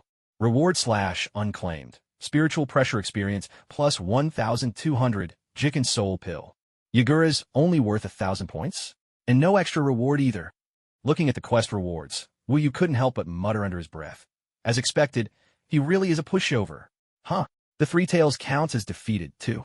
Wasn't it still putting up a fight just a moment ago? With confusion in his eyes, he stepped outside and saw the 3 Tails, Isabu, still with its jaws agape. But after having its head smashed so many times, it had finally passed out cold. TSK. That's all it took for you to fold. Wu raised an eyebrow, teasing with a grin. I only hit you a few times, didn't I? The two of you really are a perfect match. One's the weakest of the Kage, and the other's the lamest of the tailed beasts. Staring at the massive creature before him, he found himself at a bit of a loss. How was he supposed to bring it back? Just pick up this hulking beast and fly it home? No, that would look far too undignified. I've got it. Wu eyes lit up with inspiration. Let's get Toby to handle it. With that vast Kinui dimension of his, it'd be a waste not to use it for hauling cargo. Using the surveillance microbes to pinpoint his location, Wu made a gentle swipe with his hand, tearing open a dark rift in space. Toby stepped out, looking bewildered and a little worn out. Senpai, what is it now? I'm in the middle of handling some paid jobs. I just finished 9 B-rank missions, and I still have 3 A-rank ones left. Hearing this, Wu was puzzled. Isn't your Kamui super convenient? Shouldn't it be easy to just hop through space and take out your targets? That still burns through a ton of chakra, you know? Toby complained, clearly exasperated. You think everyone can just swipe their hand and teleport like you do? Wu couldn't help but chuckle, offering some reassurance. Tis TSK? No wonder Deidara says you're all working yourselves to the bone. Don't worry, the organization's about to get a few new recruits. Once they're on board, missions will get a lot easier. Toby's eyes lit up. Really? Who are we getting? Not entirely sure yet. Wu shook his head, explaining, for now, it's Mangetsu Hozuki and his 2-year-old little brother. If we're lucky, we might also get Zabuza Momochi and the ice-style Ninja Haku. We're counting 2-year-olds now. Toby blinked in surprise, coughing awkwardly. Senpai, at this rate, Akatsuki's going to turn into a daycare center. Wu waved his hand dismissively, chuckling. So what if at the daycare, you got to start training them young? In this shinobi world, if they got talent, why not have them work toward a bigger purpose? When they grow up, they'll thank me for it. When they grow old and look back on these memories, they'll surely brag to their grandchildren. Your grandpa was only 2 when he caught the eye of the watchers of the shinobi world. I joined the Akatsuki to quell the chaos. Isn't that awesome? Just imagine how proud his grandson would be. Obito paused for a moment, then nodded. That does sound about right. He pictured a future where the shinobi world was at peace. He thought of Rin revived, of their children and grandchildren together. Ahem. Suddenly, a blush crept up his cheeks. Yu noticed Obito's reddening neck and shook his head with a laugh. The boys were truly growing up. Their minds had matured. They were no longer those innocent, shy kids of the past. Yu pointed at the 3 Tails, reminding him, All right, save those thoughts for later. Let's take care of business first. Put it into your Kamui space, and we'll bring it back to the village soon. Got it, Obito nodded. With a soft hum, space twisted, and the 3 Tails was sucked away. Yu narrowed his eyes. Time to head out and see what choice our friends from the Hidden Mist will make. He dismissed the Bankai space. Senbin Sakura transformed back into a Zanpakuto and slid quietly into his waistband. Yu glanced around the area and saw 5 Hidden Mist ninjas surrounding them, each one looking rather intimidated. Among them were Zabuza Momochi and Mangetsu Hozuki. The other 3 were unfamiliar faces. One was a one-eyed ninja, his left eye covered by a black patch. He wore a deep blue robe, and his hair was a pale blue. The second was very young, perhaps only 6 years old. Delicate features, jet black hair, and such bright, clear eyes, he could easily be mistaken for a girl. Yu Yu's gaze swept quickly over these two, his expression shifting with surprise. Oh, and that must be young Haku. Wow, he's so pretty. Hard to believe that child is a boy. No wonder Zabuza was completely smitten. Finally, his gaze landed on the last member. She was a female shinobi, with striking emerald eyes and long, crisscrossing brown curls. She wore an off-shoulder blue gown, looked to be in her mid-teens, somewhere between Haku and Zabuza in age. Her figure was already exceptionally shapely, especially her chest, which was already quite impressive for her age. Whoa, that's the future 5th Mizukage. Yu Yu's attention lingered a few extra seconds, visibly surprised. She looks about 14 or 15, and already developed like that? That's just unreal. But on second thought, he remembered Hinata at that age. If anything, she was even more well-endowed. She'd float in the bathhouse. Ahem. Honestly, he had never seen anything else that could float quite like that. Note, at this point, Terumi Mei is approximately 15 years old, estimated. There's currently no official record of her birth year, but based on the original canon age settings, we can work backwards. During the Fourth Great Ninja War, Terumi Mei is 31. The war started right after Nagato died at age 35, a difference of 4 years. In Konoha year 51, Nagato was 19, which makes Terumi Mei 15 now. Impressive, right? Undersir. Note, I swear I'm not just padding the word count. I honestly didn't want to write about Haku's age before, but so many people doubted whether Haku had even been born yet. I had to dig up the proof. Researching all this is really exhausting. Much harder than just writing plot. I promise I'm not stalling. If you accuse me of that, it really hurts my feelings. As Yu Yu's thoughts drifted further and further away, the people of Kirigakure realized they couldn't afford to delay any longer. Ao stepped forward and demanded of Yu Yu, Lord Tsubai, what have you done to our Mizukage? Are you stupid or something? Obviously, I killed him. Yu Yu rolled his eyes at Ao. Why does there always have to be some idiot asking such an idiotic question? Ao was so infuriated by this answer that he almost choked on his own anger. But he still didn't dare make a move. After all, they'd already sensed it earlier. Suddenly, an overwhelming surge of chakra had erupted here. If their guess was right, it must have been the revival of the Three Tails. And yet, that immense chakra vanished almost as quickly as it appeared. There was no need to wonder. It had definitely been snatched away by Tsubai. Gazing at Tsubai standing before them, together with the masked Akatsuki member at his side, every one of them felt the pressure mounting. He killed their own Kage right in front of them. Yet, even if the entire village joined forces, they still couldn't take him down. That suffocating frustration. It was enough to drive anyone mad. Watching the crowd hesitate, Yu Yu stepped forward with a smile. Since all of you seem so paralyzed with indecision, why don't I make a suggestion? Please, Lord Tsubai, go ahead, Ao replied warily. Yu Yu's gaze swept over them. Then his finger landed on Terumi Mei. Hand her over to me, and I'll be extraordinarily generous. I'll spare Kirigakure. Hato. Oh. Zabuza. Now that's a move. He'd killed their Mizukage, and now, as if that wasn't enough, he wanted to take away one of the village's most outstanding kunoichi, all in the name of showing mercy to Kirigakure? What kind of twisted logic was this? Tonight, I'll try my best to finish posting the rest by midnight. I can already tell that the stats are dropping off sharply. Looks like most readers have gone back to school. I'm covering my mouth to keep from crying. I posted a new topic, so if you're interested, go join the discussion. It's about the plot. Also, I've seen a lot of comments saying the pacing is too fast. Any opinions? Should I slow it down a bit? Looking at the wary faces in front of him, Weon narrowed his eyes. What? You don't agree? Ching pressed on. Lord Tsubai, what exactly do you want to do with Mei Terumi? What do I want? Isn't it obvious? Of course I want to ahem. Weon blurted out without thinking, but quickly composed himself, speaking earnestly. I see this girl has remarkable potential, a rare talent indeed. I hereby sincerely invite her to join our Akatsuki organization. Obito, standing to the side, wore a strange expression. That speech. Why does it sound so familiar? Ching immediately refused with a steely tone. That's impossible. Mei Terumi is one of our village's finest. There's no way she would ever join the Akatsuki. Even if, Weon's words turned cold. Even if your hidden mist village is wiped out because of it, does that not matter to you? Even if I die, I will not regret it. Ching declared, unwavering. Excellent. Truly worthy of the 5 great nations. Weon clapped in mock encouragement, though his eyes grew colder still. Such courage. In that case, let me, Tsubai, be the one to erase the hidden mist village today. With those words, he suddenly took a step forward. A surge of spiritual pressure burst forth from him. Obito, beside him, spoke in a low voice. Wait, senior. I have a suggestion. Oh. Weah withdrew his spiritual pressure and raised an eyebrow. What suggestion? There's really no need to destroy the hidden mist village. This village has already been ravaged for years by the bloody mist policy. Less than 1 in 10 good ninja remain. A red gleam flickered in Obito's eyes as he continued calmly. Now, the top ninja left are just the few standing before us.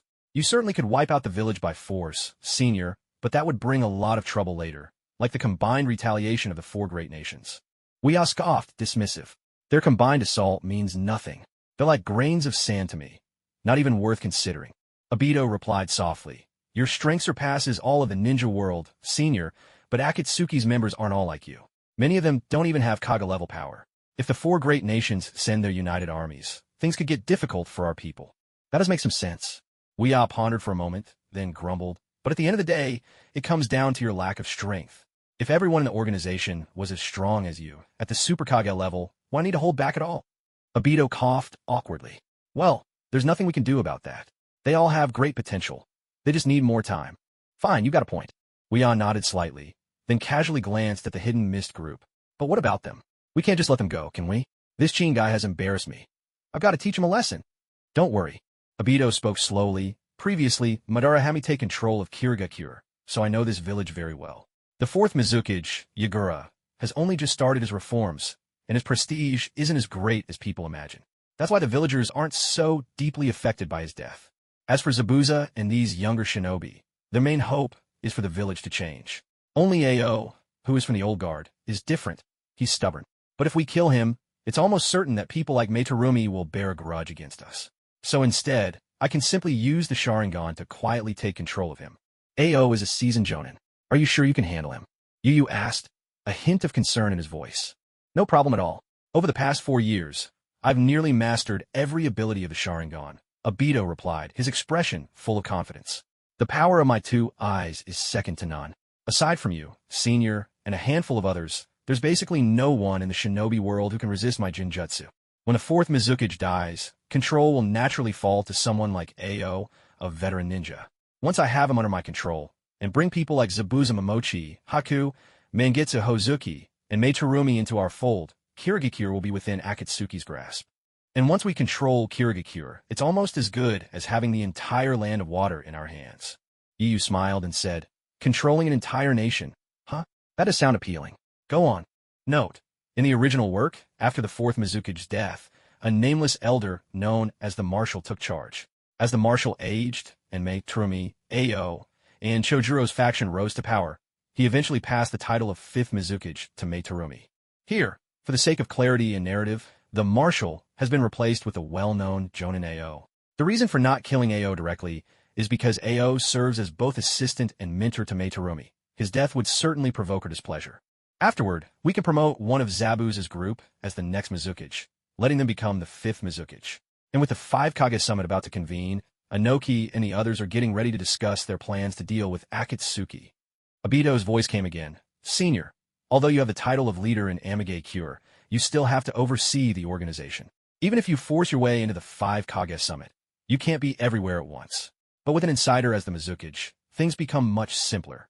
When war finally breaks out, with the vast numbers of shinobi from the Land of Water as our backup, combined with the strength of Akatsuki and Amagacure, will be more than a match for the other 4 great nations. The benefits are considerable. Note, many Naruto fanfics depict scenarios where the feudal lord is assassinated and the power to appoint the Kage is seized. But in my view, these lords are nothing more than background characters. Personally, I find such plots rather empty. So here I'm sticking with the one village, one nation system. Just assume the feudal lords are out of the picture, alright? Underscore. Upon hearing this, Yu looked over with an approving gaze. Makes sense. Then let's take control of the hidden mist village. Not bad, Obito. You've really gotten smarter these past few years. Obito sighed helplessly. I've always been smart, you know. Watching Yu's anger finally subside, Zabuza and the others quietly breathed a sigh of relief. Yu didn't bother with anyone else, instead turning to Terumi Mei and saying gently, Young lady, would you like to join the Akatsuki? But Terumi Mei blinked her beautiful eyes. Doesn't joining Akatsuki mean I'd become a rogue ninja? Who says joining Akatsuki is the same as abandoning your village? That's just nonsense. Yu Yu chuckled, his tone light. Look at Deidara and the Uchiha brothers in our organization. Did their villages issue missing Nin orders for them? Not at all. In the eyes of Konoha and Iwagakure, it's just that I, Tsubai, took advantage of their youth and lured their talented ninjas away through questionable means. They only blame me for it. So, hearing this, Terumi Mei was stirred. So joining Akatsuki isn't essentially the same as betraying my village? Of course not. Yu Yu grinned, his eyes twinkling. You can always put all the blame on me later. Just say I seduced you all into joining. Then what's in it for me if I join Akatsuki? Terumi Mei pressed further. Benefits? Yu Yu paused, caught off guard. Instinctively, he was about to rattle off the perks and benefits of the Akatsuki. But then, catching a certain ambiguous glimmer in her eyes, a hint of anticipation, he stopped short. Wait a second.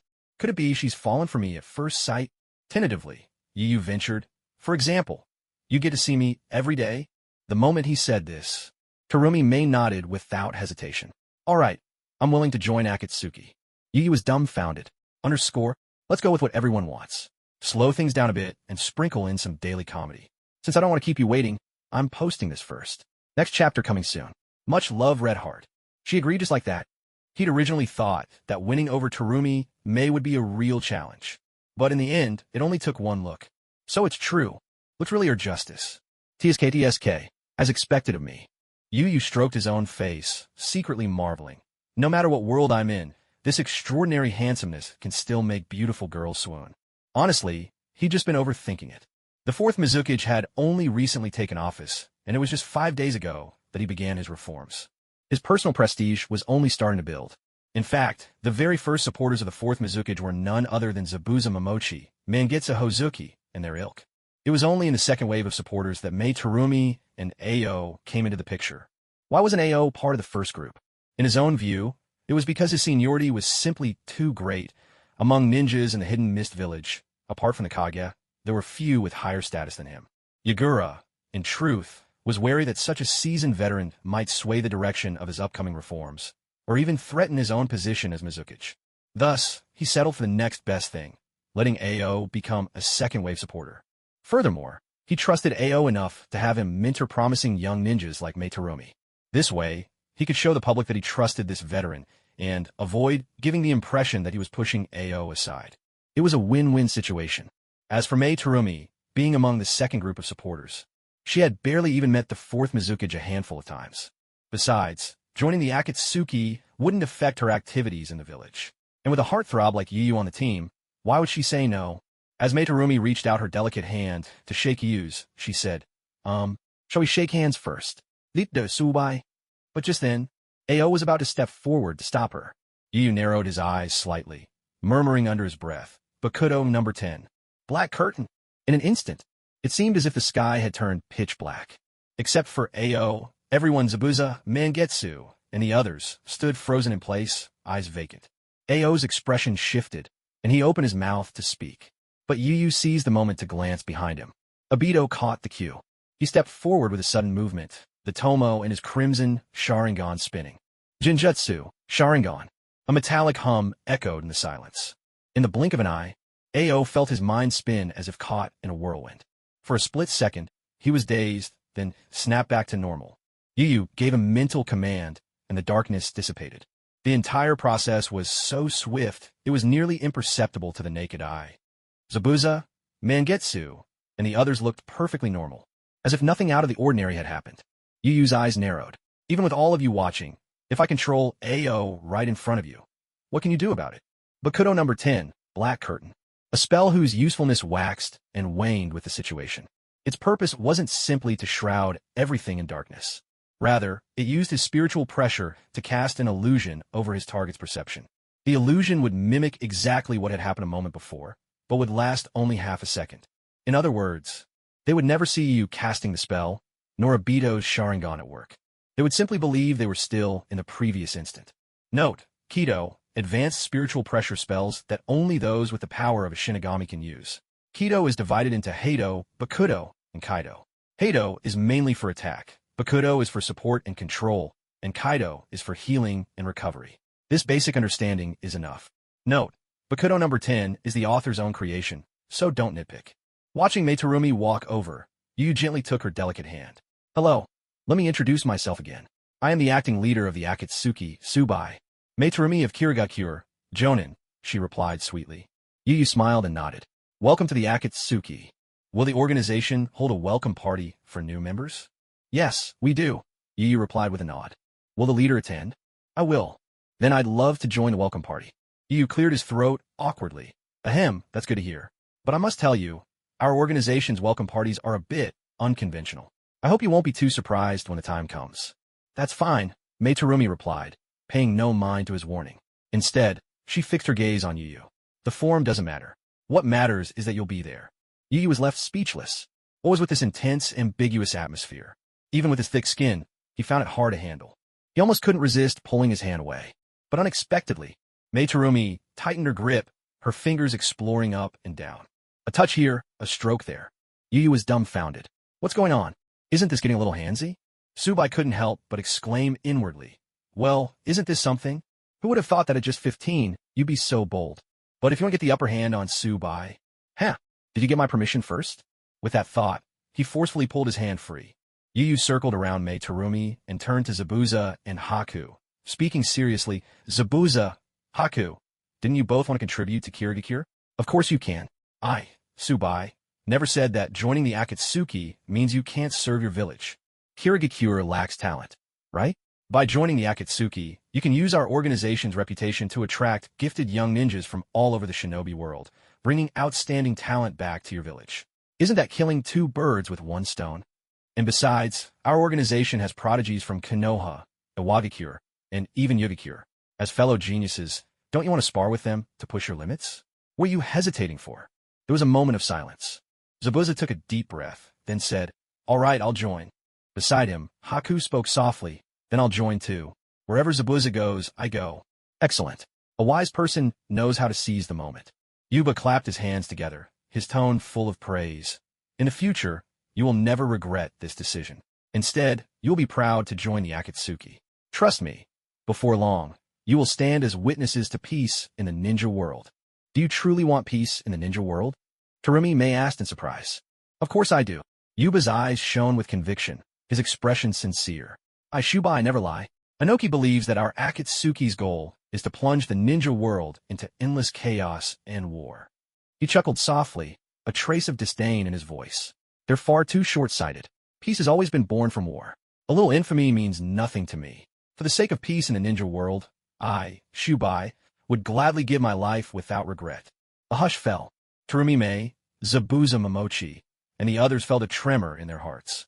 Though his words were simple, the sincerity in his voice gave them immense credibility. They believed him, and as Yuba looked at those gathered before him, he marveled inwardly. The power of persuasion through words truly defies belief. At this moment, he even felt as if he had become another incarnation of Naruto himself. Once you unleash the power of speech, nothing can stand in your way. You could turn black into white, white into black. Even after killing the Kage of their village, you could still have them admire you. All I ask is, how impressive is that? Glancing at the stirred crowd, Yuba covertly shot a look at Obito. Obito understood immediately. With the death of the fourth Mizuki Jigura, all matters of Kirigakure should fall to me. Controlled by Obito, Ao stepped forward and announced in a loud, clear voice. At this time, we need a fifth Mizukage to lead the village, and our candidate is none other than our genius Kunoichi, Terumi Mei. Let's see if I can get a third chapter out tonight. I'll grab some food first. If it gets too late, everyone should head to bed early. These words left everyone momentarily stunned. Is it really decided just like that? Although they were a bit surprised that the candidate for fifth Mizukage would be Terumi Mei, who wasn't even 16 yet. No one was particularly opposed. Despite her youth, Terumi Mei possessed 3 chakra natures: water, earth, and fire. What's more, she could wield 2 powerful Kekkai Genkai. The first was lava release, the second boil release. Note, many people mistakenly believe Terumi Mei has 3 Kekkai Genkai, including the lava release, but in fact she only has 2. In the anime, the lava release that appeared when fighting Sasuke was actually a coloring error by the animation team. The original artwork by AB was boil release. Furthermore, she never used lava release again in the later 5 Kage versus Madara battles. The official book of formation strictly states that Terumi Mei has only 2 Kekkai Genkai. Please take note. Her potential was truly outstanding, and Terumi Mei was beautiful too. As the fifth Mizukage, she was more than capable of representing the village's image, so there were no real objections. However, what made them feel slightly uneasy was Yagura had only just died a short while ago, and yet they were already announcing the appointment of a new Mizukage? Wasn't that a bit too disrespectful to the deceased? Yu glanced around and noticed that a special defensive barrier had been erected over the area. Other than the few people present, there wasn't another ninja in sight. His eyes flickered as he thought to himself. So the original plan was to use this barrier to force a life-and-death battle with me. But, thankfully, the barrier is here, and they haven't gathered all the Kirigakure ninja. If they had, then in order to keep the secret of recruiting Mei Terumi into the Akatsuki, we'd probably have to slaughter all the irrelevant people. It's not like Obito could go around controlling everyone one by one. That's way too much trouble, and he probably doesn't have enough chakra for that anyway. Besides, if Mei Terumi became the fifth Mizukage, she definitely couldn't show her face to the world too openly. At most, she'd just pass some information about the other four great nations to the organization. It's not like she could go around blowing people up everywhere like Deidara. And even making contact in secret had to be done carefully. Apart from himself, Obito, and White Zetsu, who were good at moving quickly, the others weren't really suited for meeting up with Mei Terumi. Mei's beautiful eyes fixed on Yu, and she couldn't hold back her excitement. Leader, when is the organization's welcome party for new members starting? Can I go to the base now? Can I have a look at your bedroom where you usually sleep? You want to see my bedroom? Seriously? What is this little minx up to? Yu rolled his eyes at her and instructed, you should take care of the Kirigakure situation first. After all, I'm the one who killed your fourth Mizukage, and that's a pretty big deal. The fourth Mizukage is nothing compared to you. Mei started to blurt it out without thinking. But remembering that Zabuza and the others who once supported Yagura were right behind her, she quickly changed her tune. The fourth Mizukage died, such a tragic death. I'll make sure to hold an elaborate funeral for him. But I still can't help but be curious. When's the welcome party for new members? Yu waved his hand dismissively. We'll need a bit of time to prepare for the welcome party. Let's do it tomorrow. Zabuza and the others can stay in the village and help you handle the fort's affairs. When it's time, I'll send this person next to me to fetch you all. All right, leader, Mei said, giving Yu a playful wink. It's acting leader. How many times do I have to say it? Yu sighed, emphasizing again. Our organization has a proper leader, and his power is enough to make the entire ninja world tremble. When he returns, I'll just be an ordinary member, got it? Got it, leader, Mei replied with a smile. Understood, leader, Zabuza echoed. Understood, leader, Mangetsu Hozuki said as well. Even the acting leader is this strong. The true leader of the Akatsuki, he must at least be stronger than Tsubai, right?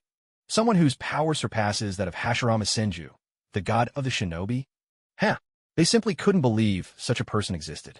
Everyone agreed that Tsubai was just being modest. Yu was speechless. Seeing all this, he couldn't be bothered to explain any further.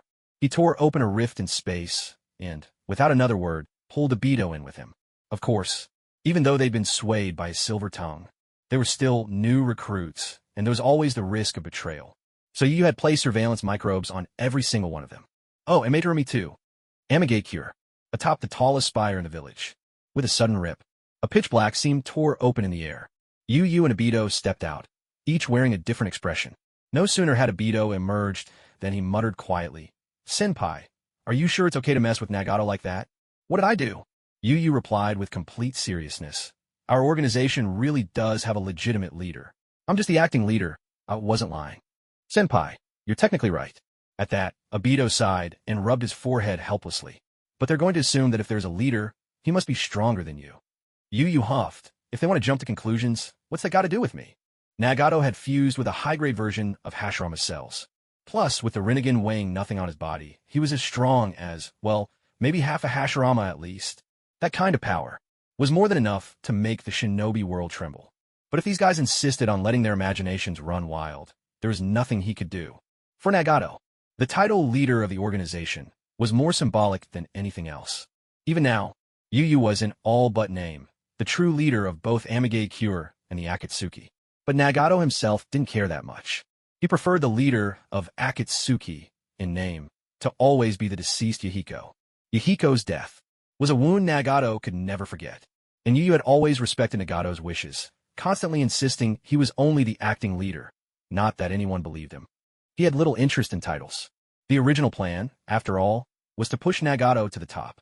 Later on, he intended for Nagato to claim the defeat of Hanzo himself, to bolster his reputation even further.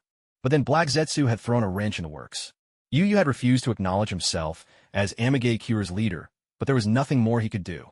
Becoming the Akatsuki's acting leader afterward was simply a burden he had to take on for the sake of healing Nagato's body. Sigh. With a sigh, Yu muttered, "Let's hope Nagato wakes up soon. Then I can hand over all this mess to him and finally take it easy."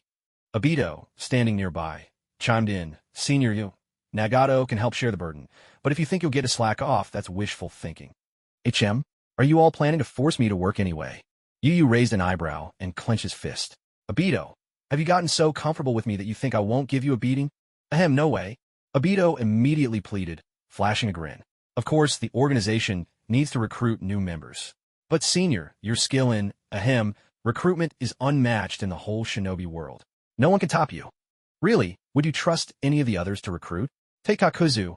He'd probably kill the target and cash in a bounty. Sasori? He just turned them into one of his puppets. Deidara? The poor guy would be blown to bits before you even started." Yu Yu was at a loss for words. "Now that you mention it, I really can't rest easy. And considering Nagato's personality, if he were in charge of recruiting, well, it'd be fine if the target was an adult. But if he ran into a kid, the conversation would probably go something like this. Nagato, solemn and imposing. I am the kami who walks among mortals. By the name of God, I invite you to join our supreme Akatsuki." Child, unimpressed. "Are you nuts?" Nope. That's it. Time for a break. Readers, you all should get some rest too. Carrot oh carrot, let's call this the second update of the day. No matter what, there'll be 3 chapters tomorrow. Don't forget your free gifts. To those who can, shower me with support. The more comments and likes, the faster my ranking climbs. I'm off for now. Love you all. Red Heart. Thinking back to that imagined scene, Yu Yu could only rub his forehead in exasperation, muttering to himself, "Seems like there isn't a single normal person in this organization. Except me. Wait, am I even human? Ugh, how embarrassing. That's why." Obito chuckled secretly under his mask. "Senior, you're never going to get that easy life." "You're laughing?" Yu Yu's eyebrow shot up. "I'm not." "Yes, you are." "Oh, I find I am. Suma Mason, sorry." Yu Yu curled his lip and ordered coolly, too late for apologies. "You're in charge of the 3rd event for tomorrow's newcomer welcome party." Obito's face practically turned pale with horror. "No, Senior Yu, I was wrong. How about I handle the 2nd event instead?" "Not a chance. That's final."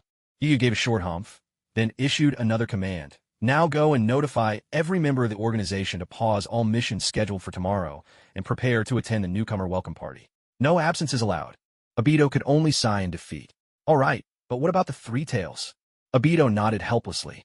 "Nagato still hasn't awakened, and without the Rinnegan, we can't use the demonic statue chains to seal anything for now. Let's just keep it locked inside the ghetto statue." Yuba considered for a moment before replying, "Let's put it in the interdimensional cube for now. I've already thrown in Rashi, whom we caught earlier. The exterior of the interdimensional cube is impenetrable, and the only way to break out from the inside is if the power within exceeds its containment limit." "That's a fine idea," Obito agreed with a nod. The interdimensional cube, one of the unique artifacts from the world of the Shinigami. Its capacity for containing power was truly immense. Back in the day, Yuba had relied on the interdimensional cube to descend into the world of the shinobi, and it was thanks to this device that he succeeded. Even at his former LV4 spiritual pressure, he couldn't break out from the inside. Only upon arriving in the shinobi world did it automatically release him. A mere 3 tails and a half-baked 4 tails Jinchuriki trying to break free from within the interdimensional cube? What a joke. It was pure wishful thinking. "Senior Yuba, At this moment, Obito hesitated, as if struggling to speak. Yuba's brow furrowed slightly. "What is it, Obito? If you got something to say, just come right out with it. There's no need for all these formalities between us." Obito spoke softly. "You remember, for years ago I mentioned to you that Nagato's Rinnegan is actually—" Yuba looked puzzled. "I remember. It doesn't belong to Nagato himself. What about it? You once told me that after you killed Danzo, Black Zetsu tried to cause trouble and was nearly sealed away, but someone stopped him with an incredible fire release. You said that person might be Uchiha Madara." Obito's expression was grave. "I think it's possible," Yuba replied, his tone serious. "But I can't say for sure." Why was he unsure? Because the outer path, samsara of heavenly life technique, that resurrection ninjutsu, requires the Rinnegan as a key condition. But the Rinnegan is with Nagato. So resurrection shouldn't be possible at all. Unless there's another way, the reanimation jutsu. But that forbidden technique isn't something just anyone can master. In the entire shinobi world, aside from the late second Hokage, Tobarama Senju, and the reclusive tech maniac Orochimaru, there's hardly anyone else who knows it. Wait a minute. There's also Kabuto, the master manipulator from later on. But both of them, aren't they under his surveillance? No, that's not quite right. Only Orochimaru was tagged with my microscopic surveillance bacteria. Yuba thought it over, and suddenly his face went blank. And Kabuto, the guy who's so easy to overlook, I completely forgot about him. In the past 4 years, he hasn't even made an appearance. How could I have made such a stupid mistake? Obito, come with me. With a dramatic sweep of his hand, Yuba tore through the air. A space-time rift split open with a sharp, tearing sound. Yuba and Obito stepped inside, and in the next instant, they found themselves standing before Orochimaru. Orochimaru was slightly taken aback, but he managed a raspy chuckle. Yukon, what brings you here? Where's Kabuto? Yuba cut straight to the point. Kabuto? That boy disappeared 4 years ago, didn't he? Orochimaru replied, genuinely puzzled. A flicker of anger crossed Yuba's face. He went missing, and you didn't think to report it to me? I assumed you already knew. Orochimaru protested, sounding aggrieved. Yuba pressed further. When did you notice he was gone? Let me think. It was shortly after you finished treating Nagato's legs and left the village, Orochimaru recalled. I was planning to find Kabuto to help me with some experiments, so I went to his room and found he was gone. Yuba's expression darkened. Kabuto had disappeared not long after Nagato's legs were healed. That would have been exactly when he himself had gone to the Akatsuki base to teach Kakuzu a lesson. Other than Orochimaru, the other top fighters like Konin and Obito had all left the village as well. Still, even for a child, the village's defenses weren't weak. How could a kid as young as Kabuto just slip away like that? Was it Black Zetsu? Yuba's eyes gleamed with suspicion as he pondered to himself. Did Black Zetsu take advantage of the weakened security in the village to sneak in? His main target was probably Nagato's Rinnegan, but with Orochimaru guarding him, there was no way he'd succeed. So he went for his secondary target, Kabuto. But how could Black Zetsu have known that Kabuto had the talent to master Edo Tensei? Orochimaru and Obito, sensing the stormy look on Yuba's face, wisely fell silent. Orochimaru, still uncertain, ventured. Yukon Kabuto was talented, but is he really worth all this concern? You have no idea. Yuba shot him a glare, then changed the subject. How long until Nagato wakes up? At least 3 more months, Orochimaru replied. That's good. Just focus on your own duties, Yuba said, making a casual gesture with his right hand. With a sharp rip, a rift of darkness tore open in the air. Yuba led Obito back to the rooftop. Now that they were alone, Obito immediately pressed, is there a connection between Madara and Kabuto? Yuba answered in a grave tone, yes. If I'm not mistaken, it was Kabuto who used Edo Tensei to resurrect Madara. But Kabuto was just a child then. 4 years ago, Madara wouldn't have been at his peak, which is why he didn't try to fight me. But as Kabuto grows older and continues to learn, there's a real chance Madara could reach, and even surpass, his former strength. This is troubling, Obito replied, his expression shifting with concern. It doesn't matter. A hint of arrogance curled at the corner of Yu Yu's lips. Even if Madara Uchiha's strength surpasses his prime, I fear no challenge whatsoever. Why? Because he had a feeling deep inside. Once his spiritual pressure reached level 7, it would soar to an entirely new realm. Level 7 spiritual pressure marked the leap from the middle tier to the high tier, and it was highly likely that he would master the second release of the hollow form. When the upcoming 5 Kage summit arrived, all he needed was to stir up enough chaos and squeeze every advantage out of the system. Then his spiritual pressure would break through to level 7. When that time comes, Yu Yu's eyes blazed with anticipation, a torrent of fighting spirit surging within them. Let's see whose power reigns supreme. Madara, or my Thunder Spear. His stats had dropped. It was frustrating. Kabuto's disappearance was a slip on his part, but Yu Yu didn't dwell on it. After all, the shinobi world was simply too dull for him. The Kage from the Great 5 Nations, each weaker than the last. Not a single one could match him in a true dance of battle. Madara Uchiha's return had, at least, stirred his blood a little. Yu silently wished, if only Hashirama Senju could return as well. Then this shinobi world might finally spur me to take things a bit more seriously. Kabuto, you'd better not let me down. Hearing Yu's confident proclamation, Obito found himself at a loss for words. I'll go inform the rest of the organization, then, and make sure everyone is fully prepared for tomorrow's newcomer welcome meeting, Obito said. Go on. Yu nodded slightly, his tone calm. Make sure they bring all the necessary gear. New recruits can be a handful, Teach them a lesson if you must. Just don't go overboard. Understood. Obito chuckled mischievously. With a flash of crimson from his Sharingan and a ripple in space, he vanished from sight. Yu was left alone, and he pulled up his own status panel. Anime Villain System. Host, ill. Spiritual Pressure. LV6, 7, 200/15, 000, Intermediate. Spirit Core. Black-Winged Archdemon, First Release. Zanpakuto. Senbenzakura, Bankai, /10%. Swordsmanship, excellent. Hand-to-hand, excellent. Shuinpa, excellent. Kido, excellent.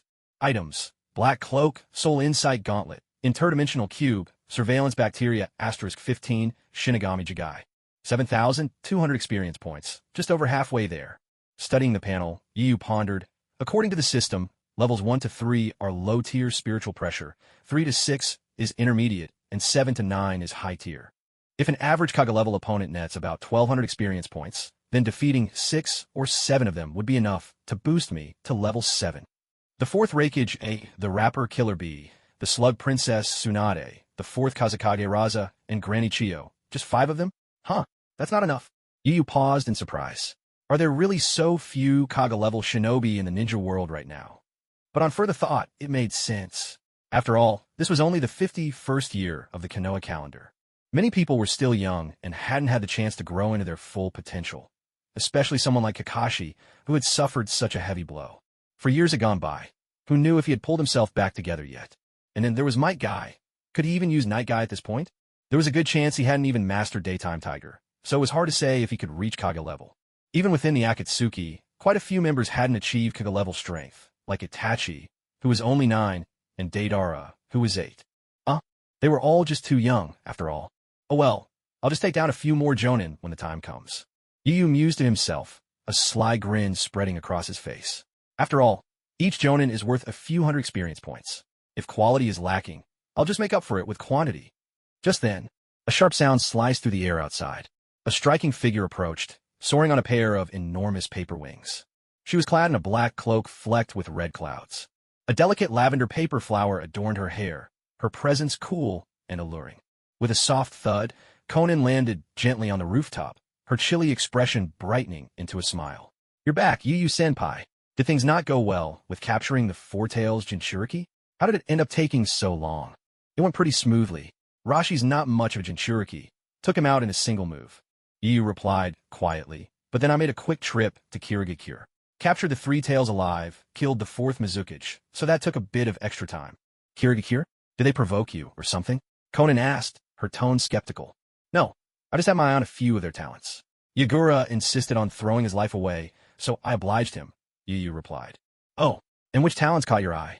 Conan asked, curiosity piqued. Yu thought for a moment, then answered one by one. Zabuza Momochi, the ice-release ninja Haku, Mangitsu Hozuki, Sujitsu Hozuki, and a girl named Meitarumi. Meitarumi, a woman. There was a subtle shift in Conan's voice. Yes. Yu chuckled. She became a Jonin at just 15, pretty gifted.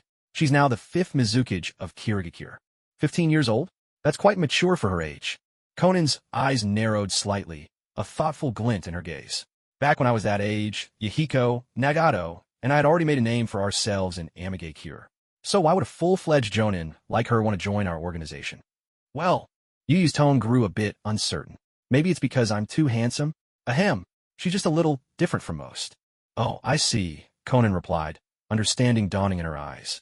A cold glint flashed in Conan's eyes, but she kept smiling as she said, So, you're telling me the organization's first female ninja was lured in by your looks, senpai? I think so, Yu replied nervously. Will Mei Terumi be coming to the new recruits' welcome party tomorrow? She will. Oh, I see now. Conan turned to leave, but her retreating figure radiated an intimidating aura. Watching her back, Yu called out cautiously. Conan, you're not heading to your room to fetch all the explosive tags you've saved up over the past 4 years, are you? How could I? Conan's cool voice drifted back as she walked. For years' worth is too much. I'll just take a year's supply for now. 100 billion explosive tags. Just testing the waters. Good grief. 100 billion explosive tags. That's no small amount. Thanks to the organization's many missions and contracts from nations all over, their cash flow had soared. In these 4 years, Conan had stockpiled a staggering 400 billion explosive tags. It wasn't 600 billion yet, but considering it had only been 4 years, that was astonishing. In the original story, it took the Akatsuki well over a decade to amass that amount. Ahem, those were years filled with Kakuzu's sweat and tears. Now she wanted to use 100 billion tags just to deal with Madarumi. Oh my goodness.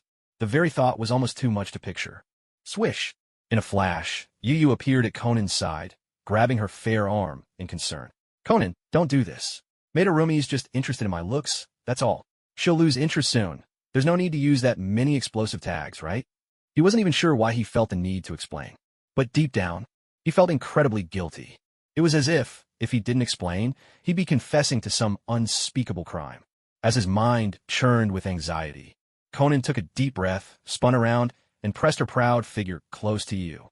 Her cheeks flushed a shy pink, but her eyes were earnest as she asked, "Senpai, do you like me?" At that moment, Yu froze, dumbstruck. His first instinct was to reply, "I like you."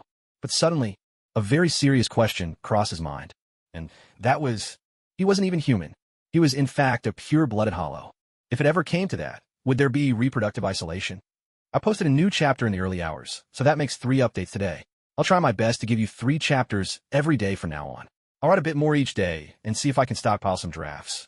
Otherwise, it all feels too rushed. I write slowly, and I want to keep the quality up. I added a touch of romance this time. I wonder if you all like it. I'm a little nervous about it. I noticed your request and included some chant-like prose as well.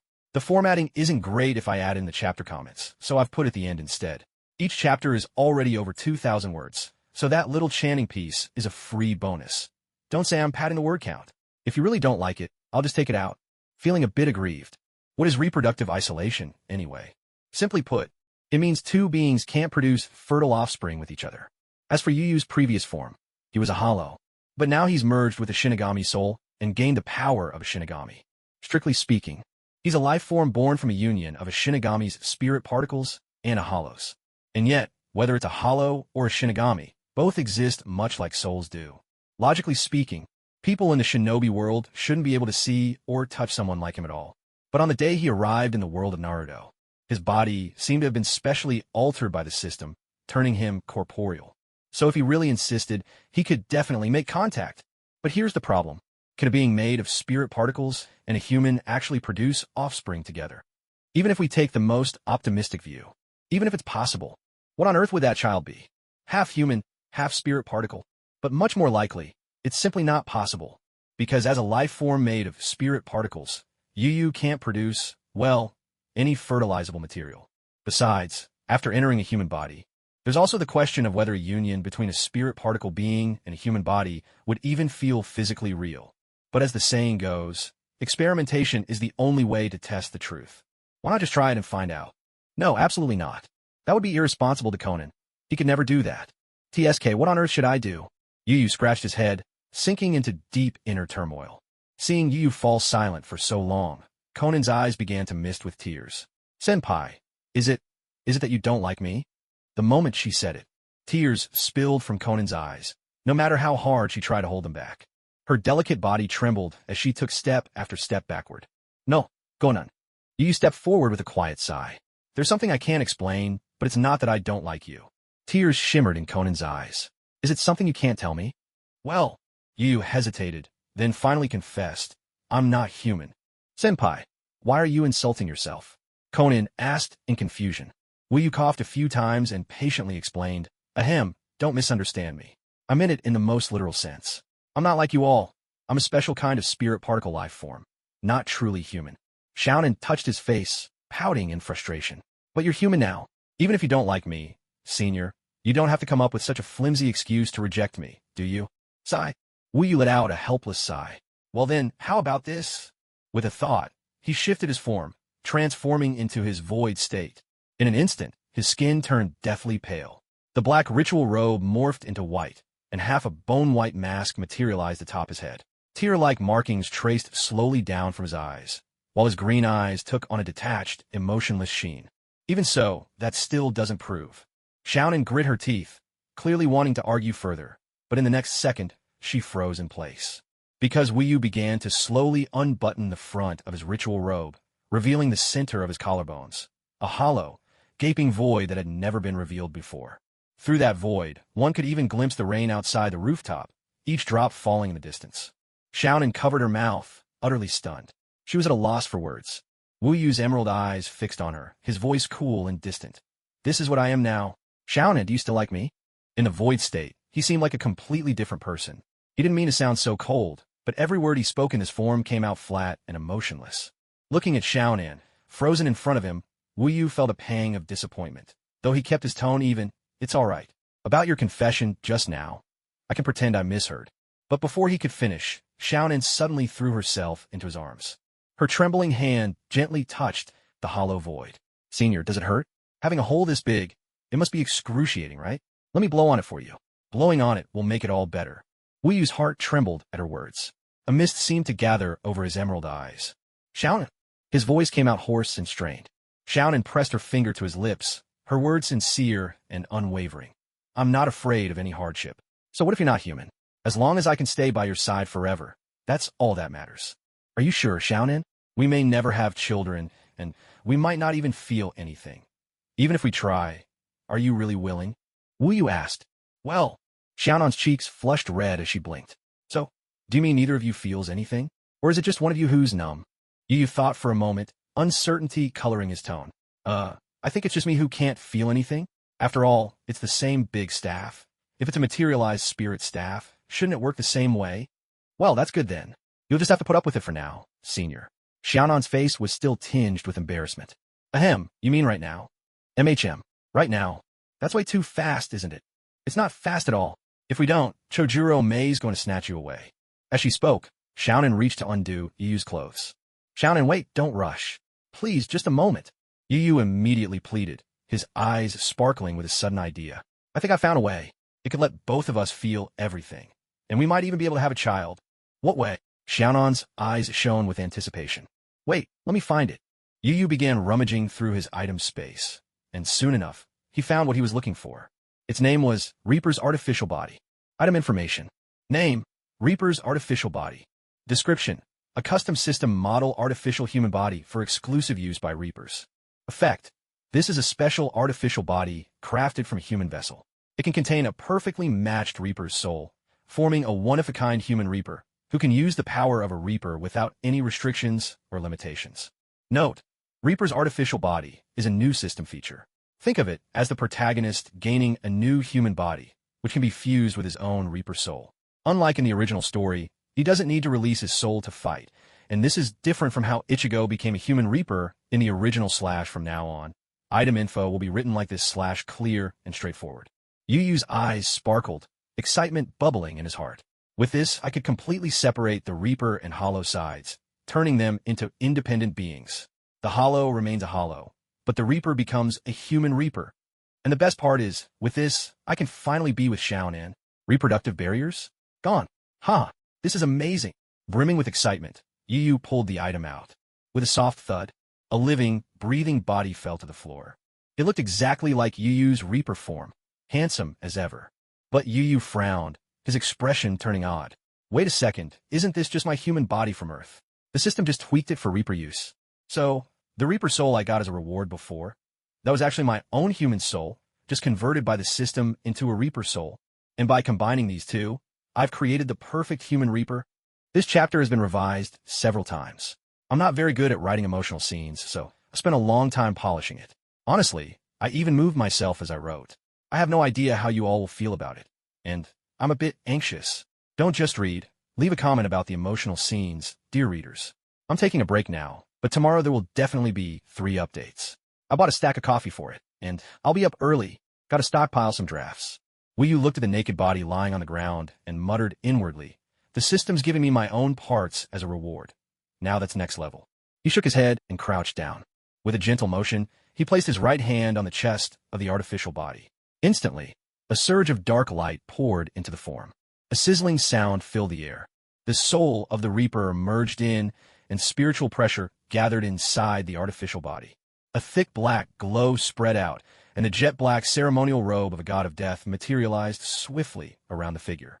The Reaper's artificial body stood up, its eyes lively and sharp. Greetings, original.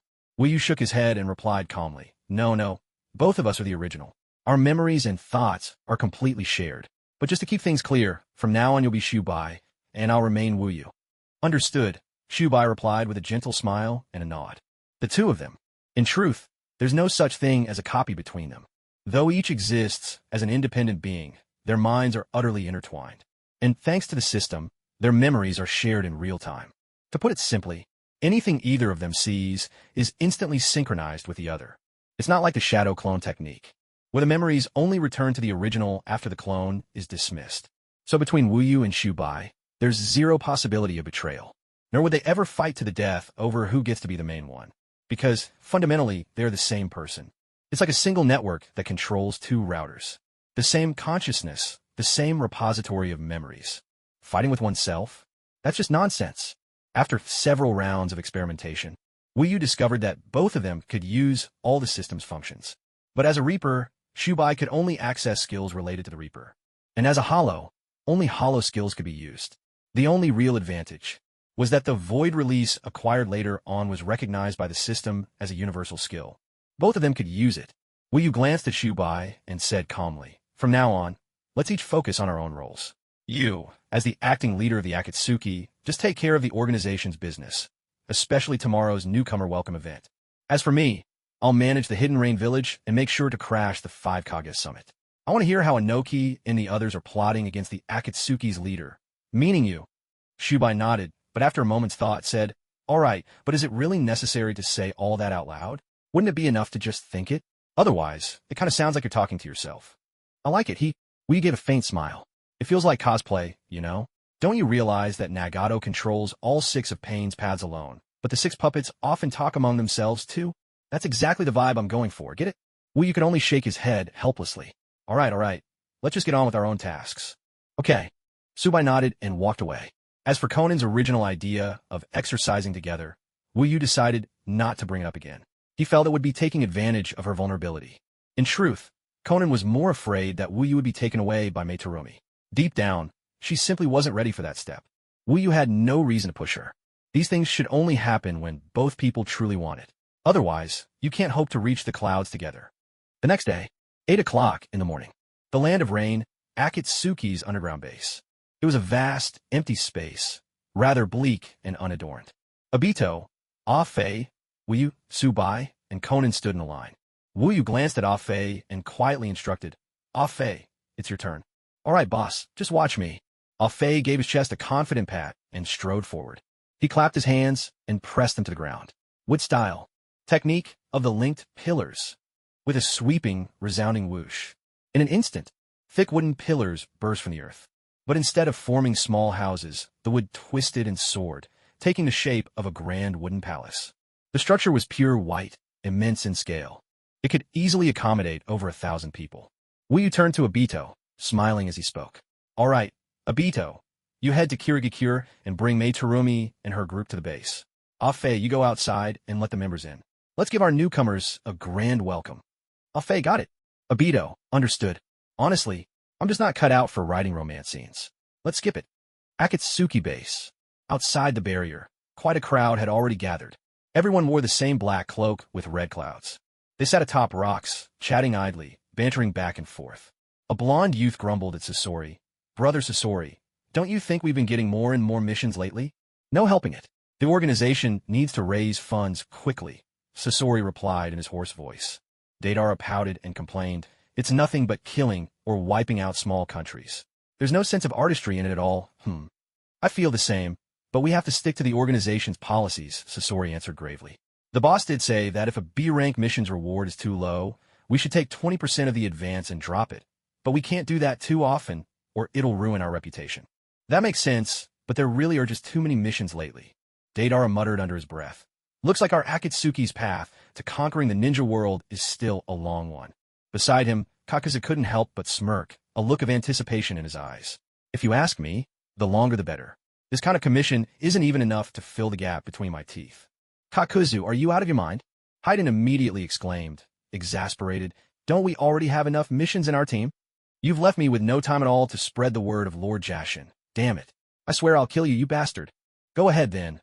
Kakuzu shot back without missing a beat. "Let's see if you can take me out before I rip out your heart." "Fine by me. Let's see who dies first. Lord Jashin will absolutely delight in your blood."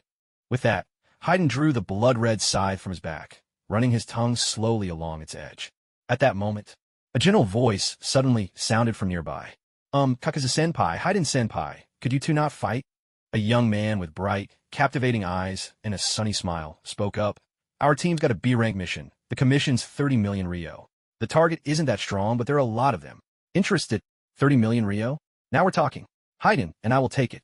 Kakuzu's eyes gleamed with excitement. That kind of sum is worth having the immortal duo take action together. Hearing this, Haiden bristled in outrage. Hey, who said you could just decide that on your own? Don't we have enough missions piled up already? You're hogging all my time for preaching, old man. Money is the one eternal truth in this world, Kakuzu insisted. Eternal truth, my ass.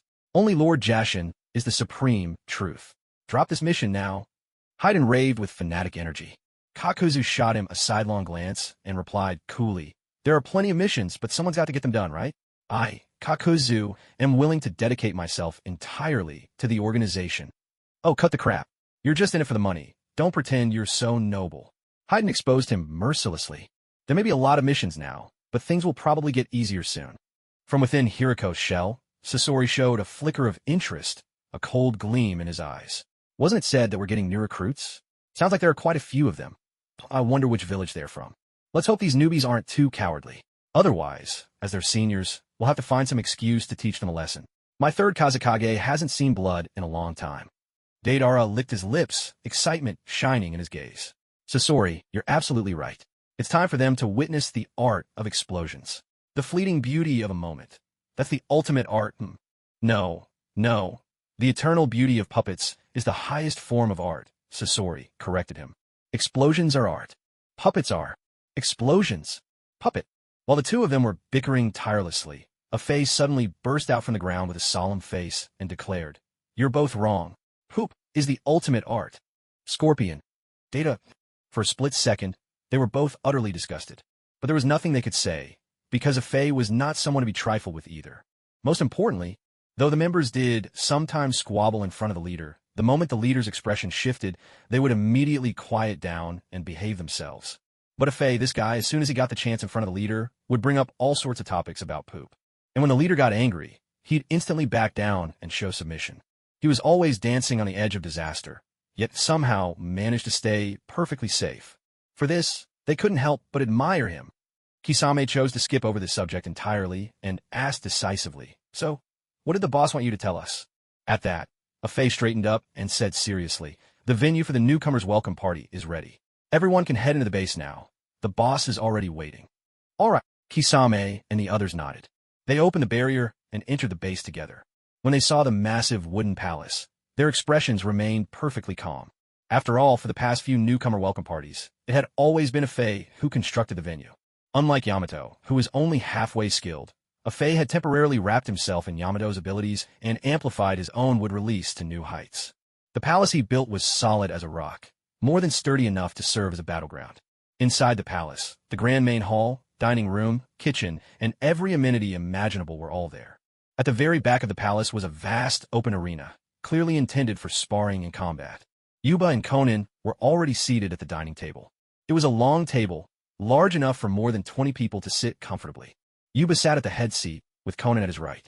The table was laden with an array of sumptuous dishes. Kisame, Kazu, Shursui, and the others entered, bowed respectfully toward the leader at the head of the table, and said in unison, Leader, we're here. Yuba waved his hand with a smile. All right, everyone, just sit wherever you like. Yes, leader, the group replied. Everyone knew full well that their leader didn't care much for formalities. But that didn't mean they could just sit anywhere. At the very least, the seat to the leader's left was off limits. That place was reserved for the Akatsuki elder, Brother Toby. Ever since Obito recognized Yuba, aside from continuing to keep his true identity secret from outsiders, he had revealed himself to all the veteran members. Though everyone appeared to sit casually, in reality, they chose their spots according to who they liked best. For example, on the left, after the seat reserved for Obito, came Shursui, Itachi, and Kisame. On the right, next to Conan, were Scorpion, Deidara, Haiden, and Kaku. Everyone fell silent, waiting for Yu to speak.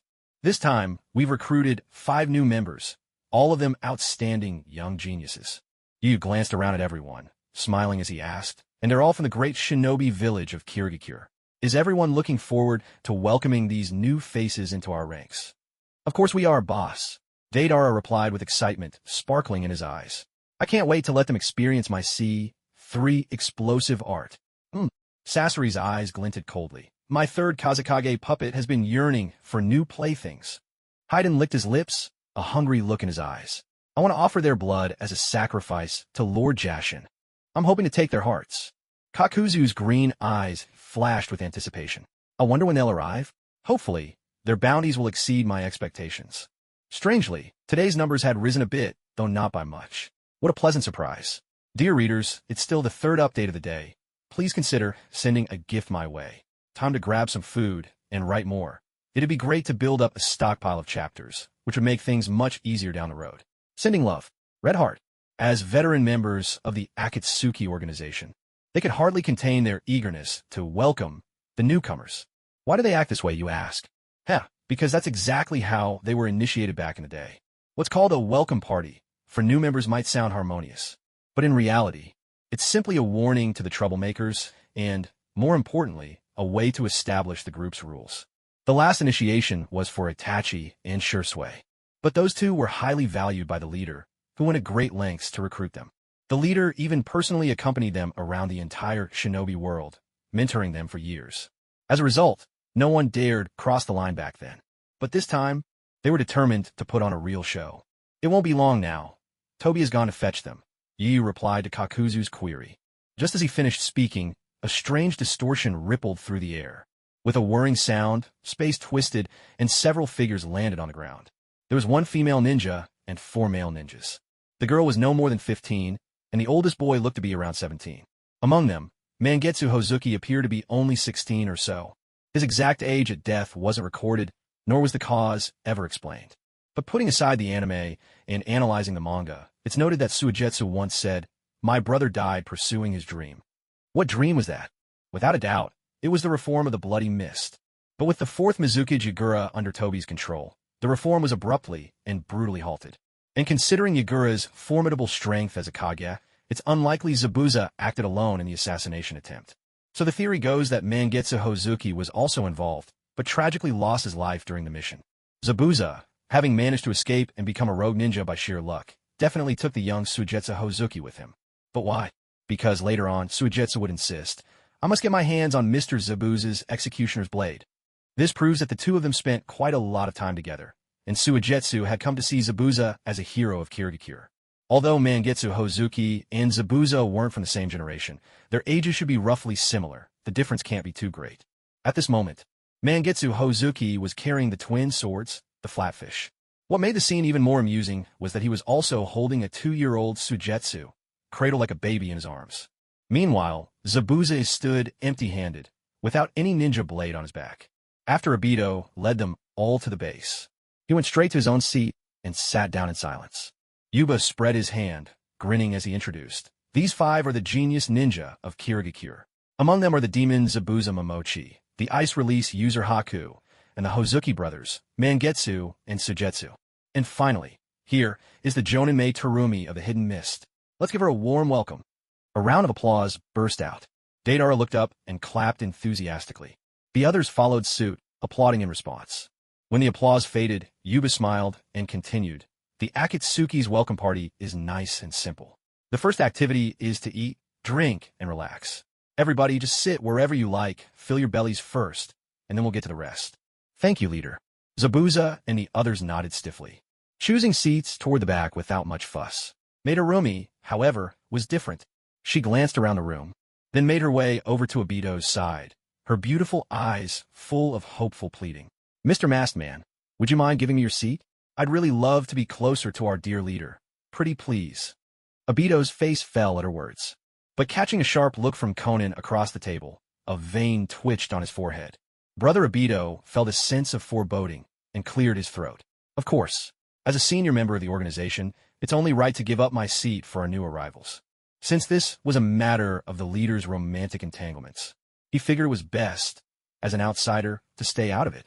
Materumi settled into the seat happily, while Obito moved to sit next to Kaku. Seeing this, Yuba cursed internally. "Damn it. Obito, are you sabotaging me?" During the meal that followed, Materumi would occasionally and sweetly serve Yuba food, while Conan, of course, was not about to be outdone. The two women competed in subtle ways, leaving Yuba caught in the middle and suffering in silence. Before long, the dishes in front of him had piled up like a miniature mountain. Yuba tried to find someone to rescue him from the situation, but no one paid him any mind. Everyone else was either focused on their food or whispering among themselves. Zabuza, sitting beside Kisame, leaned over and asked in a low, curious voice, "Kisame-senpai, did I hear the boss right? Is there another event after dinner?" Kisame grinned, his mouth stretching wide as he reminded them, "Of course. Did you really think a so-called newcomer's welcome would be so harmonious? No, the main event is just about to begin. The second activity is a one-on-one combat match between you newcomers and us veteran members." "One-on-one? There must be some rules, right?" Zabuza Momochi asked. Kisame chuckled. "That's right, and the rules are simple. Any of U.S. veterans can challenge you, and you have the right to refuse 3 times. But on the 4th challenge, no matter who it is, you must fight. So we can only be chosen?" Zabuza sounded doubtful. "You can also choose your opponent proactively, but that takes a bit of luck. Because once you challenge someone, it's considered an act of provocation, and the price for that is usually steep." Kisame's lips curled, revealing his sharp teeth. Since the members in this organization vary greatly in strength, if you happen to pick someone who can utterly crush you, well, you could die very easily. Zabuza was visibly startled. "But I heard the Akatsuki forbids members from killing each other." "That rule only applies to us older members." Zabuza-san, Akatsuki has never been a benevolent organization. Did you really think this seemingly simple one-on-one fight was just for entertainment? You're sorely mistaken. This is the leader's way of testing the strength of you new recruits. Kisame shot him a glance, his smile thin and knowing. You need to unleash your full power in the upcoming battles and show the leader what you're capable of. Only then will you have a sliver of hope to survive. If your performance is poor, well, you might just become disposable. Realization dawned on Zabuza. He muttered quietly to himself. So picking the right opponent is crucial. Ideally, someone whose strength is similar to mine. Even better if it's someone I know well. Is that what you mean, Kisame-senpai? That's right, Zabuza, Kisame confirmed. In that case, I'll challenge you, Kisame-senpai. Zabuza's eyes glinted as he spoke in a low voice. As former comrades from the Hidden Mist, I know you better than most. And thank you, Kisame-senpai, for the warning. No need to thank me. I'm just curious to see if you've improved over the years. A cold gleam flashed in Kisame's shark-like eyes. But don't you dare think I'll hold back. If your skills don't meet my expectations, then my Blade Samahata won't hesitate to take your head. So sleepy. I'll call a night first. I'll check everyone's comments tomorrow. Sending love. It's fine.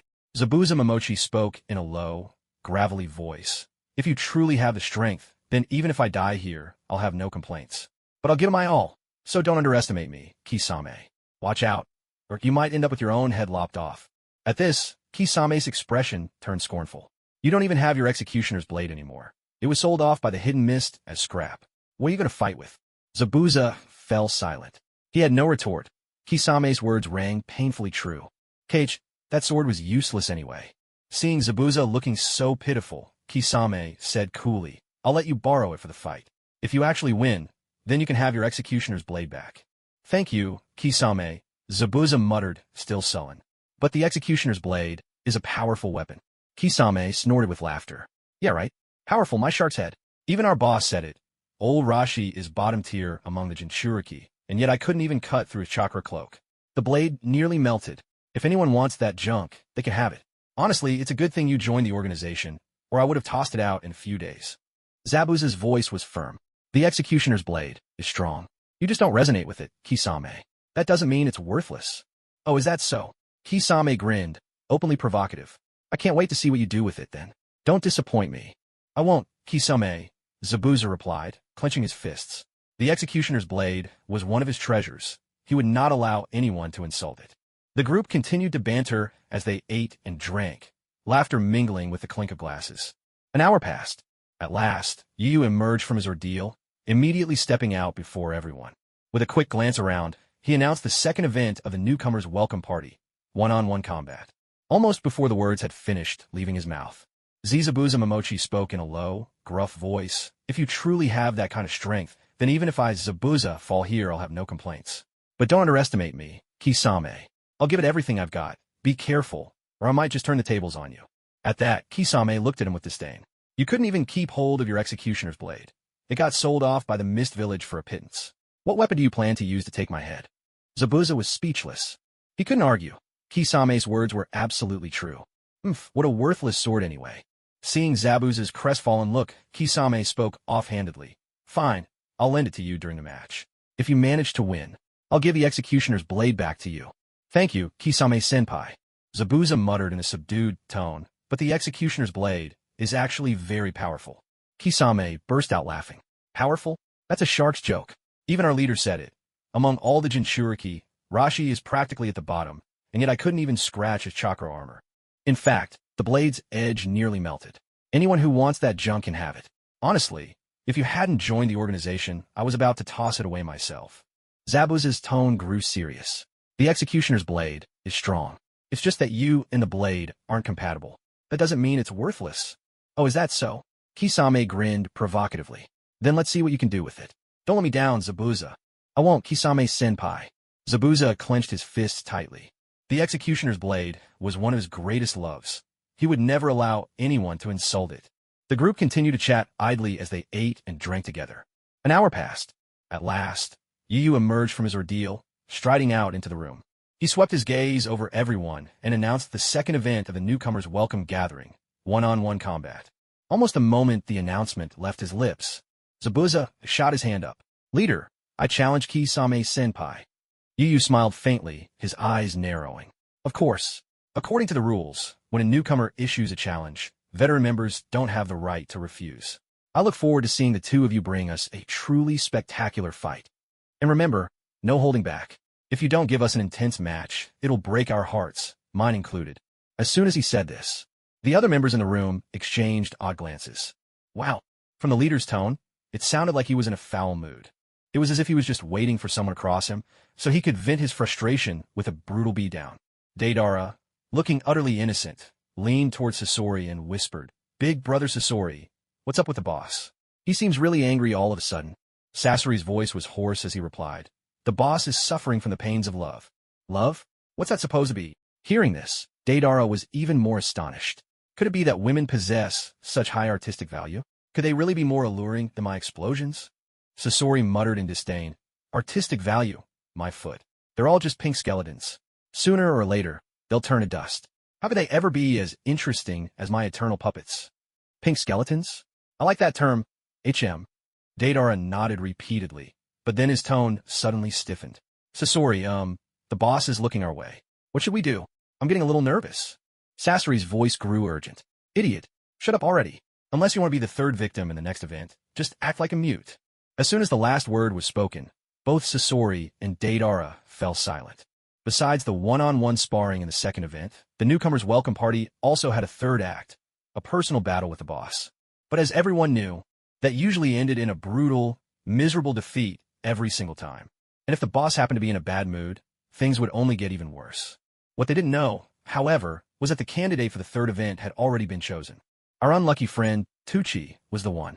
Because of the sparring between Kisame and Zabuza, everyone had moved to the spacious grounds behind the palace.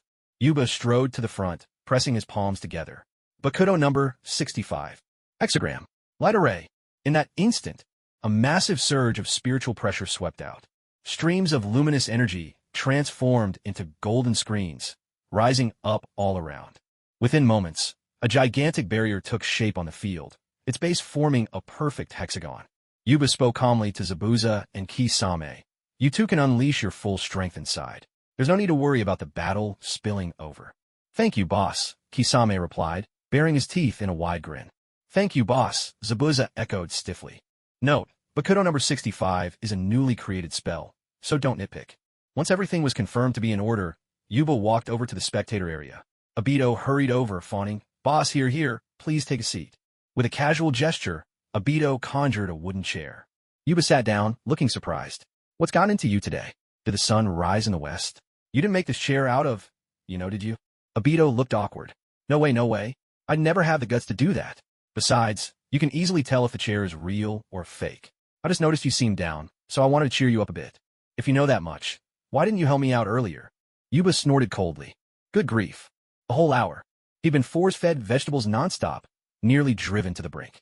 I wouldn't dare. It's one thing when it's just newbie Mei Terumi, but Conan would absolutely blow me to bits. Obito replied, face twisted in misery. All right, let's sit back and enjoy this fight. Wu Yu waved his hand dismissively, his expression turning serious. I really wonder, between Zabuza and Kisame, who will ultimately come out on top. Inside the golden barrier, the two men stood facing each other, separated by several hundred meters. Kisame carried not just one, but two ninja blades on his back, then handed the massive executioner's sword over to Zabuza. With his hands gripping Samehada, its rows of sharp fangs bared, Kisame grinned. Let's skip the small talk and go straight for a fierce sword clash. Understood, Kisame-senpai. Zabuza's face was solemn as he gripped the giant blade with both hands. In a flash, both men pushed off from the ground, their figures vanishing in an instant. Steel clashed against steel. Again and again, the sound of blades ringing out, echoing across the barrier. They exchanged blows, the metallic clangs ringing out in sharp bursts. After a flurry of strikes, the two separated, facing off once more. Suddenly, Kisame let out a deep shout. Watch this, Samehada! Flying chain slash! With a sudden movement, he flung Samehada outward. The handle of the sword extended rapidly, the blade shooting toward his opponent with lightning speed. But Zabuza reacted just as quickly. With a twist of his wrist, he brought the executioner's blade up, forcing Samehada back. The handle can extend? Zabuza's eyes narrowed, surprise flickering within. Kisame-senpai really is remarkable. Hasn't he only had this sword for a few days? It seems his compatibility with Samehada is truly extraordinary. Kisame's eyes flashed with fighting spirit, both hands steady on his weapon. Looks like you weren't lying earlier. You really are more skilled with the executioner's blade than I am. That nickname demon, maybe it's not just talk after all. You flatter me, senpai, Zabuza replied. You're good. The warm-up's over. Now comes the real show. Zabuza-san, try not to die.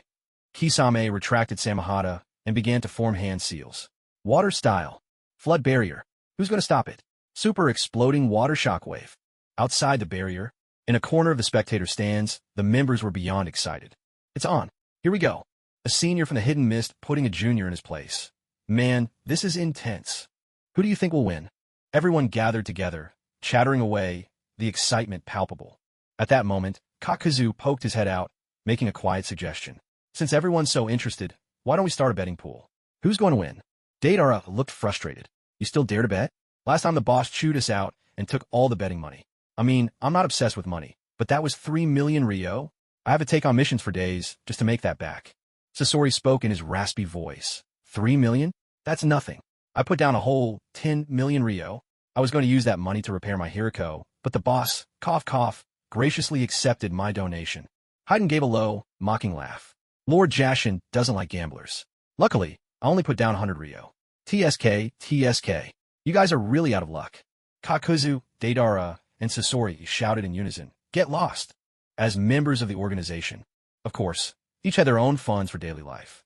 With every mission completed, they earned a 5% commission from the hiring fee. And that 5% was no small sum. Even the most ordinary B-rank missions brought in hundreds of thousands, sometimes even millions of Ryo. With a dozen or more missions in a single day, raking in over 1 million was easily within reach. And if they landed an A-rank mission, the rewards were even greater. After 4 years of this, the members of Akatsuki, on average, had all become billionaires. Kakuzu's expression was sullen. So what now? Are we still betting or not? At that moment, Itachi stepped forward, his face pure and innocent. Seniors, could you let me join? I want to place a bet, too. I'd like to earn some spending money for Sasuke. Hearing this, Sasori grew anxious. No, play by yourself. The last time the boss confiscated our winnings, wasn't it because he thought we were setting a bad example for kids? No way, you're not joining this time. Exactly, you're not joining. Haydn interrupted. Even though I only bet 100 Ryo last time, still, when the boss took it away, it really stung. 100 Ryo, and you're whining? Give me a break. Kakuzu snapped in exasperation. Deidara muttered under his breath. Aren't I a kid too? If I gamble with them, nobody cares. But if Itachi joins, the boss loses his temper. Just goes to show, the favored ones can do no wrong. The boss really does play favorites. And you have a nerve to say that? Sasori shot him a disdainful look from the side. Every time we have a rookie welcome at the Wooden Palace, you blow the place to pieces. Don't you have any sense of shame? Deidara retorted with haughty defiance. If it's already served its purpose, why shouldn't I blow it up? Sasori was speechless. I can't be bothered to argue with you. Note, Itachi is 9 years old now, Deidara is 8. Alright, Itachi, just play by yourself this time. Kakuzu was done wasting time. We're starting the betting round. Last time, he'd wagered the most, 30 million Rio. But the boss had cleaned him out. This time, no matter what, he had to win it back. Otherwise, Hikakuzu would be in a foul mood for the whole year. Itachi looked a little hurt. Shursui took Itachi's hand and gently comforted him. 1-7, it's okay. When you're older, you can join in too, alright? Okay, Shursui, aren't you going to play? Itachi asked. Shursui smiled and shook his head. No, I'm not interested in this kind of thing. Let's just watch from the side. Come on, place your bets. Place your bets. Kakuzu's eyes gleamed with excitement. I'm betting on Kisame to win. Deidara chimed in. Me too. I bet on Kisame. Sasori added. Same here. Haiden. What's the point if you're all betting on the same person to win? Out popped the Fae from the side, chuckling slyly. Why not bet on how many jutsu Kisame will use to beat Zabuza? Whoever guesses the closest number wins. What do you say? Great idea. Kakuzu's eyes lit up. I'll bet on 2 jutsu, with 50 million Rio. Deidara chimed in. I'll take 3 and put down 5 million Rio. Sasori said 5 jutsu, 20 million Rio. Haiden grinned. 4 jutsu, with a stake of 50 Rio. The others cast a scornful glance at Haiden, not even bothering to comment. This guy was always the troublemaker in the group. They each pulled out their banknotes and gathered together. Then, one by one, they all turned their eager gazes toward the battle unfolding inside the barrier.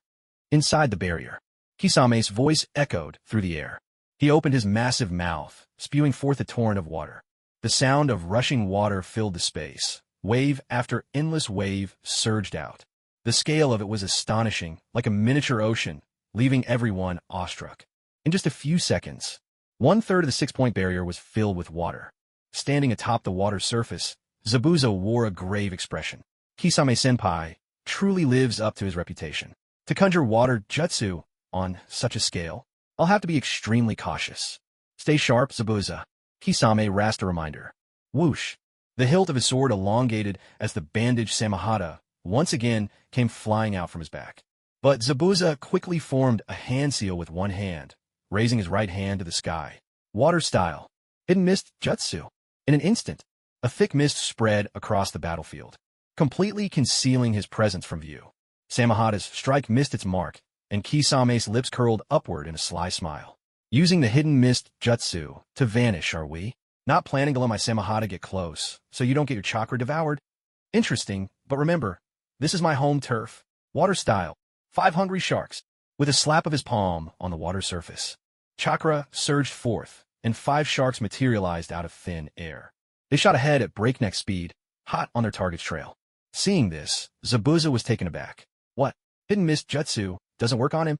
Those 5 chakra sharks can actually track my position. In a blur, the 5 sharks leapt out of the water, lunging at Zabuza with ferocious jaws. Zabuza locked his 10 fingers together. Water style. Water prison jutsu. With a rush, torrents of water spewed from his mouth, forming into a sphere that wrapped tightly around his body. For now, the 5 sharks were held at bay, unable to break through.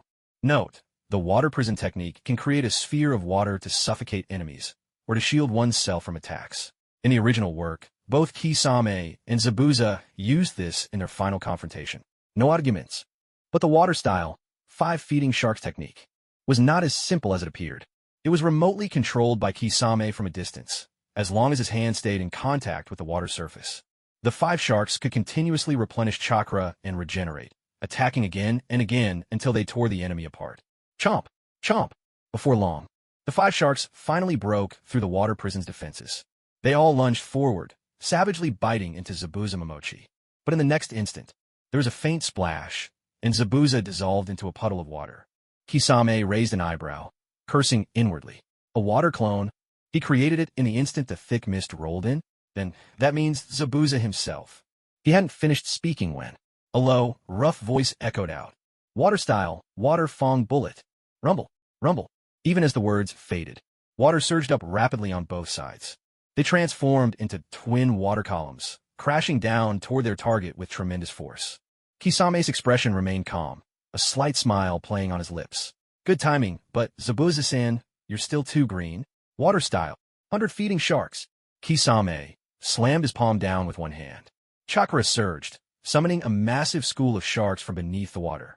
One after another, they gathered, a truly awe-inspiring sight. Splash! Splash! Hundreds of sharks burst forth, shattering the two water columns. With overwhelming momentum, they raced towards Zabuza, who was not far away.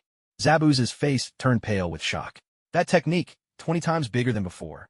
What do I do? The water clone technique burns through chakra. I can only use my trump card a few more times, but even if I lose, I have to prove myself. Watching as hundreds of sharks surged toward him, Zabuza gritted his teeth, forming hand seals. Water style. Great waterfall technique. Whoosh, whoosh. His chakra surged madly, and torrents of water erupted forth. As magnificent as a waterfall, the torrents slammed into the sharks, scattering them in all directions. Sweat dripped down Zabuza's forehead as Kisame applauded, his tone appreciative. Not bad, Zabuza. You've mastered such an advanced water-style ninjutsu as the Great Waterfall technique. Seems you're quite the talent.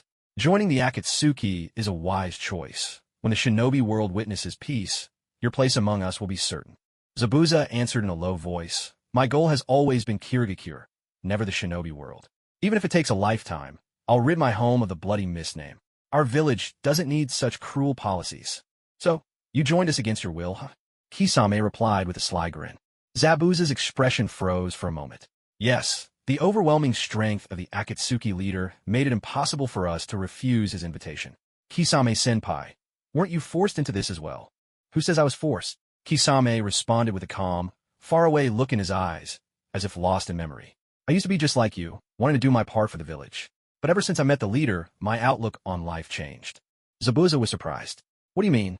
One night, 3 years ago, I killed an enemy shinobi who had infiltrated the village, just as I always did, and was about to return to report. That's when the leader appeared before me. He didn't mince words. He invited me directly. I turned him down at first. Kisame continued slowly. He asked me what my goal was in killing our enemies. I told him I wanted to end the bloody mist and bring true peace to the village. But he believed that even without the bloodshed, Kirigakure would never truly know peace. The leader said this world is already deeply diseased. As long as the 5 great nations keep fighting for their own interests, war will never cease. What the world needs is someone with absolute power, someone who can intimidate all the nations into peace. And that someone is him. If he succeeds, there won't be endless wars in the shinobi world. The countries will coexist in harmony, and children will never have to step onto the battlefield. They'll grow up carefree, without fear or sorrow. Zabuza murmured, You really believe him? That kind of world only exists in fairy tales, if you ask me. I doubted it too, but the leader told me. Kisame's voice softened, a faint chuckle escaping him. He said he's seen such a beautiful world. There, children don't worry about war. Their biggest concern is their homework, and, at night, they sleep peacefully. You actually believed him? Zabuza pressed. I did. There was no deception in his eyes. Kisame's shark-like eyes glimmered. I don't think he was lying. At that moment, my purpose in life shifted. I chose to join Akatsuki. I, Kisame, decided to follow the leader and witness the coming of such a beautiful world myself. That all sounds reasonable, but Zabuza took a deep breath. My goal is still Kirigakure. My vision isn't as broad as yours, Kisame-senpai. For me, protecting my own little home is enough. That's perfectly fine. Kisame shook his head and grinned widely. The leader once told me, a person's vision can be vast or narrow, and neither is wrong. Look at our organization. Kakuzu only cares about money. Deidara lives for explosions, and Sasori is obsessed with puppets. The reason they joined the organization was mostly because of the leader, a formidable presence who allowed them to freely display their unique personalities in the shinobi world. As long as they didn't betray the organization, nothing else was a problem. Hearing this, Zabuza Momochi let out a sigh of relief. I understand. So it seems, the leader never had any intention of targeting the hidden mist. I was the one being petty and suspicious. Thank you for clarifying things, Kisame-senpai. No need to thank me, Zabuza. Kisame's expression grew solemn. After all this talk, your chakra must have recovered quite a bit by now, right? Then let's settle this with a single move. The leader is probably growing impatient, waiting for us. Understood, Kisame-senpai. Zabuza stood ready, tense and focused. This jutsu isn't one I've fully mastered yet, but its power far surpasses the 100 shark feeding from before. Kisame fixed his gaze on Zabuza and said slowly, Show me everything you've got. If you can't withstand this, your life ends here. A sharp, electric crackle filled the air as an immense amount of chakra surged forth. The force was overwhelming, pressing down so hard that the surface of the water beneath Kisame's feet caved into a deep crater. With swift hand signs, Kisame shouted, Water style. Great shark bullet technique. Take this. With a mighty roar, a massive chakra shark took form before their eyes. Its blood-red jaws gaped wide, lunging straight at Zabuza with unstoppable force. The air trembled, thunderous and ominous. Zabuza's eyes narrowed to slits. What incredible chakra! Kisame-senpai still had such a trump card. The enormous chakra shark loomed overhead. He had no choice but to respond. Gritting his teeth, Zabuza formed his own hand signs. Water style. Water assault. Fierce torrent wolf. A surge of water gathered beneath his feet, taking the shape of a massive water wolf that leaped to attack the shark. But the moment they collided, the wolf's head was instantly swallowed whole. In no time, the entire enormous water wolf was completely devoured. This shark, it can actually consume my chakra. It's only getting stronger. I'm finished. Zabuza's heart pounded with dread. The monstrous shark, now twice its original size, bore down on him with terrifying speed. A chilling sense of death enveloped him in an instant. As expected of Kisame-senpai, Zabuza closed his eyes, a bitter sigh echoing in his heart. To think he could wield such powerful water-style jutsu. Is this how it ends for me? What a pity. I, the demon, never had the chance to contribute to my village. Just as Zabuza was about to be struck down, a calm, gentle voice rang out, way of binding 99. Bankin, before the words even faded, for ghostly white flames suddenly sprang to life. The translucent barrier instantly enveloped the giant shark projectile. With a sudden burst, the chakra shark exploded and scattered.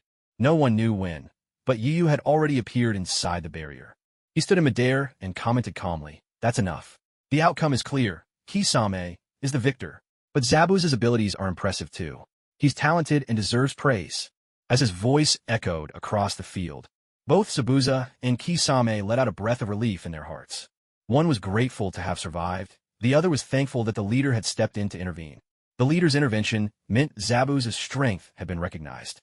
And for Kisame, having gone all out in battle, there was no room for anyone to doubt whether he'd held back. Yu glanced at Zabuza, a hint of surprise flashing in his eyes. I didn't expect this. Zabuza's strength is far greater than I imagined. That ninjutsu he just used, it never even appeared in the original story. Water style, torrential wolf assault. He condensed a giant chakra wolf from water. The scale and power were formidable. It could just about qualify as an S-rank water technique. Note, the effect of this jutsu is to gather water and transform it into a massive chakra entity that attacks the target. I couldn't find an official rank for it, so let's consider it a standard S-rank water-style jutsu, according to the system settings.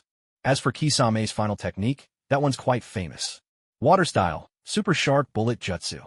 A genuine S-rank water-style technique. Even among S-rank jutsu, it stands out as one of the very best. Its unique property is that it can condense a chakra shark, which devours any tangible chakra-based ninjutsu attack from the opponent. It's an S-rank technique that grows stronger when faced with powerful opponents. In the original story, Kisame used this trump card against Might Guy. But, unfortunately for him, Guy activated the 7th gate and unleashed the Daytime Tiger, which wasn't a chakra-based jutsu at all. Instead, it was a high-level taijutsu move. The attack was a pure shockwave of compressed air, leaving the super shark bullet with nothing to absorb. You have to admit, Guy is a natural counter to Kisame. Otherwise, if it had been anyone else, they'd have been done for, no question about it. Although Yu could tell that the super shark bullet wasn't quite as large as the one Kisame used against Guy. That's only natural. Kisame is only 19 years old right now.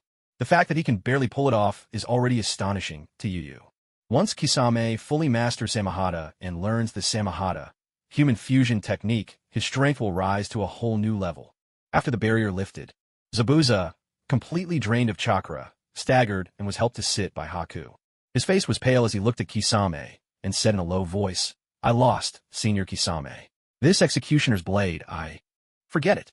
You keep it." Kisame curled his lip. "The sword's trash anyway. It's not worthy of me." Thank you for your generosity, Senior."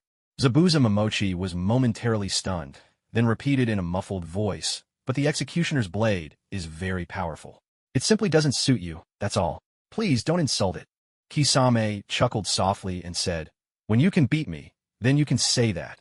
With that, he turned and walked away, heading toward where the veteran members were gathering. In the corner of the spectator stands, the atmosphere was already growing restless. I won." When he saw Kisame emerge victorious, Hayden was beside himself with excitement. Zabuza really did lose to just 4 of Kisame's jutsu. I turned 50 Ryo into over 70 million. I knew I was the lucky one, blessed by Lord Jashin. Ahem, I need to keep a low profile. Lord Jashin isn't fond of gamblers. Kakuzu, Deidara, and Sasori were utterly dumbfounded. None of them had expected Hayden to luck out this time. Kakuzu shot a resentful look at Kisame as he approached, grumbling, "Why didn't you just take Zabuza out right away? Wouldn't a quick victory be better?" Deidara was clearly annoyed. "Exactly. Couldn't you have finished him in 3 moves? Sasori was at a loss for words. Since you wasted so much time anyway, why not just throw in another jutsu? Kisame was about to say something when a calm voice drifted through the group. "What's going on here? Oh my, caught gambling in a crowd again, are we?" Waya strode into their midst with a smile. "You're all quite bold, aren't you? All bets are confiscated. And for the next month, your commission on missions will go straight to me." Sasori. "Hi, Data. Kakko." End of chapter. That's all for now. I've written some thoughts in the review section. Feel free to check them out. I'll try to update at midnight if I can. If it gets too late, just rest up. Much love. Red Heart. Kakuzu was in shock. All the betting money, confiscated? And now, all their mission commissions for a whole month would be surrendered as well. This was daylight robbery. And last time, he bet 30 million Ryo. This time, 50 million, 80 million in total. Round it up, that's practically 100 million. Even for Kakuzu, that wasn't exactly pocket change. So, no matter what, he couldn't let the boss swindle their money again. Muttering under his breath, Kakuzu pleaded, "Boss, we didn't bring Itachi in to gamble this time, so we shouldn't be punished." "Exactly, boss. Itachi was planning to join in, but we firmly turned him down. There's no reason for this, is there?" Sasori protested as well. As he spoke, his neck swiveled around several times, creaking audibly. Yu stared at the scene, momentarily speechless. "Where's your Hiriko? Why did you show up in person this time? And stop turning your head back and forth like that. It's creepy."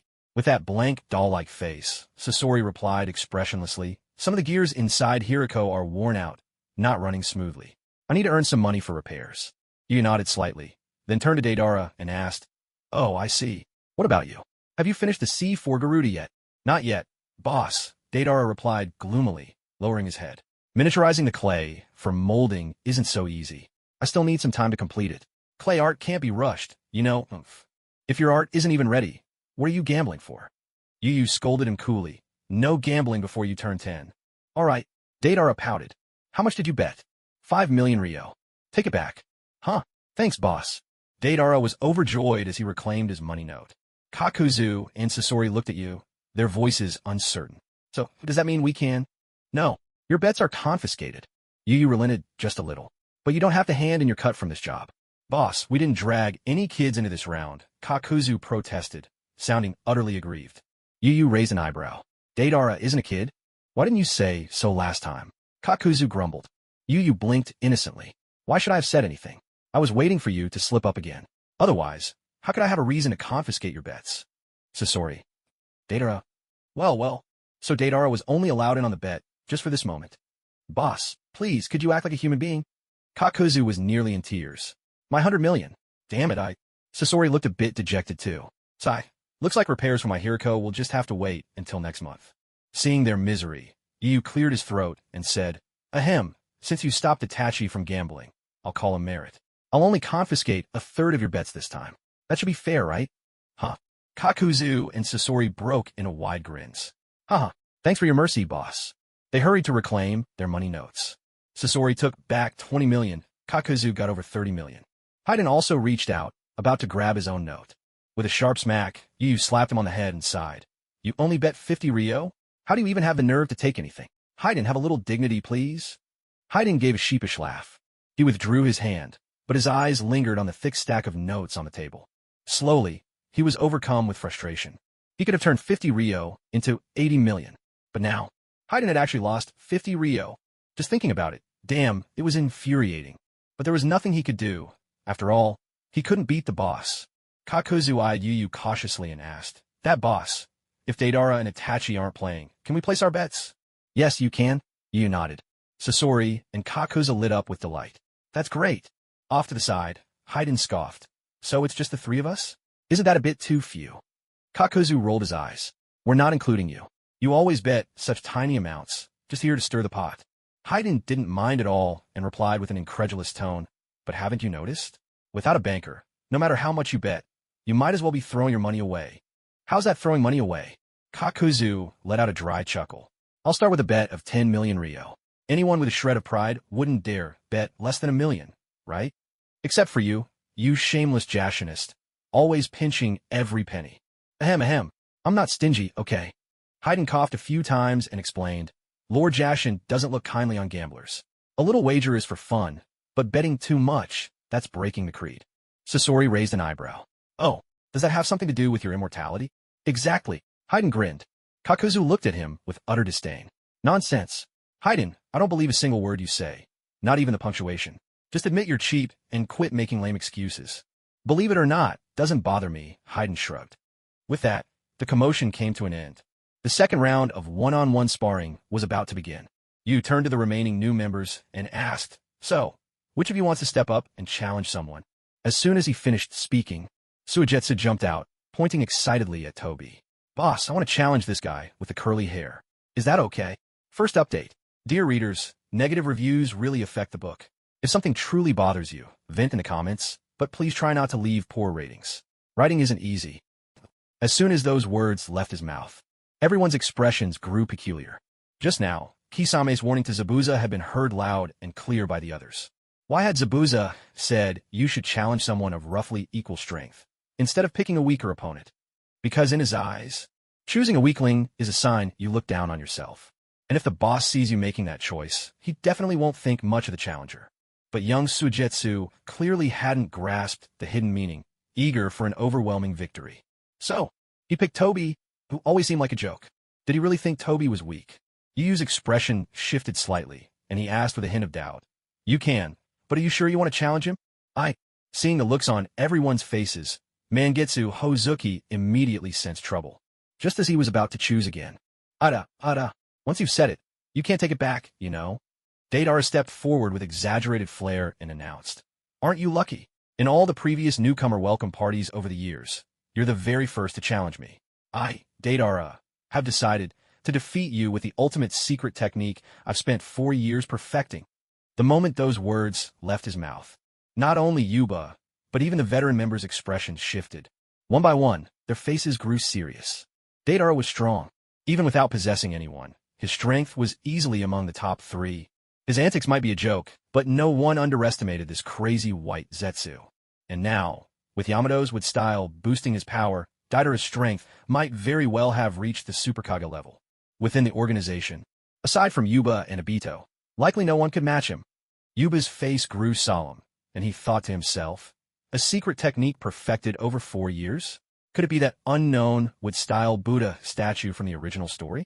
It might fall far short of the first Hokage's level, but even so, it single-handedly held back the 5 Kage. If this guy really plans to use that move, I'll have to keep a close eye on things.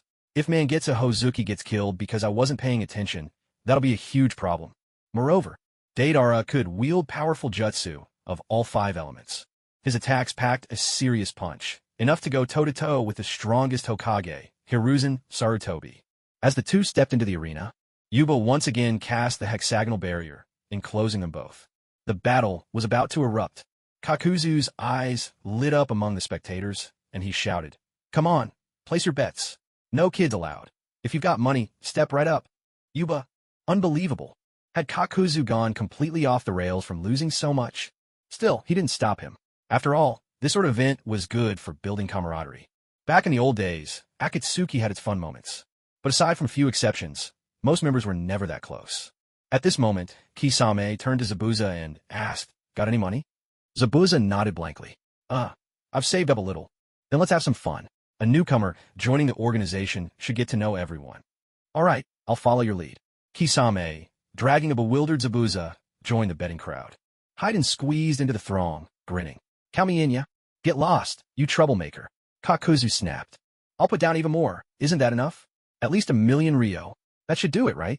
Haydn retorted. Sasori's eyes glazed over. Aren't you afraid your so-called immortality might get broken? At that, Haydn was momentarily stunned. You actually believe that? I was just making it up. You're such a naive guy. Lord Jashin would definitely love your blood. Sasori.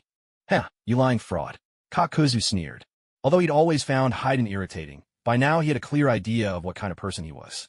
Betting more would somehow break his immortality? Who do you think you're fooling? All right, enough of that. The betting's about to start. Kakuzu waved his hand, not interested in arguing further.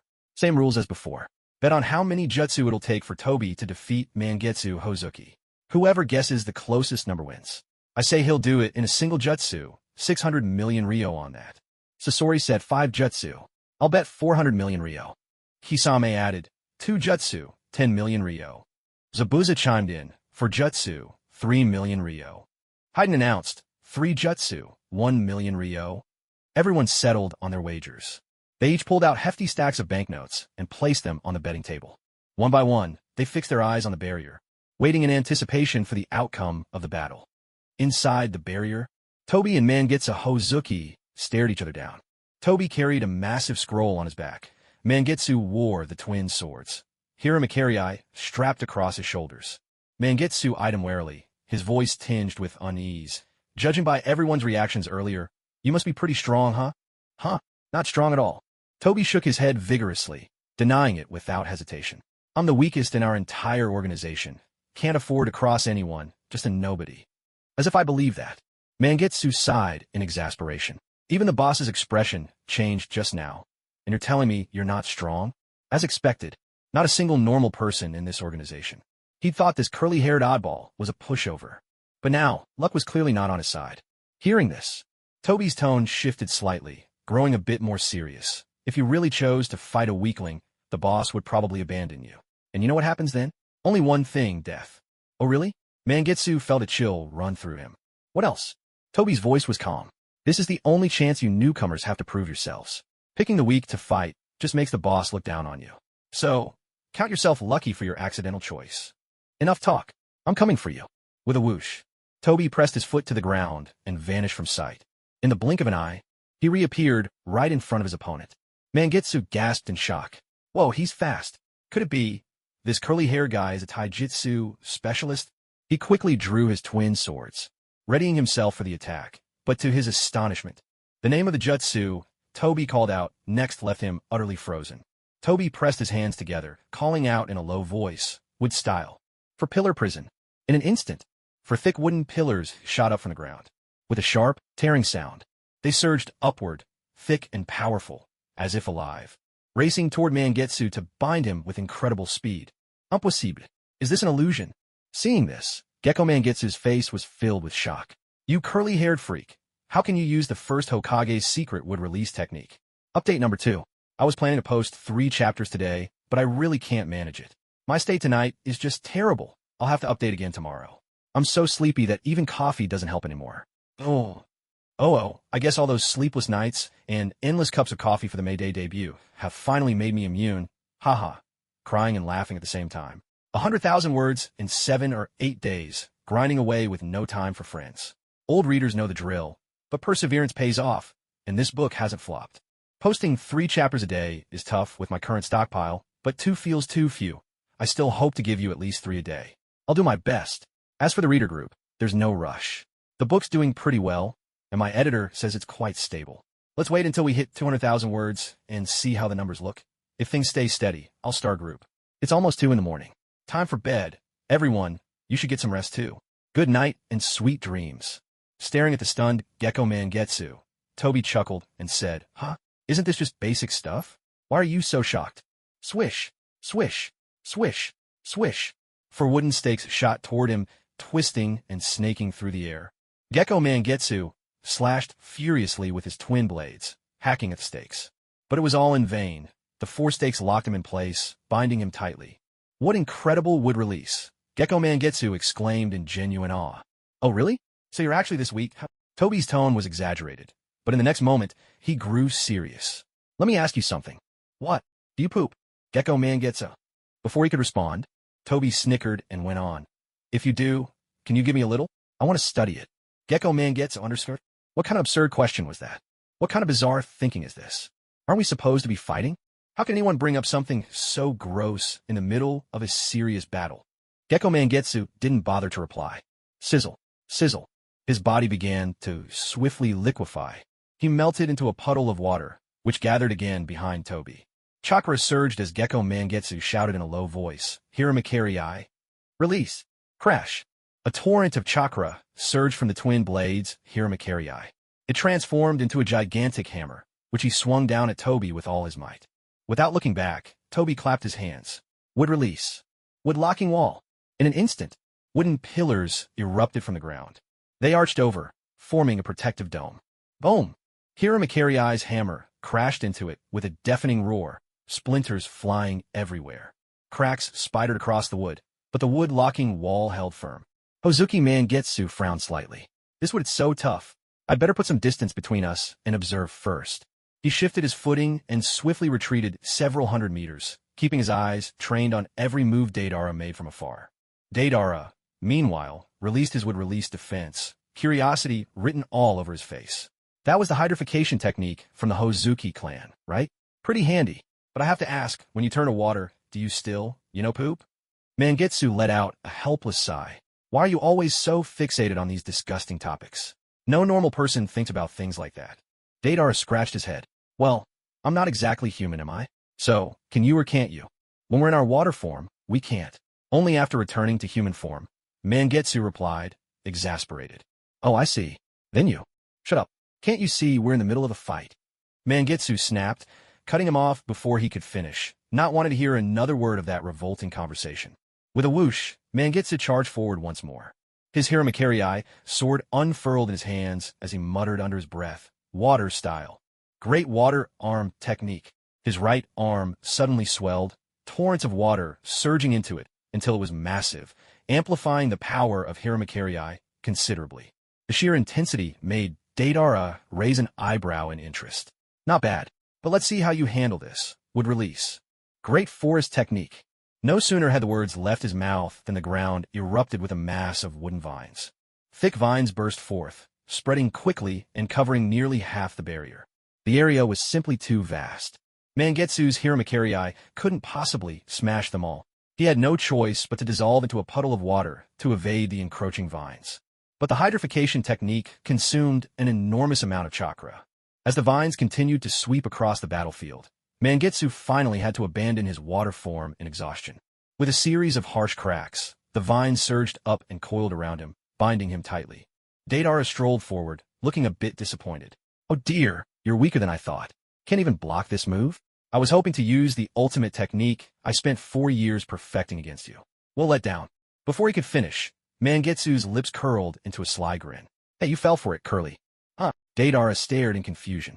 In a blur of motion, Mangetsu formed a one-handed seal and shouted, water style. Water, giant technique.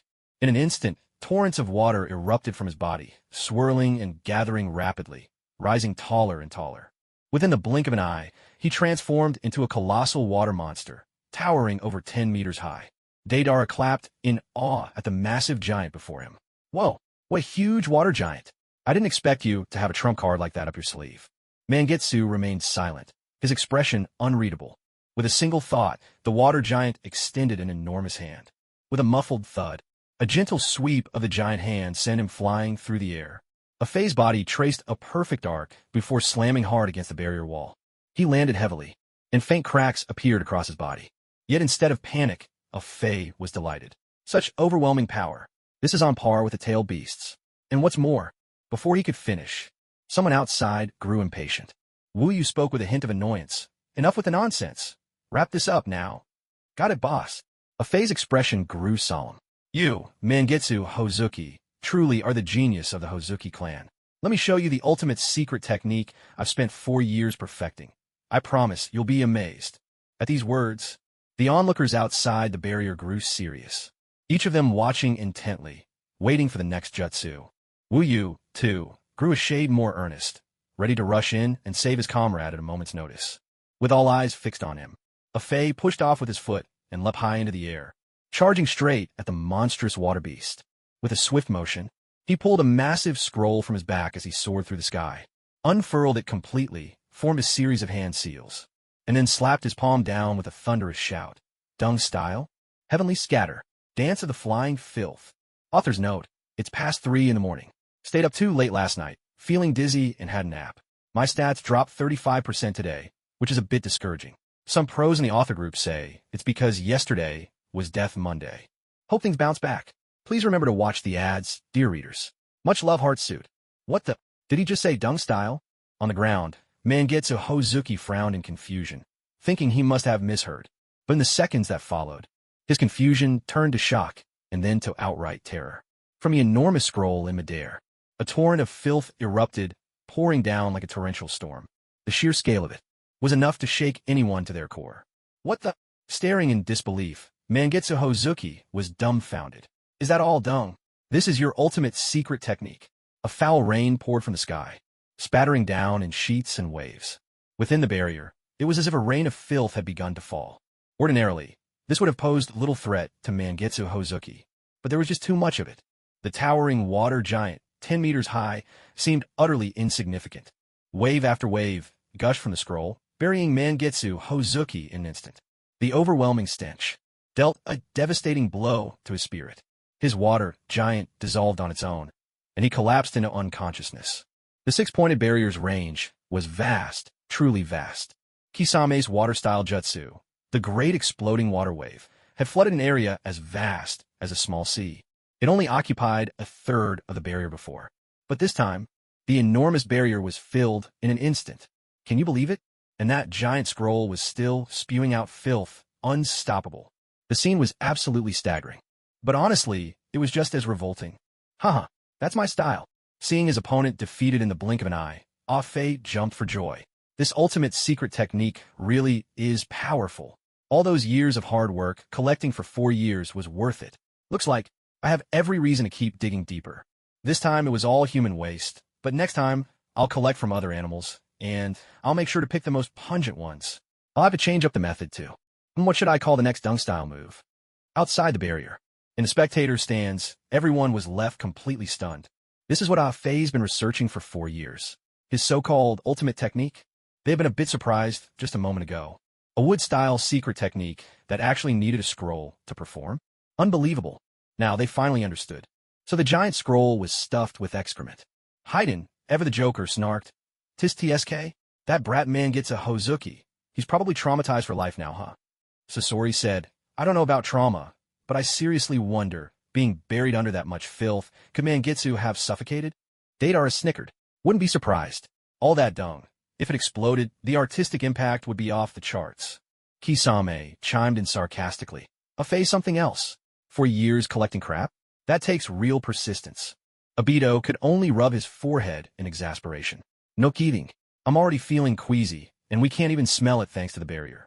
I can't imagine what kind of trauma Mangetsu Hozuki must be suffering mentally and physically. Poor Mangetsu. Sympathy +1.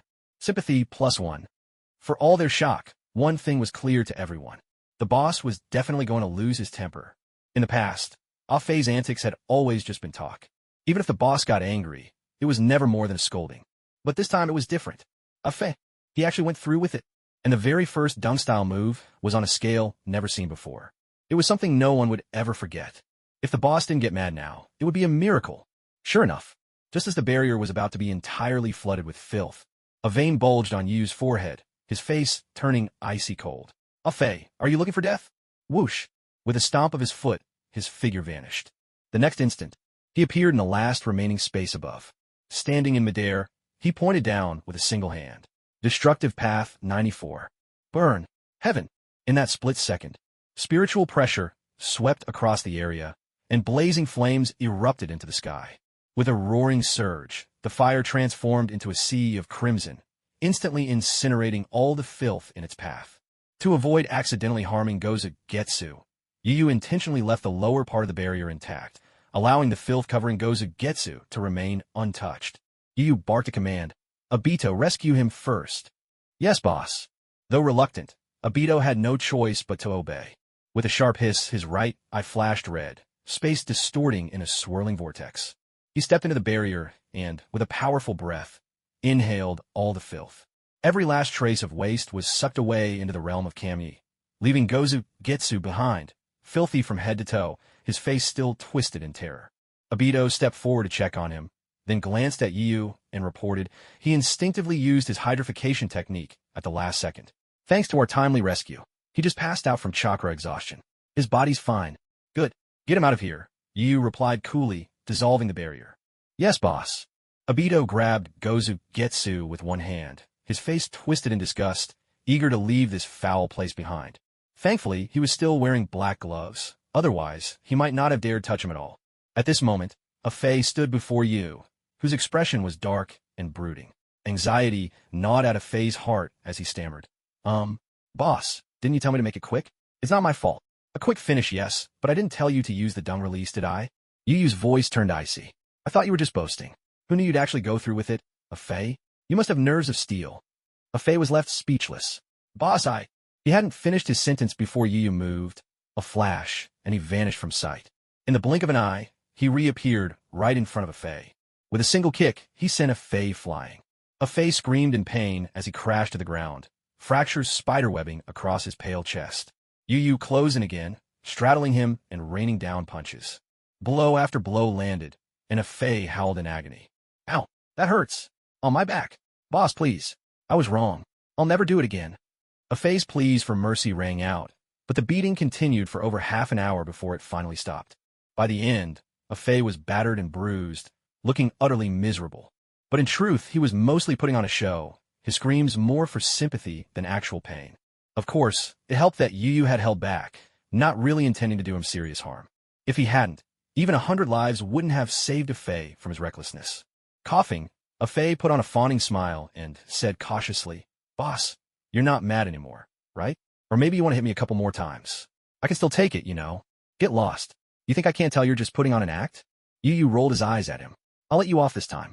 But if you try this again, you can forget about staying alive. Do you understand? Huh? So I can't use the poop escape anymore? A Fae was genuinely heartbroken. Yu raised an eyebrow. Still thinking about using it? Are you really not afraid of dying? A Fae was at a loss for words, just about to defend himself. Scorpion stepped forward, offering a cautious suggestion.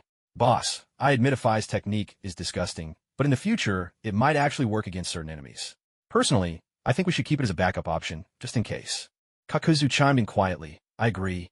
Who knows, it might turn out to be our trump card one day. Deidara added his voice as well. Yeah, boss.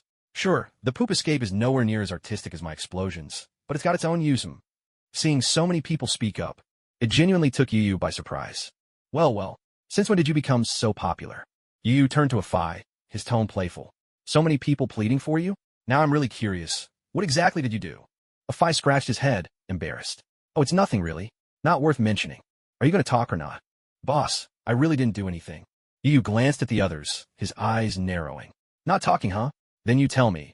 What did he do to make you all speak up for him? Ahem, well, it's not much, really. Kakuzu looked awkward. A Fae isn't interested in money, so he gave a share to us.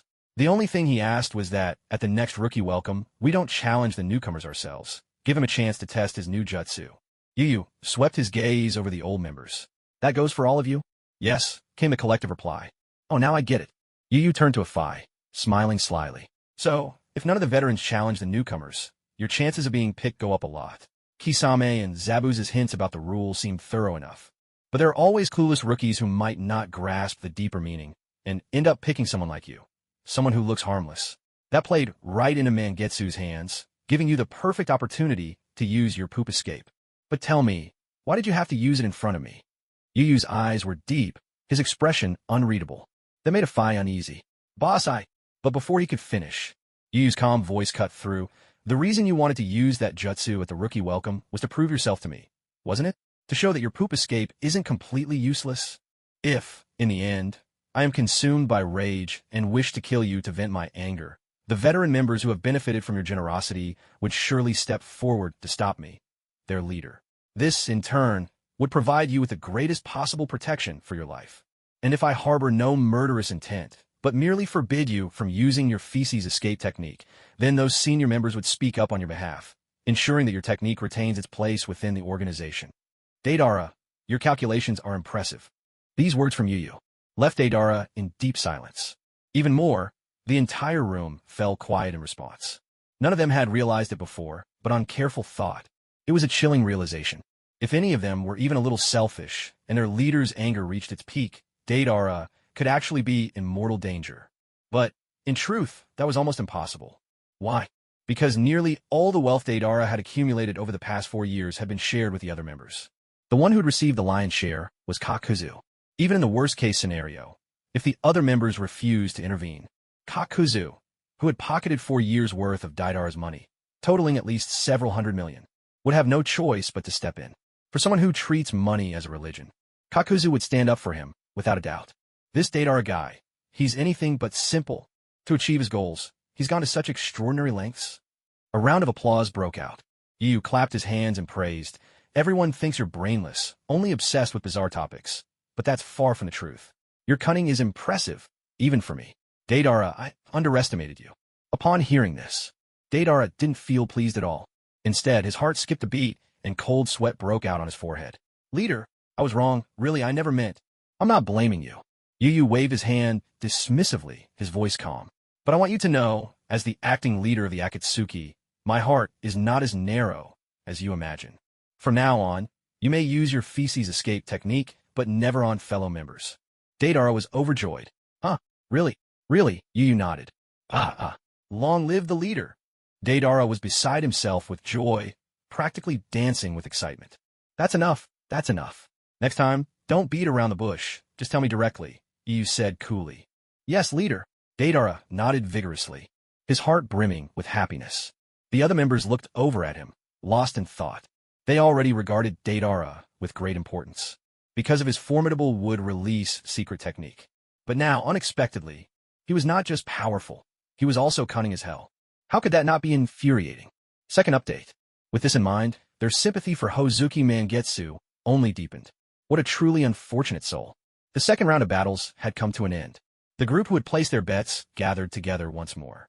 A hint of excitement flashed across Zabuza's face. Afei used 4 jutsu to defeat Mangetsu Hozuki. That means I win, right? Though he was never truly interested in money. This time, the stakes were simply too high. Over 100 million ryo? Who could ever complain about having too much money? He reached out to claim his winnings, but Haiden stopped him. Hold on. That last poop style didn't even use chakra. How can that count as jutsu?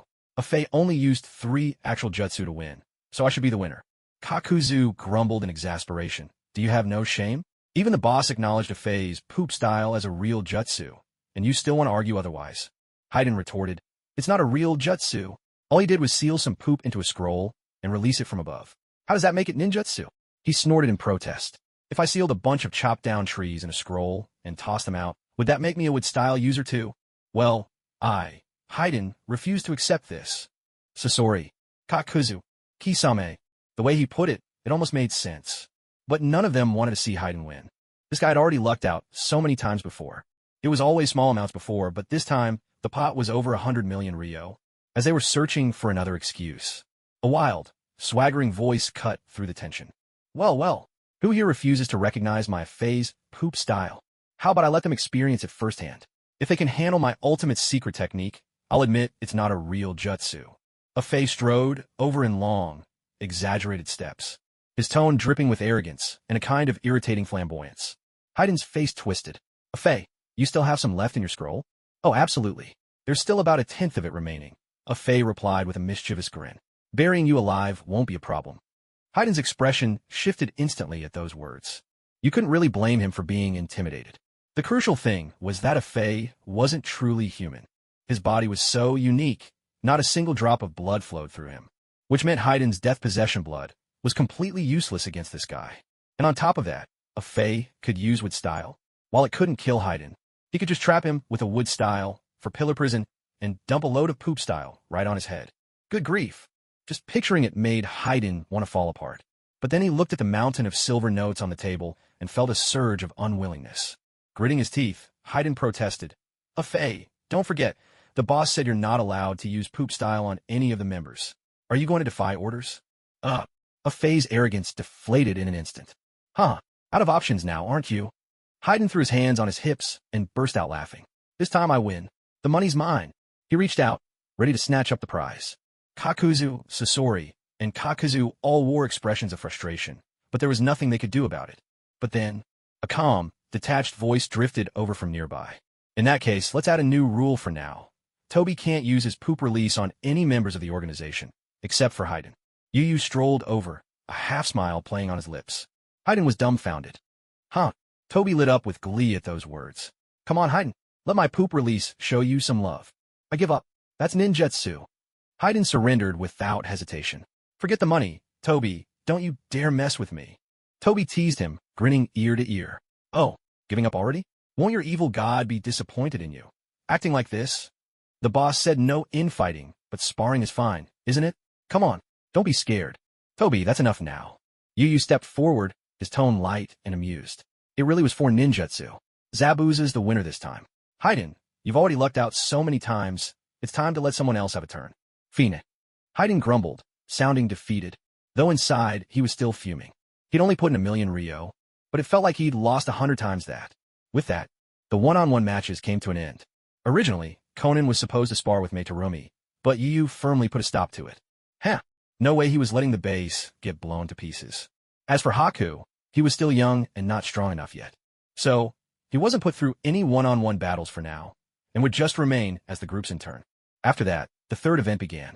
Under everyone's watchful eyes, Yu gave Obito a truly overwhelming beatdown. The Akatsuki's new member welcoming ceremony was about to wrap up. Right then, Mangetsu Hozuki finally stirred and groggily woke up. His face was the picture of existential crisis as he sat there in a daze. This can't be real. It can't. There's no way there was that much poop. I don't believe it. It has to be a jinjutsu. Even though Zabuza had washed him off with water release, Mangetsu still felt like the stench clung to his bones. He couldn't stop retching, throwing up everything he'd eaten earlier. His stomach was empty, but he kept dry heaving. TSK, poor kid. Kisame couldn't help but sigh. Why would you do this to yourself? Challenging Toby? You'd be better off picking a fight with the boss. Sasori nodded. Agreed. Kakuzu agreed. Toby walked over, acting concerned. You okay, Mangetsu, little brother? When Guedang Manhwa saw the person before him, terror swept over his entire face. Please spare me. Why are you treating me like this? What did I do wrong? His voice trembled, and then he broke down, sobbing uncontrollably. As he spoke, tears streamed down his cheeks in torrents. He was utterly inconsolable, his voice choked by his weeping, as if he had just been violated in the most humiliating way. What should I do? Seeing this pitiful sight, Wu felt a twinge of guilt. Is he about to have a mental breakdown? He is, after all, a genius of the hidden mist. Should I give him some kind of compensation? Midnight. I'll send this all at once. Next up is the major 5 Kage Summit arc. The stats have stopped dropping, but they're not rising either. Sigh. I hope things pick up a bit over the weekend. Everyone, please be active in the comments, whether it's on the paragraph, section, or chapter. It really helps the data. The more comments, the better the book will do. Not sure if I can update at midnight. This arc is crucial, so I need to plan out carefully. If you can't wait, just get some rest. Even though he knew that earth-shattering, unspeakable jutsu would surely leave Guedang Manhwa with deep psychological scars. But he hadn't expected it to be this severe. But what could he possibly offer as compensation? Money? No, that was too cliché. Not everyone is like Kakuzu, after all. After thinking for a long while, Wu finally stepped forward with an apologetic tone. Brother Manhwa, I know how awful this must feel. At the time, I just asked Afei to use would release for a quick resolution. I never imagined he'd use such a disgusting jutsu. By the time I realized what was happening, it was too late to stop him. I am truly sorry. Guedang Manhwa looked utterly despondent. It's not your fault, leader. I just feel like my body isn't clean anymore. No, it's not just my body, even my soul feels tainted. I don't want to go on living. Sobi. Wu shot a glance at Afei and barked. Afei, apologize right now. No problem. Afei bowed deeply to Guedang Manhwa. I'm really sorry. Brother Manhwa, I swear I didn't mean to. I still have a bit of my savings left. Almost 100 million Ryo. If you'd accept it.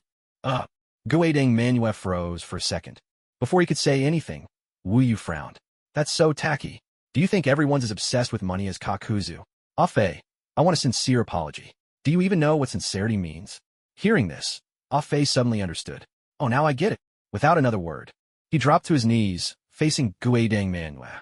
Over and over, he knocked his forehead to the ground with a resounding thud, each bow heavier than the last. Cracks even began to spread across his forehead from the force. As he continued his kowtowing, Afei wailed miserably. Brother Manhwa, I know I was wrong. I'm begging for your forgiveness. If you won't forgive me, then I'll just keep bowing until I die right here. Again and again, the sound of his desperate apologies echoed through the room. His forehead felt like it was about to explode, a scene straight out of a nightmare. Yu swept a glance over, a hint of worry flickering in his heart. Afei's body is built differently. He doesn't even understand what pain is. But Dae inside him might not be able to take much more. If he gets knocked out, that'll be a real hassle. Baiju still needs him for manufacturing, after all. Luckily, Goetu Manuel was kind-hearted. All right, enough of that. I forgive you. Fantastic. You really are a wonderful person. Afei stood up, looking relaxed on the outside. But inside, he finally let out a long breath. The boss had just given him a rough beating. His body was practically in pieces. If he took a few more knocks, maybe he'd be fine, but Daehin's side might just kick the bucket. Goetu Manuel looked at Afei, hesitating. About that 100 million you mentioned earlier. Oh, that? It's yours. Afei slapped him on the shoulder with a big, hearty grin. Making friends is what I love most. A mere 100 million Rio surely can't compare to true friendship.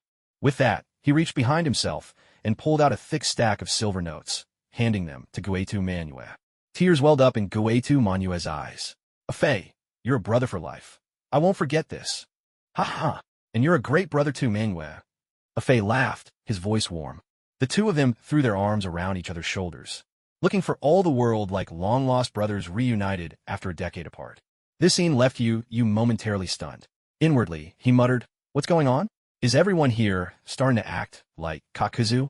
Just 100 million Rio and all is forgiven." Incredible. These guys really are green. But on second thought, he found it amusing. After all, if money can solve it, it's hardly a real problem. With a shake of his head, Yu gathered everyone before him and announced in a clear voice, "Our newcomer welcome party ends here. Since we have new members joining, I'll need to rearrange the teams a bit. Some groups will be adjusted." Everyone wore a serious expression, waiting for their leader to speak. Yu swept his gaze around the room and said coolly, "Among the old members, Art Team, Deidara and Sasori remain unchanged. Immortal Duo, Haiden and Kakuzu, no changes. Twin Elements Team, Kisame and Itachi stay as they are. Conan remains solo as always. Madarumi, you'll continue as our undercover in the mist. Afei and Obito, you're a team again. Obito, you're to keep a close eye on Afei at all times. Under no circumstances is he allowed to use his poop-style jutsu on any member of the organization." Obito's face twisted awkwardly, but he nodded in resignation.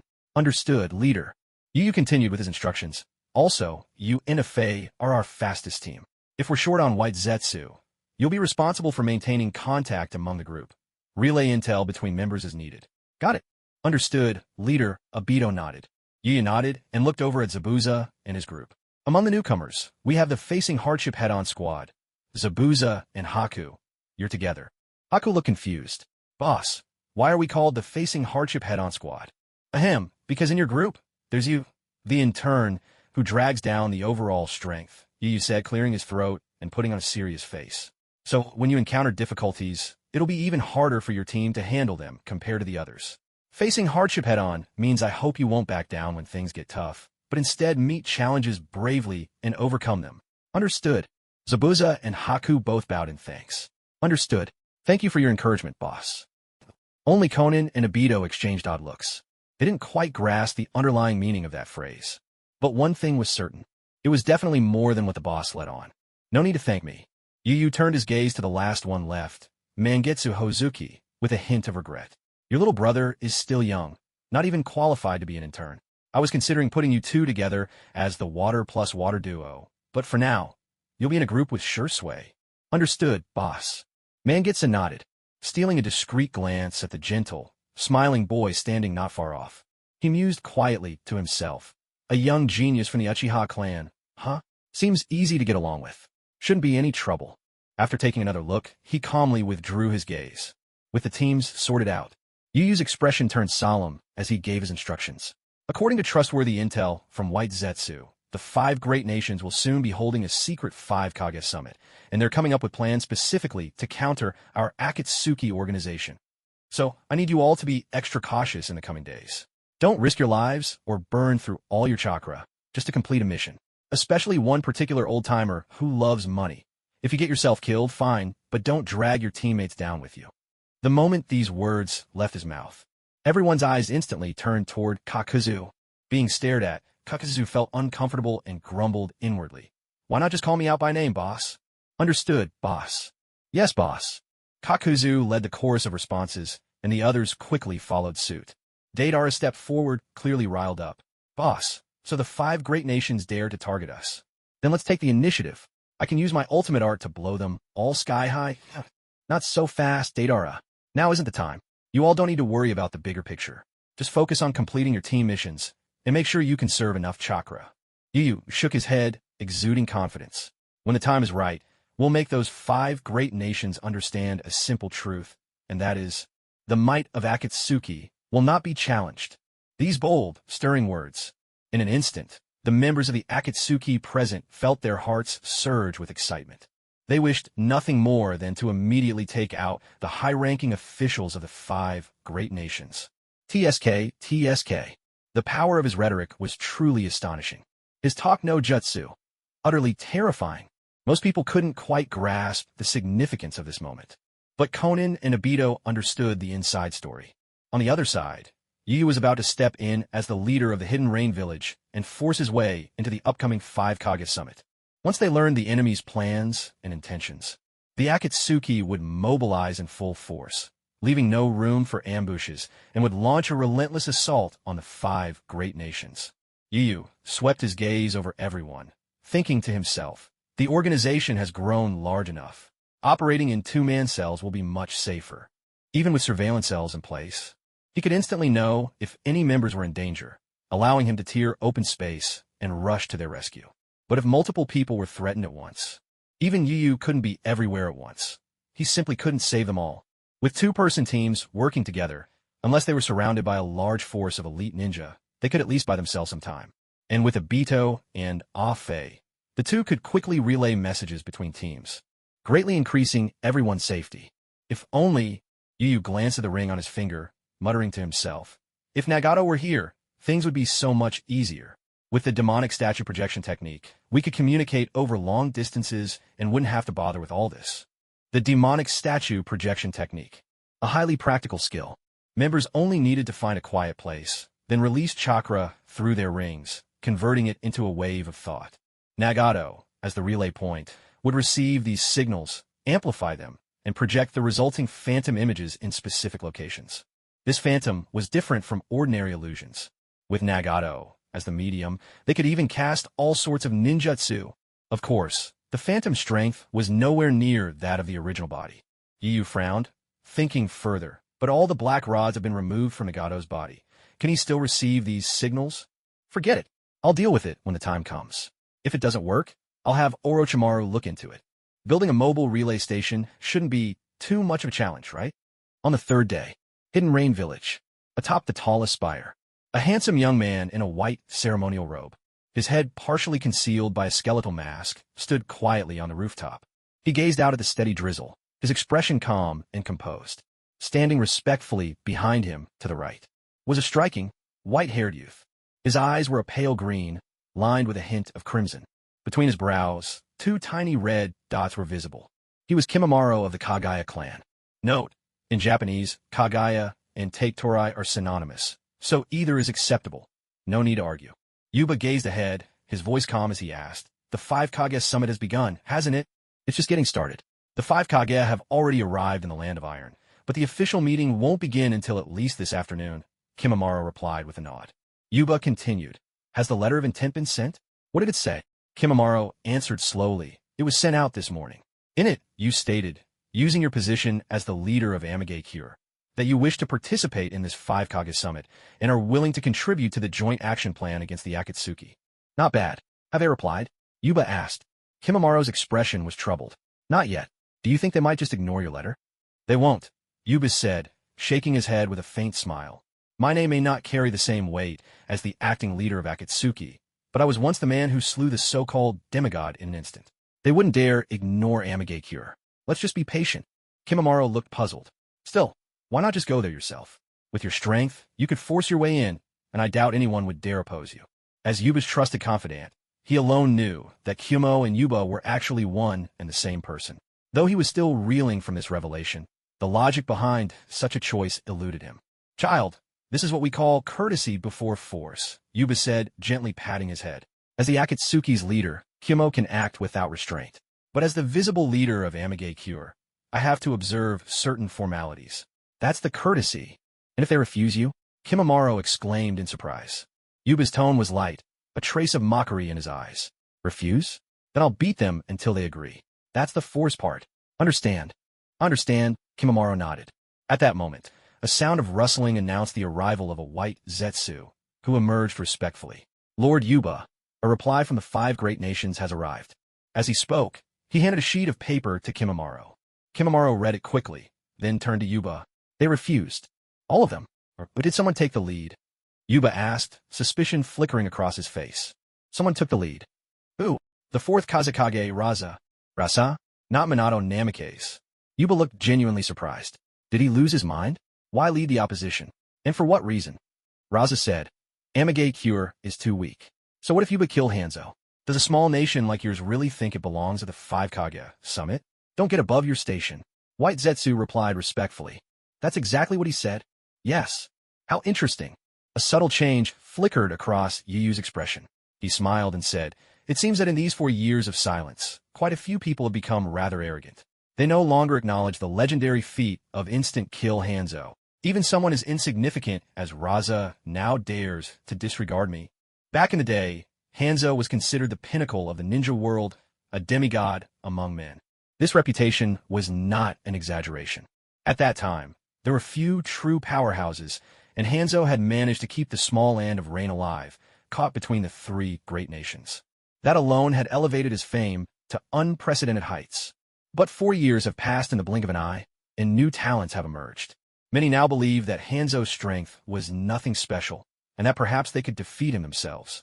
In today's era, this sentiment isn't entirely unjustified. The real issue is that they have grossly underestimated Yu.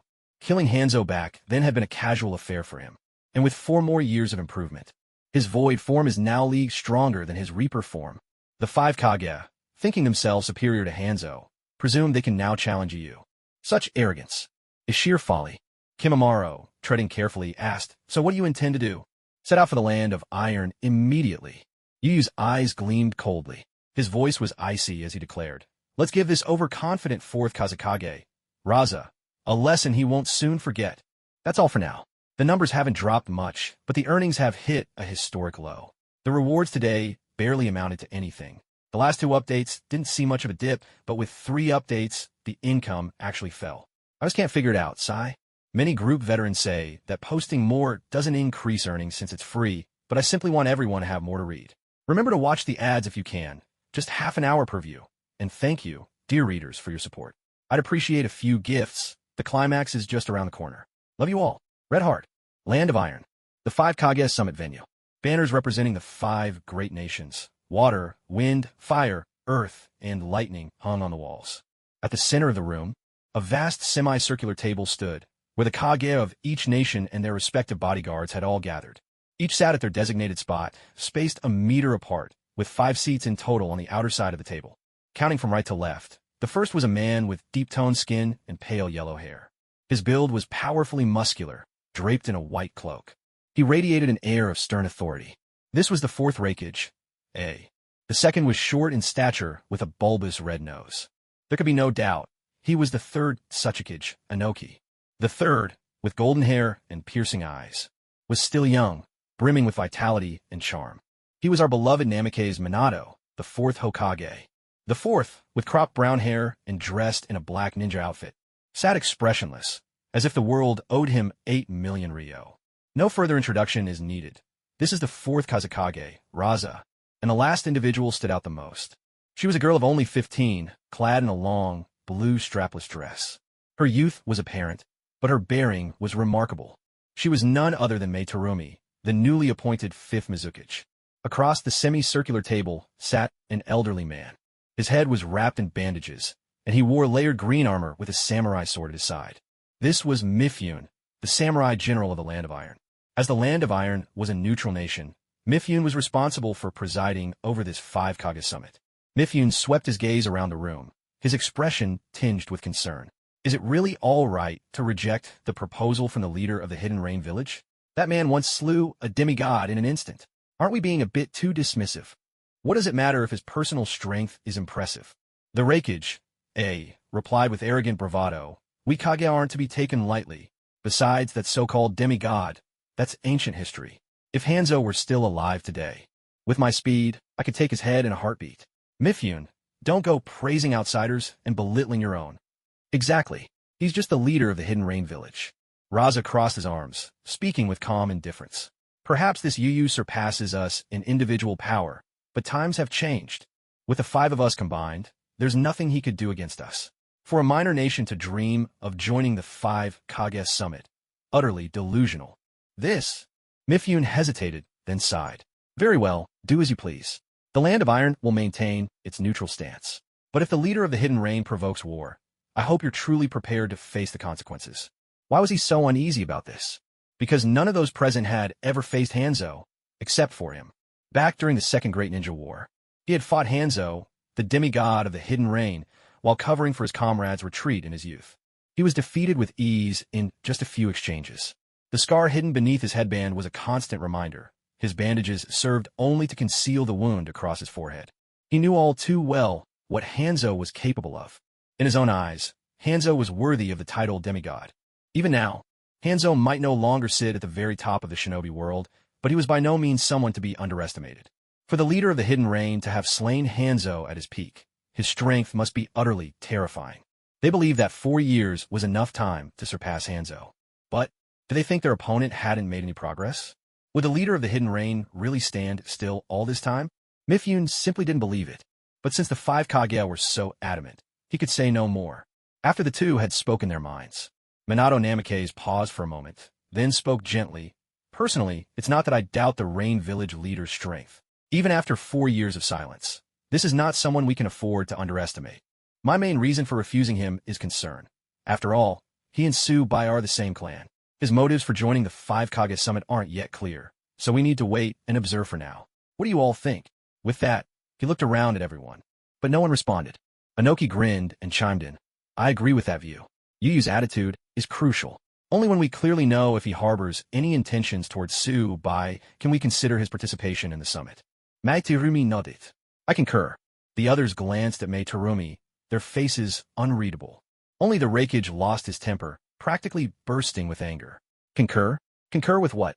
Your village's 4th Mizukage, Yagura, died, and you didn't even bother to inform the outside world? If it weren't for the 5 Kage summit, we'd all still be in the dark. It's true. That's no way to handle things. Raza cast a disdainful glance at Meitarumi, his tone dripping with contempt. The 5th Mizukage turns out to be a wet-behind-the-ears girl. Never mind whether you have the strength to be called a Kage. Just your age alone makes me doubt you're capable of leading the Mist Village. Yours is still one of the 5 great nations. Has your village really run so short on capable ninjas? Has your talent pool already withered away that badly? Calmly listening to their accusations, Meitarumi replied with a composed expression, and why should I inform the outside world? Wouldn't the death of the 4th Mizukage only invite scheming from all of you? As if we ever would. Reikage A and Raza's faces flushed red, ready to argue back. But Meitarumi cut them off again. As if you wouldn't. For years ago, when both the 3rd Hokage and Danzo of the Leaf died, didn't your Cloud Village immediately start plotting? Didn't you constantly launch small-scale raids? And as for your Sand Village, you want a piece of the pie too, but your 3rd Kazekage went missing, so you barely had time to worry about your own mess. You should be thankful your own village didn't fall into chaos. What right do you have to point fingers at us? Raza was seething, but in the end, he said nothing. Reikage, on the other hand, couldn't hold back his explosive temper any longer. He slammed his fist down on the table. You insolent brat, are you looking for trouble? Don't think that just because you're the 5th Mizukage, you can act with impunity. Before you have the strength to back it up, I'd advise you to keep your head down, girl. Or don't blame me for teaching the younger generation some respect. Go ahead then. Who's afraid of whom? Meitarumi shot back, refusing to back down. You think my age makes it fair game to belittle others? Wait and see if I don't melt those old bones of yours. At 15, his strength was still a notch below true Kage level. But as almost the youngest Jonin in Kirigakure, his 2 Kekki-I Genkai, Boil Release and Lava Release, were enough to make any Kage wary. Defeating her would come at a bloody price. All right, let's not fight. Minato Namikaze stepped forward, playing the mediator. Let's remember what's important here.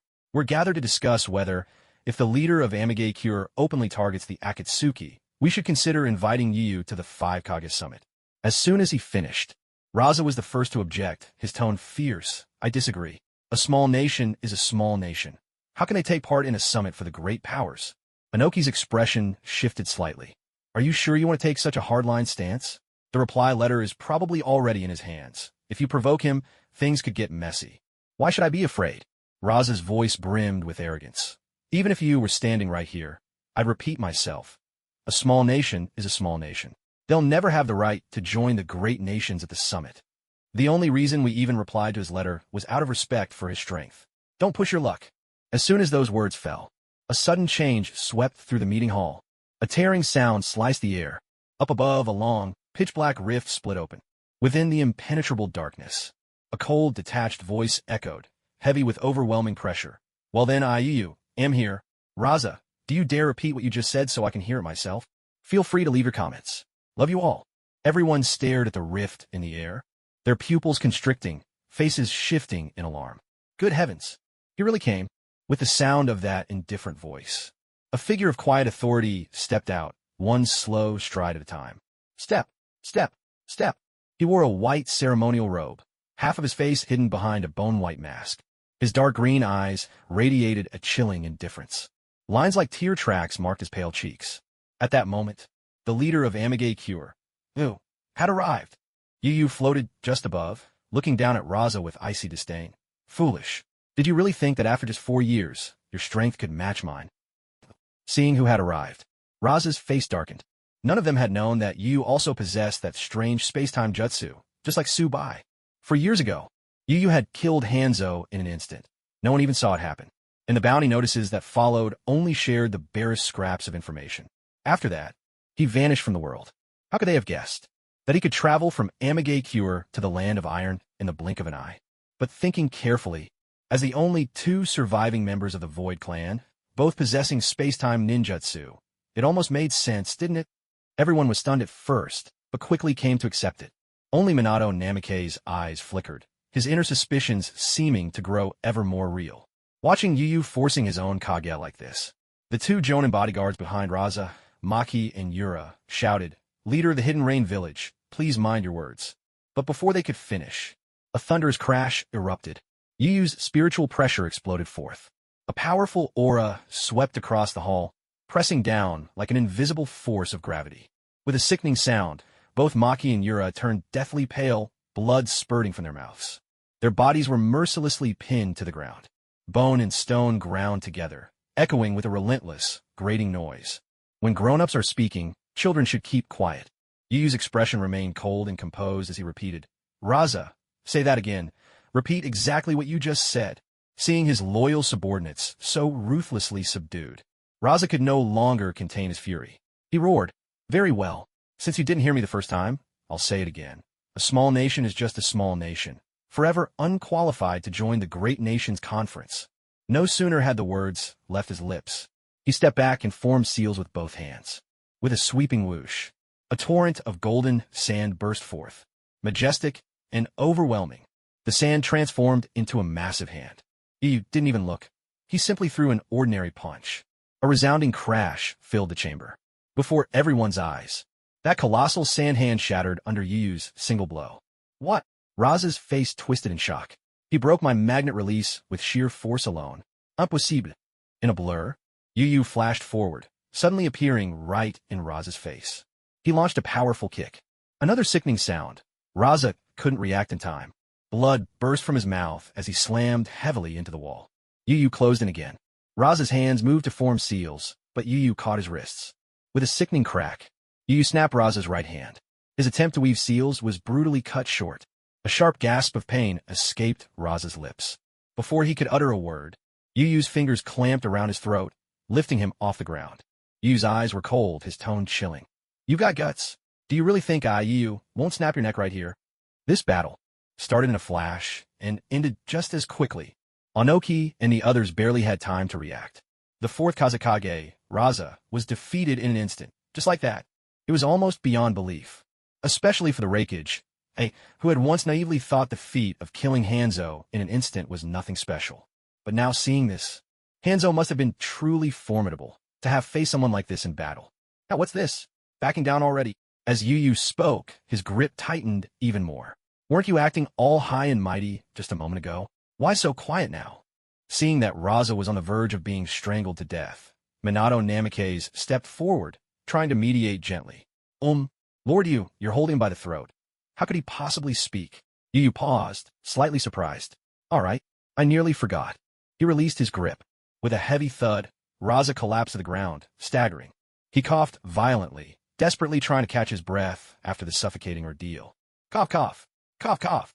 Staring fixedly at the ground, Raza was filled with terror. How can this be? Is he really that powerful? Raza was defeated in an instant. This is impossible. Even if he hadn't had time to unleash his ultimate technique, the opponent hadn't even used any real moves yet. Especially that mysterious, signless jutsu. He hadn't employed a single one. And according to Konoha's intelligence, this leader of the Hidden Rain Village possessed an even more terrifying form. His combat strength could multiply several times over. He couldn't even handle Yu Yu's normal state.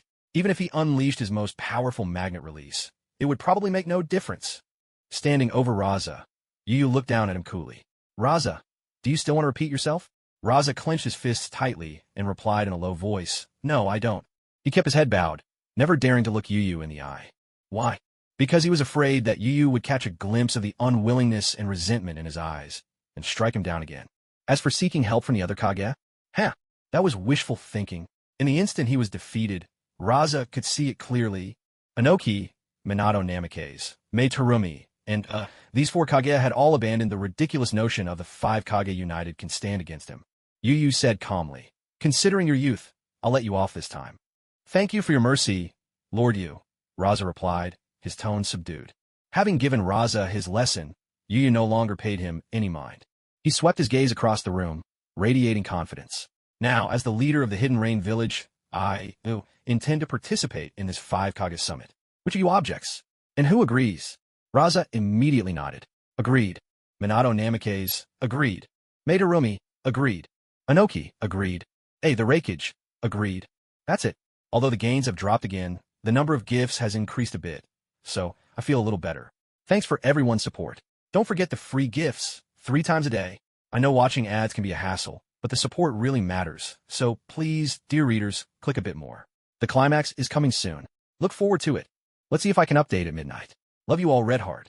Seeing the 5 Kage so thoroughly subdued, Yu Yu gave a calm nod, then strode over to stand before Mifune. Mifune froze for a split second, then hurriedly stood up to offer his seat. Ahem. Lord Yu Yu, please have a seat. I'll just stand. Thank you, Yu Yu replied. You're very welcome, Mifune stammered, overwhelmed by the honor. Yu Yu settled comfortably into the seat, while behind him, a white-haired youth stood respectfully at attention. Every Kage at the 5 Kage summit brought their own bodyguard, and so did he. It was partly for appearances to maintain a sense of dignity. Though Kimimaro was still young and not yet strong enough, the boy was undeniably striking in appearance. At that moment, a system notification echoed in his mind. Ding, congratulations, host. Side mission complete. Side mission, defeat the 4th Kazekage Raza. Reward/unclaimed. Heido number 95, plus 1,200 Ryatsu experience. Side mission, defeat Jonin Maki and Yura. Reward/unclaimed, plus 510 Ryatsu experience, plus 450 Ryatsu experience. 1,200 experience points, Yu Yu glanced over the rewards without betraying any emotion, musing to himself, plus a high-level Heido spell. Raza's reward isn't bad at all. Then his gaze shifted to the second side mission. Yu Yu's expression flickered slightly. The individual rewards for these two aren't high, but together, it's nearly 1,000 points. Seems like these Jonin are worth milking for every last drop. There might not be any other rewards for defeating Jonin, but they were easy to take down. No need to even lift a finger, just crush them with Ryatsu alone. He'd let his alternate bring the Akatsuki members over later and sweep through the rest for good measure. As Yu Yu took his seat, a brief silence fell over the room. No one spoke. Yu Yu glanced around the chamber, offering a faint smile. No need to be so formal. Go ahead with your discussion. Don't mind me. This is my first time at such a grand summit. As a newcomer, I'm mainly here to listen and learn from your insights.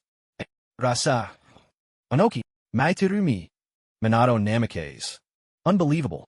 In front of everyone, you just beat Raza to a pulp and forced your way into the 5 Kage summit. Now you call yourself a newcomer who's just here to listen? Yeah, right. Mei Terumi, although an Akatsuki spy, was unaware of Yu Yu's double identity. Watching Raza fall in an instant, to be honest, she felt a twinge of anxiety, not for fear of being beaten herself, but because she worried her boss might not be a match for this leader of the Hidden Rain Village. Sensing the awkwardness thickening in the room, Mifune stepped forward and spoke in a resonant voice. Since we're all gathered here, We definitely need to formulate a detailed plan regarding the Akatsuki. What's more, with Lord Yu, a fellow clansman, present, his understanding of Akatsuki's leader, Tsubai, surely surpasses ours. Who knows, he might even provide us with some invaluable insights. Inoki cast him a sidelong glance. Inwardly, he scoffed. What a masterful display of flattery. So subtle, yet so precise. I have nothing but contempt for you. But in the very next moment, Inoki smiled as well. Mifune is absolutely right. Lord Yu, if you have any opinions, don't hesitate to share them. We will give your input top priority. Magtiram nodded. That's right. Raza echoed. Indeed. The remaining two kept their silence. Yu first looked directly across at Minato Namikaze, and with a slight smile, asked, "Oh, do you have something to say?" Minato shook his head. "Not exactly. I'm just curious about your stance on Tsubai. After all, you're from the same clan. If your loyalties lie with the Akatsuki's leader, you could easily betray our plans to him. Wouldn't that put us in a very bad spot? My stance, is it still not clear enough?" Yu paused, then spoke calmly. "Did none of you bother to read the memorandum I sent this morning? I clearly stated that I'm here specifically to oppose Akatsuki and to offer you valuable advice. What, did you all think I was just joking around?" Inoki's face lit up with delight. "Are you serious?" "Absolutely." Yu nodded slightly, his expression turning reflective. "Though Tsubai and I belong to the same clan, we actually have very little interaction. Besides, I'm not fond of his methods. He disregards all rules and acts with utter recklessness. That kind of behavior is no good for the ninja world." The moment those words left his lips, everyone wore a strange expression. "Well now, and you have the nerve to criticize others? Wasn't it you who barged straight into the 5 Kage summit and crippled the 4th Kazekage's right hand just moments ago?" Seeing their faces, Yu looked innocent. "Come on, I'm a rule-abiding person, all right? If you just allowed me to participate in the summit from the start, would I have had any reason to beat up Raza? I have no personal grudge against him." Inoki's expression shifted slightly as he pressed on. "Then may I ask, why did you kill Hanzo back in the day?" "Hanzo? Well, back then I was constantly training in some secret place and had no idea what was happening in the ninja world. I accidentally wandered into their territory in the Land of Rain, and when I saw someone, I naturally asked for directions." Yu sounded quite exasperated.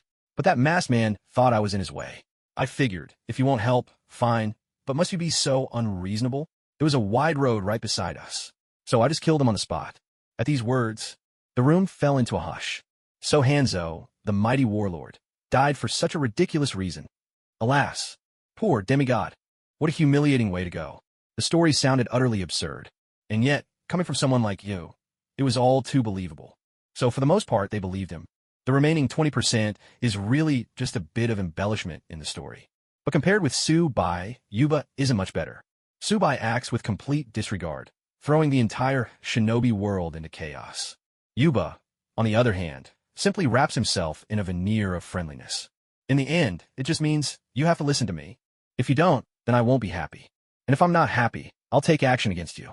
But honestly, being able to reach this level is already quite impressive. Do you believe it now? Yuba curled his lips, speaking calmly.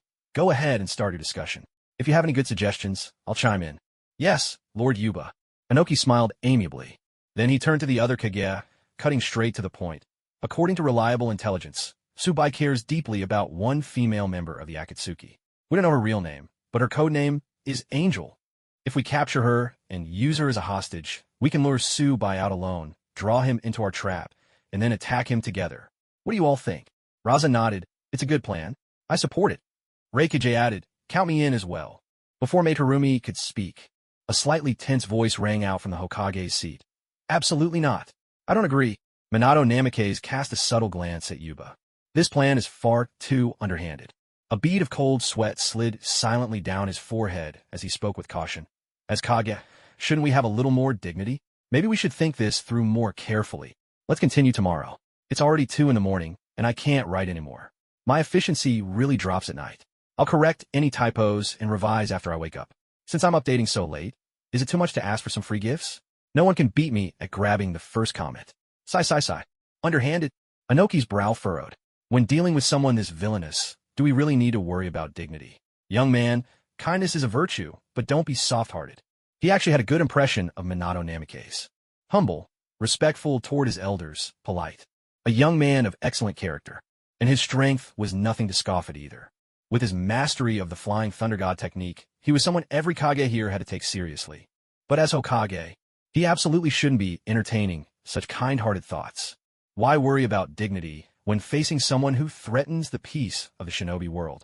It's almost laughable. I chimed in as well. He's right. As long as we can capture the target, it's a good plan. Raza added, I agree. Besides, Tsubai has already killed 3 Kage-level powerhouses, the 3rd Hokage, Shimura Danzo, and Yagura Karatachi. When facing someone this dangerous, we can't afford to be bound by rules. Minato Namikaze was left speechless by their retorts. He could barely keep himself from cursing out loud. Does everyone really believe they're so kind-hearted? I, the 4th Hokage, am only trying to save your miserable lives. Almost everyone present had never doubted whether Yu and Tsubai were actually the same person. Only he, Minato Namikaze, had planted a seed of suspicion deep in his heart 4 years ago. Both of them were so-called members of the Void Clan, but this clan was impossible to trace. And it just so happened that only 2 survivors remained, each using secret techniques that were wildly different from each other. Later, Yu revealed a space-time secret technique, the very same kind that Tsubai had shown. Instinctively, Minato Namikaze was convinced they were one and the same, even though he had no evidence at all. After all, these 2 looked nothing alike, and their bearing was worlds apart. One was cold and indifferent, the other devil-may-care. Such a transformation couldn't be achieved with any ordinary transformation technique. It was perfectly normal that others hadn't noticed. Even Minato himself couldn't see through it. But personally, he leaned toward one conclusion. This person must possess a special secret technique, one that could completely alter appearance and aura, making the false indistinguishable from the real. Yu was Tsubai, and Tsubai was Yu. And here they were, openly discussing, in front of their enemy, the idea of capturing someone this person cared about to use as a hostage. Was this really a good idea? He was seriously worried that Yu might just flip the table right then and there, if they truly provoked him. Everyone present could be putting their lives on the line. If you all want to get yourselves killed, don't drag me down with you.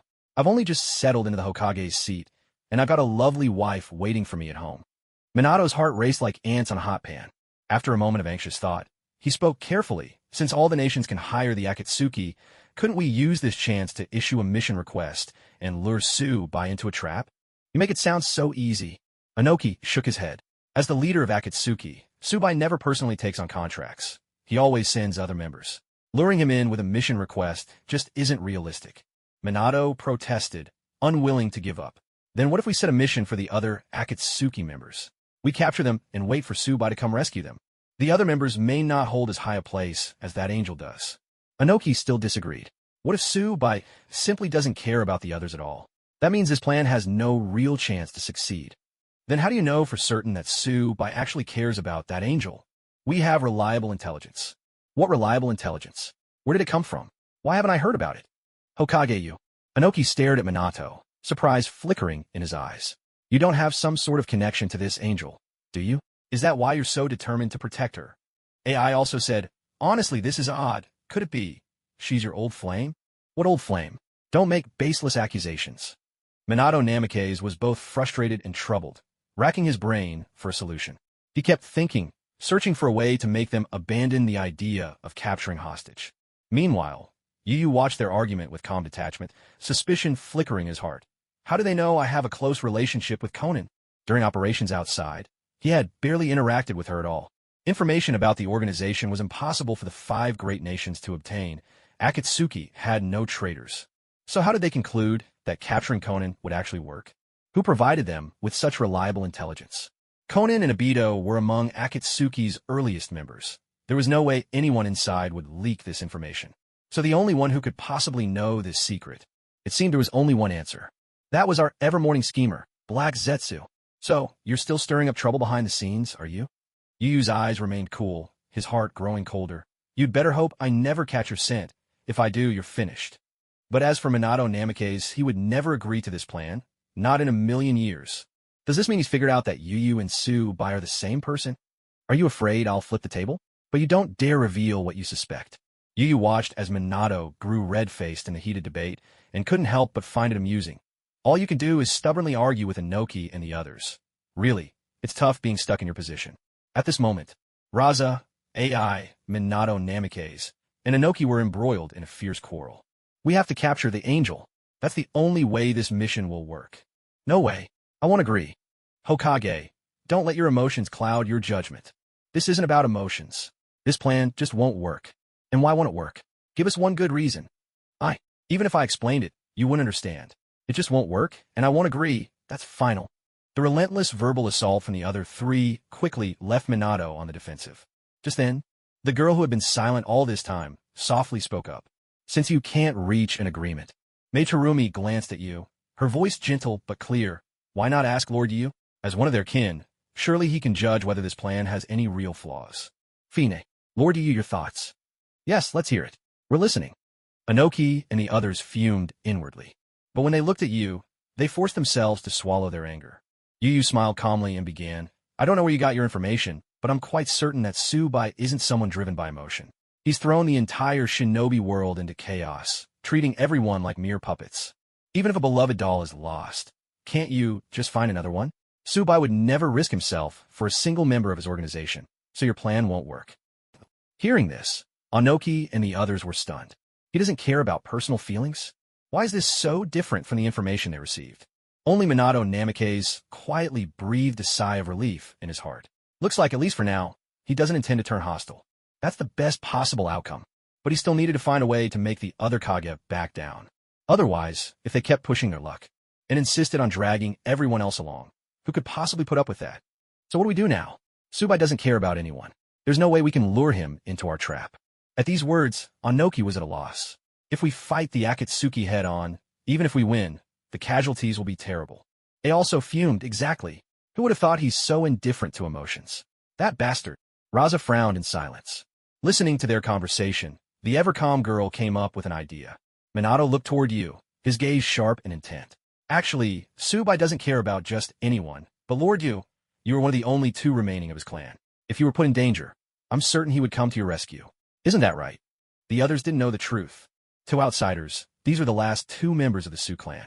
If Yu were threatened, there would be only one left. How could Tsubai possibly ignore that? But Minato knew. Yu and Tsubai were one and the same. No matter how he changed his appearance or disguise, it was always the same person acting alone. There was no way both identities could appear together. So a rescue operation was simply impossible. On one hand, this quietly confirmed his own suspicions. On the other hand, it would make the other Kage think Tsubai didn't care about Yu at all. If he didn't even care about his last fellow clansman, what would he care about? If that was the case, Inoki and the others would surely give up on the idea of taking hostages. This would greatly reduce the chance that Yu would be forced into a confrontation. And with the time left, he could focus on quietly building his strength and waiting patiently for a chance to strike back. The only uncertainty was, perhaps Yu would see through his intentions. What if he didn't agree to the plan? If he secretly switched to his Tsubai identity and chose to attack the five Kage directly, that would be a real problem. But no matter what, it had to be tried. Hearing Minato's proposal, Yu smiled calmly. You're quite right. And then, my plan is for Lord Yu to pretend to be our hostage. Minato Namikaze swallowed nervously, his tone cautious as he spoke. We've considered the potential conflict as well. Let's say Raza objects to your participation in the Five Kage Summit, and you force your way in, injuring Raza in the process. That will be our justification. Then, with the combined strength of the Five Kage and a large gathering of elite Jonin, and after a bitter struggle, we'll manage to defeat and capture you alive.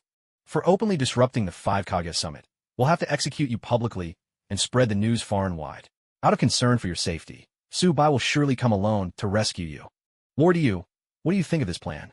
Would you be willing to lend us your cooperation? As he finished explaining, the other Kage spoke up in unison, their faces lighting up with delight. If Yu truly agreed, this plan actually stood a decent chance of success. Yet, Minato Namikaze alone remained uneasy, his eyes fixed anxiously on Yu, awaiting his response. A round of applause broke the tension. This is an excellent plan. I agree. Yu clapped his hands in approval, a gentle laugh escaping him. I can work with you on this. But as a fellow clansman, I won't lay a hand on Tsubai. Whether the plan succeeds or not will depend entirely on your efforts. How does that sound? That's wonderful. Thank you for your support, my lord. If this works, you'll be a hero across the ninja world. Excitement rippled through the group, and even Minato felt a surge of relief within. He hadn't expected Yu to actually agree. As long as Tsubai couldn't appear in person, things would be much easier from now on. But then a thought nagged at him. That last remark from Yu, it left a strange feeling in his heart. Why do you have to emphasize that he wouldn't fight Tsubai? Even if you have two identities, you couldn't possibly attack yourself, right? Somehow, a deep unease welled up inside Minato Namikaze. Could something go wrong? No, I must be overthinking this. No one else noticed Minato's inner turmoil. Only Yu, outwardly calm, was secretly amused. When that little account of it shows up in front of Eternal Sister, she'll probably be utterly dumbfounded. Just then, Inoki turned to Yu, humbly seeking advice. For this operation, my lord, how much force do you think we should mobilize? The 5 of you alone won't be enough. Yu swept his gaze across the group and said coolly, even with your personal guards, it won't suffice. You need to mobilize your village's elite jonin as well. The stronger and more numerous your forces, the better your chances.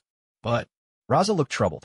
Tsubai, like yourself, possesses a strange, secret technique, almost like a gravitational field. Ordinary jonin can barely resist. If we include them, might they just become a burden? They won't. Yuba shook his head. Ordinary jonin may not be able to affect Tsubai directly, but they can still be used to keep the Akatsuki members in check. A frowned. He'd really bring the Akatsuki with him? Isn't he worried we might kill you, his hostage? If his life is truly in danger, he won't care about anything else. Yuba narrowed his eyes, his tone calm. And while your plan looks flawless on the surface, Tsubai might not be so easily fooled. To him, your strength is far too weak. Defeating me would be nearly impossible for you. So how could you possibly have captured me alive? So what do we do? What if Tsubai doesn't show up? Inoki's composure faltered, a trace of panic in his voice. He'll come, Yuba replied calmly. Even if he sees through your plan, he'll come, no matter what. The 3 pressed on. Why? Because Yuba let out a soft, haunting sigh. This is a personal feud between the 2 of us, and it also goes back over 100 years, a grudge from when the Su clan was still a small, insignificant people. A heavy silence fell. Inoki and the others looked tense. Yuba had called the Su clan insignificant. That alone gave them pause. So, they speculated, back in the Warring States era, this clan must have been an obscure, minor group. If they'd been a mighty family like the Senju or Uchiha, there would surely be records about them in history. But how could a weak little clan like that have given rise to 2 superhuman powerhouses like Tsubai and Yuba? And why did the entire clan vanish, leaving only these 2 survivors behind?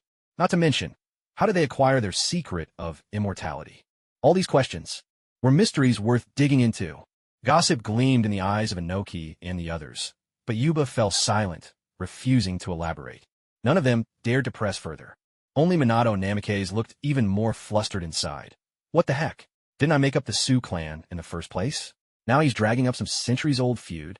No, it must be nonsense. I, Minato Namikaze, refuse to believe it. Once Tsubai fails to appear, this lie will collapse all on its own. Minato kept trying to reassure himself, but his unease was only growing stronger. He was completely unsettled. From the corner of his eye, Yuba caught Minato's distracted expression and almost lost his composure. But Yuba kept his face wistful, tinged with sadness. So you don't need to worry about Tsubai coming or not. All you need to do is muster your strength. He is incredibly powerful. Against someone like him, you can never have too much force on your side. This was the perfect chance to milk them for everything they had. He'd already taken stock. Apart from Inoki, Raza, and Minato, the only others worth squeezing were Meitarumi and A. Of course, there were also the guards standing behind them, not counting the Sand Village's elite jonin, Yura and Maki, who had just been defeated. There were also the 4th Reikage jonin bodyguards, Dodai and C, as well as the 3rd Suchikage jonin bodyguards, Kitsuchi and Akatsuki. And for the ever-supportive Mei, her jonin bodyguards, Gunma Shiranui and Reido Namishi. Meitarumi jonin bodyguard was Ao. Altogether, these 9 people, when tallied up, would just manage to let the spiritual pressure level barely reach level 7. But the more jonin there were, the richer the experience to be gained. If luck was on their side, perhaps they could even reach level 8. Each rise in spiritual pressure meant a tremendous leap in power. And advancing from the lower tier to the middle, then from the middle to the upper, was a transformation on a different scale entirely. With only level 6, middle-tier spiritual pressure already this strong, it was hard to imagine how overwhelming level 7 or 8 high-tier spiritual pressure could be. Inoki and the others breathed a sigh of relief, their spirits lifting as they said, as long as Void White can come, that's all that matters. We'll follow your lead and assemble the village's elite forces as soon as possible. Besides the jonin, I'll have my apprentice Kuratsuchi come as well. She's still young, but it'll be good experience for her. A clench his fist. I'll bring my younger brother. As a perfect Jinchuriki of the Eight Tails, he should be able to lend us some real strength. Raza looked embarrassed. I'm sorry, our village doesn't have that many Jonin, and our one-tailed Jinchuriki is still unstable. Only Elder Chiyo can come for now. Materumi added, our blood miss policy was only recently abolished, and just a few days ago, the Akatsuki leader killed the fourth Mizukage. So many of our Jonin have perished. It's very hard to spare anymore. Inoki and A both looked displeased. Just as they were about to protest, Minato Namikaze gritted his teeth and said, besides our Jonin, I'll bring Jiraiya-sensei and Lady Tsunade to aid us. Inoki and A's eyes lit up with surprise. The legendary Sannin of the Leaf? That boosts our chances of success even more. With those two joining, even if the Mist Village was a bit short on manpower, it wouldn't make much difference. But it had to be said, Konoha's foundation was truly formidable. Even with the deaths of the third Hokage and Danzo Shimura, they could still muster so many Jonin. Just look at the Sand and Mist villages, each one more battered than the last. In that case, let's not waste any time. Shall we get started right away? Inoki, always decisive, turned to Minato and said, Fourth Hokage, to gather everyone as quickly as possible, we might need you to run around a bit. No problem. Minato nodded. In a flash of golden light, his figure vanished. Thus, the operation against Void White was finally set into motion. Writer's note, bit of writer's block here. Writer's block is really tough. I want the plot to be grand, but I don't want to rush it. So I've been deliberating a lot. Sorry. Since everyone's waiting, I'm posting this part first. The next two updates will be released together once I finish writing them. Red Heart. Although Minato Namikaze's Flying Thunder God technique was fast, it also consumed a significant amount of chakra. As a result, it took 2 whole days to gather everyone together. Naturally, the battlefield they chose was not within the Land of Iron.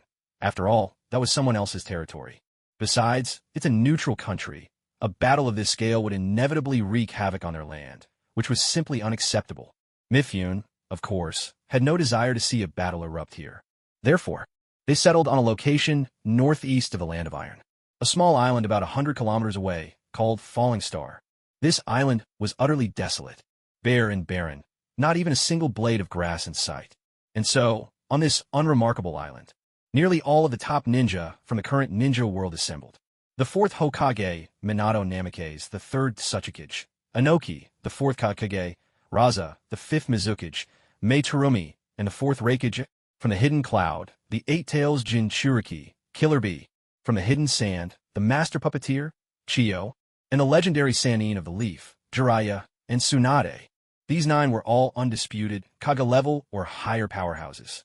Alongside them were a host of elite Jonin from the 5 great ninja villages. Choza Akimichi Shikaka Nara, Inoichi Yamanaka, Genma Shiranui, Reido Namishi, Aoba Yamashiro, Dodai, Toroi, Kuratsuchi, Bunpuku, Ao Yura, Maki, and several others. 18 top Jonin in all. Of these, 8 Jonin were from the Leaf Village, all significantly stronger than their counterparts. The Wagakure contributed 4, Kumogakure 3, Sunagakure 2, and Kirigakure just 1. To be precise, Kirigakure hadn't actually sent any Jonin to support them. Inoki frowned, his disbelief plain. Kirigakure couldn't even spare a single Jonin? Has the internal strife from the blood mist policy really left you so depleted? It's true, I'm not lying, Materumi replied. Who are you trying to fool? What about your 7 ninja swordsmen? Even if the Third Great War took its toll, surely a few remain. The Raikage, never one for patience, flared up. We all have a common enemy, and yet Kirigakure can't contribute at all? That's outrageous. Materumi shrugged helplessly, her expression resigned. We did, originally. But among them, Hashigaki Kisame and Amiri Ringo were killed by Void. As for the others, Mangetsu Hozuki and Zabuza Momochi, they both defected. Well, I suppose you can't even call it defection. Void lured them away. Oh, and there's the 6-year-old prodigy and Mangetsu's 2-year-old brother. A moment of silence fell. As her words sank in, Inoki puffed up in anger, glaring fiercely as he bellowed. That damn Void. It's bad enough he seduced a child, but even a 2-year-old baby? He's nothing but a monster. Don't worry, Mizukage.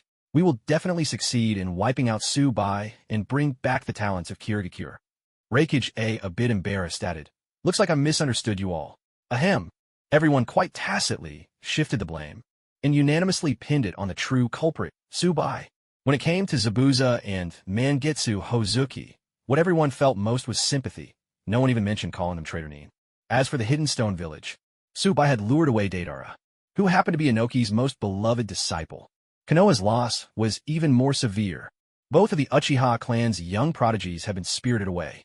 Even Tsunagekyu's genius Sasori had been enticed and taken. Kirigakure had already been racked by internal strife, so it made sense they couldn't spare elite jonin. Only Kumogakure had escaped such misfortune. As the lucky one, I really had no ground to criticize anyone else. So many people?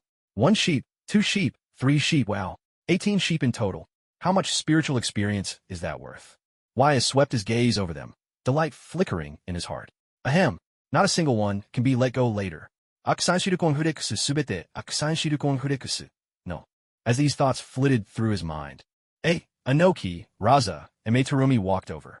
Inoki looked at Waya and cautiously suggested, Lord Waya, well, given that you're technically a prisoner for now, why not let the 4th Kazekage seal and restrain you? At least make it look convincing. Waya replied with a faint, half-smile, sure, go ahead. He could read their intentions easily enough. After all those battles with Subai, every kind of ninjutsu attack had failed, barely even scratching him. Now, they wanted to test whether his sealing technique might work. If it could bind him, then surely it could be used against Subai too. My apologies.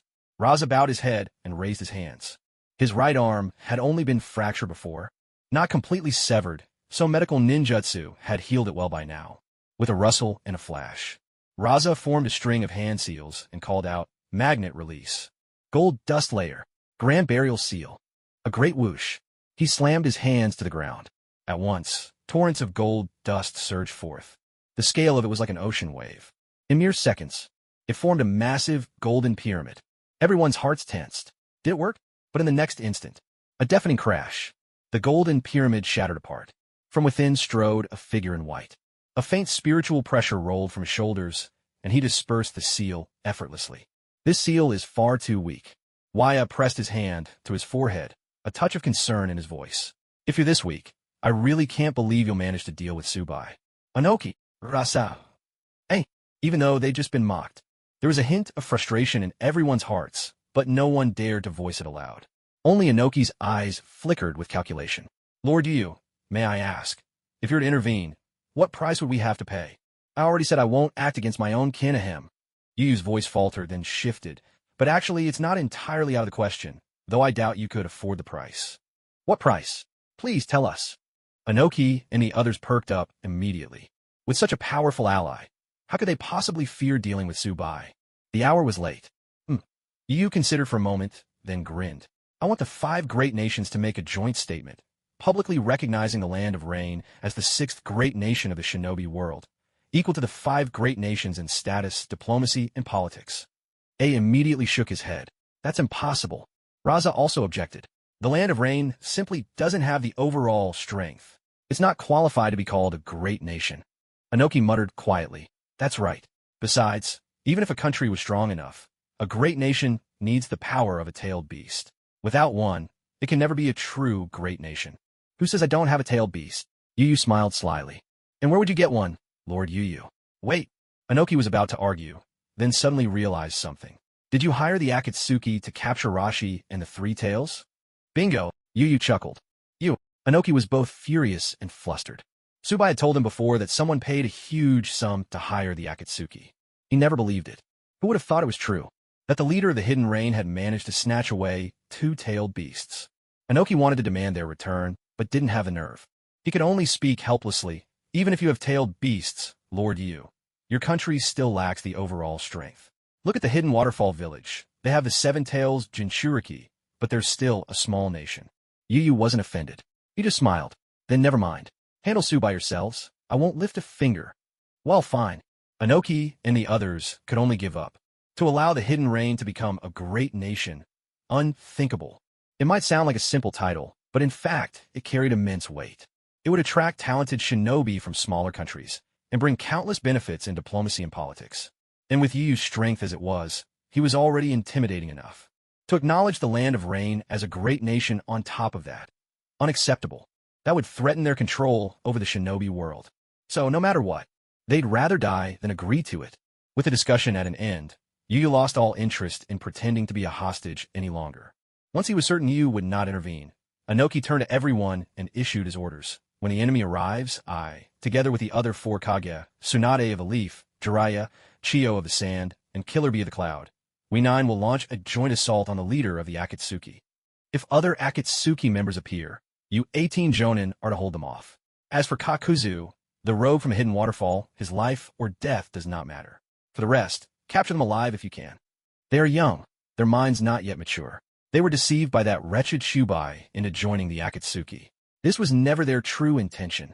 As elders, it is our duty to guide them, to help them return to the embrace of their villages. Yes, Lord Third Suchikage. Ibiki Marino and the others responded in unison. With orders given, everyone assumed their positions, bracing for the enemy's arrival. Tension hung in the air. After all, they were about to face the leader of the Akatsuki, a battle of life and death. This was the very person who, for years ago, had stormed into the Hidden Leaf, killed the 3rd Hokage and Danzo Shimura, then disappeared without a trace. And not long ago, had slain the 4th Mizukage and captured the 3 Tails alive. To fight such a formidable foe, no one could pretend not to be nervous. Minato Namikaze felt the anxiety too, but even more than that, he was unsettled and frustrated. Judging from Yu's earlier attitude and the conversation between the other Kage, there could be no doubt the Void Clan was real. Shubai and Yu were 2 distinct people, and these 2 had a century-old personal vendetta. But I refused to believe it. Minato gritted his teeth, struggling inwardly. Their hand seals, their space-time jutsu. Everything is the same. How could it be such a coincidence? The 5 Kage stood together, their faces grave and bodies tense, ready to strike at any moment. Mei Terumi glanced at the Hokage beside her, teasing lightly. Getting nervous? Surely not. Not at all, Minato replied, barely paying her any mind, while screaming inside. They must be the same person. Shubai will never show up. You can't fool me. Minute after minute ticked by, until at last the sun dipped lower in the sky. Suddenly, the heavens rippled with a strange disturbance. With a rending sound, a pitch-black fissure tore open in the sky. Out strode a defiant figure, step by measured step. He wore a cloak of black adorned with crimson clouds, hands clasped behind his back. Suspended in midair, he radiated arrogance and power. He was the acting leader of the Akatsuki, Shubai. Emerging from the darkness, Shubai's voice rang out coldly. The 5 Kage, daring to execute my clansmen in public? Have you grown too bold? Or do you think I, Shubai, have forgotten how to wield my blade? His words had barely faded, when a surge of chilling, overwhelming spiritual pressure crashed down from Shubai's icy gaze. Apart from Inoki, and the other 9, the rest were powerless to resist. With a heavy thud, all 18 Jonin collapsed to the ground, staggering and utterly overwhelmed. Not one of them could maintain their composure. Minato Namikaze stared intently at the figure before him, Tsubai, then glanced back at Wu behind him. Back and forth, his gaze darted several times, his heart pounding with disbelief. This can't be. Tsubai and Wu are actually 2 different people. Was everything I thought before completely wrong? Seeing the elite Jonin in such a sorry state. Inoki hovered in the air, facing off against them as he shouted, Tsubai, don't get cocky. This time, we've gathered nearly all the powerful shinobi from across the ninja world. We're determined to put an end to you right here and now. Tsubai let out a laugh, his expression full of scorn. With you pitiful lot, not a single one of you is worth a dance. The weak will always be weak. You. Inoki's face darkened, and he was about to retort. But Tsubai cut him off, his voice booming. And do you really think you're the only one who can call for backup? I, Tsubai, can do the same. Akatsuki, assemble. He suddenly flung his arms wide, his eyes flashing as a wave of spiritual pressure surged from him, sweeping up to the clouds above. With a ripping sound, Tsubai's spiritual force transformed into a pair of enormous hands, tearing a pitch-black rift straight across the clear blue sky. This time, the spatial tear was massive. It yawned like a bloodthirsty maw. Before anyone could step fully through, a cacophony of voices poured from the rift. Joe, who dares mess with our boss? Let my ultimate art blow them to bits. Yeah. Mere 5 Kage, don't know how to quit. I'll just turn them all into puppets. I should be the one to rip out their hearts. TCH, of course we should sacrifice them to Lord Jashin. Heh. Thud, thud, thud. And then, from the depths of that darkness, 12 figures emerged, each at a different height, stepping forward one by one. All wore the same black cloaks adorned with crimson clouds, each exuding an unrestrained, rebellious aura. At this moment, the legendary Akatsuki, the ultimate ensemble, had arrived. Midnight, above the clouds, The 12 fierce silhouettes gazed down at the battlefield. Konin, Tobi, and Deidara stood at the very center. To the right, Haiden, Kakazu, Sasori, and Deidara. To the left, Kisame, Itachi, Shursui, Mangetsu Hozuki, and Zabuza Momochi. Haku, being too young and not yet strong enough, had prudently been left behind at the Akatsuki base for safety. Kisame glanced at the force assembled on Meteor Island, a sharp-toothed grin spreading across his face. Quite the crowd. Seems like a perfect chance to let my Samahata get to work. Deidara chuckled slyly. Let me try out my C4 Garuda. Time for them to experience the true thrill of art. Yeah. Haiden drew his bloody, triple-bladed scythe, running his tongue along the blade. Once you get your hands on the enemy's blood, just leave the rest to me. I'll have them sacrificed in a heartbeat. At that moment, Tobi couldn't hold back, his voice brimming with excitement. Haha, just wait till I unleash my ultimate move, my poo. Wait, hold on. He was cut off before he could finish. Obito, standing nearby, couldn't help but interject, Afei, you idiot, don't give us away ahead of time. Can't you at least keep your voice down? Oh, sorry about that. Afei scratched his head with a dopey innocence. In a little while, I'll need you all to create an opening for me. I want to make them one with my poop style. Let them savor the taste of fresh dung in all its glory. A heavy cough broke the moment. Obito was speechless. That's way too much for a trump card. Better save it for later. You never know if we'll even need to use it.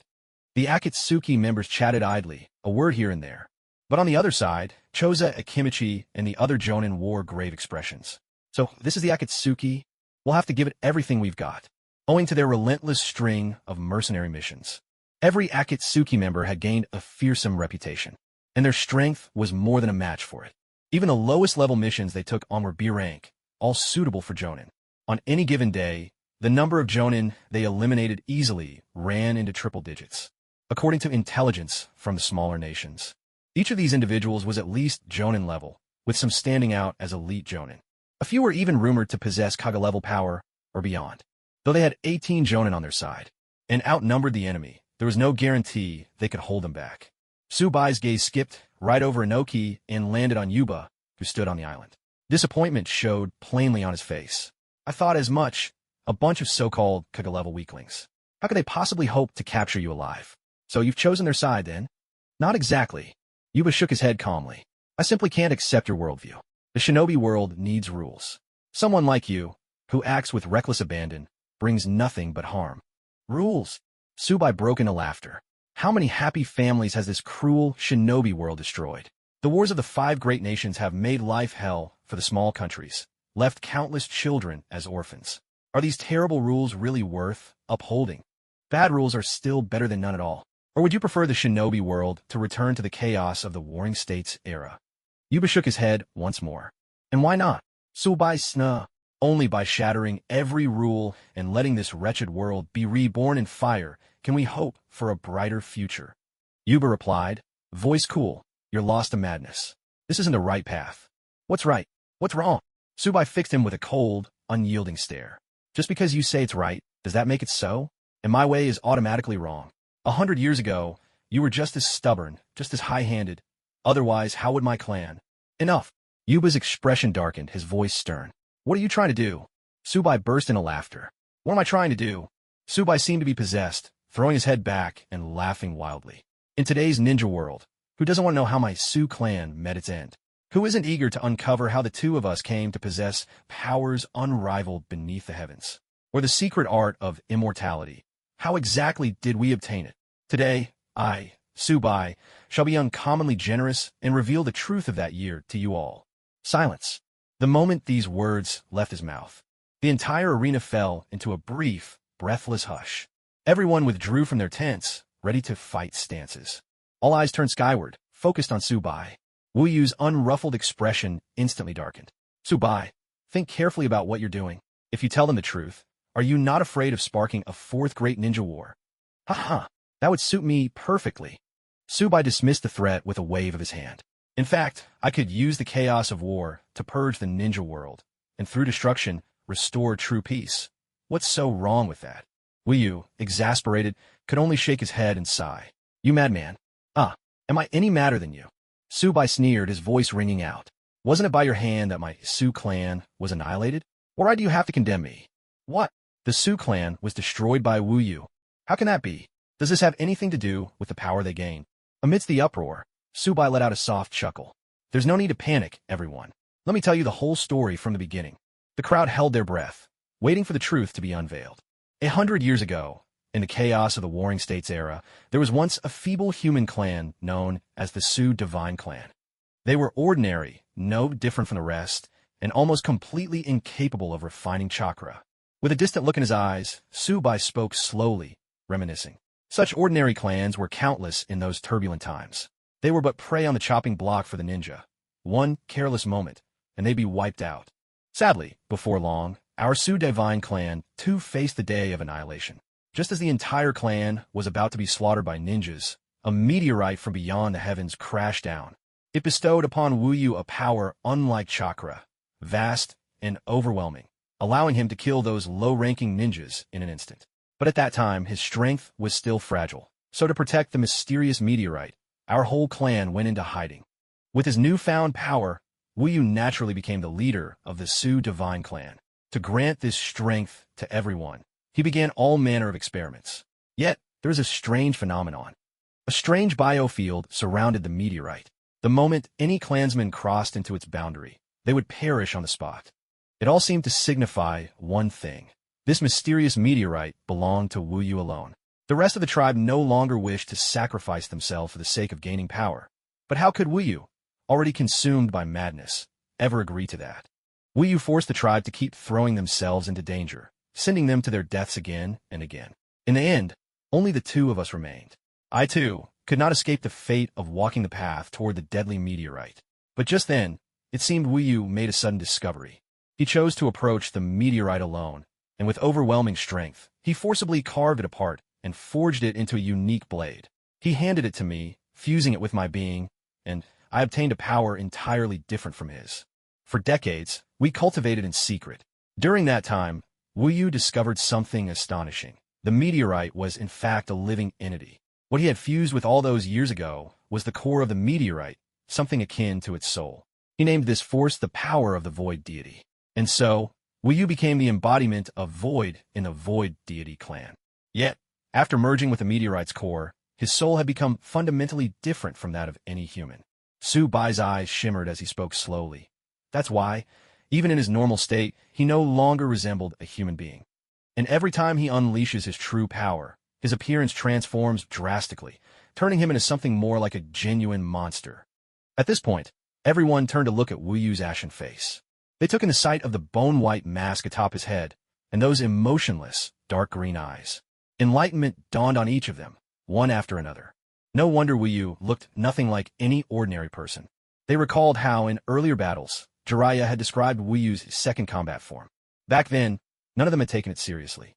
A pair of jet-black bat wings stretched from his back, crowned by a white bone diadem. His 10 fingers, pitch black and far longer than any human's. Isn't that the very image of a monster? What kind of human could look like that? They had never truly believed what Jiraiya had described. But hearing Subai's account now, it was all beginning to make sense. As for me, I only fused with the outer shell of the meteorite. So even when I release its true power, my appearance doesn't differ much from that of a human. This force was called the power of the Death Deity, and I represent the deity of the Void Deity clan. Subai paused for a moment, then continued. With our clan gone, only the two of us remained as the Void Deity clan. After training in secret lands for over a century, we uncovered a secret. By wielding these two powers, we had already attained immortality. Back then, our strength surpassed anything the shinobi world had ever seen. I, together with you, decided to set foot into the world of shinobi. Yet, when we saw that the world was still ravaged by endless wars, we both tacitly wished for peace to descend upon it. However, our ideals clashed. I believe that the entire shinobi world needed to be purged, while he thought that only order and rules could bring about true peace. We chose to go our separate ways. In his anger, you even stripped me of the character for God in my title, renaming the Void God clan to simply the Void clan. He became a clan unto himself. But I could never be as childish as he was. What difference does a name make? Subai smai, utali un concern. It's just a name. In the end, we share the same bloodline. That's something he can never erase. Unless he kills me, the two of us will always be bound together. And that is the whole truth behind the Void God clan. The hall fell into silence once more. Everyone present questioned whether such a story could be true, as it was simply too astonishing to believe. But precisely because of how extraordinary it was. Now, seeing both Yu and Tsubai before them, two figures so different in appearance, yet both possessing strength that surpassed all others in the shinobi world, each wielding mysterious arts unlike anything in the chakra system. They could do nothing but believe. From these scattered words, they could even piece together how Yu and Tsubai's perspectives had changed over time. Yu had obtained that meteorite core, but it led to a drastic change in his temperament. He kept sending his clansmen to their deaths. Only at the very end did he come to his senses and attempt to change the course of his experiments, which ultimately gave rise to Tsubai. And that fateful annihilation of his own clan a century ago made him realize as well. This shinobi world needs rules. Otherwise, if anyone's power grows too great and they lose themselves, it would plunge everyone into despair, just as the Void God clan had been wiped out. As for Tsubai, though the destruction of his clan 100 years ago, because of those experiments, still choked him with grief, he also knew that it was thanks to the strength Yu had bestowed upon him that he survived disaster, gained power equal to his foe, and lived on to this day. All these tangled emotions made Tsubai remarkably tolerant of Yu. Everything fit together with perfect logic. It was easy to be convinced. At that moment, Minato Namikaze was completely dumbfounded. So this is the real truth?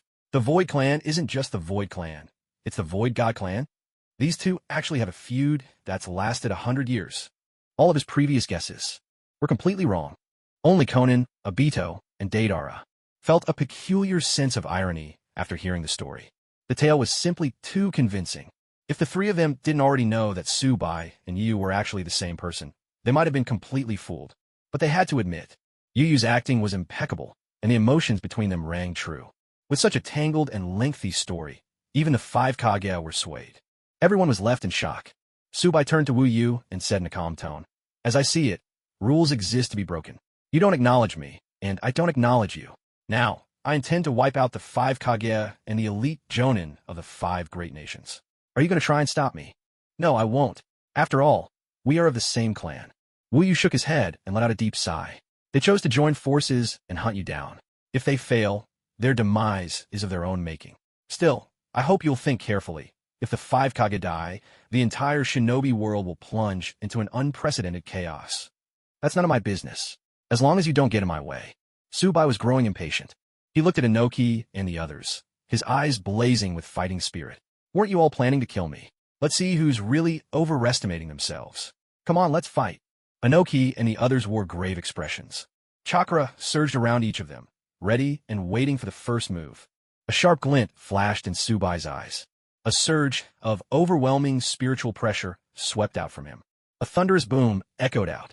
He drew the Zanpakuto from his waist and called out in a low voice, "Bankai, Senbenzakura Kageyoshi." In an instant, countless petal-like blades erupted into the air. The sea of blossoms transformed into countless Zanpakuto, swirling together to form an isolated space. The moment the Bankai space appeared, it forcibly pulled the five Kage, Jiraiya, Tsunade Chiyo, and Killer Bee, all 9 of them, inside. The outside world couldn't see anything happening within. Seeing this, Jiraiya shouted, "Everyone be careful. This is the opponent's second ninja tool ability. This space isn't just a physical domain. It also boosts the opponent's speed, strength, and all-round physical abilities. Fighting in this space, their chances of victory dropped dramatically." Raza turned anxiously to Minato Namikaze. "Hokage, can you get us out of here?" Minato shook his head and replied quickly, "No, there are too many people. At most, I can take one with me. If I try for more, we'll definitely get caught by him. Then let me out first. Outside, I can use my gold dust." Raza's face lit up, and he was about to say more. Suddenly, a sharp whoosh sliced through the air. With a single flash step, Tsubai's figure appeared, closing in without a sound. "Zulfust." Raza's face changed dramatically, and he began weaving hand signs. Magnet release. But he barely formed a single sign when Tsubai raised his hand, summoning a Zanpakuto from thin air. With a light, effortless sweep, a sickening slice echoed out. A head flew through the air. Blood spurted forth, painting a grisly scene. Right before everyone's eyes, Raza was killed in less than half a second. Inoki and the others were struck with terror, their confidence shaken before the battle even began. "The last time you managed to save Inoki by sheer luck was only because I didn't care." Tsubai looked over at Minato Namikaze, his tone calm and indifferent. "Just because you're fast, Minato, doesn't mean you're invincible in the ninja world. You can't save anyone. This is such a headache. Sighs heavily. Raz's severed head lay on the ground. Even in death, his face was frozen in sheer terror. At the sight, Minato clenched his jaw, his expression darkening. How is this possible? He's moving even faster than before. This is far beyond what I saw when he fought Inoki. He's grown so much stronger. Could it be? Thinking back to that fight with Inoki, was Tsubai simply toying with him the whole time? Minato didn't even consider whether Tsubai had gotten stronger. After all, it had only been 5 or 6 days since that battle. How could anyone improve so much in so little time? Minato simply couldn't believe it. This was beyond what talent alone could explain. But what he didn't realize was that this was exactly what had happened. From the moment Tsubai appeared, he had overwhelmed all the elite jonin present with his spiritual pressure. He had taken full advantage of the opportunity and reaped a huge reward from the system.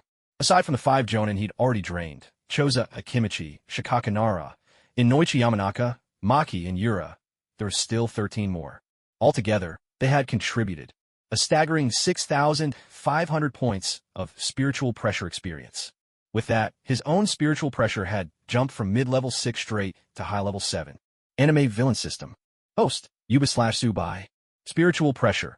LV7, 800/30,000/high. Spirit Core. Black-Winged Archdemon, first release. Zanpakuto. Senbenzakura, Bankai, /20%. Swordsmanship, excellent. Hand-to-hand, excellent. Shumpa, excellent. Kido, excellent. Items, Black Cloak, Soul Awakened Gauntlet, Interdimensional Cube, Surveillance Bacteria X10. HM, second release, hasn't unlocked. Yuba/Tsubai scanned his stats, his brow furrowing. Even high-level 7 spiritual pressure isn't enough to trigger my second combat form? Or is it something else holding me back? Though puzzled, Yuba had no time to dwell on it. After all, there were still sheep waiting to be shorn right in front of him. While Yuba was distracted for a moment, Minato called out in a low, steady voice. Raza always relied on his magnet release for long-range attacks. His taijutsu was weak to begin with. There's no need to panic just because Tsubai killed him up close. Don't be afraid, attack together. I can get us out of the way if he comes after us. They hadn't even begun to fight, and fear was already creeping in. He couldn't allow that. Not now. He had to rally the troops. If they lost their nerve and fell one by one, it would all be over. Minato's words had their desired effect. And besides, everyone present was already among the ninja world's most formidable elites. It was not enough for their confidence to be shattered so easily. Inoki quickly regained his composure and gave orders at once. Tsunade, you're in charge of treating everyone's injuries. Chiyo and Mei, you two harass him from a distance. The Raikage, Jiraiya, and Killer Bee will take the main assault. Hokage, be ready to provide timely support.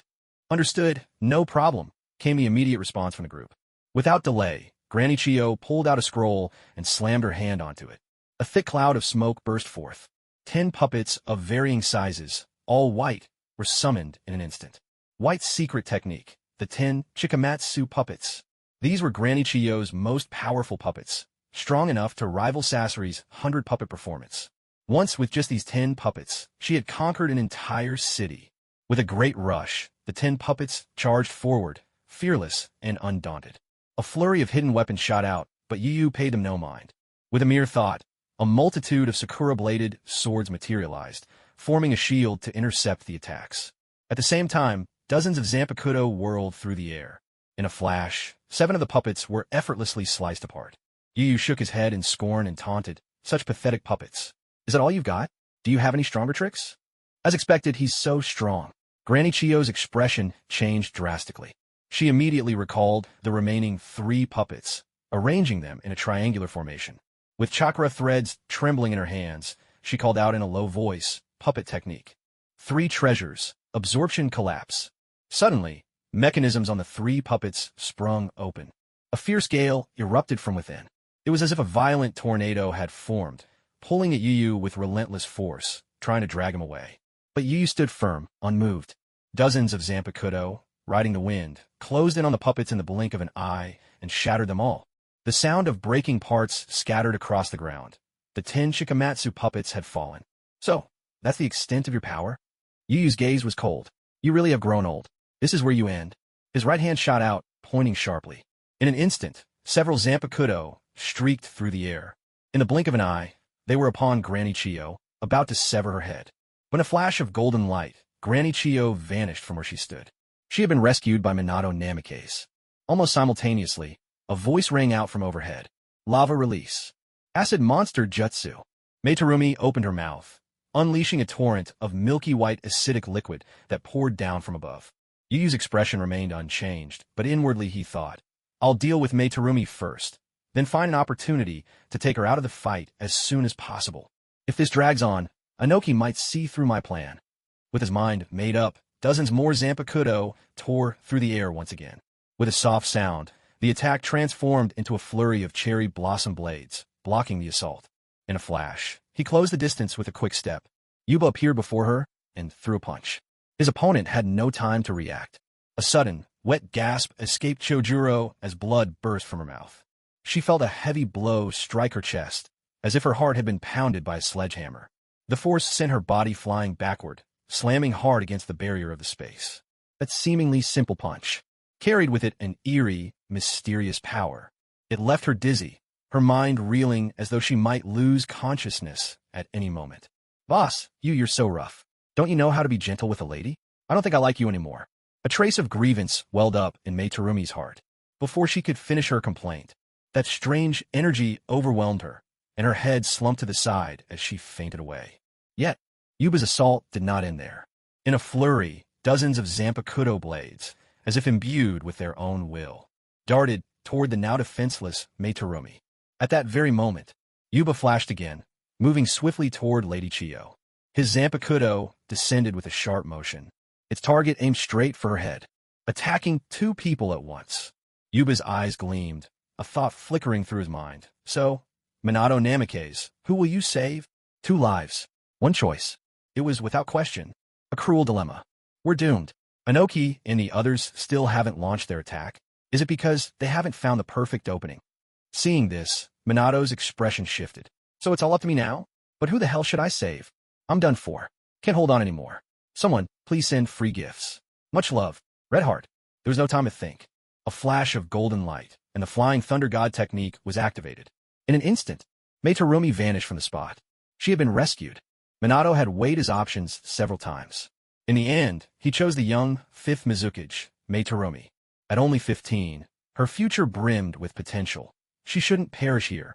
He, Minato Namikaze, definitely didn't make this choice because of her pretty face.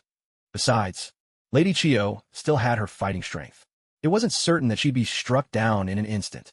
As for Minato's decision, Yuba, now in his hollow form, seemed to have foreseen it all along.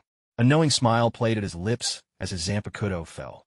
But Lady Chiyo, at some point, had already summoned a crimson puppet. Puppet art, radiant shield. She called out in a low voice. The red puppet's mechanisms activated, transforming into a radiant shield as chakra surged through it, glowing brilliantly. So, the radiant shield, is it? Yuba's eyes flickered, and he mused inwardly. If I remember right, in the original story, Chiyo used this very puppet technique to withstand Sasori's enhanced Iron Sand Rain. Well then, let's see if you can withstand my basic attack. Yuba's blade came crashing down, striking heavily against the puppet protected by the mecha shield. There was a sharp, snapping sound. With a single, clean blow, the redskin puppet was split in two. The mecha shield shattered as if it were made of paper. What overwhelming power! My strongest offensive puppet destroyed by a mere ordinary strike. Granny Chiyo gasped in horror. Once more, the blade sliced through the air. It was about to cleave Granny Chiyo in two. Suddenly, a furious shout erupted from behind. Monstrous strength. Heavenly Guardian kick. Tsunade appeared, leaping high into the air. Her long, fair legs descended in a powerful arc, aiming straight for his head. Yet Yuba only smirked, not even bothering to turn around. Bakudo number 63. Chains of binding. With a low chant, spiritual pressure gathered behind him. From thin air, thick black iron chains materialized, wrapping tightly around her. Each chain was massive, offering no chance of escape, and Tsunade crashed heavily onto the ground. At that very moment, Yuba's blade fell once more. With a sickening rip, Granny Chiyo's body was split in two. Blood spurted, her remains convulsing. At this instant, the master puppeteer of the sand, Chiyo, had fallen. From the beginning of the fight until now, less than 10 seconds had passed. 2 Kaga-level powerhouses dead. Everyone present felt a shock deep in their hearts. Inoki and the others stared in disbelief. Dead, just like that. This has to be an illusion. It wasn't that they didn't want to help. They've been watching for a long time, only to realize that every blade in this Bankai space was completely under their opponent's control, and these blades seemed almost sentient. Ordinary attacks would all be blocked automatically by those blades. That was why Inoki, Reikage A, Killer B, and Jiraiya had chosen to bide their time. And Granny Chiyo was no weakling herself. She shouldn't have ended up like Raza, cut down so easily up close. But no one could have predicted that even Granny Chiyo, the greatest puppeteer of the sand, even with her strongest defensive puppet, couldn't escape such a tragic fate, slain with a single stroke. Reikage A was burning with fury, his body surrounded by the lightning release armor. Chiyo's dead, Raza's dead, Tsunade's been captured, and Minato is tied up helping the unconscious Mizukichi. Inoki, we have to act now. I know. Just wait a little longer. Inoki gritted his teeth. Our power gap with Tsubai is too great. We need to wait for the perfect opening to strike. Otherwise, if we attack recklessly, we'll be crushed instantly. Please trust me. Jiraiya and the others nodded. All right, we'll wait a little longer. Killer Bee, sporting a pair of sunglasses, burst out. I've still got energy to spare, my charm is dazzling. The battle's begun, now Killer Bee of 8 tails turns into a turtle. What a shame, oh yeah. Inoki stared, bewildered. Underscore, Jiraiya, equally confused, echoed. Underscore? With a dull thud, the Reikage A landed a heavy blow on B's head, scolding him in frustration. B, this is not the time for your awful jokes. B protested in a low voice. That's not an awful joke, it's a brilliant rhyme scheme, oh baby. After killing Chiyo, Yuba turned and looked at Tsunade, standing behind him. Thick, heavy chains coiled around her body, binding her in a most peculiar fashion. The 2 large mounds on her chest, in particular, were accentuated by the iron links. Yuba paused, slightly embarrassed, thinking to himself, why does this look like some kind of bondage play? Ahem, this binding art has its own unique philosophy. It's definitely not me telling it to do this, really. Tsunade strained and grunted, her voice muffled as she fought against the chains. Bakudo number 63. Not the strongest of the restraining spells. But Tsunade hadn't unleashed her Yin seal, so her monstrous strength was still sealed. Breaking free from these binding chains was virtually impossible. Yuba stepped in front of her, his eyes narrowing with a smile. Remember what I said to you the last time we parted in Konoha? Tsunade gritted her teeth. I remember. You said the next time we met, we'd settle things with a real fight, with our fists. But you now. Yuba shook his head slowly, a hint of disappointment in his tone. You're too weak. If you can't even break out of my most basic binding spell, I doubt we'll have much of a battle at all.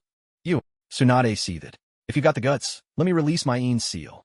I'll beat you so hard you'll call me Big Sis.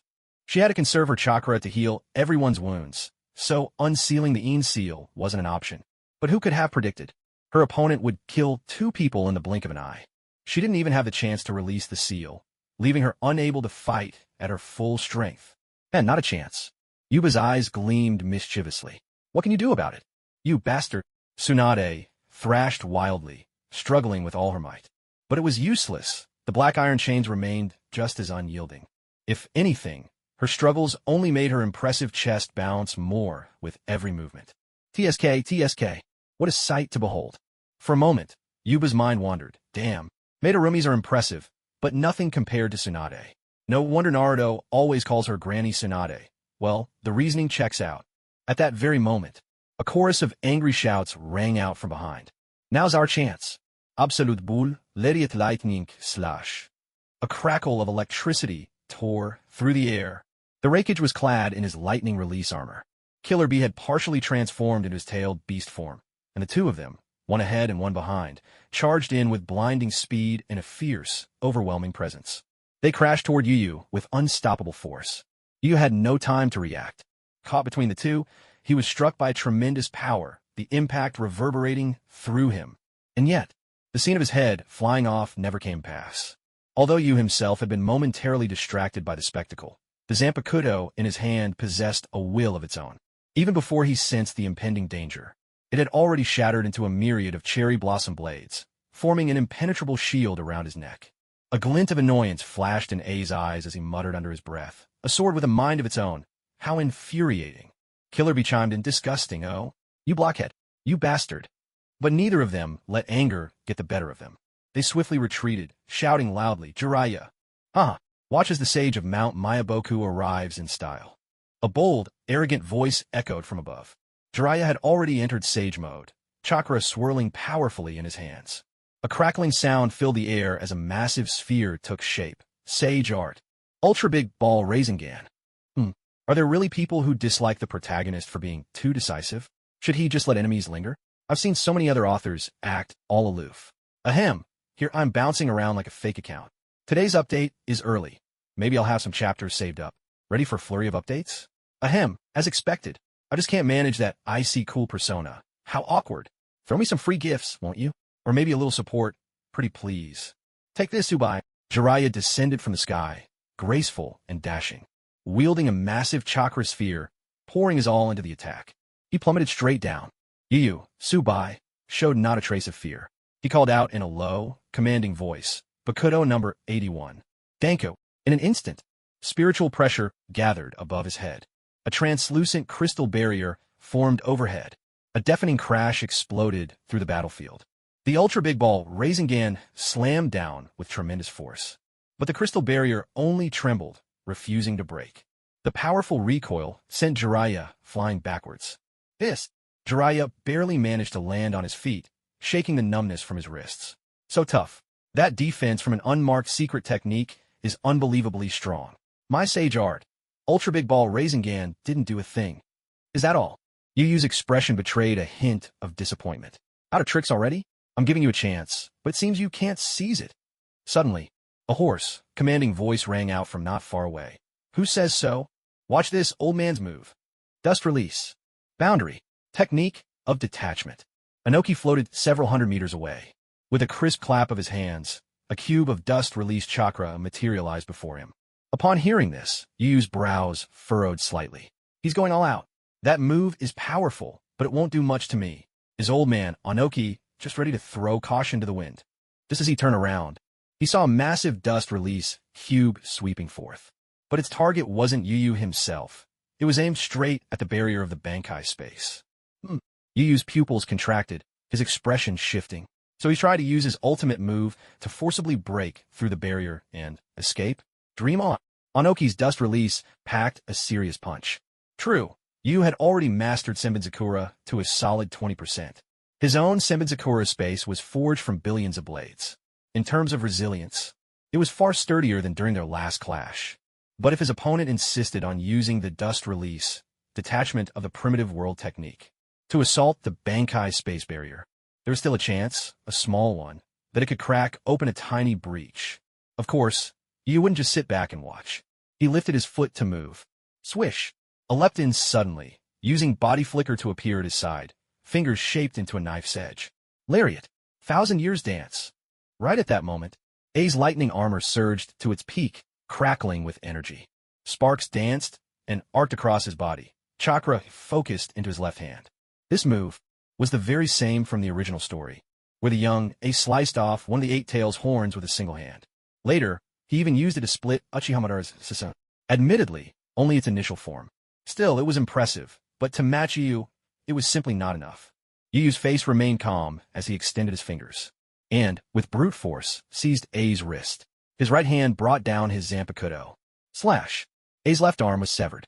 Blood splattered across the ground, and his face twisted in pain and shock.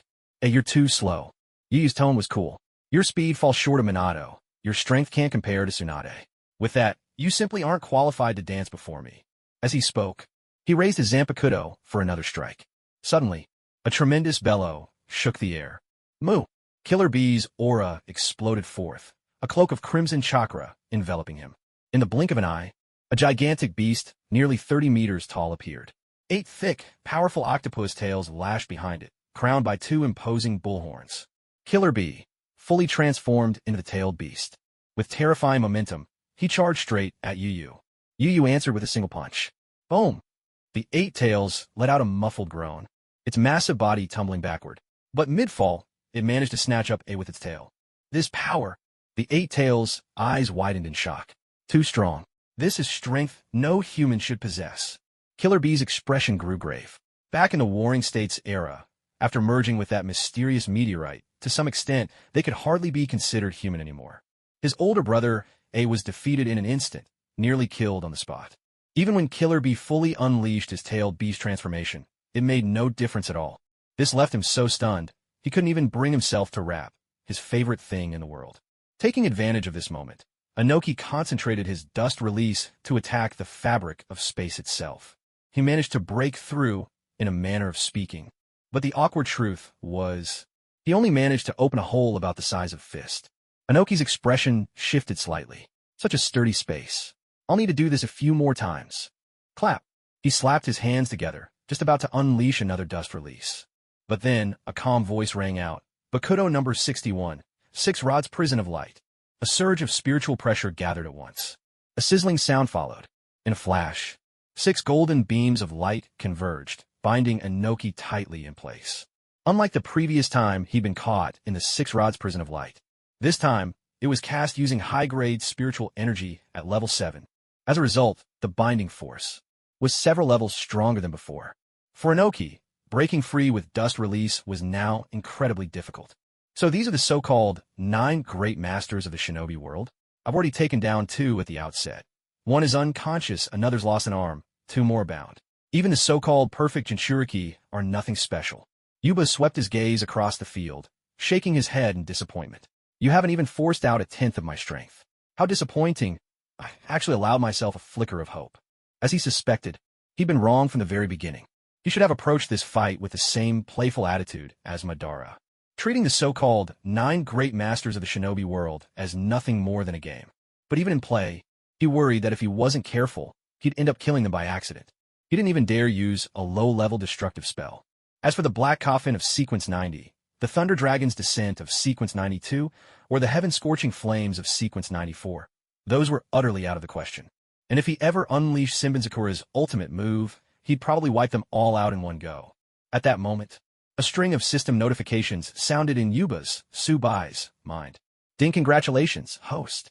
Side quest complete. Side quest. Defeat Chiyo, defeat 4th Raikage A, defeat one of the legendary Sannin, Tsunade. Reward / unclaimed. Plus 1,000 spiritual pressure experience. 3 surveillance bacteria, destructive spell number 96. Plus 1,200 spiritual pressure experience. Destructive spell number 97.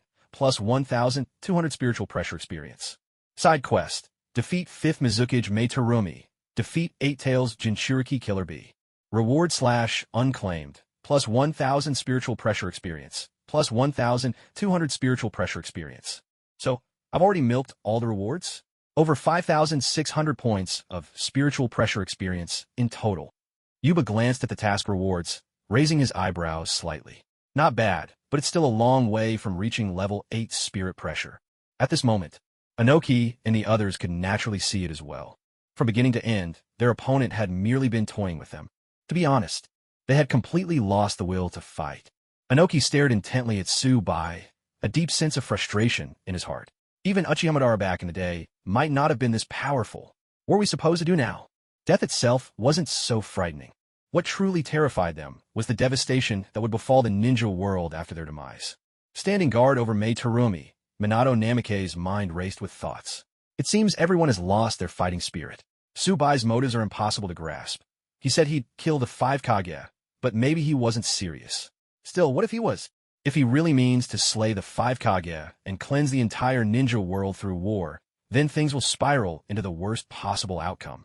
Unless someone can change his mind, or has the strength to stop him. So then, in the whole ninja world, who else could possibly stop Tsubai? Only someone of his own bloodline. Yuba. Minato gazed at the unconscious girl, pondering to himself. With Meitarumi in a coma, I have to be on guard in case Tsubai targets her. That means I can barely contribute to the battle anymore. I have to get out of here. Once Meitarumi is safe, I'll go find Lord Yuba for help. Tsubai must not be allowed to kill the 5 Kage, or the ninja world will fall into utter misery. With this thought, Minato formed a hand seal with one hand. In a flash of golden light, he vanished, taking Meitarumi with him. Watching Minato's departure, Yuba, Tsubai, chuckled inwardly. As expected, Idaimai is the clever one. Otherwise, I really wouldn't know what to do with the 5 Kage. Tsubai is happy to name you MVP of the assist. Minato's off to call for backup, but that'll take some time, won't it? Guess I'll toy with these 5 Kage a bit longer. Hope you hurry back, or I'll run out of ways to keep the act going. Killing the 5 Kage earlier, well, that was just talk. Not that he was feeling merciful or anything. He simply thought that if the 5 Kage actually died, the ninja world would lose its charm. From the very beginning, His true targets were Madara and Hashirama. These others were mere playthings. Their strength wasn't impressive, but still better than nothing.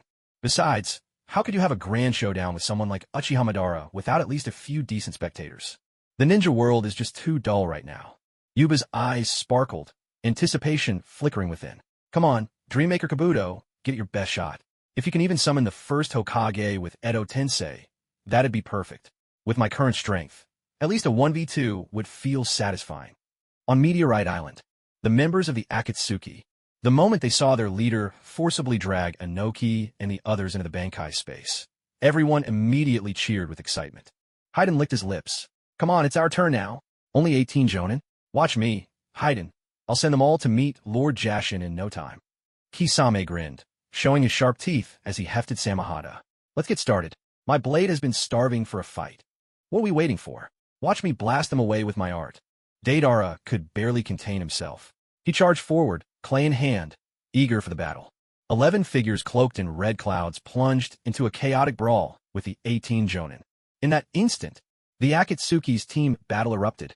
And as for why there were only 11, Obito hadn't joined the fight. Obito stood calmly at a distance, gazing at the Bankai space suspended in the air, murmuring to himself. It should be soon, right? According to Senior Yu's earlier analysis, the fourth Hokage won't last much longer before he calls for help. I need to keep an eye on him. Besides Conan, a Fae, and himself, no one in Akatsuki knew that Void White was actually Yu. As the designated enemy, he couldn't help but feel the psychological strain of acting as Akatsuki's adversary. In truth, Obito's actions served only to keep up the pretense of a confrontation with Yu, so the rest of Akatsuki could fight with peace of mind. Yu glanced at Obito before him and chuckled quietly. Right now, we're supposed to be enemies, aren't we? Standing around like this is a bit too obvious, don't you think? How about we put on a little show? Hearing this, Obito was speechless. You make a good point, Senior, but I think you're just looking for an excuse to beat me up. No way. Yu beamed. Didn't we already give you a proper welcome at the initiation? This time it's just for show. Let's make it convincing. There's a guy among the Jonin named Shikaka Nara. He may not be strong, but he's sharp as a tack. Make sure you go all out. Don't slip up. Understood. Obito sighed in resignation. In a flash, he vanished. Approaching Yu, he slammed his hands to the ground. Wood style. Hell's chaos. With a sudden whoosh, a vast tangle of thick, living vines erupted from the earth. Large and powerful, they surged forward, seeming almost sentient as they lashed toward Yu with crushing force. Oh my, starting off with your big move already. Yu chuckled. But you know, this alone won't be enough. As soon as he finished speaking, a surge of spiritual pressure burst from his body. Crack, crack. The force was so tangible, it shattered the sea of vines as if they were nothing. Even Obito, who had braced himself, was left in shock. He crushed my hell's chaos so easily. Senior Yu's power has grown again. But hadn't it only been 5 or 6 days since he'd last been thrashed? As he racked his brain, unable to make sense of the situation, Yu whispered, "Don't get distracted, Obito. Heido number 4. White, lightning." Suddenly, he raised his hand. A slender streak of brilliant blue lightning shot forth. Obito stood his ground, unfazed, and slipped easily past it using Kimi's phasing mode. Kamui really is handy. Witnessing this, Yu couldn't help but be struck with admiration. No wonder in the original story, even when Kakashi borrowed it, he managed to injure Kagaya Otsutsuki. Stay sharp, senpai. Obito gave a low warning. Kamui. His left Sharingan spun, the Tomo whirling abruptly. A sharp, crackling sound filled the air as the surrounding space twisted rapidly. In a flash, Yu vanished with a Shuinpa, dodging with ease. But right where he had stood, the ground was erased, leaving a gaping pit behind. Yu's brows lifted in surprise, his heart filled with awe. Obito's left eye Kamui is definitely stronger than Kakashi's half-baked version. He could erase any target from a distance. Unlike Kakashi, who could barely manage to sever an arm, Obito's range was far greater. And he was much faster. Kamui was effective against almost anyone, if Yu hadn't raised his spiritual pressure to level 7. In his normal state, this attack might have easily caught him off guard. The crackle of their clashes echoed again and again, each exchange more astonishing than the last. All the while, Yu kept a watchful eye on Akatsuki's battle. In the beginning, he had drawn all the high-level fighters, those at Kaga level and above, into the fray, actually to prevent them from interfering with Akatsuki, especially Inoki, whose dust release was the most effective weapon against Haiden. At this point, neither Itachi nor Shursui had awakened their Mangekyo Sharingan, so their strength hadn't yet reached Kage level. Deidara was still young, and had only recently developed C for Garuda, though it was not yet stable. Kisame, on the other hand, was already quite powerful. With the Samahata sword in hand, paired with his super sharp bomb technique, he had just about reached Kage level. But he had not yet mastered merging with Samahata. The opposing side had 18 elite Jonin. While their abilities varied, they still had Nara Shikaku, a master strategist. Even with both Toby and Conan on their side, it was still a real challenge to defeat the enemy without suffering any casualties. Up in the sky, Deidara soared atop his C2 dragon, relentlessly bombing enemies on the ground from above. Whoosh, whoosh, whoosh. Winged clay birds swooped through the air, darting swiftly toward Maki. Art. Deidara formed a hand seal with one hand. Is an explosion. Ah. Boom. Boom. Boom. The clay birds exploded one after another. Deafening explosions ringing out as clouds of smoke and dust rose in all directions. But Maki, at some point, had already been pulled clear of the blast zone by Narashikaku's shadow technique. Damn it, that pineapple head is a real pain. Deidara fumed with frustration. You keep ruining my explosions, and now I have to shrink the area of my bombardments. As soon as the battle began, and Shikakanara realized the enemy was using explosive release, he immediately ordered his allies to engage the opponents in close-quarters combat. With everyone so close together, Deidara had no choice but to hold back. He couldn't unleash large-scale blasts without risking his own teammates. His signature ninjutsu was now severely limited. However, for Haiden, this situation was much more to his liking. At that moment, Uragi, Maki, and Haiden were locked in relentless combat. Haiden's blood-stained, triple-bladed scythe swept through the air, whistling menacingly as it danced. Seizing an opening, the two opponents drove their kunai deep into Haiden. With a sickening sound, the blades pierced his flesh. Maki and Uragi exchanged a glance. We got him. One down. Let's finish him off first. Victory seemed within their grasp, the fight going smoother than they dared hope. But then, everything changed in an instant. Expressionless, Haiden spat out a curse. Bastards, that hurts. Stop twisting the damn thing around in there. What? Maki and Uragi recoiled in horror. He's still alive? That's impossible. Fall back now. They realized too late that something was terribly wrong and tried to retreat. But it was already too late. With a sudden swing of his scythe, Haiden sliced through Maki's arm, blood splattering across the blade. He bent down, smeared his foot in the pooling blood, and began tracing a ritual circle, a triangle inscribed within a larger circle. A sinister chuckle escaped his lips. Now, you'll face the judgment of the Jashin god. Uragi and Maki stared in shock. What just happened? We saw the kunai go in. Why didn't it hurt him? Is he immortal? We don't know. In the vast world of ninja, forbidden techniques like this aren't unheard of, Maki said grimly. But we need to confirm it. Let's attack again. I'll give you the chance to strike. Right. Maki charged forward, but before he could reach Haiden, a horrifying transformation swept over his foe. Haiden's skin turned pitch black, his face starkly white, an eerie and terrifying figure. In his left hand, a jet-black spear appeared. Smiling viciously at the oncoming Maki, Haiden declared, "The ritual begins. This is the Jashin god's punishment upon you." Zenith D. Author's note, 3 chapters tonight. From now on, I'll try to post at least 2 every night, and aim for 3 when I can. No more worrying about which day of the week. 2 chapters just aren't enough for everyone, are they? If you enjoy the story, please send gifts and remember to check out the ads. Monday and Tuesday are definitely slow for earnings. They've dropped by half. It's tough out here. Please support me. Sobi sobi sobi. In full view of everyone present, Haiden drove the black spear straight through his own chest. With a sudden, sickening sound, a jet of fresh blood spurted from his chest. Maki's charging figure halted abruptly. He clutched his left chest, staggered, and collapsed to the ground. Ugh! Ah! His face was twisted in agony, and he let out a pained, wretched moan. Within seconds, his life was gone. Not far away, Yu Liang stared, dumbfounded by the lifeless body. Dead? He's dead? What on earth just happened? He couldn't begin to imagine that in this world, there could exist such a twisted ability as the death possession by blood. Strictly speaking, death possession by blood is an extremely rare and forbidden jutsu or curse. It can only be activated using an enemy's blood as the catalyst. Once the curse ritual begins, the caster must stand within a ritual circle drawn from the enemy's own blood. Then, by injuring himself with a weapon, the enemy suffers every wound the caster inflicts upon himself. It's a curse absolutely impossible to evade. Heiden's technique is both powerful and flawed. He rarely uses any ninjutsu, relying almost entirely on brute force to wound his foes. This is both a weakness and a flaw.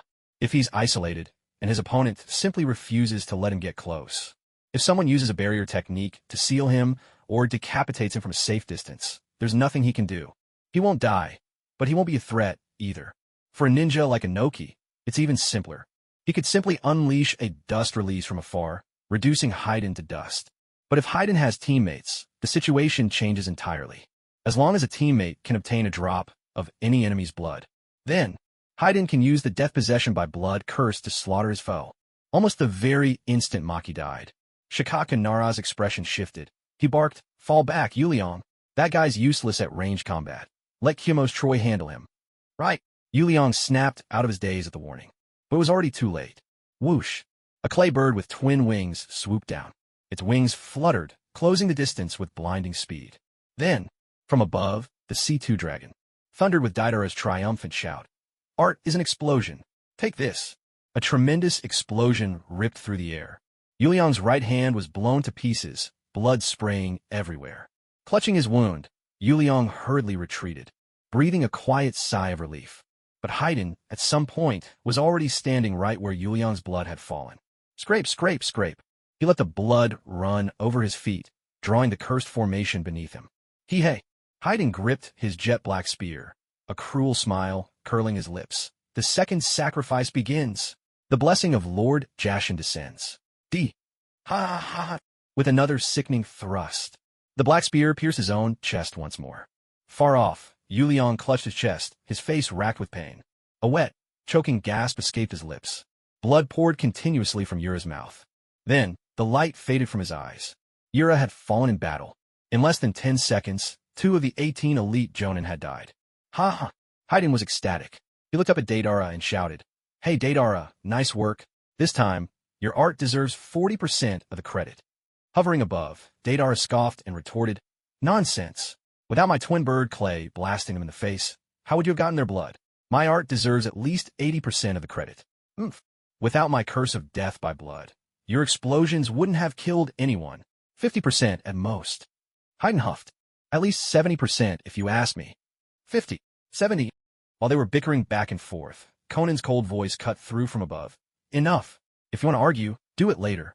Don't forget what the leader said. Stay silent during battle if you can. In just a few words, you've already given away your secret jutsu, you idiots." Haiden fell silent. Deidara chastened. Neither of them said another word. But Conan's warning had hit the mark. Almost immediately after their quarrel, Shikaka Nara had already deduced the details of Haiden's ability. He called out loudly to his allies. "This man seems to possess immortality. His technique relies on licking his opponent's blood, then inflicting the same injuries onto them through a curse seal. But the ritual only works inside that curse circle. Everyone, be careful. Don't let the enemy get your blood. Troy, with your magnet release, you're best at long-range attacks. You take on Haiden." "Understood." Troy stepped forward. He wielded a handful of diamond-shaped kunai, each one pulsing with a blue glow. Troy possessed a unique ninjutsu, magnet release, magnetization technique. Anything the user touched would become magnetized. He could also transfer the magnetism to other objects, using them to attack his enemies. This fell under the rare Kekkei Genkai abilities, combining magnet release with his unique ninja tool, the Diamond Shuriken. If a shuriken hit the opponent, even if it only struck their kunai, it would magnetize the enemy's body. From there, he could use the shuriken's own magnetic pull to launch further attacks. The shuriken and the target would attract each other, making the attacks nearly impossible to evade. Troy eyed Haiden, recognizing several diamond shuriken in his hand. Swish, swish, swish.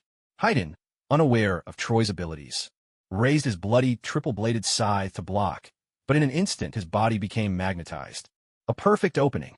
Troy hurled another diamond shuriken. Clang! The magnetic pull drew it straight to Haiden's chest, striking him head-on. Haiden stared blankly at his chest, a hint of surprise on his face.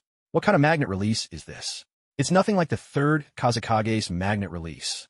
But honestly, it feels pretty useless. Troy didn't respond aloud, but inside, he was deeply unsettled. Just as Shikaka Nara from Konoha warned, this guy really is immortal. My magnet release works, but regular attacks barely even scratch him. His opponent's body could be magnetized, but that didn't mean control was absolute. Attacks could still land. He had to be vigilant, careful not to let Haiden get his blood, while also trying to inflict massive damage on him. Gazing at the small, square shuriken in his hand, Troy felt a headache coming on. I have to find a way to cut him in half, or take his head off. Otherwise, the danger to myself will only grow. First update. If you spot any typos, readers, let me know, and I'll fix them when I wake up. Sending love. Red Heart. The battle between Haiden and Troy raged on, fierce and relentless. Shikaka and Nara no longer paid them any mind. A ninja who could kill from a distance with nothing but a smear of blood was simply too unpredictable. Troy being able to pin down Haiden was already the best possible outcome. There was one thing he hadn't said aloud. It was entirely possible to secretly obtain blood from another Akatsuki member. Then, at the right moment, he could pretend to sprinkle his own blood. Who knew? He might trick Haiden into accidentally killing his own teammate. But this was definitely not something to discuss openly with everyone watching. Now, with 2 Sunagakure Jonin dead, the current situation was 11 against 16. Troy from the Hidden Cloud was a rare Jonin with magnet release. Judging by the earlier fight, he seemed perfectly suited to handle Haiden. Yin Hiden's Tutai, renowned examiner for the legendary Lightning Oxrari Ken, was also incredibly strong, more than capable of taking on the still young Mangetsu Hozuki. From Iwagakure, Kuratsuchi's father, Kitsuchi, was a powerhouse who once sent the tail beast form Kinkaku flying with one punch. As Inoki's personal bodyguard, he had no problem facing Kakuzu. Iwa's veteran Jonin Bunya would take on Kisame. From the mist, Ao would face his fellow villager, Zabuza. Konoha's Genma Shiranui, Reido Namishi, and Aoba Yamashiro. These 3 would work together against the 2 young Uchiha prodigies. Shikaku, Nara, glanced up at Konin floating in the sky, and at the deeply neurotic Tobi not far away, his expression growing ever more grave. Both of them are formidable, easily on par with the Kage, if not even stronger. It'll take myself, Choza Akimichi, Inoichi Yamanaka, plus 2 special Jonin from Konoha, Yamato, and some Inuzuka, as well as another special Jonin from the Cloud, Jinai, making 6 Jonin in total, just to barely hold them off. The most crucial thing is they don't even seem to be serious yet. It's as if they're just toying with us. The Akatsuki's strength is overwhelming. Nara Shikaku gazed up at the Bankai space suspended in midair, silently praying in his heart. Lord Hokage, if you don't come soon, we might be completely wiped out. Just as he gathered his thoughts, Obito slipped out stealthily from underground, a sly grin on his face. Checkmate. How could you let your focus wander during battle? That's a fatal mistake. As he spoke, he reached out with one hand toward Nara Shikaku. Not good. Shikaku's expression shifted. You, this swirly guy, can move through the earth as silently as the other white Zetsus. Obito cocked his head, puzzled. What else did you expect? I'm a member of the white Zetsu, even if my tastes are a little different from theirs. Being a white Zetsu himself, of course he had mastered the basic mayfly technique. Diving underground. It was easier than taking a breath. All the while, his hand inched ever closer. In the blink of an eye, he was about to touch Shikaku. Suddenly, Himogakure's kunai had darted between them. Long blade in hand, its edge crackling with lightning chakra. In a flash, she brought the blade down on Obito's head. He made no move to dodge, taking the blow head-on. The blade struck his head, yet he remained completely unharmed. Obito muttered under his breath, with style. Kuting technique. With a sickening squelch, his palm landed squarely on her abdomen. In an instant, a multitude of wooden spikes exploded outward, piercing her straight through, chilling to the core. Special Jonin Kinai of the Hidden Cloud fell in battle. Note, Konoha Special Jonin Inuzuka Riki, Harano, and Cloud Special Jonin Kinai are original characters created by the author. All other characters appear in the original work. Obito didn't spare her corpse a glance. He fixed his mocking gaze on Shikaku. You really thought the 6 of you could keep Konin and me busy all by yourselves? I could wipe you out single-handedly. Shikaku's face was filled with shock. You've mastered the first Hokage's secret with style techniques, and you wield them so skillfully? Obito grinned again. What, you're surprised? Isn't this just basic stuff? In our organization, wood style is hardly a rare commodity. The sudden slaying of a Hidden Cloud Special Jonin left everyone utterly stunned. Nara Shikaku, Akimichi Choza, Yamanaka, Inoichi, Inuzuka Riki, and Harano closed ranks, eyes locked grimly on Obito. Each wore an expression of the utmost seriousness. In recent years, the Akatsuki's reputation had grown ever more fearsome. They'd managed to gather some intel on the group's members.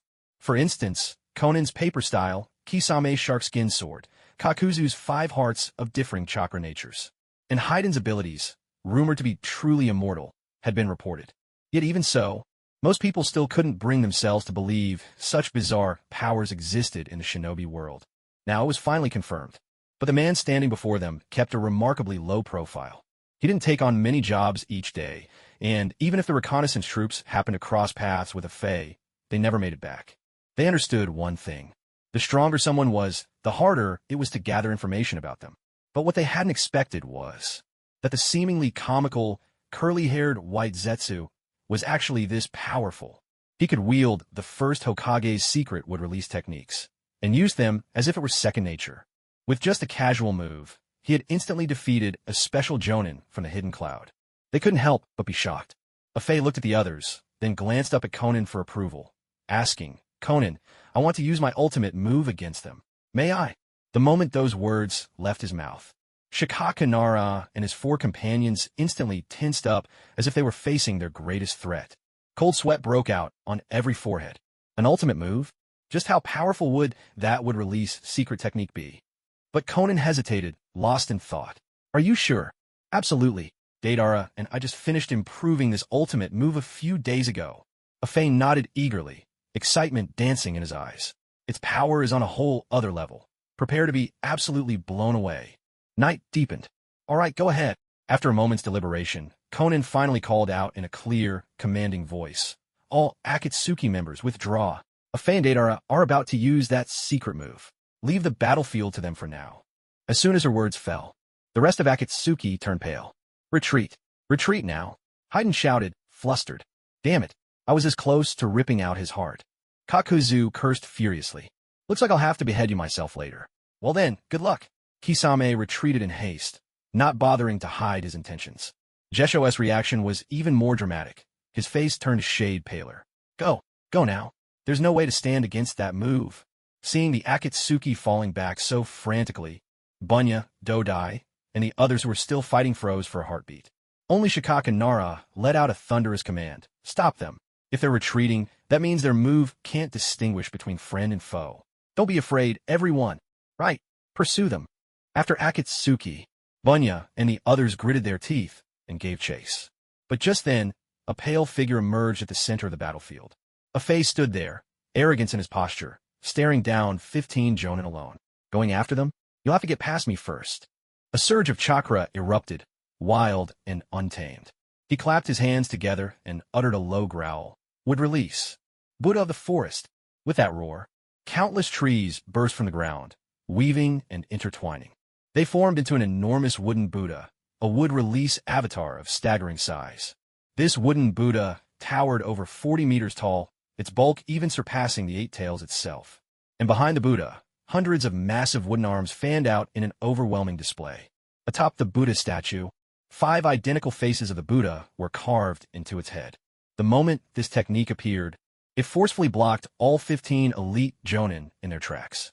Choza Akimichi, Inoichi Yamanaka, Kitsuchi, and the others froze in place, not daring to take another step forward in pursuit.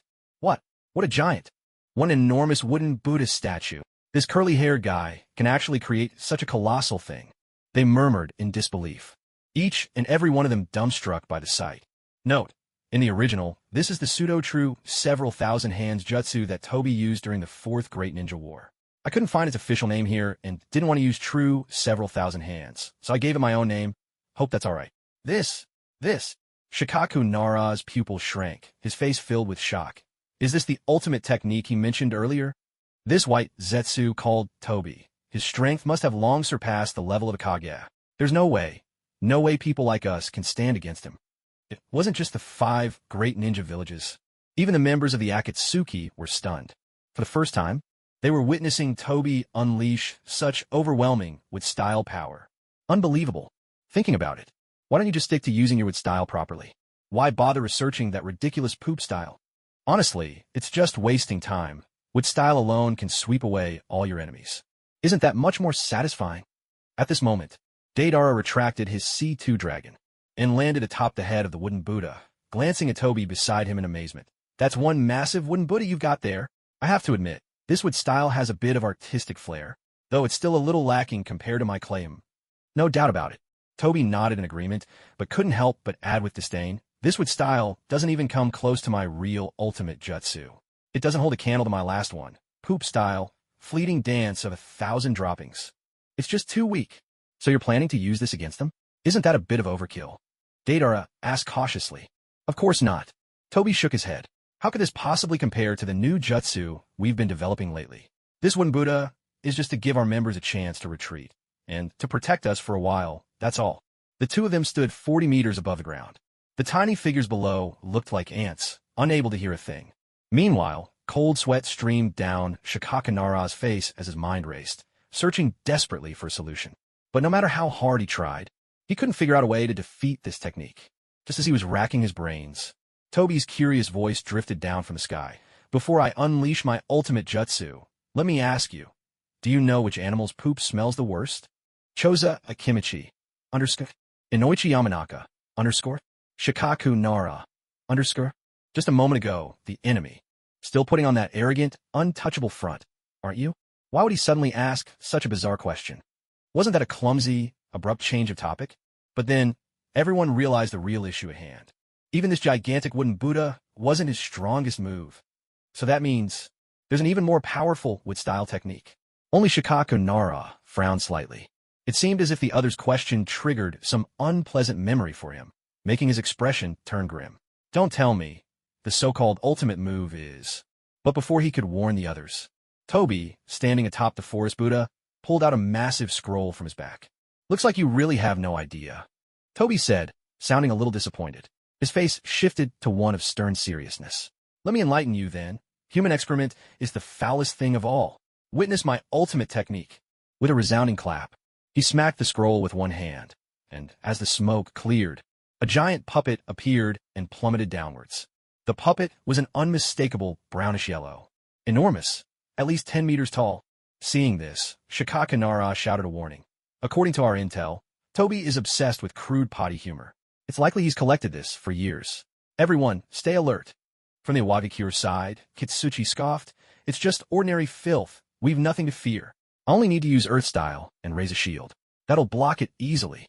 You think you could disgust us with that? You underestimate us.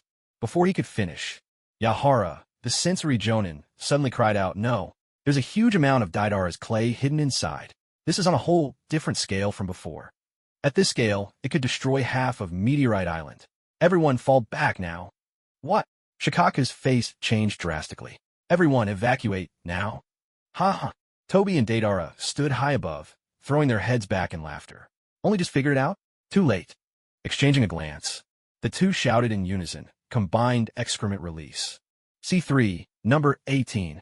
Exploding filth. Puppet, take this. It's the third watch, and I'm absolutely exhausted. Looks like I can start posting new chapters in the early hours from now on. Before I sleep, I'd appreciate a little gift. Time for some rest. I'm about to drop. As Toby and Deidara's shouts echoed, the 10-meter-tall puppet came crashing down from above. It fell so fast, there was no time for the enemy to react.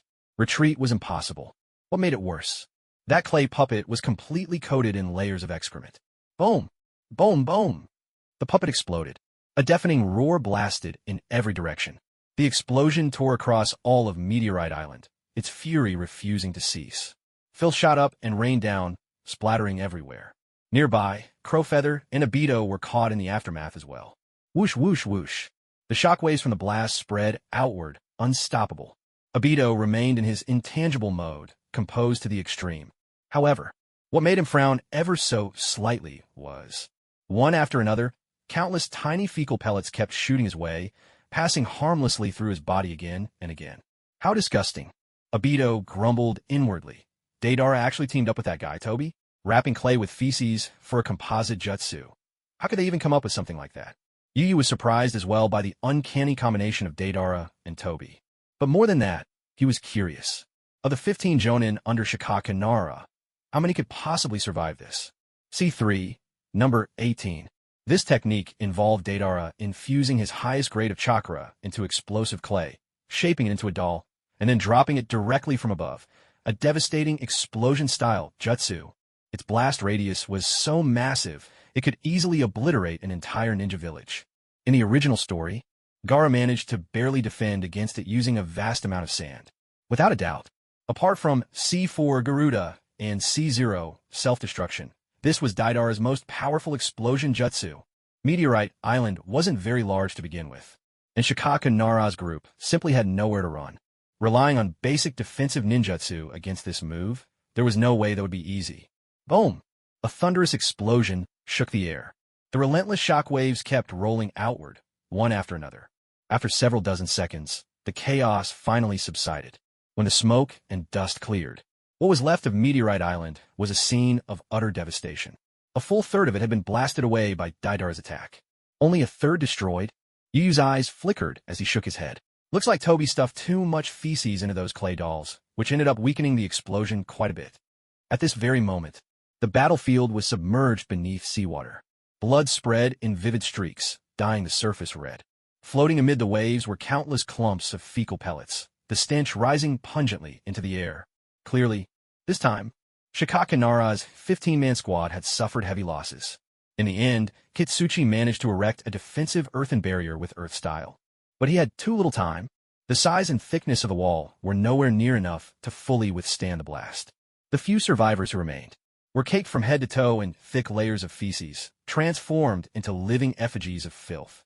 The scene was almost too vivid to believe. Not far away, a large piece of wood floated on the water. Carved into its surface was the face of a Buddha. Inside that massive log, two people chatted away without a care in the world. Deidara glanced at Toby, a hint of surprise flickering in his eyes. What's this wood-style move called? You actually managed to completely block my C3. Number 18? That's pretty impressive. Oh dear, I'm not sure myself. Toby scratched his head. But once when I annoyed the boss and used it, he said it reminded him a bit of the first Hokage, Hashirama Senju's wood style. Ranking technique. Note, wood style, ranking shield technique, is a top-tier wood style defensive jutsu created by Hashirama Senju. It produces a wooden shield shaped like a fanged demon face to block enemy attacks. During the battle at the Valley of the End, Hashirama once used this technique to withstand Madara's tailed beast catastrophe sword attack. Oh, that sounds pretty impressive. Deidara chuckled and asked, so did the boss ever give your wood style a name? No, he told me to name it myself. Toby shook his head. Huh, that's generous. Well, why not just call it wood style? Ranking shield technique then. Hashirama Senju has been dead for decades. He's not about to crawl out of his coffin and scold you. So there's nothing to be afraid of, yeah. Deidara laughed. But then, the next second, Toby replied with a half-smile, dead sure, but whether he could jump out of his coffin, you never know. Deidara's expression tightened. Huh, what do you mean? Hashirama Senju was dead, and yet he could still climb out of his coffin. Ahem, nothing, forget it. Toby changed the subject with a cheeky grin. Let's head outside and take a look. They're reacting way too slow, but this time, my new compound poop-style jutsu is sure to turn the tide. All right, whatever. Deidara replied, carefree as always. The memory of that poop-style jutsu from earlier made him forget Toby's cryptic remark. As one of Yu's 3 absolute confidants, Toby naturally knew many secrets, including how, for years ago, Kabuto had been lured away by Black Zetsu to perform the impure world reincarnation and resurrect Uchiha Madara. If Madara could be brought back, what trouble would it be to revive Hashirama Senju? So, just to be safe, he'd better not name it carelessly. He decided to call this jutsu wood style shield ranking technique. Huh, I reversed the name, so even if it's Hashirama, he can't complain now, right? Crack. Toby formed a new hand seal, activating the wood style. They leapt up and landed on the water surface, gazing out at the vast ocean before them, now stained crimson with fresh blood. The last explosion had killed 9 people in one blow. Among the dead were Konoha's elite jonin Inazuka Riki, Bingzuliai, Yamashiro Aoba, Genmashiranui, Sensory Ninja Harano, Cloud's jonin Troy, Rock's jonin Bunya, and 2 unnamed, side character, elite jonin. Since the battle began, in just a handful of minutes, 12 people had already fallen. Only 6 remained. Konoha's Nara Shikaku, Akimichi Choza, Yamanaka Inoichi, Cloud's Sukadai, Rock's Karatsuchi, and Miss Ao. Nara Shikaku wiped the filth from his face, deeply remorseful. Miscalculated. I completely miscalculated. Who could have imagined that Toby would play so far outside the rules? He thought he understood Toby. At most, he assumed the enemy would use filth to mess with their morale. But who on earth could have guessed? This guy actually packed a huge amount of explosive clay into poop. That's completely beyond what any normal person would ever imagine. Even the sensory ninja barely managed to notice it. But it was already too late. They could only hastily throw up a basic defense. As a result, their side suffered heavy casualties in an instant. Seeing this scene, Toby clapped his hands and cheered. Haha, I'm amazing. No, we're amazing. This combo ninjutsu really gave them a huge shock. Not bad at all. Deidara was also quite satisfied. As expected of my C3 masterpiece. Sure, wrapping in so much poop did lower its artistic value a bit, but with results like this, I'm still thrilled. HM. At those words, Toby raised an eyebrow. What's that supposed to mean? Are you looking down on my poop? Another update. Deidara was just about to say he did have some complaints. But remembering Toby's fierce display just now, he quickly softened his tone. No, not at all. Artistic sense is one thing. Artistic value is another. They shouldn't be confused. This combo ninjutsu is absolutely a top-tier artwork, with the highest artistic value. No wonder it took US days of hard work to develop. Toby snorted with satisfaction. That's more like it. My poop is the true work of art. HM. Deidara fell silent. He wanted to retort, but he didn't dare, so he could only grumble inwardly. Nonsense. It's clearly my clay that's the real art here. At that moment, the other Akatsuki members arrived. Looking across at the battered and miserable Shikakanara and his team, they felt secretly relieved. Though their enemies survived, they were badly injured by the blasts, and covered in smelly clumps of poop that reeked to high heaven. But there was no denying, Toby and Deidara's ninjutsu had been shockingly effective. In a flash, they killed 9 enemies, forcefully turning the tide of battle. A round of applause broke out. Conan led the ovation, and everyone was full of praise. Not bad at all. Toby, that move of yours was truly astonishing. Incredible, my man. This battle, you definitely get top credit. The boss is sure to reward you handsomely. Everyone showered Toby with praise. No one mentioned Deidara, not because he hadn't contributed, but mainly because Toby's poop had been the key factor. Wrapping the clay inside a layer of poop completely distracted the enemy's attention. By the time they realized the trick, it was already too late to defend themselves. Of course, on one hand, it was thanks to Toby's Buddha of the Forest jutsu forcibly halting the enemy's pursuit. Otherwise, this combo poop-style ninjutsu could never have been unleashed. On the other hand, it was also a testament to Toby's real strength. That astonishing wood-style Buddha statue, along with the secret wood-style techniques strong enough to withstand C3 explosives. Such power is truly beyond the reach of ordinary people. Oh dear, Deidara, embarrassed by all the praise, covered his face shyly. Everyone, please stop flattering me. If this keeps up, Deidara, might get carried away, and the leader doesn't like that. Deidara pouted, too lazy to argue with them any further. It's my clay art that's the true masterpiece. All right, that's enough. With just a word, Conan quieted the room. All the sand-hidden jonin have been eliminated. Leaf only has 3 jonin left. The Cloud, Stone, and Mist each have 1. Let's discuss how we'll handle these 6 on the other side. Is there anything to discuss? Just kill them and be done with it. Haiden declared ruthlessly. You collect their blood, and I'll offer them as sacrifices. Kakuzu spoke coldly. I'll take care of their hearts. Kisame grinned, baring his shark-like teeth. Deidara has already made such a big contribution. We should earn some merit too, right? Otherwise, how can we explain ourselves to the boss? Deidara chuckled. My C4 Karura is almost ready. Let me see if I can truly make them ascend. The arguments flew back and forth. Shursui and Itachi exchanged glances. Shursui stepped forward, wearing a gentle smile. Everyone, if I recall correctly, the leader never ordered us to kill all the enemies. Wouldn't acting on our own be inappropriate? What's inappropriate about it? Mangitsu Hozuki was puzzled. Aren't enemies meant to be killed? Or do you want to keep them as prisoners? We in Akatsuki have no use for captives. Zabuza grunted in agreement. I agree. Shursui shook his head. But senseless slaughter does nothing for peace in the shinobi world. I couldn't care less about peace. Kakuzu scoffed. Peace in the shinobi world means nothing to me. I kill for bounties. That's my purpose in life. Killing has plenty of meaning. Haiden licked his lips, a sinister grin on his face. Only by making our enemies taste the agony of death can I please Lord Jashin. And that brings me joy as well. Seeing Shursui stand alone, matching words with the entire group.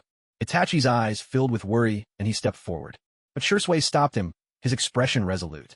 You're all killing for your own selfish desires. I joined Akatsuki to pursue peace for the shinobi world.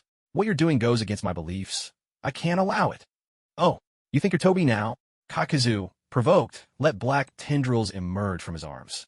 You haven't even awakened the Mangekyo Sharingan, kid. Don't think you're in any position to challenge us. Note, as mentioned earlier, Toby has already revealed his identity to Akatsuki. That's right.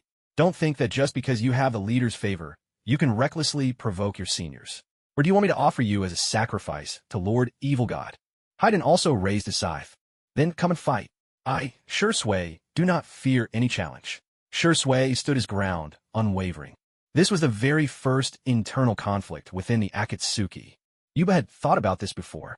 With self-serving types like Deidara, Haiden, and Kakuzu, what would happen if they ever clashed with idealists like Itachi and Shursui? Would there be conflict? He believed there wouldn't be. As long as everyone got what they wanted, there really wouldn't be much overlap. Everyone just completed their own tasks, and there would rarely be any real contradiction. But the real issue was, this was the first time the Akatsuki members had ever fought as a group. When individualism meets idealism, sparks are bound to fly. Haiden took pleasure in killing for its own sake. Kakuzu killed for bounty and profit. But in Shursue's view, killing them would do nothing to further peace in the ninja world. And so, conflict erupted. At this moment, the atmosphere was razor-sharp with tension. You all. Conan couldn't bear to watch any longer. She was just about to step in and stop them.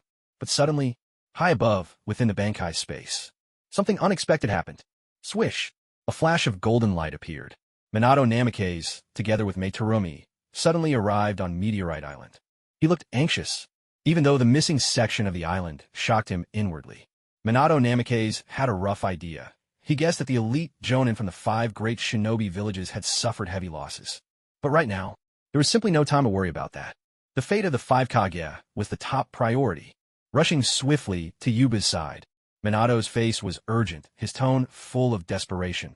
Lord Yuba, please, you must help the 5 Kage immediately.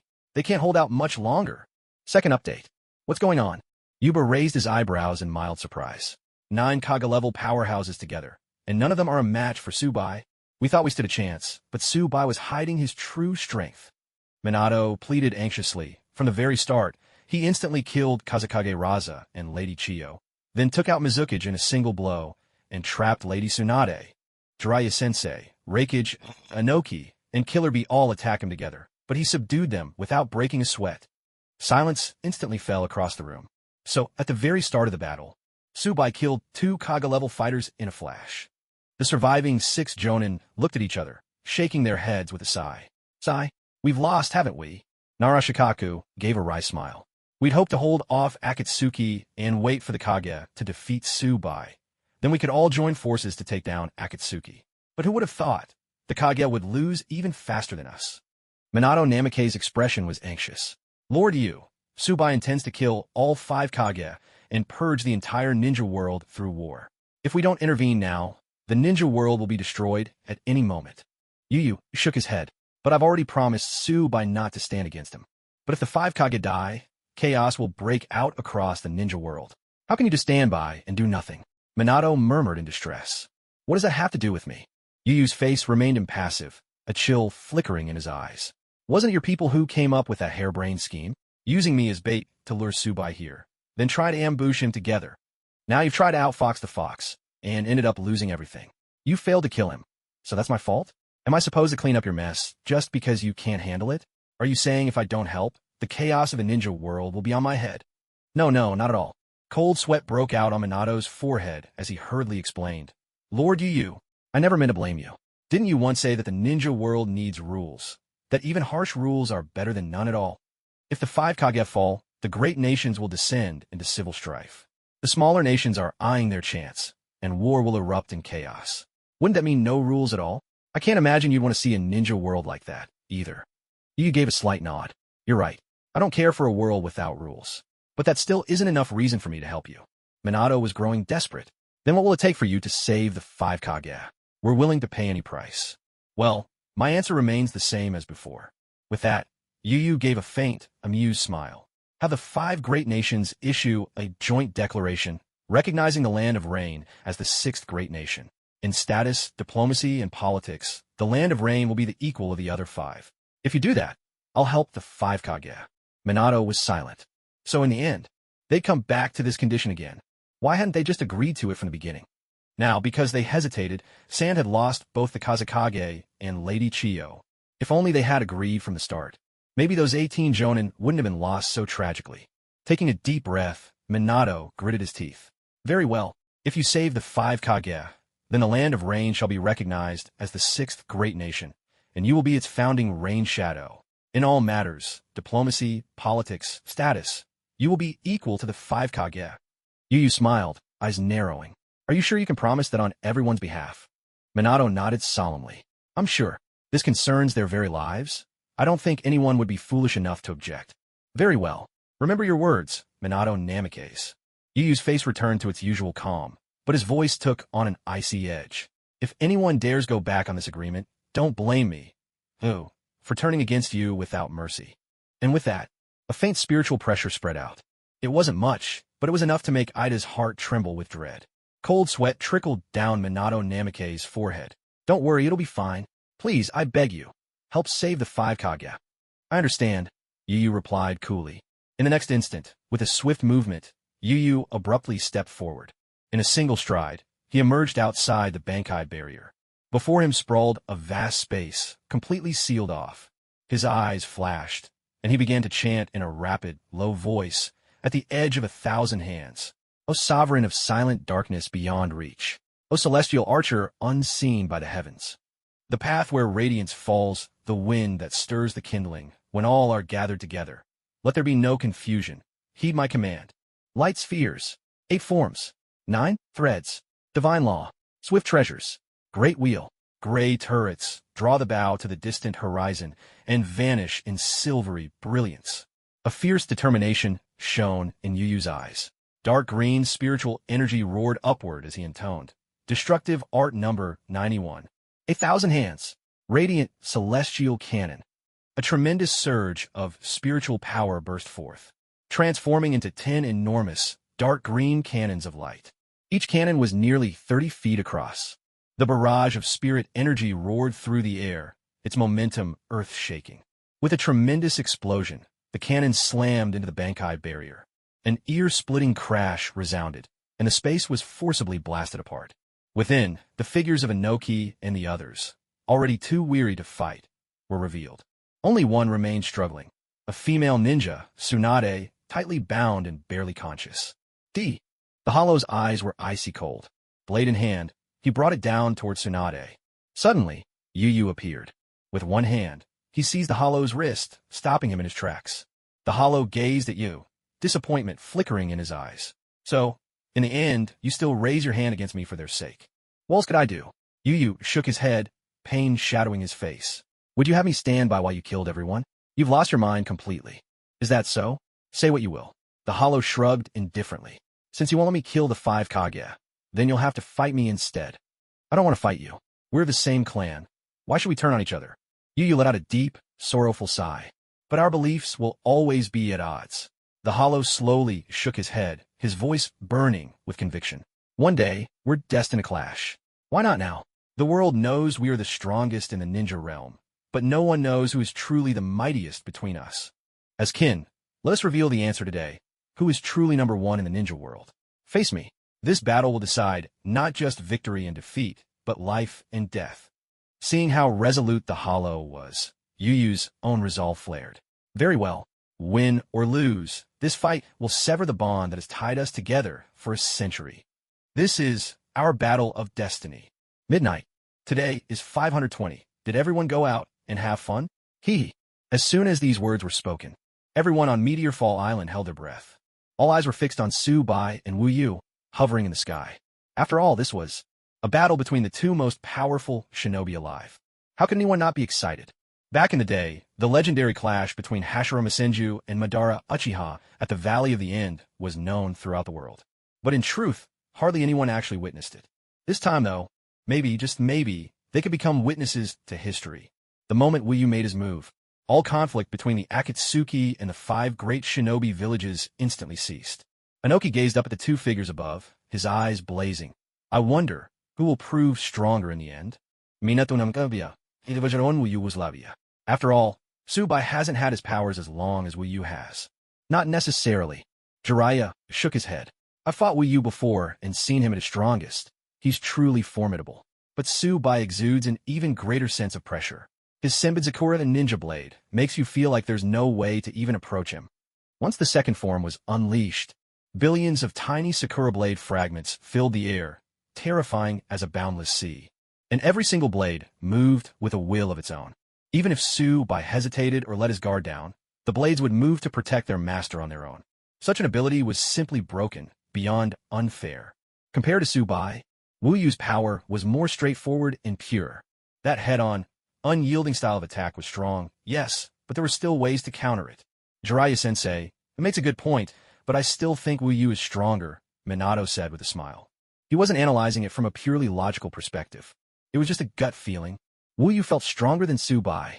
Madarumi looked up at the sky, her pretty face twisted in worry. Leader, please don't lose. Yu is so handsome too. Ahem, I hope you win as well. Wouldn't a draw be perfect?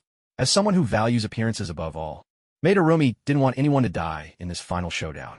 After all, they're both so good-looking. If either one died, she'd be heartbroken for ages. On the Akatsuki side, 12 figures stared up at the sky, a hint of excitement in their eyes. Most of them had no worries about their leader losing. After 4 years together, they truly believed there was no one in the shinobi world who could challenge their leader. Only those who knew what was really going on, Konan, Tobi, Obito, Shursui, and Itachi, showed any change in expression. Their emotions were all over the place. Conan's eyes were full of concern. Fighting yourself? Is this really okay? Please be careful. Don't get hurt. Obito, on the other hand, was visibly excited. Is it finally happening? Afei, carefree as always, scratched his head and mused aloud. Elder Yu and the leader, do they both need to go to the bathroom? And if they do, would their, business smell the same? Maybe I should sneak a look someday to find out. Shursue's eyes flickered as he pieced together the bigger picture. After years of careful planning, this is the chance for the Land of Rain to leap forward and become the 6th great nation. It's about building the foundation of power for peace in the shinobi world's future. Elder Yu has kept a low profile for 4 years, allowing the leader of the Akatsuki to become a name known throughout the ninja world. Now, the time for harvest has come. Akatsuki's leader, Tsubai, is destined to lose this battle, and the fame of the Rain Village's leader will shake the entire shinobi world. The outcome of this battle is already decided. Itachi, too, was coming to terms with the truth behind these events. He looked at Shursui and whispered, Shursui, with Elder Yu's power, why not just wipe out the 5 great nations and let the Land of Rain become the only one? Wouldn't that be a simpler way to achieve peace in the shinobi world? This all feels so complicated. It could be done, but there's no need. Shursui shook his head. That would leave a gaping hole in the world of shinobi. Elder Yu's plan is brilliant. After 4 years of preparation, lifting the Land of Rain to become the 6th great nation is an unprecedented feat. With this step taken, peace in the shinobi world should be within reach. All right, Itachi nodded in understanding. Enough talk, the battle's begun. Shursui gently patted his head, his expression solemn. Even though we already know how this ends, this fight is sure to rival the legendary battle of the Final Valley. Let's watch closely. High above, among the clouds, Yu and Tsubai crashed into each other with tremendous force. Clang! Their blades collided with a resounding ring. A powerful spiritual pressure surged in every direction, sweeping away vast swathes of cloud in an instant. This was a contest of pure strength. Even at 1,000 meters above the sea, each clash of their blades sent waves roiling across the ocean below. Clang! Clang! Clang! Yu and Tsubai were locked in a fierce struggle, blades ringing with the sound of steel meeting steel, only separating after several relentless exchanges. Now, facing each other across the open air, Yu's eyes flashed. As I thought, my hollow form is far stronger than my Shinigami form. Not just in sheer power, but also in Kido and Bakudo techniques. The difference is substantial. If I use my first stage resurrection, I'll still have the upper hand over Tsubai even when he's in his Shinigami Bankai state. Our spiritual pressure might be on the same level, but my soul only fused with the Shinigami 100 years later than his. It'll take relentless battle and training for my Shinigami form to catch up with my hollow self. The spiritual pressure gained from the system just isn't the deciding factor. Tsubai stood opposite, grinning as he said, "That's why we need to create the impression of an evenly matched fight. If you defeat me too easily, it'll actually work against our plans going forward." "I know," Wii replied, helpless. "It feels so strange talking to myself like this." There's nothing we can do about it, Subai said, his eyes flashing. Even though the hollow form is stronger than the Reaper form, we still need to test the true difference through battle. Wu Yu replied coolly, then there's no need for a warm-up. Let's go all out from the start. Subai nodded, very well. The two locked eyes in perfect synchronicity. He gripped his Zanpakuto, blade pointing downward, the hilt raised high. Subai called out in a low voice, Bankai, Senbin Zakura, Kageyoshi. Wu Yu, clutching the blade, murmured under his breath, seal away. Black, winged, demon. With that, the next chapter began. As their voices rang out, a tremendous surge of spiritual pressure erupted from both of them, rocketing toward the sky. A deafening rumble followed. Subai's Zanpakuto came crashing down. In an instant, the surroundings seemed to become a boundless ocean. Thunderous echoes reverberated. Behind him, enormous blades, each towering nearly 30 meters high, rose upright in a row. Then, in the very next moment, every single blade shattered. With a series of sharp, slicing sounds, they burst apart, transforming into billions of glimmering blades that swirled through the air, spectacular as a sea of cherry blossoms. Utterly breathtaking. Wu Yu's transformation, meanwhile, began from within himself. A steady patter arose. A torrent of spiritual pressure surged skyward, transforming into countless drops of emerald rain. Spiritual energy falling like rain. Within this torrential downpour, Wu Yu's sword vanished from his hand. The green streaks on his cheeks deepened slightly. A half-completed white bone mask now became whole. Two sharp horns arched upwards, like a crown fit for a king. From his back, great black wings unfurled, dark and bat-like. The hollow hole in Wu Yu's chest seemed to widen further. This scene instantly sent a wave of astonishment through the onlookers below. My goodness! Anoki was struck with shock. Is this Lord Wu Yu's strongest form? Even from 1,000 meters up, the pressure feels suffocating, like the very presence of death. TSK. Can't argue with that. Reikage commented, but honestly, he looks nothing like a human anymore. Tsunade, a hint of fear in her voice, remarked. The way Jiraiya once described him was flattering by comparison. Looking at him now, you really couldn't call that human at all. Who cares if he's human or not? Meitarumi murmured under her breath. He looks absolutely incredible. You two better end this in a draw. Even among the members of the Akatsuki, gasps of amazement rippled through the ranks. Haydn whispered, why does the leader of the Hidden Rain village feel so overwhelmingly strong? Just his appearance alone puts our boss to shame. Are we really going to lose? What kind of nonsense is that? Deidara shot back. Just because someone's outer appearance changes dramatically, does that mean they'll win? The boss is unbeatable. No one could defeat him. Exactly. Toby chimed in from the side. So if I wrap myself in a layer of fresh, soft dung and then use fire style to dry it into poop sculpture, is that enough of a transformation? But my actual strength wouldn't change at all, would it? Haydn, what the? Kakuzu. You're kidding me? Kisame. Seriously? Deidara. Unbelievable. Good grief. You really are a genius, aren't you? Wrapping yourself in fresh dung and then baking it dry with fire? To even come up with something so outrageously grotesque and bizarre. Your imagination is truly something else.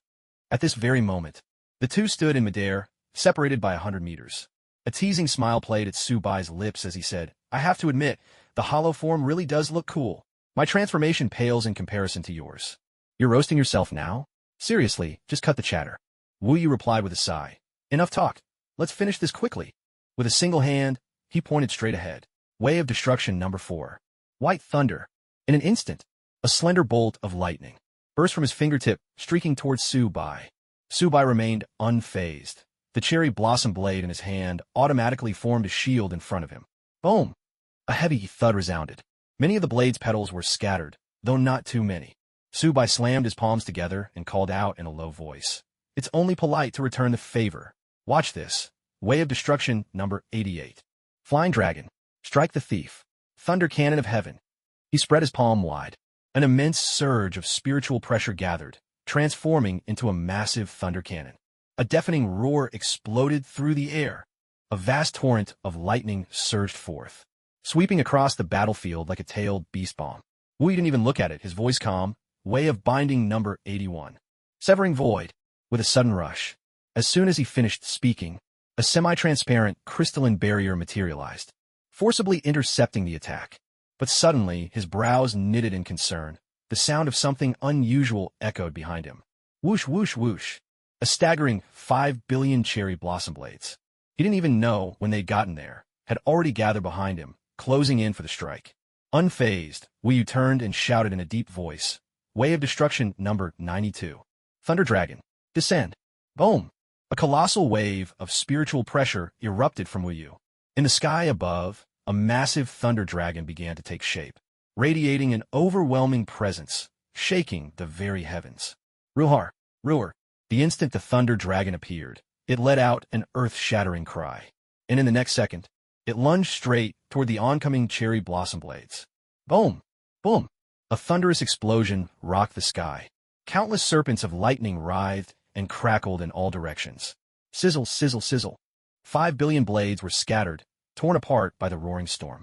The scene was utterly breathtaking, but Subai's movements were anything but slow. Whoosh! In a flash, he closed the distance. His Zanpakuto swept toward his opponent's head. Wu Yu shook his head. Too slow. Crackling energy surged in his hand. It condensed into a long, slender spear of blue light. This spear was the very same move he'd used 4 years ago to instantly kill Hanzo, the Moonlight Spear. But now, with his strength vastly increased, the power of the Moonlight Spear was on a whole different level. Clang! With just a gentle flick of his wrist, Subai felt a surge of overwhelming force crash into him. His wrist trembled uncontrollably, and in the next instant, his body was hurled backward through the air. What incredible power! Subai was stunned. Shinigami hone their Zanpakuto, but hollows cultivate their spirit core. They focus even more on their own raw strength. It makes sense that their power would surpass that of Shinigami. Whoosh! Before he could finish his thought, a flash of blue light streaked through the air. Wu Yu had thrown the Moonlight Spear. Its target, Subai. Subai's eyes narrowed, his mind racing. Hundreds of millions of blades gathered swiftly, morphing into a gigantic hand. He tried desperately to block the Moonlight Spear. Crack, crack, but was useless. The Moonlight Spear was simply too powerful, cleaving through the blades like a hot knife through butter. In a blink, it was right before Subai. Danger was upon him. Subai's pupils shrank. He shouted with all his might, "Bankai! Kokyo! Senbenzakura Kageyoshi!" Second release. Whoosh! Hundreds of millions of blades materialized out of thin air, encircling him. Billions of blades swirled rapidly, forming a spherical barrier that enveloped him. The blades spun at breathtaking speed. Slash! Slash! They relentlessly wore down the Moonlight Spear. After a good 10 seconds, the Moonlight Spear finally shattered and dispersed. Subai breathed a sigh of relief. Thank goodness. So this move still works, but I can't risk close combat anymore. That technique, just now, was the third form of his Zanpakuto-esque Bankai. It gathered all the countless blades of Senbenzakura Kageyoshi and wound them into a sphere around the enemy, shredding them from every direction. Or it could be used to protect himself. By spinning at extreme speeds, it formed an impenetrable, omnidirectional defense. If the wielder controlled it with both hands, Senbenzakura's attack speed would quadruple. But this third Bankai form was many times faster than even that. At his current level, he could maintain Kokyo, Senbenzakura Kageyoshi, at up to 16 times normal speed. But sustaining this third Bankai form consumed an enormous amount of spiritual pressure. He couldn't keep it up for long. With this in mind, Subai quickly chanted, faintly visible, the murky crest. Defiant, unrestrained, wild talent. Tides, denial, paralysis. In an instant. Obstructing eternal slumber. The crawling princess of steel. The self-destructive clay doll. Combine, reflect, stretching to the earth. Know your own helplessness. Seeing this, Wu Yu raised an eyebrow. Trying to counter me with a perfectly chanted destructive spell? But how could I possibly let you succeed? A sharp hiss filled the air as he spread his arms wide. Spiritual pressure gathered, and 2 spears of moonlight materialized in his hands. With a sudden, forceful motion, he hurled them straight at Subai. The moonlight spears shot forth as twin streaks of blue light, smashing into the protective shield formed by 1,000 cherry blossoms. A fierce clashing rang out as countless blades were shattered. But the spears of moonlight were also being steadily consumed. Useless. Completely useless. Subai lauet hatitili. A surge of pitch-black spiritual pressure soared skyward as he bellowed. Destructive spell 90. Black coffin. In an instant, the world itself seemed to change. Dark spiritual pressure flooded the surroundings. As pieces of a jet-black barrier began to form in a blink, ready to imprison Wu Yu. But as the darkness closed in, Wu Yu raised his hand and called out in a low voice, "Destructive spell 93. Tempest, Tiger's Roar." With the final syllable, a tremendous wave of spiritual pressure exploded from his body. A howling gale began to gather above him, multiplying beyond count, until it coalesced into a colossal white tiger of swirling winds, its entire form bristling with razor-sharp gusts. With a thunderous roar, the hurricane tiger appeared, letting loose 3 earth-shaking cries as it lunged downward. Sweeping forth with the wrath of the storm, it crashed headlong into the black coffin. A deafening boom erupted as the two forces collided. The black coffin endured for a few heartbeats, then shattered completely. Fragments of shadow scattered and dissolved into the air, though Wu Yu had abandoned the full chant, diminishing the spell's power. The 93rd destructive spell still far surpassed the previous one by 2 entire ranks. More importantly, Wu Yu was the stronger of the two to begin with. Breaking through the black coffin was only natural. He turned his gaze to the countless blades swirling in protection around Subai. Stroking his chin, Wu Yu mused to himself, "Is this the 3rd Bankai form of the Senbenzakura?" But for Subai to keep 100 billion blades moving at such speed, the spiritual pressure required must be immense. He won't last long. As expected, to conserve his strength, Subai took the initiative to release the 3rd Bankai form. Instead, he let the 100 billion blades scatter, each transforming back into a Senbenzakura Zanpakuto, suspended in the air. Tens of thousands of blades formed a sealed, isolated domain, enclosing the two of them within. This was the 2nd form of Bankai, Sunkei, Senbenzakura Kageyoshi. Witnessing this scene, Wu Yu shook his head. "This trick can't hold me. Don't even think about boosting your power with it. I'm already stronger than you, and whether inside or out, I can shatter this Bankai space with ease." "Ha ha, I know that." Subai threw his head back and laughed, his face brimming with confidence. "I never intended to trap you with this. I only wanted to borrow the 2nd form of Senbenzakura's Bankai to unleash this ultimate move." His eyes flashed as he raised his hand and pointed sharply. "Secret technique. Devouring bite. 10,000 blade flowers." Within the Bankai space, the thousands of Zanpakuto, arranged in perfect order, rose into the air, their tips trained on Wu Yu. Whoosh, whoosh, whoosh, whoosh. In an instant, tens of thousands of Zanpakuto shot forward. A storm of blades tore through the air, surging towards Wu Yu. The spectacle was breathtaking in its intensity. Once this move is unleashed, it activates in a heartbeat. Over 10,000 Senbenzakura blades at once. Subai watched Wu Yu from afar, his smile unwavering. In both speed and power, they far surpassed the shattered blade fragments. When I faced the 5 shadows, I only used a few hundred and subdued all 9 of them with ease. Now, with 10,000 blades launching an all-encompassing assault, leaving not a single gap. Let's see how you respond to this. P.S. Please send free gifts, pretty please. 3rd update of the day. Celebrating the book breaking past 100 chapters. The gift earnings are just a few bucks again. Yesterday's total was probably an all-time low. It stings. Sniff, I see the big names in the author group doing bonus chapter events for tips, and it seems to work well. I'm debating whether to try it myself. I worry no one will tip, and it'll be awkward, but if too many do, I might not keep up. What do you all think?